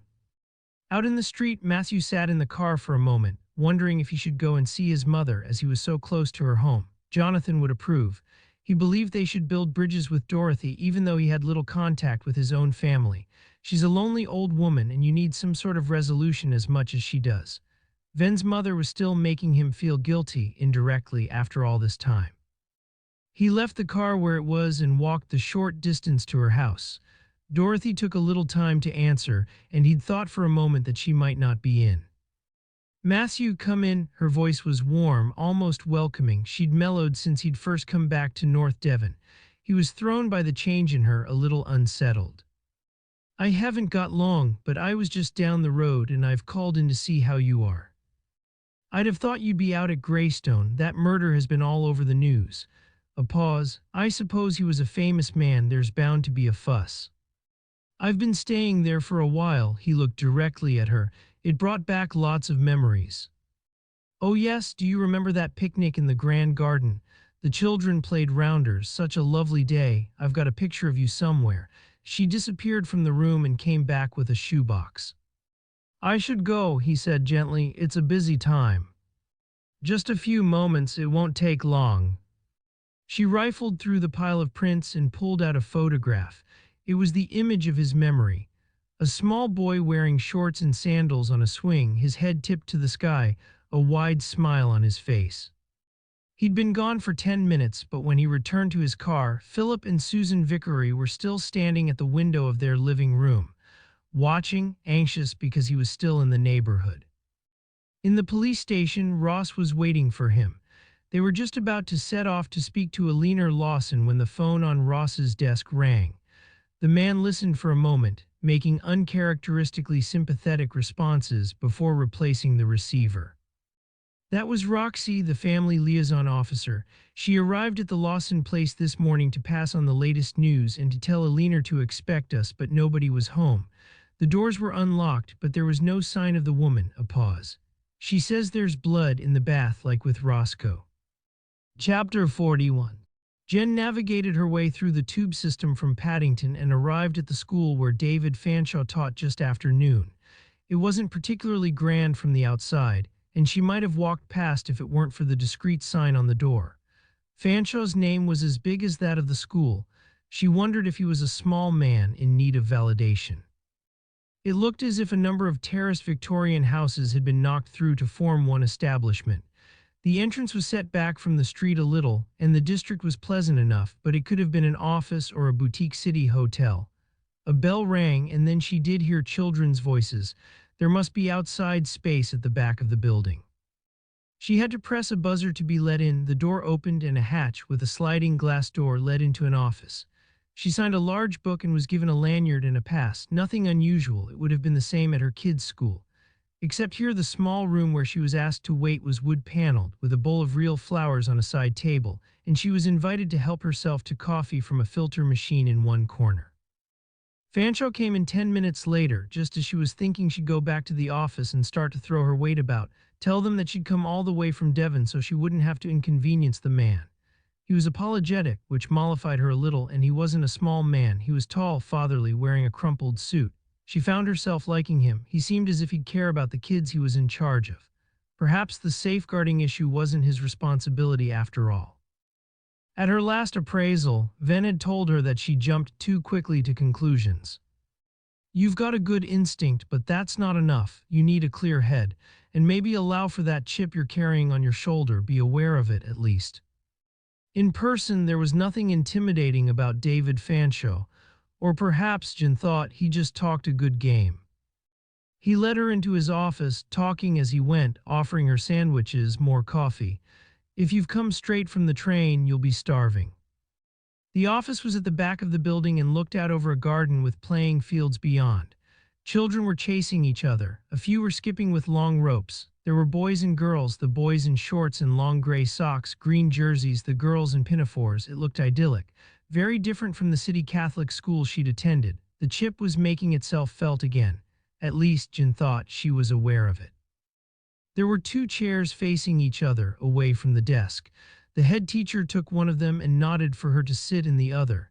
You wanted to know about my aunt and Jeremy Roscoe. It was such a long time ago.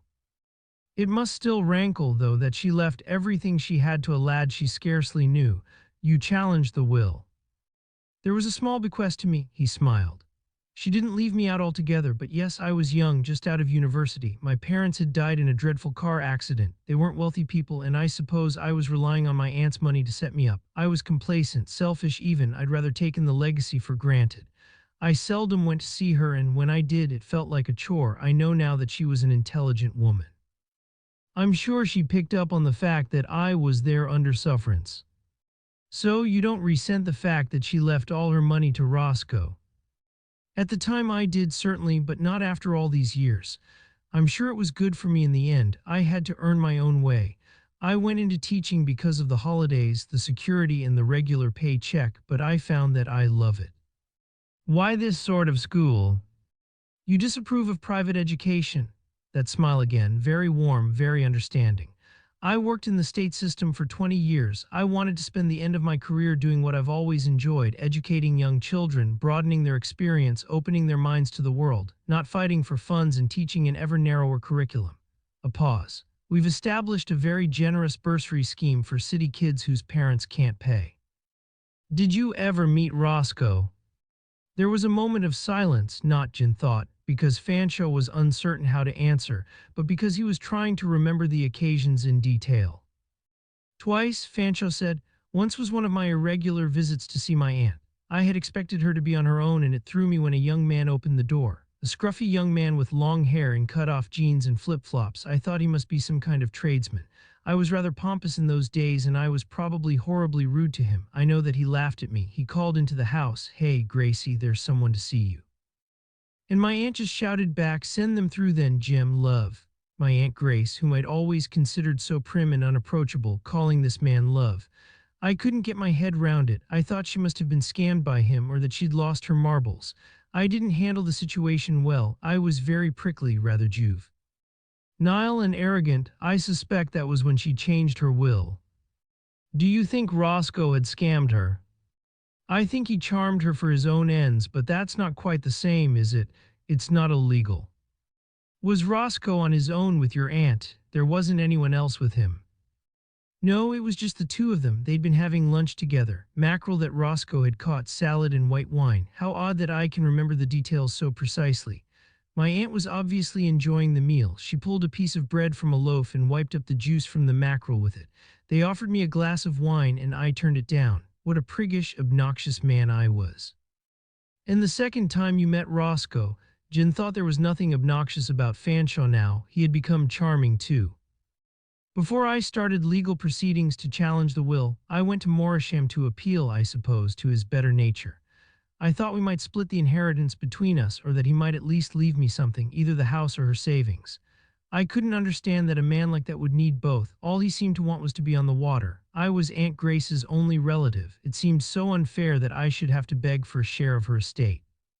Where did you meet? In her house. He was preparing it for sale, packing up her things. Fanshawe looked across at Jen. He asked me if there was anything I'd like to remember her by. It seemed a terrible insult, humiliating. Jen said nothing. I tried to control myself not to lose my temper. I do think I was quite reasonable on that occasion. I explained that I intended to challenge the will, that he'd have to go to court, which would be expensive. Better, I said, that we should sort things out between ourselves. How did he respond? Jen knew what the outcome had been, but she was fascinated by this insight into Roscoe's early life. He laughed at me, not exactly in a cruel way, but making me feel ridiculous all the same. See, boy, I've got nothing to lose. I want to make my name and be out on the sea. I want to sail round the world. My life's made for adventure. Gracie understood that. She left me everything so my dreams could come true. You can take me to court, but she was in sound mind. Everyone will tell you. I brought a bit of fun into her life at the end, and she was grateful. The way I see it, it'd be wrong not to respect her wishes, and I think that's the way the court would see it too. I might lose it all, but I'm willing to take the risk. But you still challenge the will. He nodded. Partly it was pride. I'd gone that far and I didn't want to back down. There was a strange sort of snobbishness too, but it wasn't just that. Something about his attitude really made me believe he'd tricked her. I don't mean that he'd forced her to write the will, but that he hadn't been honest with her. Jen wondered if that had been wishful thinking, a privileged young man not quite believing that his aunt could choose a feral working-class lad over him. According to people we've spoken to, it was the fact that he returned the locket, which was all she had left of her sweetheart, that endeared her to him. That was just chance. I suppose so. David looked up at her. I'm probably being foolish, but when we met that time, Roscoe was triumphant. It was as if he wanted me to realize how clever he was. He was almost on the point of telling me how he'd pulled it off. There are children like that who can't resist bragging about how naughty they've been. Was he on his own that second time? No, Fanshawe said. There was a girl in the house with him. She wasn't there when we discussed the will, but she let me in. Can you remember anything about her? Did you have a name? He shook his head. She was small, pretty, with a lovely smile. She made us both coffee before she disappeared. Roscoe was almost dismissive, a bit patronizing. Leave us to it, there's a good maid. I suppose things were different then. I've got daughters. They wouldn't put up with that sort of treatment. A pause. But there was something about the way she looked at him as she left the room that again made me think they were playing some sort of game. The role of dutiful girlfriend didn't really suit her. Fanshawe looked at the clock on his office wall, and at the same time a bell rang again. The children were pulled back towards the building like iron filings to a magnet. I'm sorry, he said. There's nothing more that I can tell you, and I have a meeting. She nodded. She had no more questions. He stayed with her while she signed out and left her pass at reception. I've had a good life, he said as he held open the main door for her to leave. A brilliant wife and kids, work that I love. Even if Roscoe did cheat me out of my inheritance, I don't bear him any ill will. In the end, he did me a favor. She walked out into the peaceful city street. She switched on her phone and saw that there were missed calls from both Venn and May. She called back as she was walking towards the tube station and had the news that Alina Lawson was missing. At Paddington, she just had time to grab a sandwich before catching her train. David Fanshawe had been right. She was starving. Chapter 42. Roxy met them at the back door to the big house. She was white, drawn. I'm so sorry, I should have stayed last night. She looked up at Venn. Frankie's gone too. It took Venn a moment to remember that Frankie was the dog. Venn thought she'd been crying. She seemed more upset by the dog's disappearance than Alina. He recalled seeing her at a works Christmas bash in a sleeveless top, her arm covered in tattoos. The largest had been of an Alsatian's face. Then he remembered that she was vegan and volunteered in her time off at the animal rescue shelter. You said there was blood. In her bathroom. As in the Roscoe murder. Let's get the CSIS in. Notify Brian, will you, Ross? Ross nodded and left the room. Show me. Venn pulled on a scene suit and mask and threw one to Roxy. She led him upstairs. Alina's rooms matched Bartholomew's. The bathroom door was open as she'd left it. The fittings were equally outdated. They didn't need to go inside. Alina wasn't in the kitchen when I arrived. I thought she must have taken Frankie for a walk. He's old, though, and he can't go very far. I waited for them. I waited too long. I thought perhaps she'd slept in, and I came upstairs. Her bed had been slept in, but there was no sign of her. Then I came in here. The bath was old, enamel, stained where a tap had dripped, and now it was stained with splashes of red like the hips and haws scattered over the North Devon hedgerows. We don't know that it's hers. Venn was speaking almost to himself. If it was Alina's, he'd been very wrong. He'd have to reassess the whole case. We need to get a test as soon as we can. In the meantime, of course, we treat this as a crime scene. Let's go and talk somewhere more comfortable. She led him downstairs and into a room he'd not been in before. A little living room with a faded chintz sofa and matching armchair, an old-fashioned, bulky television in one corner, everything comfortable but a little dusty. "You'll have checked if Aliner's car is still here," he sat on the sofa. Roxy nodded. "It is. And the house was unlocked when you got here." "Yes, that didn't surprise me. She's an early riser and she'd go to let out the hens. Besides, even after the men's death, she didn't seem very fussed about security." Venn wondered if that was a class thing. Had landowners always had that supreme confidence that set them apart, believing that they were untouchable, that nobody would dare to breach the castle walls? Ross must have heard them talking because he came back into the room. He nodded to show that the CSIS were on their way. "Can you organize a search of the house and grounds?" Venn said. "We'll need a team, but perhaps you can make a start." Roxy was about to interrupt when he added, turning to her, "I know you'll have looked for her, but it's a big place. It would be easy to miss a small woman even inside, especially if she were motionless or dead. Besides, we should be doing something. I'd start at the top of the house and work down." Ross nodded and left the room. They heard his footsteps on the bare wooden floorboards of the corridor and then on the stairs. "When did you last see Aliner?" "Yesterday evening at about 6:30. I offered to stay the night, as I have since I was first involved. Her husband had died. They might not have been close, but she wasn't used to being on her own and rattling around in this place." Roxy looked up. "She's always refused in the politest way possible, but she was adamant. She was alone now and it would be better to get used to the situation as soon as she could. Besides, she said she had Frankie to keep her company." There was a moment of silence. "I should have insisted." Venn didn't say anything to that. Rationally, Roxy knew that Aliner's disappearance wasn't her responsibility, but that didn't ease the guilt and nothing he could add would help. "How did she seem?" "Quiet, but then she's been like that since Bartholomew died." "Any visitors, phone calls?" "There were phone calls," Roxy said, "but I took most of them, mostly press. Some friends checking to see if she was okay, wanting to visit. There could have been others later that evening, of course." "Of course they would check. And what about her mobile?"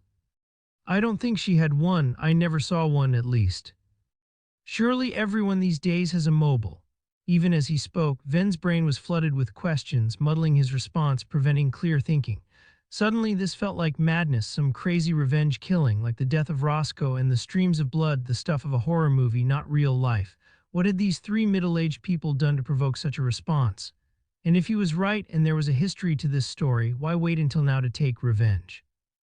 He'd put together a list of difficult questions for Aliner, thinking that she might be complicit in the killings. Now his view of the case pivoted, swung on its axis. He had to start again from the beginning.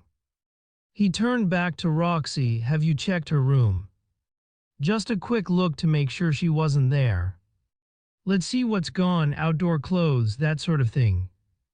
"I checked the corridor by the kitchen. That was where she kept her boots and her big waterproof. They're still there. I didn't go through the things in her room." "Was she on any medication?" "Yes," Roxy said. "Aliner told me she did breast cancer 5 years ago. They caught it early and she only had minimal surgery, but she takes tamoxifen." She looked up at him.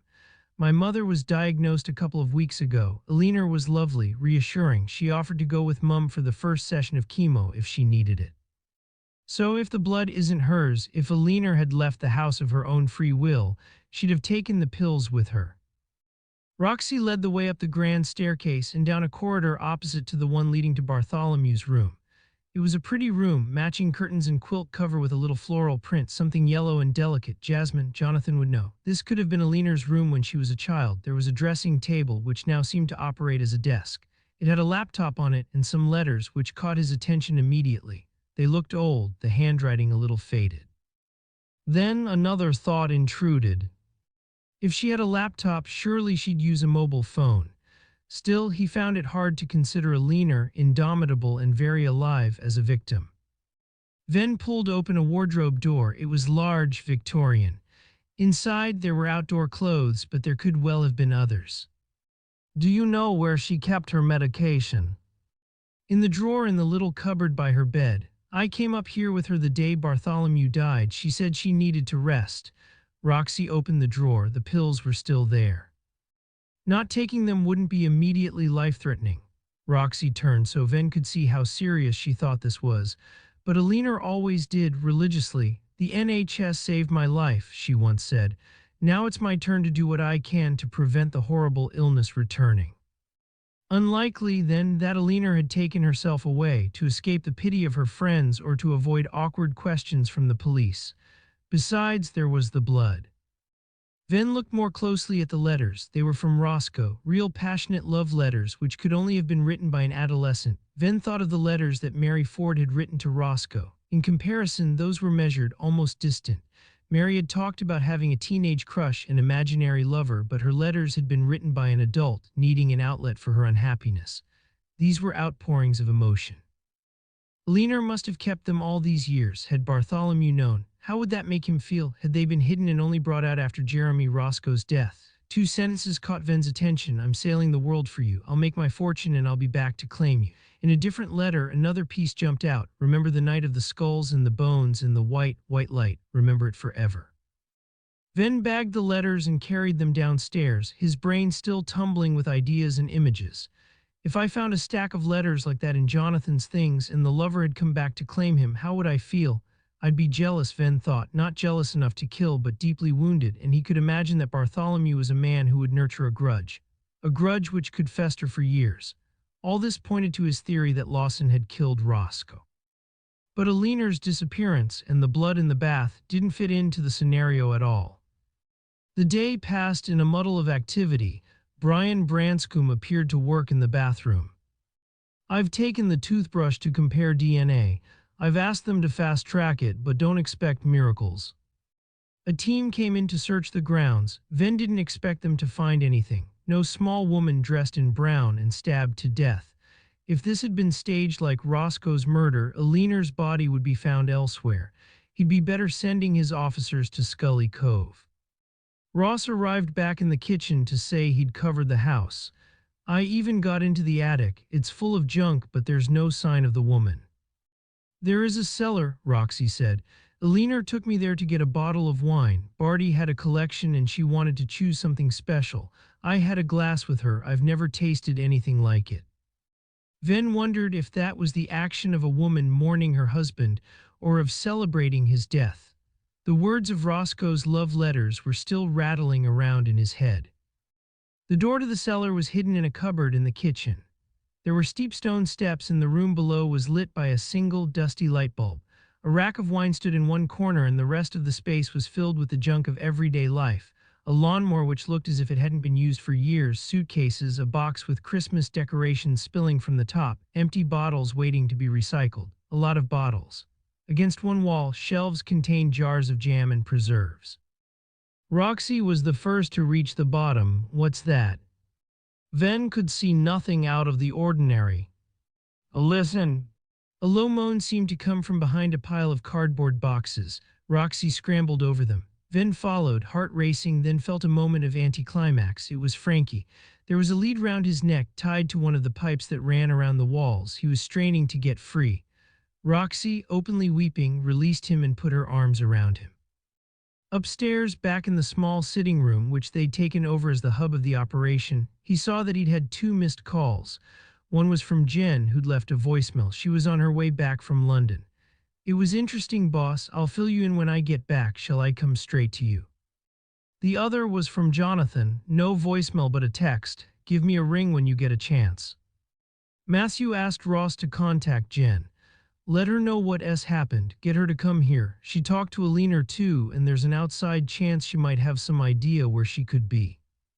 He phoned Jonathan back. The man answered, but kept his voice low. In the background, it seemed that some reading group was taking place, a discussion about unreliable narration. Jonathan must have moved out of the room because the background noise faded away. I know you must be busy, but Guy was asking if you still wanted him to look at that photo. It took Matthew a moment to remember what Jonathan was talking about. He'd asked if the teacher might identify the teenagers in the photo they'd found in Roscoe's flat. Sure, but there's been a development. He explained about Alina's disappearance. Sorry, I can't get away. A pause. If I email you the photo, could you show Guy? See if he can id the people involved. We're stretched here. There was a moment's silence. Matthew thought there'd be some crack about allowing Jonathan to meddle in his work, but there was nothing. Sure, no problem, I can do that. I'll give you a shout if he can place the kids. Another pause. I'll be keeping my fingers crossed that Alina's safe. Matthew thought it would take more than crossed fingers, or even an incantation about skulls and bones and white light to save Alina. In this situation, his mother would pray, of course. At this moment, Matthew wished he had her faith, and then thought that a prayer of his own would do no harm.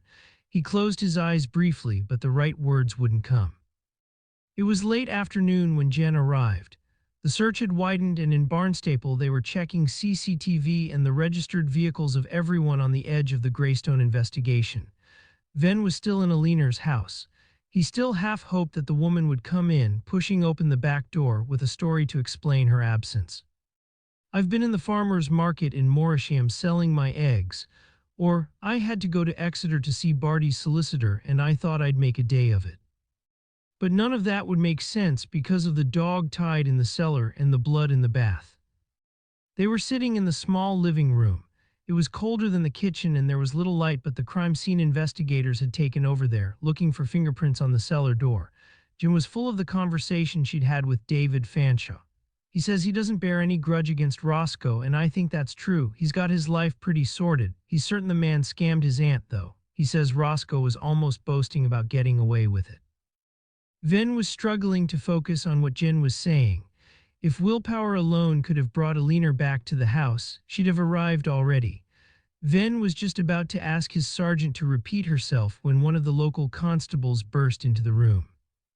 I've just heard from Sammy Barton, the RNLI guy at Greystone. They've got some news. He stopped for a moment, looking at them and enjoying the limelight. They had a boat adrift in Scully Cove.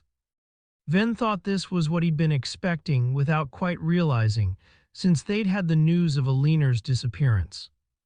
Chapter 43. Mary Ford hadn't expected to see her father that day. She thought he had his own life to lead and she didn't want to make too many demands. Besides, she was embarrassed. Should she tell him about her letters to Roscoe and let him know that they'd been found by the police? What would he make of her foolishness? When he turned up at her house just before lunch, she felt ridiculously awkward. He didn't knock, he had his own key and never wanted her to leave work in the studio to let him in, but he shouted as soon as he got into the house, always respecting her privacy, not wanting to surprise her. Always hoping, she suspected, that there might be a man in the house. A suitable man. His marriage had been very happy, even at the end when his wife was slipping away from him, and he wanted the same for her. She came down from the attic to make coffee for them. "Don't stop," he said when he saw her appearing at the top of the narrow stairs. "I was going to bring one up for you." She shook her head. "I'm finding it hard to concentrate." She'd found it difficult to focus for months since Arthur's diagnosis, even on days like this when he was well enough to be in school. Recently, work had become more of an escape than a struggle, but now the discovery of Roscoe's body had thrown her again, the image of the dead man worming its way into her mind so she could see little else. "I thought I'd stay over." He was carrying his overnight bag. "You could have a night in the pub with your friends, a bit of a break." She shook her head. The last thing she needed was to be surrounded by the gossip and speculation about 2 deaths in Scully Cove. Gossip about Jeremy Roscoe. "I might put myself down as available for the lifeboat, though, if that's okay with you." "You sure you don't want a break, a few drinks with your mates?" "Nah," she gave his arm a squeeze. "But a bit of adult company tonight is just what I need, so thanks for coming along." They went for a walk after lunch, out onto the headland, a strong breeze in their faces. Alan pointed out seabirds and she pretended to recognize them as she had throughout her childhood. She loved his enthusiasm but couldn't share his passion. She loved the glory of the scenery, not the minute details of the natural history of the place. "So that's where they found Roscoe." He was looking down into the bay. "Yeah," a pause. "I had a bit of a crush on him when I was younger." "I know you did. Posters of the Nelly ran on your bedroom wall." "I wrote to him a few times." But the wind seemed to blow her words away, and she didn't try to talk to him about it again. On the way back, they picked up the children from school. Alan had offered to go for them alone. "Go home, put your feet up and enjoy a few minutes' peace." But in the end, Mary had decided she'd like to be there too. Alan waited in the playground with Isla while Mary went in to get Arthur from Tilly Gregory. The teacher seemed drained, exhausted, unusually quiet. Are you okay? Mary had never been close to Matilda, though they were of an age. The whole religion thing got in the way. The certainty in the way the brethren stuck together. Sammy Barton's mistrust of Mary as lifeboat helm wasn't only that she was a woman and an outsider, it was because she was a non-believer. Matilda had been brilliant with Arthur, though patient and kind even before his illness had been diagnosed and he'd just been considered awkward by other adults. Mary would always be grateful for that. The teacher gave a wry smile. It's stress, I think, living in a community now where bad things have happened, not quite knowing who to trust. Mary wondered if Matilda had anyone specific in mind. Had a close friend triggered suspicion? One of the brethren, surely not Davy. Despite the difference in age, Matilda and Davy were as close as any couple Mary knew. Sometimes other people's relationships made her jealous. She wanted what they had. She'd always seen the Gregorys as one of those envied couples. They lit up when they saw each other. She was trying to form a response to Matilda's comment when the teacher walked away back into the school. Back at home, Alan found snacks for the kids and she made an early supper for them all. The call from Sammy Barton came on her pager just as she was taking her first mouthful. A lifeboat call-out. Could she helm? She was straight on her feet, experiencing the usual surge of adrenaline, of excitement. The high. Almost immediately afterwards, her mood shifted, dropped. There was the irrational feeling that had haunted her since the last time she was out in the lifeboat, that Roscoe's death was her fault and that she could have done something to prevent it. She hesitated for a moment before responding. Sod it, of course I'll go. After all, it might be good to have another call so quickly, to be forced to take responsibility for another incident. It might erase the memory of finding Roscoe's body. It would be like getting on a horse after a fall or driving a car after a crash. She turned to her father. This is okay. There was a moment's pause when she thought he might object and ask her to stay at home, but he just smiled. Sure, another hesitation. But take care, yeah. By the time he'd finished speaking, she'd picked up her gear and was at the door. This was different from the last time, of course. There was daylight and the weather wasn't quite so wild. The shout seemed to have come from a reputable source. A member of the public walking along the coastal path had called it into the Coast Guard. But the location was the same. The vessel had been seen at the mouth of Scully Cove, just off the headland. If we'd stayed a little longer on our walk, Mary thought, we'd have seen the boat in trouble. We could have called it in ourselves. But then, I wouldn't have been home in time to get the shout. Someone else would have been helm. The monster tractor had them pushed into the water in seconds, the huge wheels crunching the shingle, the sound deafening. This time, Mary took the wheel. She knew exactly where she was going and she wanted control, to be at the front of the rib with the spray on her face. They bounced over the waves, breaking on the beach, the lifeboat bucking and twisting as if it were alive, and headed out for open sea. Even before they rounded the headland, she became aware of the murmurs behind her. They were low and unsettling, more a vibration than a sound felt through her body, not heard with her ears.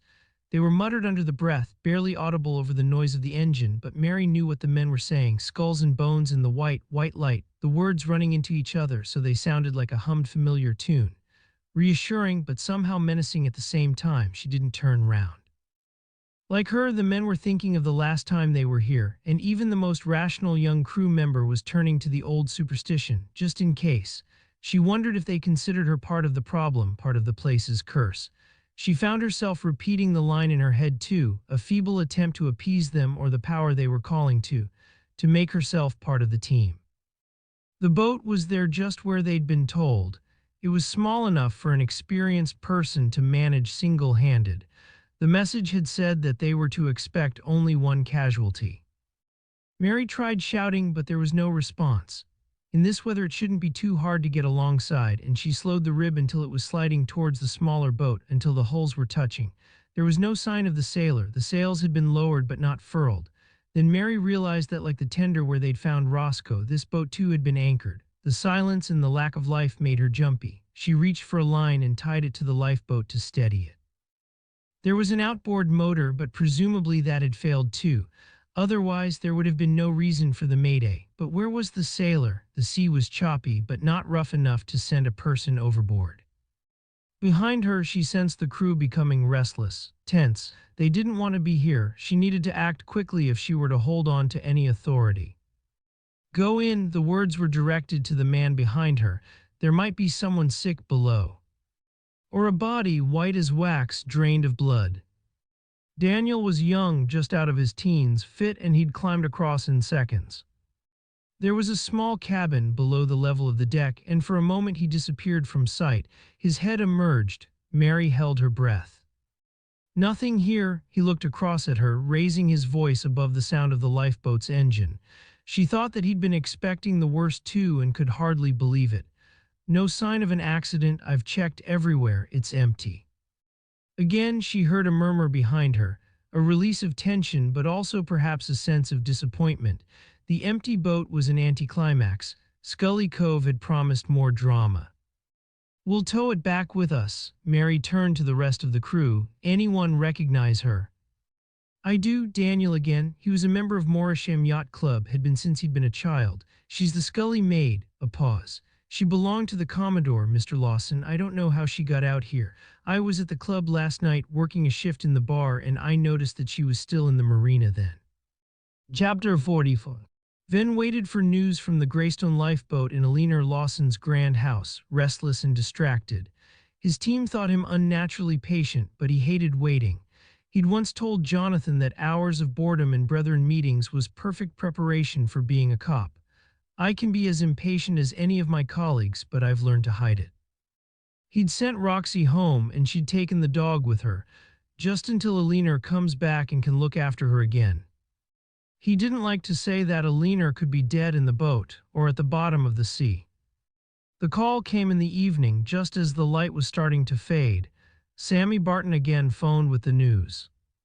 There was nobody there, no sign of a struggle. They towed the boat into Greystone and I checked it myself. It was anchored, just like the Mooncrest tender. The operations manager paused. It belonged to Bartholomew Lawson. Then Venn demanded information from Rainston. One of the lifeboat crew recognized Bartholomew's boat. He's a student, but he works part-time in the sailing club bar. He reckons it was definitely still in the marina last night. Can you check? I need to know if it was there this morning, if anyone saw it leave. Sure, want me to head over to Morisham now? Yes, Venn paused briefly and tried to order his thoughts. Make a start on canvassing there and ask if Eleanor Lawson was seen at all. Her car is still here, so we know she didn't drive there to take the boat out herself. It was too much of a coincidence, Venn thought, to believe that the discovery of Barty's boat and the disappearance of his wife were unconnected. He was still talking, putting his thoughts into words, sharing them with the team. But she could have got a lift there if she wanted to go for a sail in her husband's boat, a taxi. A thought occurred to him. Do we know that her car's working? It hasn't just run out of petrol or failed to start. Because that could have been the logical explanation for her disappearance that he'd been seeking all day. Roxy tried it first thing, Ross said. She found the keys on a hook in the kitchen. It started fine. Venn nodded. He sent Jen back to Greystone. Talked to Mary Ford. There might be something about the state of the boat which could give us an idea what happened there. Sure. Rainston was making his way out of the room, had the door half open, when Venn shouted across to him. What's the name of Lawson's boat, do you know? Scully Maid, Rainston said. That's what Sammy Barton, the lifeboat operations manager, called her. Everything takes us back to Scully. But now it was dark. Venn was tempted to get everyone out to the cove with torches and headlamps, but that wouldn't have been safe and a search would have to wait until the following day. He sent Ross home. He thought of Jonathan, troubled, it seemed, by some dilemma that he wasn't ready to share. Matthew knew he should go back to him, should offer his support. It wasn't late and Jonathan would still be up, a glass of red wine in his hand, the fire lit. It was tempting, and certainly Matthew had no desire to go back to Greystone and the Maiden's Prayer. Instead, he stayed where he was, dozing in front of the kitchen range, just in case Eleanor should return, just in case there was news of her. Chapter 45. Mary was feeling flat. After the drama of yesterday's lifeboat call-out, there was a sense of anticlimax, and the everyday anxieties were crowding back. Her father had gone home, and she missed him. She missed the adult company and the optimism he carried with him. He still thought that Artie would be saved by a miracle cure, and she'd always been too realistic to put her faith in that. Even if the Illinois doctor peddling a new life wasn't some sort of quack, The sale of knitted toy animals and treybakes would hardly raise the cash needed to get him treatment. Her father had offered to sell his house to fund the trip to the US, but he'd remortgaged it already when he'd given up work to care for her mother, and even if he could get a buyer, the resulting profit wouldn't scratch the surface. It was time to be practical. Perhaps she should sell this house in Greystone and move in with her father. His place was bigger and there'd be space to extend.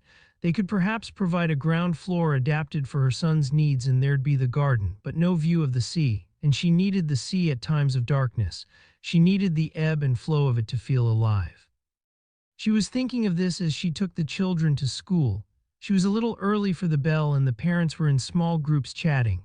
If she'd attached herself and joined in one of the conversations, they'd have tried to make her a part of it, but it would have been an effort. She always felt awkward butting in, as if she were intruding. Rarely did anyone else make the first move. Today, though, Ruth Smale, the doctor's wife, did notice her and waved her over. Mary was moving through the yard to be close to the door when the kids were let in. As always, she skirted past the groups of gossiping parents as if magnetically repelled by them, not wanting to be pulled in by their pity. It was as if she were some sort of alien planet in the playground universe. Ruth was chatting to one other woman, but now she pushed her pram in Mary's direction. "I heard you were out in the lifeboat again yesterday." Mary was surprised by the approach. Ruth Smale was always polite enough, but usually in the playground she stayed with the other brethren mums. "Yes," she said, "it was a busy day, no drama though this time, just an empty boat." "No?" The word was almost a question, but Mary didn't respond.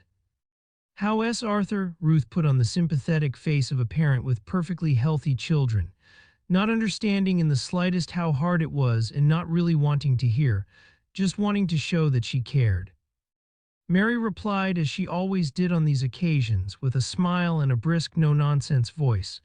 "Oh, you know, there are good days and bad days. We're all praying for you." Mary might have let loose then and said that she didn't need their prayers.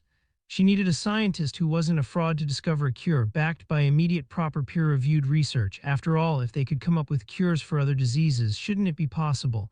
But Arthur was one small boy with no power or influence. Mary had even opened her mouth to speak, but the words were covered by the noise of the bell, and the school door opened and the kids streamed in.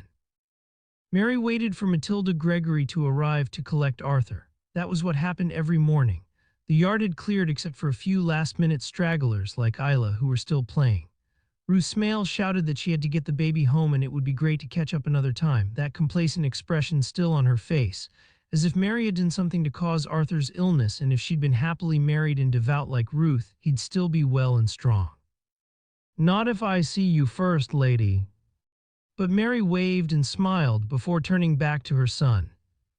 When Matilda appeared, Mary thought the teacher seemed distracted this morning. Usually there was time for proper feedback about Arthur's condition, how he'd been overnight, and any problems he might have during the day. But the handover was perfunctory and added to Mary's frustration, her sense that she was the only person to care about him. Isla still hadn't gone into the building and was swinging on the climbing frame with one of her friends. Mary shouted to her to get in. That class was about to start, that Mrs. Gregory was taking Arthur in now, taking out her fury on her daughter.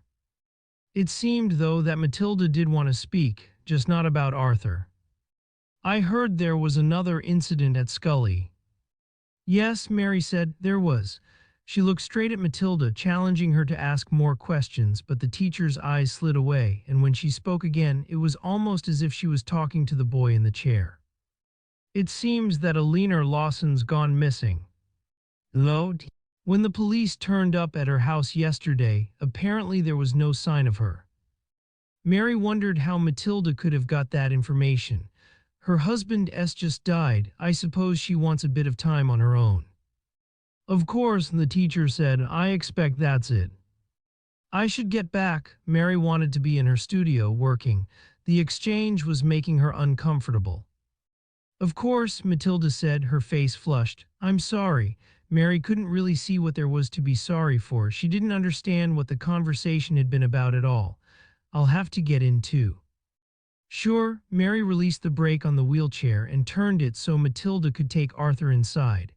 She had to shout to tell Isla again to go into school, because whose kids ever responded on the first time of asking? Ruth smiles. I bet her girls do just what they're told first time. Mary had read somewhere that well-behaved little girls often turned into teenage monsters. Wouldn't that be great if it were true? All the way home she fantasized about Ruth's darlings falling prey to teenage pregnancy and heroin addiction, and then she felt guilty for wishing that on any mother. She was just unlocking her door when she saw Jen Rafferty walking towards her. It seemed that today there would be no peace, no chance to become engrossed in making her art. Are you looking for me? Please, I was hoping for more advice.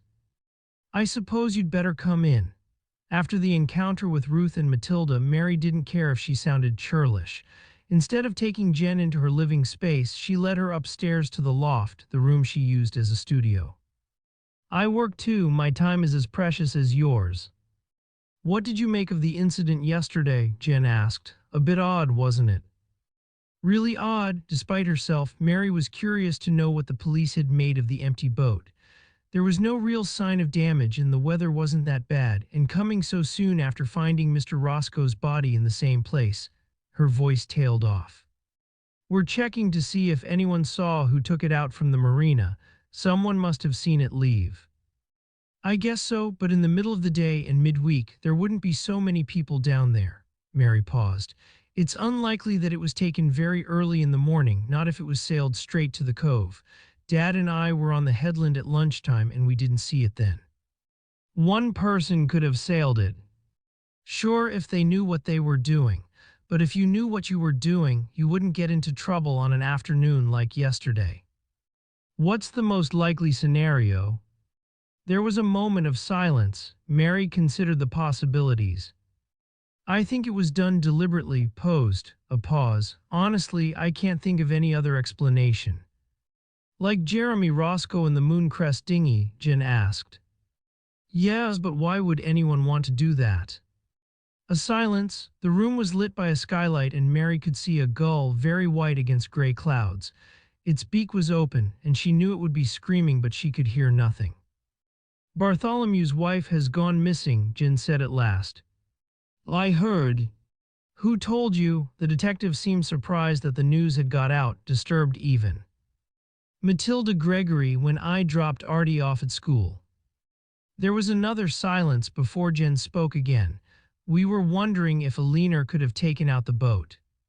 You think she had some sort of accident, went overboard? That might be one explanation. There'll be a team searching the beach at Scully today. They won't see much there until mid-afternoon, Mary said.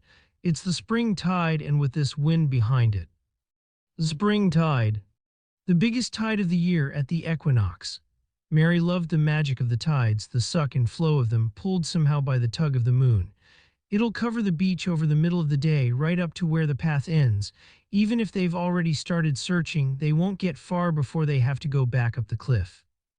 There's nothing else you can tell me. Now Mary was losing patience. She wanted this woman out of her house. Why don't you talk to Sammy Barton? He's a bit old school. He's never really believed that a woman should be lifeboat crew, but he knows this coast better than anyone else for miles. And he grew up here, understands the people, and taught most of them to sail. He might have an idea who'd pull that sort of stunt. Chapter 46. Venn woke, uncomfortable in his chair by the range, just as it was getting light. He threw more logs into the stove and moved the kettle onto the hot plate to make coffee. If he'd hoped for inspiration about where a leaner might be by staying in the strange old house, he was disappointed. All he'd achieved was aching joints and a sense of failure, and an obsession with Scully Cove.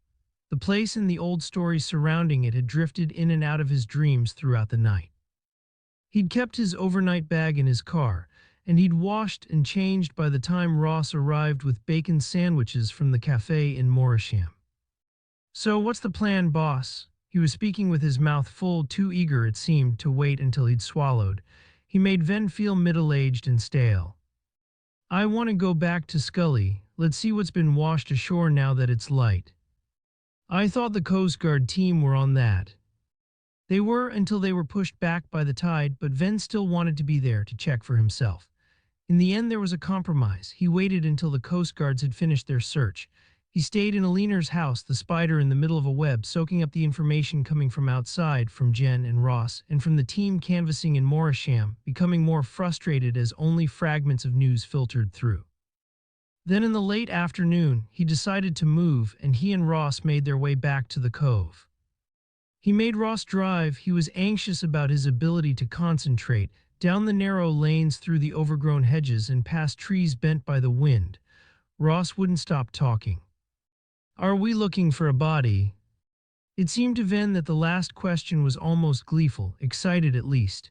He bit back a sharp response, partly because he had no idea why he felt they should go there, why they might find something that the Coast Guard had missed.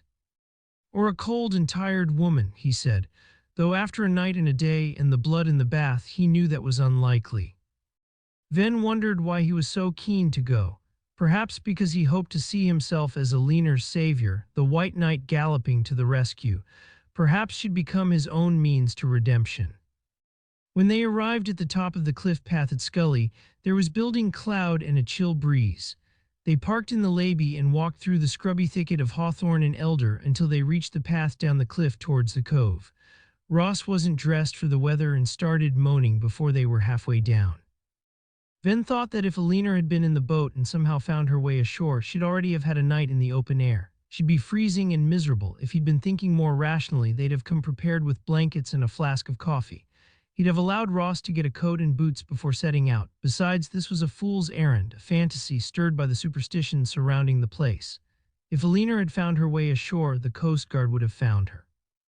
Still, he was pulled back to the place. In his gut, he knew that it was important. There were signs of the search party on the beach, boot marks on the wet sand below the tide line. Ross wanted to turn back immediately. "You can see that it's already been searched. We've no phone signal down here. The team's got no way of getting in touch if she does turn up." He made a show of shivering. He too thought this was a waste of time. "Now we're here, let's do the thing properly. We didn't see Lawson's body at first when I was here with Jonathan. It was around the cliff on that narrow beach at the edge of the bay. If the tide was still up when the Coast Guard came, they wouldn't be able to make their way there. It was low water now. Rocks were exposed that would only be seen at a spring tide, but the tide was already on the turn, and soon the sea would slide up the cove again. They had to take their opportunity." Venn started to clamber across, following the path that Jonathan had taken. He heard Ross splashing and cursing behind him and allowed himself a smile, before thinking that he should be more charitable. All trace of Lawson's body and the investigators' work had disappeared, swept away by the high autumn tide.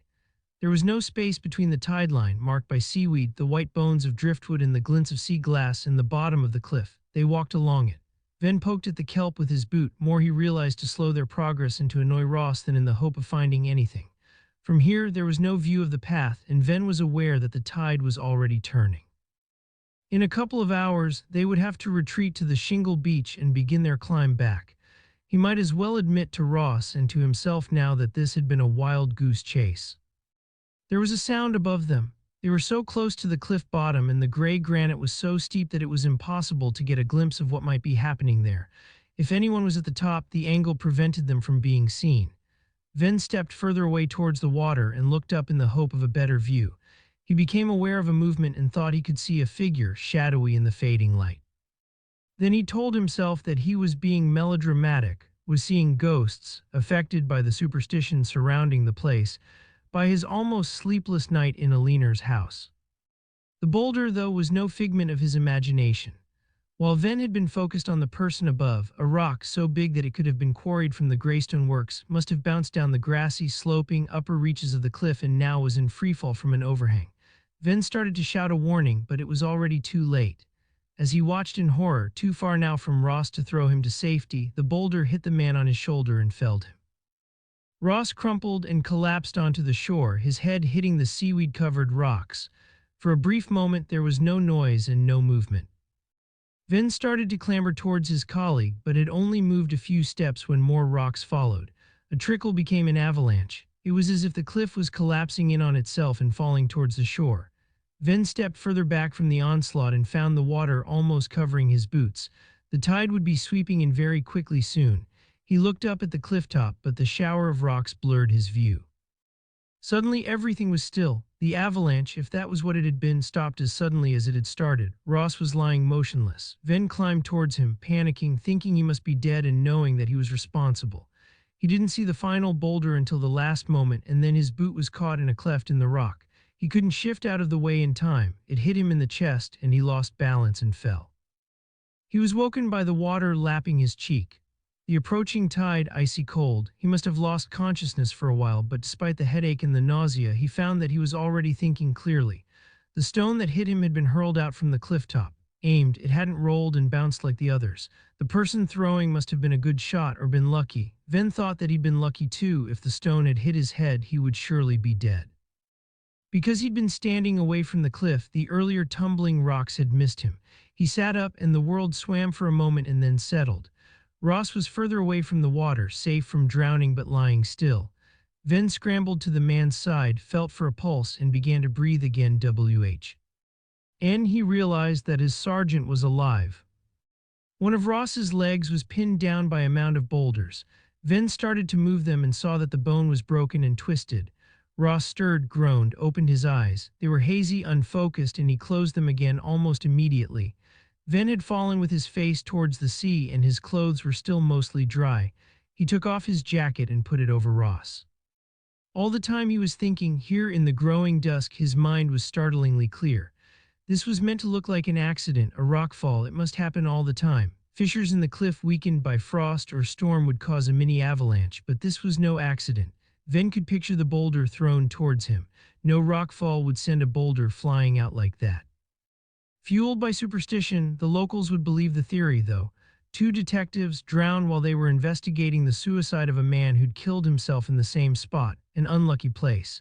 They'd put it down to supernatural influences, to the skulls and the bones and the white light. But Venn had stopped quite believing in the supernatural when he'd renounced his faith at 18. He and Ross were still alive, however, and whoever had let loose the rockfall couldn't be sure that they were dead. Surely the killer would check. Venn couldn't do anything now while the tide was coming in and getting higher by the minute. He was stranded. Even if he waited, it wouldn't be safe to make his way to the cliff path to get help for Ross. He thought the killer would be waiting too, and they'd know the tides better than he did. They'd make their way down the cliff as soon as the water started to ebb again.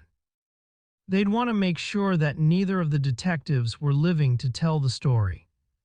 Chapter 47.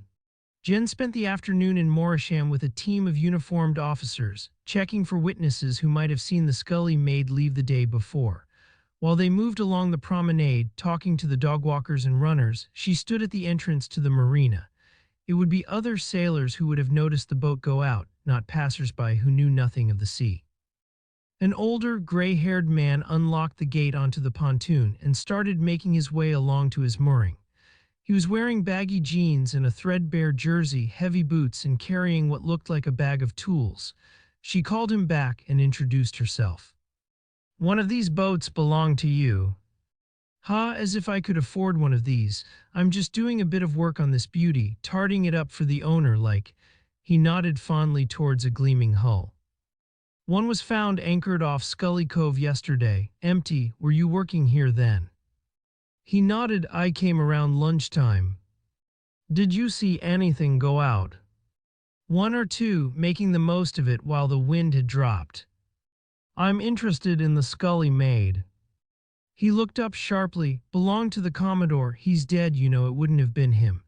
His accent was so thick that she struggled to understand him, and he looked at her as if she was from another planet.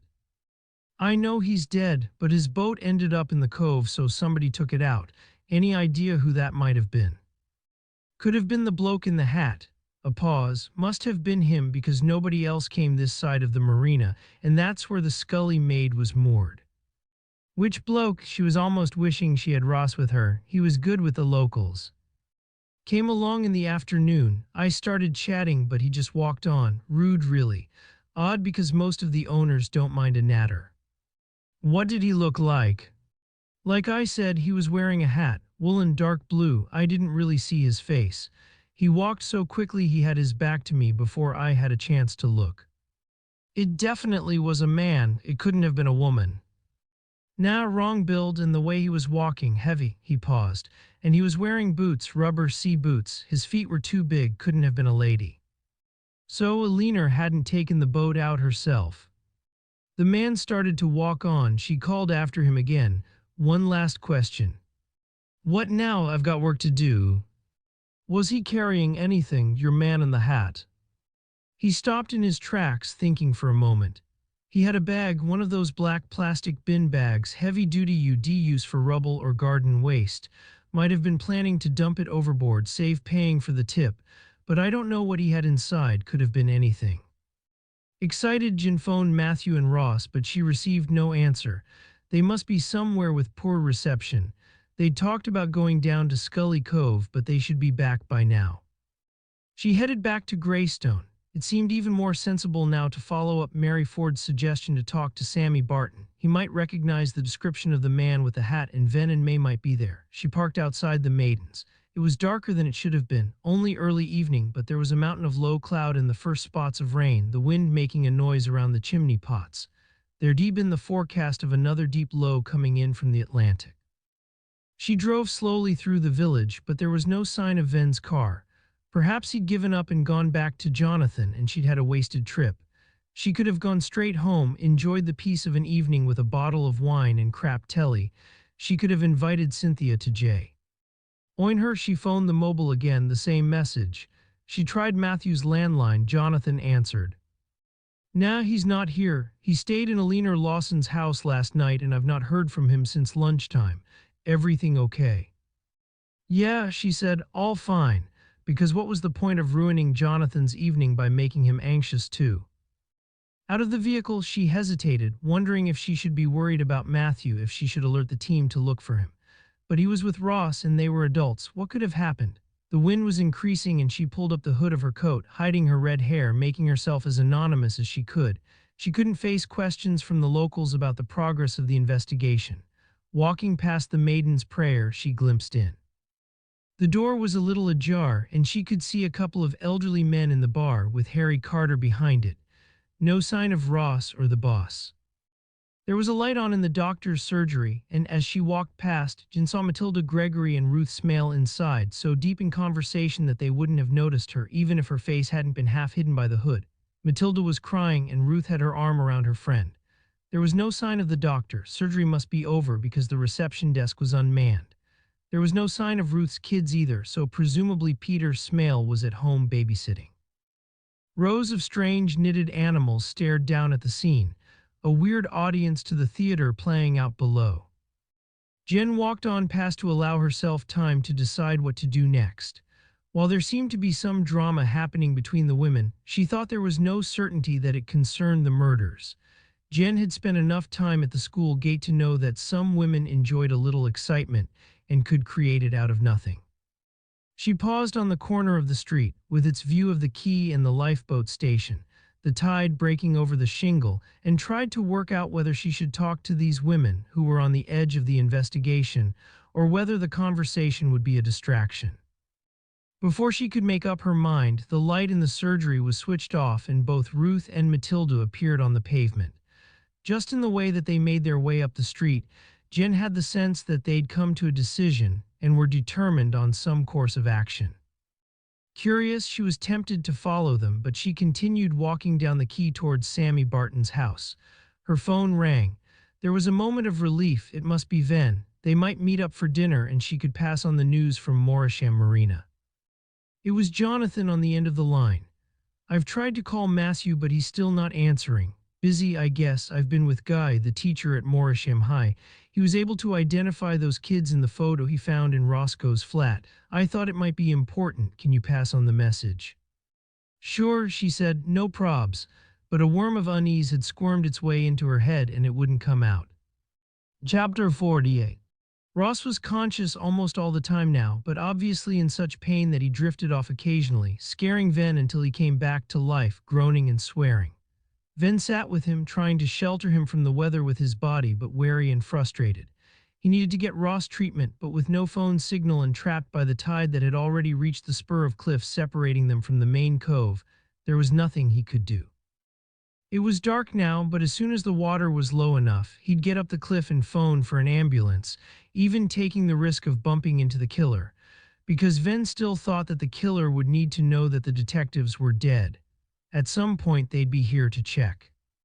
We must be close to an answer, Venn thought, for them to risk killing us. Or they must be mad. He shivered and thought the cold must be stopping him thinking this through properly. His mind slid over possible outcomes, not coming to grips with anything substantial or real. When the light appeared, it came not from the land as he'd been expecting, but from the sea. Of course, Venn thought, the killer wouldn't wait for the tide to go out before coming to find us. This part of the world, the sea is the natural way to travel. It came to him that their only chance was to play dead, to hope the attacker wouldn't come too close, that seeing the bodies would be enough. Ross seemed to be sleeping. Venn took his jacket from his constable and put it back on, then lay where he'd fallen after the boulder had hit him. The tide was ebbing now, but his head and shoulders were still in the shallows.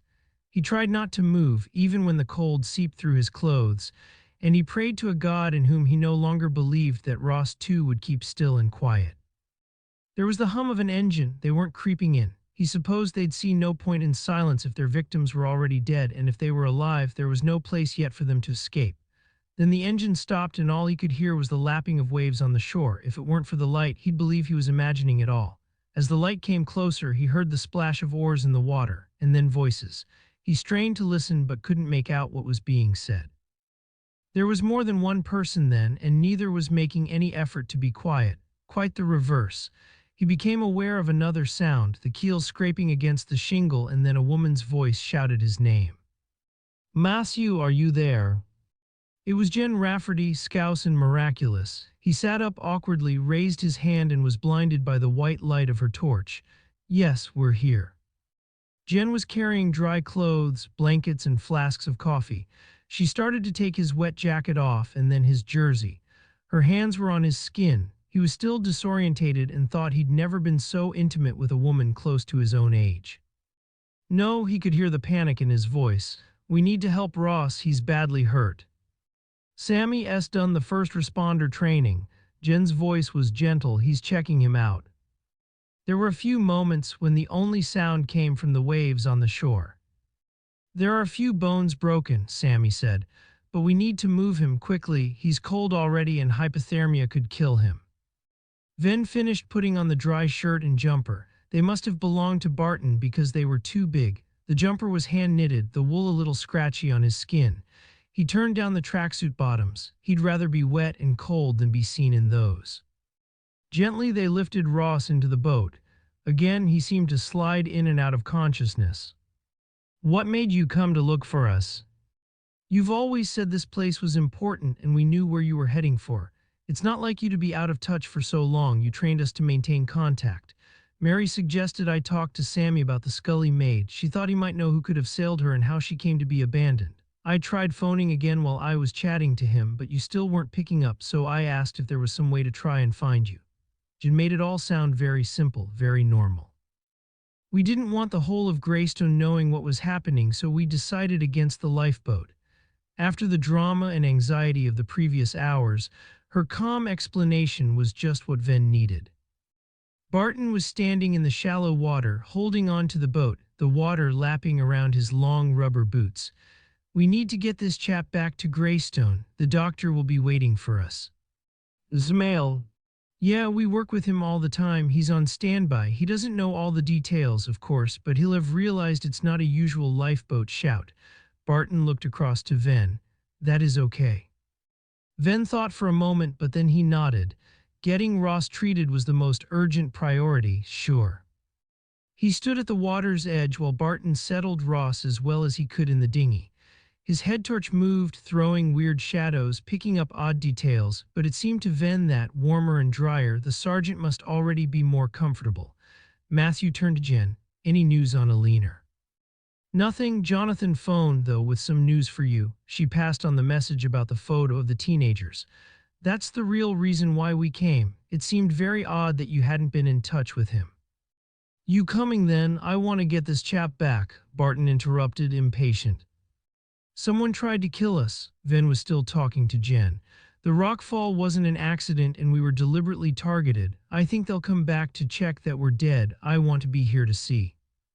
"We could have people staked out at the top of the cliff." She was horrified. "No need to have you here as a kind of decoy."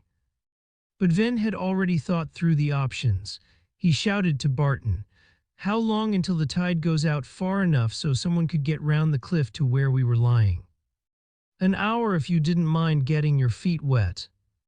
Venn turned back to Jen. How many people could you round up to be here in an hour? You won't have any phone signal until you're almost in Greystone. 1 officer, 2 if you're lucky.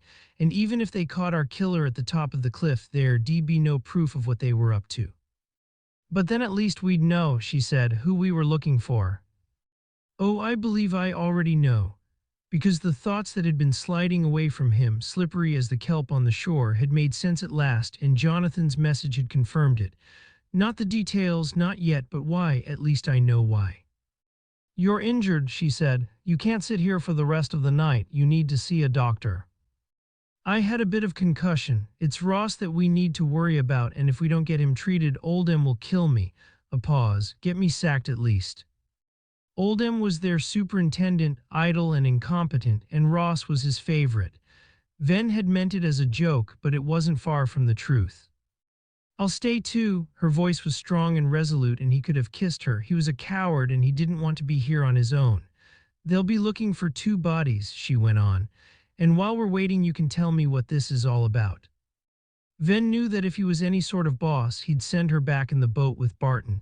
He was the senior investigating officer, and she had 2 kids, but he was grateful. He only nodded and shouted across to the man. You can manage Ross on your own. Of course I can. Peter will be waiting at the other end. Barton might have had more to say, but they couldn't hear because he'd already tugged the cord to start the outboard, and the boat disappeared into the darkness. Where did he get the dinghy? The thought only occurred to Venn once they were back under the cliff. The Mooncrest tender is still in Appledore with the forensics team. She hesitated for a moment. He nicked it from one of his neighbors. He said he could get it back before anyone noticed. Another pause. Not his fault. I told him to do it. There was the first gray light of dawn when Venn heard the sound of pebbles rattling down the cliff path. The breeze was blowing back the waves, and the first light caught the foam, forming white lines against the gray water. He'd been dozing, and his first response was panic. Was this the beginning of another manufactured rockfall? Another attack? The fear of the previous day returned, a sharp jolt of adrenaline, a kind of muscle memory, but almost immediately he realized that this was the sound of someone scrambling down the cliff path. Jen was sitting beside him, quiet, waiting too. They decided not to play dead. Now it was light that would fool nobody. From where they were sitting, beyond the spur in the cliff, they couldn't see where the path hit the shingle. The first they heard of the approaching person was whistling, joyful, some song Venn had heard as a child, a traditional tune that they'd learned at school, something about morning and dew, appropriate. They must be walking on the pebbles now because they could hear footsteps. Then there was the splashing of boots in rock pools, wading birds disturbed from their roost and calling. Only then did he realize that there were 2 sets of footsteps, and he saw very clearly that this plan to entrap the killer had been folly. Inspector, you shouldn't be here. It's a dangerous place, Scully Cove. Us locals know that. Davy Gregory sounded genuinely sorry. You should have taken notice and stayed away. I'm sure you'd have found another way to scare us off. Venn paused, or to stop the inquiry altogether. You tried to kill us last night. The other man in the blue knitted hat stood a little apart and said nothing. You can't hope to get away with this. Venn knew he sounded desperate. Now the man in the hat did speak. We don't need to get away with it, we just need time, a bit more time. The voice was high-pitched, a little manic. He started to move, to circle behind Jen, who was sitting apparently calm and quiet on a rock a little distance away. He was carrying a scarf, each end twisted round a hand, a weapon. Venn watched him, waiting. He knew Jen would be aware of him too and wondered why she didn't stand to confront him. My team know that we're here, Venn said. They're on their way. We'll be gone before they get here, Davy said. And they'll have more than enough to keep them busy with 2 officers injured. They're terribly fragile, the rocks on these cliffs. Anything can happen. The other man was edging closer to Jen with every step. She was looking at Davy, seeming not to realize the danger she was in. Venn was about to shout a warning, but she looked at her boss and gave a slow, imperceptible wink. She knew exactly what was happening and was prepared to take the risk. She knew there was no proof to convict the man in the blue hat. Who would believe that a pillar of the community could be guilty of 2 murders? She wanted to force him to show his hand. Jen turned her attention to Gregory. What would your wife make of all this? Davy Gregory stared at her. This has nothing to do with my Tilly. I think she's guessed, though. I saw her yesterday afternoon talking to Ruth Smale in tears. It must be hard to believe that the man you love is involved in a murder. Did you see her last night? I was working until late. He too sounded as if he was almost in tears. I wouldn't hurt her for the world. Venn got to his feet slowly. He'd only have one chance and the rocks were slick with weed. He'd have to wait until the man was behind Jen, slipping the scarf around her neck. He thought that Davy would remain a bystander, not a killer, but he'd have to take that risk too. Now Jen did attempt to confront the danger, to challenge her attacker. She tried to stand up, to step away, but the shingles shifted under her feet and threw her off balance. The man had thrown the scarf around her neck and was pulling it tight. Venn moved towards him, a large boulder, heavy and smooth in his hand. The man saw him coming, but not the weapon he carried. He continued to twist the scarf around Jen's neck and shouted to Davy, "Do something, man, stop him," imperious. Still, Davy made no move. Venn was behind the strangler. Everything seemed to be happening very slowly. Venn lifted the boulder and brought it down very hard on the man's head. He watched his victim crumple and fall onto the shingle. Jen pulled the scarf from her throat, coughing and spluttering. Venn looked at the blood on the rock he was still holding, and then down at Alan Ford, sprawled at his feet. In his head there came a plea, a prayer, that he hadn't killed the man. From the top of the cliff came the sound of sirens. Before Rainston and the others arrived, Venn turned to Gregory. His voice was as imperious as Ford's had been. "Where's Eleanor Lawson?" A pause. "Where will we find her?" Chapter 49. Jen walked with Rainston and Gregory up the cliff path. Venn stayed below with Ford and the paramedics.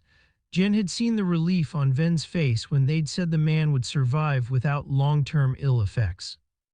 They'd just reached the top when Matilda Gregory appeared, frantic, some avenging angel, her hair shining in the early morning light. She'd run from the lobby where the cars were parked and past the officer who tried to block the way. She stood in front of her husband, ignoring everyone else, her question directed at him. The others might not have been there. "Is it true? Did you help kill those two men, Roscoe and Lawson?" Davy Gregory answered before Jen could intervene. "To save a child," it came out as a cry and a plea for understanding. "That was not your judgment to make." Now the teacher sounded horrified. Perhaps she'd been hoping for denial and explanation, proof that her suspicion was unfounded. Instead, it had been confirmed. "Alan said it was the only way to get Arthur the treatment he needed, to get the cure in America." And this, she was almost spitting. Attacking police officers, how can that ever be right? "That was to buy Alan time. He's got the tickets. He and the boy could have been on a plane tonight to Illinois. He said he'd take the blame then, once they were there. Nobody would ever know I had anything to do with it."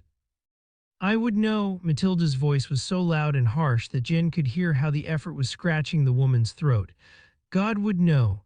She stood aside so Rainston could lead her husband into the police car in custody. Jen wanted to go home, to be warm and dry, but Venn was on a mission to find Eleanor Lawson, and she couldn't let him do that alone. They drove to Morisham and walked a little way along the promenade, then up a quiet street of Georgian houses. "Detectives, what a surprise to see you here. Really, I'd thought you'd be expecting us." Eleanor Lawson was sitting in the courtyard garden of a small boutique hotel. She was on a white wooden bench surrounded by pots of late-flowering plants, and she looked as round and small as a wren, as harmless. She smiled at the inspector. "I'd have thought you'd have more important things to do than look for me. I needed some time on my own to grieve for the two most important men in my life. I'm sure you can understand." "The two men that you killed." "I think, Inspector, that the intricacies of this case must have disturbed your mind. How would I have the strength to kill two grown men?" Venn shook his head. "It's all over," he said. Jen could tell he was thinking how he'd been duped by the woman, and how clever she'd been. She smiled. "I don't think so." "Oh no, not at all, Inspector." "I didn't want to believe it." Venn's voice was sad. "You were a part of my childhood. I visited your house with my parents." There was a moment of silence. "How's Frankie?" "He's fine, at home with Roxy." "How lucky," Eleanor said, "that you sent a dog lover to look after me. I knew she wouldn't rest until she'd found him." You'll have to come with us to the station. A new experience, Inspector, how exciting. Her voice was flinty now. But I assure you that I'll not be there for very long. You have no proof, you see, that I was involved in anything criminal at all. Venn gave a tight, angry smile. Oh, we'll be charging you immediately, Mrs. Lawson. Davy Gregory has a conscience. Unlike you, he's already started to talk. Chapter 50. They were all back in Barnstaple. After Alina had been delivered to the station, Matthew went home for a shower and a change of clothes. He thought she might be less sure of herself after a couple of hours in the cells. He drank coffee and discovered that he was starving. Jonathan made him a sausage sandwich and nothing had ever tasted so good. He played down the events of the previous night. All there was to show for his ordeal was a small lump on his head, hardly noticeable because his hair was so thick, and he wasn't ready yet to relive his fear as the rocks had showered down on them. Fear for Ross and terror for himself.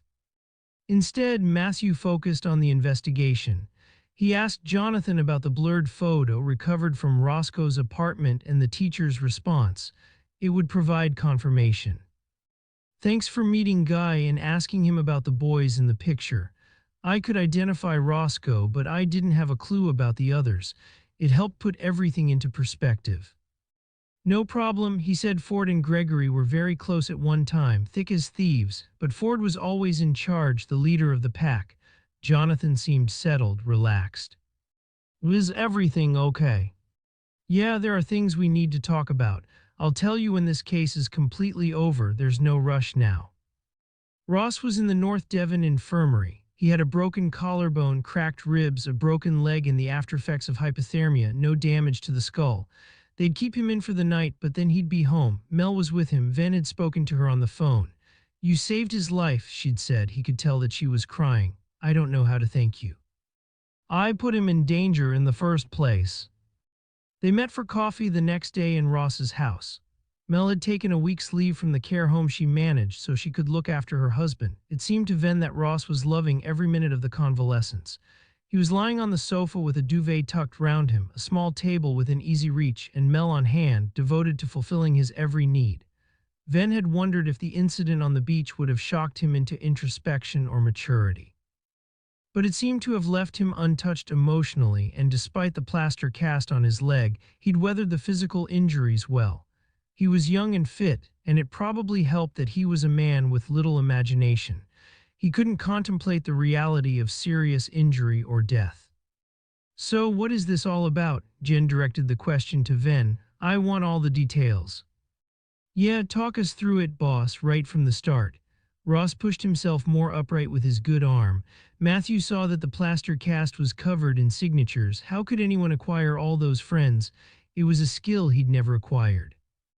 Venn knew that meant going a long way back. The actors in this tawdry piece of theater had been twisted together for years. Ford, Gregory, and Roscoe knew each other from school. Jonathan showed the photo we found in Roscoe's flat to a chap who taught them, and he recognized all three. According to the teacher, Ford was the ringleader and the brightest of the bunch. I think it was Alina who took the picture and that it was taken on Scully Cove. Apparently, it was their special place. It seemed to Venn that every generation had claimed it as their own. I thought Alina went to some private school. Jen didn't quite sneer at the idea. She did, but she knew Roscoe through the sailing club, and Ford was a member too in those early days, though his interests changed when he went on to university. Perhaps Mary inherited her love of the sea from him. Matthew paused. They tolerated Roscoe, but he was considered a bit of a clown. They despised him.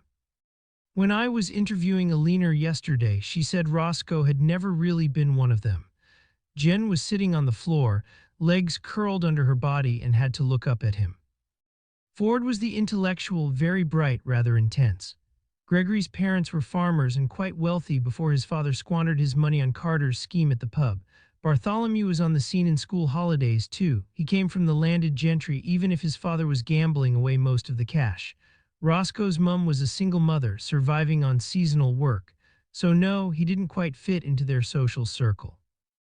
There was a moment of silence. Venn had never quite fitted in at school either. He hadn't fitted in anywhere until he joined the police and found his own role, his own tribe.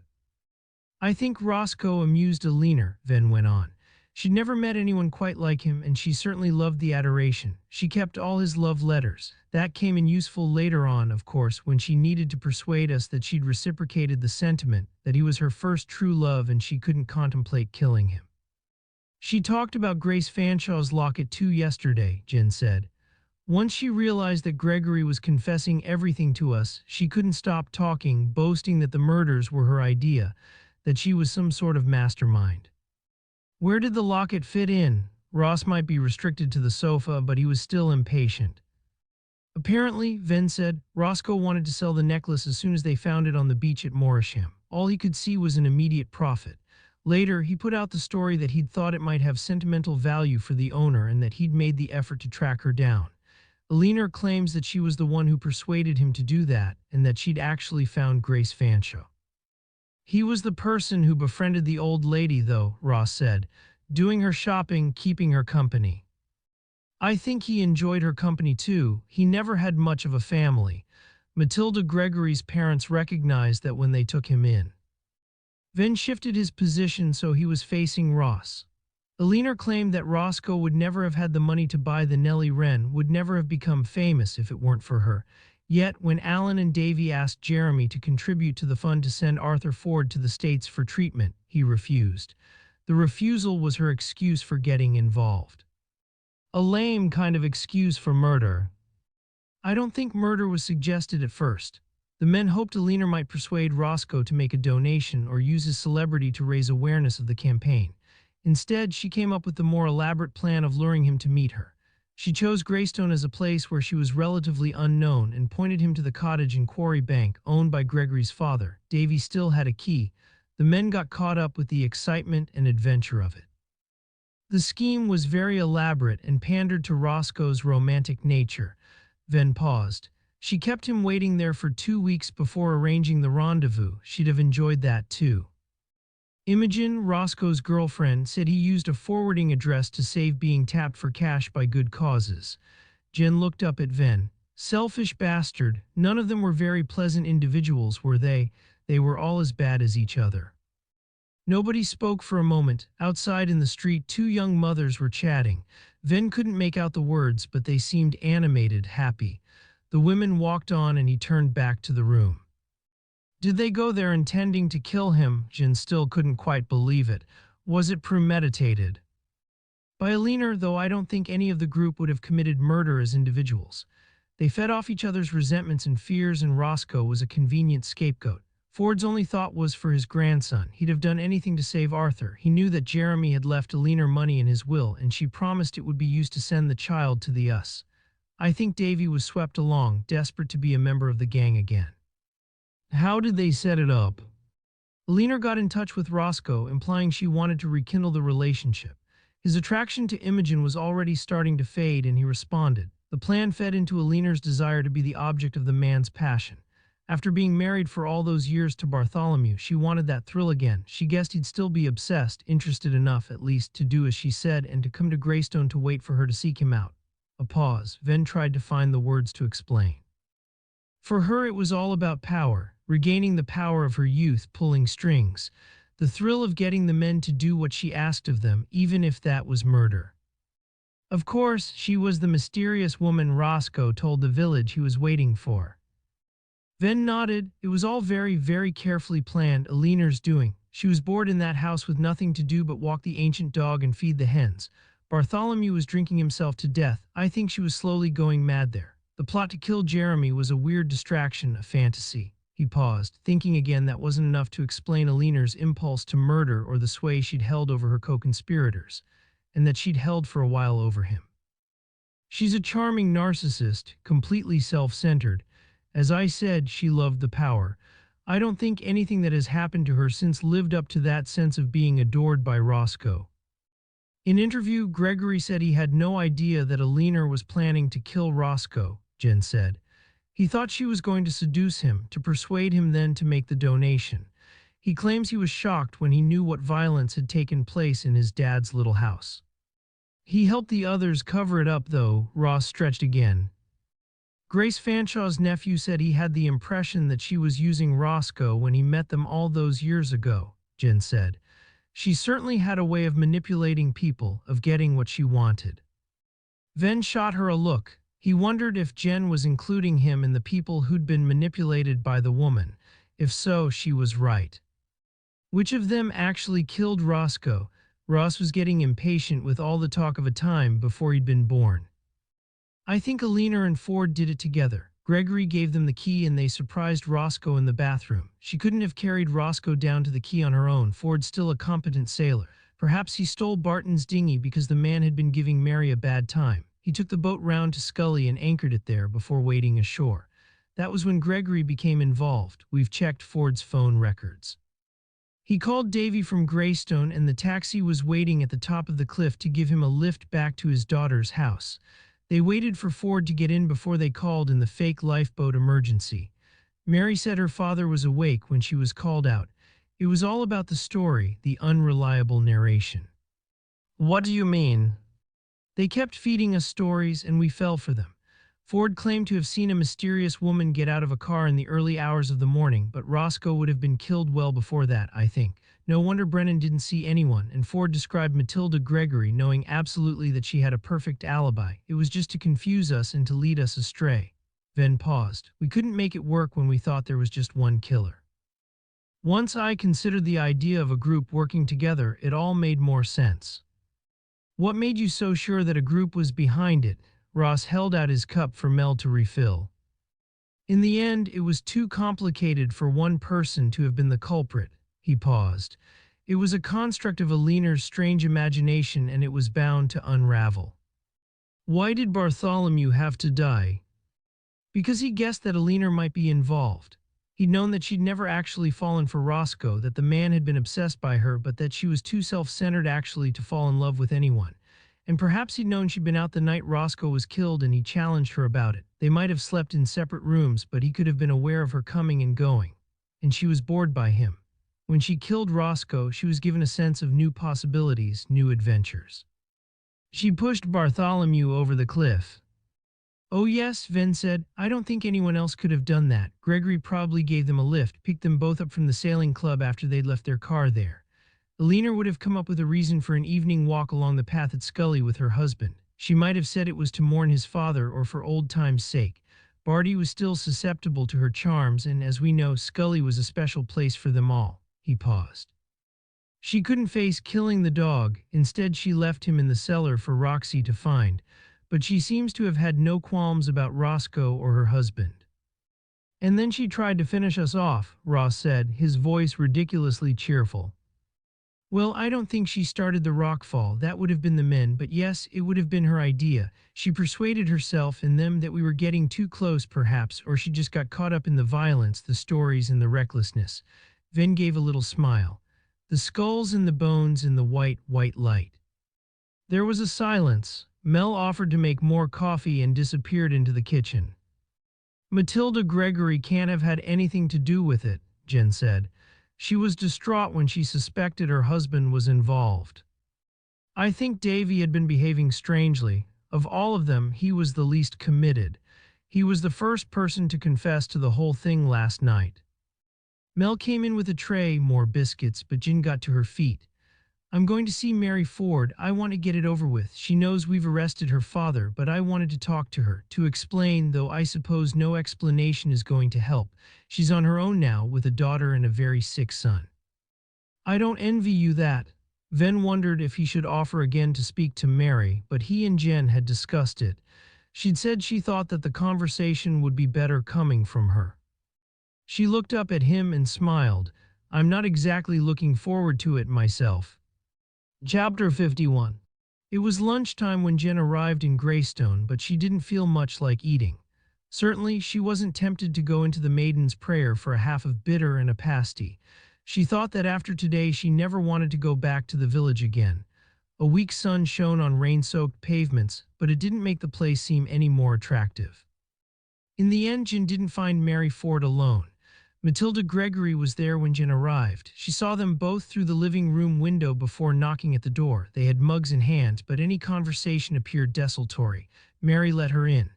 Matilda looked up as they came back into the room, then got to her feet.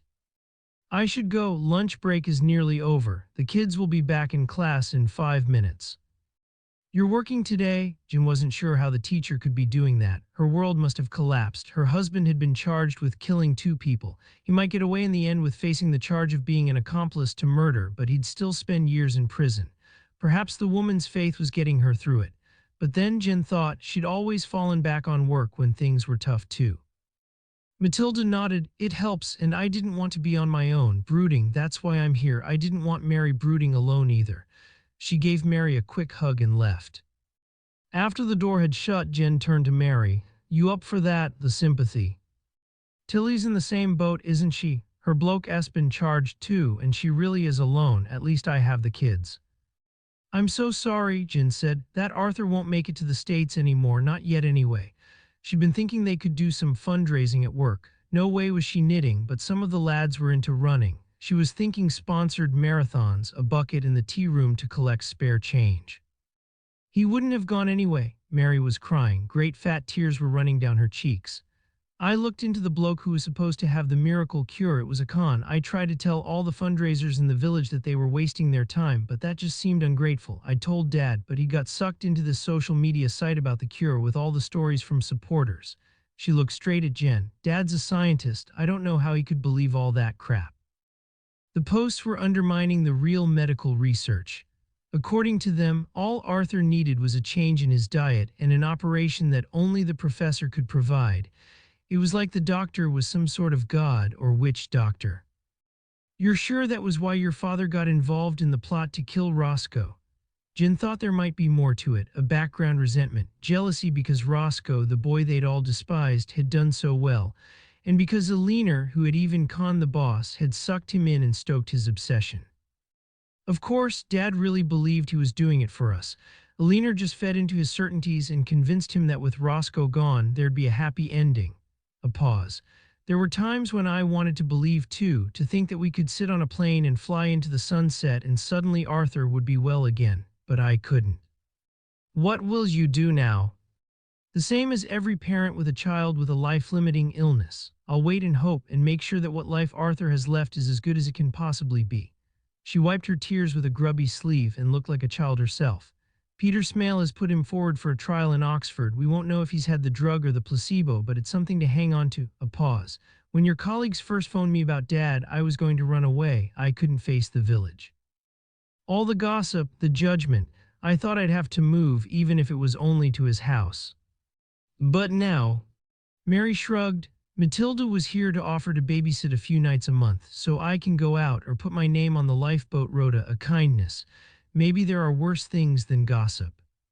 Did you have any idea what your dad was up to? Mary didn't reply immediately. He'd been weird for a while, disappearing down this rabbit hole of the internet, following the stories of wonder cures, believing the lies. I thought it was depression, Mum dying and Artie being ill. He had no energy, no plans for new adventures. He'd taken early retirement to lead tour all over the world before Mum was ill. Then more recently, he'd been his old self again. I thought the depression was lifting. He was off to meet people, getting texts and phone calls. She gave a wry little laugh.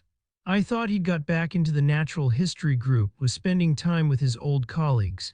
But when he talked about planning meetings, I guess there was something completely different on the agenda. The word was unspoken between them. Murder. Jen got to her feet. I should go, you will be okay.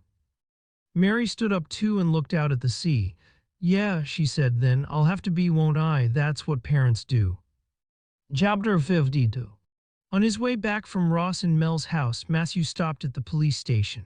Ford and Gregory had given their formal statements the evening before, but Alina had wanted a lawyer and nobody had been immediately available. Now they sat in the grey room and went through the formalities. Venn had Vicky Robb with him, but the conversation was between him and Alina, and the others remained silent. He thought she might try to bluff her way out of the charges. She had, after all, deceived him from the beginning. She had the charisma of a brilliant general leading his troops into an unwinnable battle, or a guru convincing his followers to sell all their worldly goods and believe in him. She could tell a good story, and she'd had time to make one up. In the end, though, she admitted that she was behind the plan to kill Jeremy Roscoe. She almost seemed proud of the fact. He was such a mean and greedy little man, petty. He'd have done anything for Alan when they were boys. That summer he joined the sailing club. He so wanted to belong to our group. Then when Alan asked him for a donation to Arthur's fund, he didn't even reply. Alan wrote again, and Roscoe just sent a two-line response. He was sorry, but there were so many demands on him that he couldn't help. He supported his own charities. A pause. He still owned that flat in Morisham, which he never used. If he'd sold that, the cost of Arthur's treatment would have been covered. After all, he had no dependents, nobody to leave it to. That was hardly a motive for murder, Venn said. You have no dependents and your house is far too big for you. You could have sold that. She answered immediately, Impossible. The house has been in our family for more than 100 years. Besides, Barty had a position in the county. We couldn't have lived in some box on an estate. Her mouth snapped shut, and Venn realized now that the monstrous events of the past weeks had nothing to do with Charity or sick little boy. It was about an older woman feeling alive and powerful again and pushing to the limits the men who followed her. A strange game of chicken or dare. Why did Bartholomew have to die?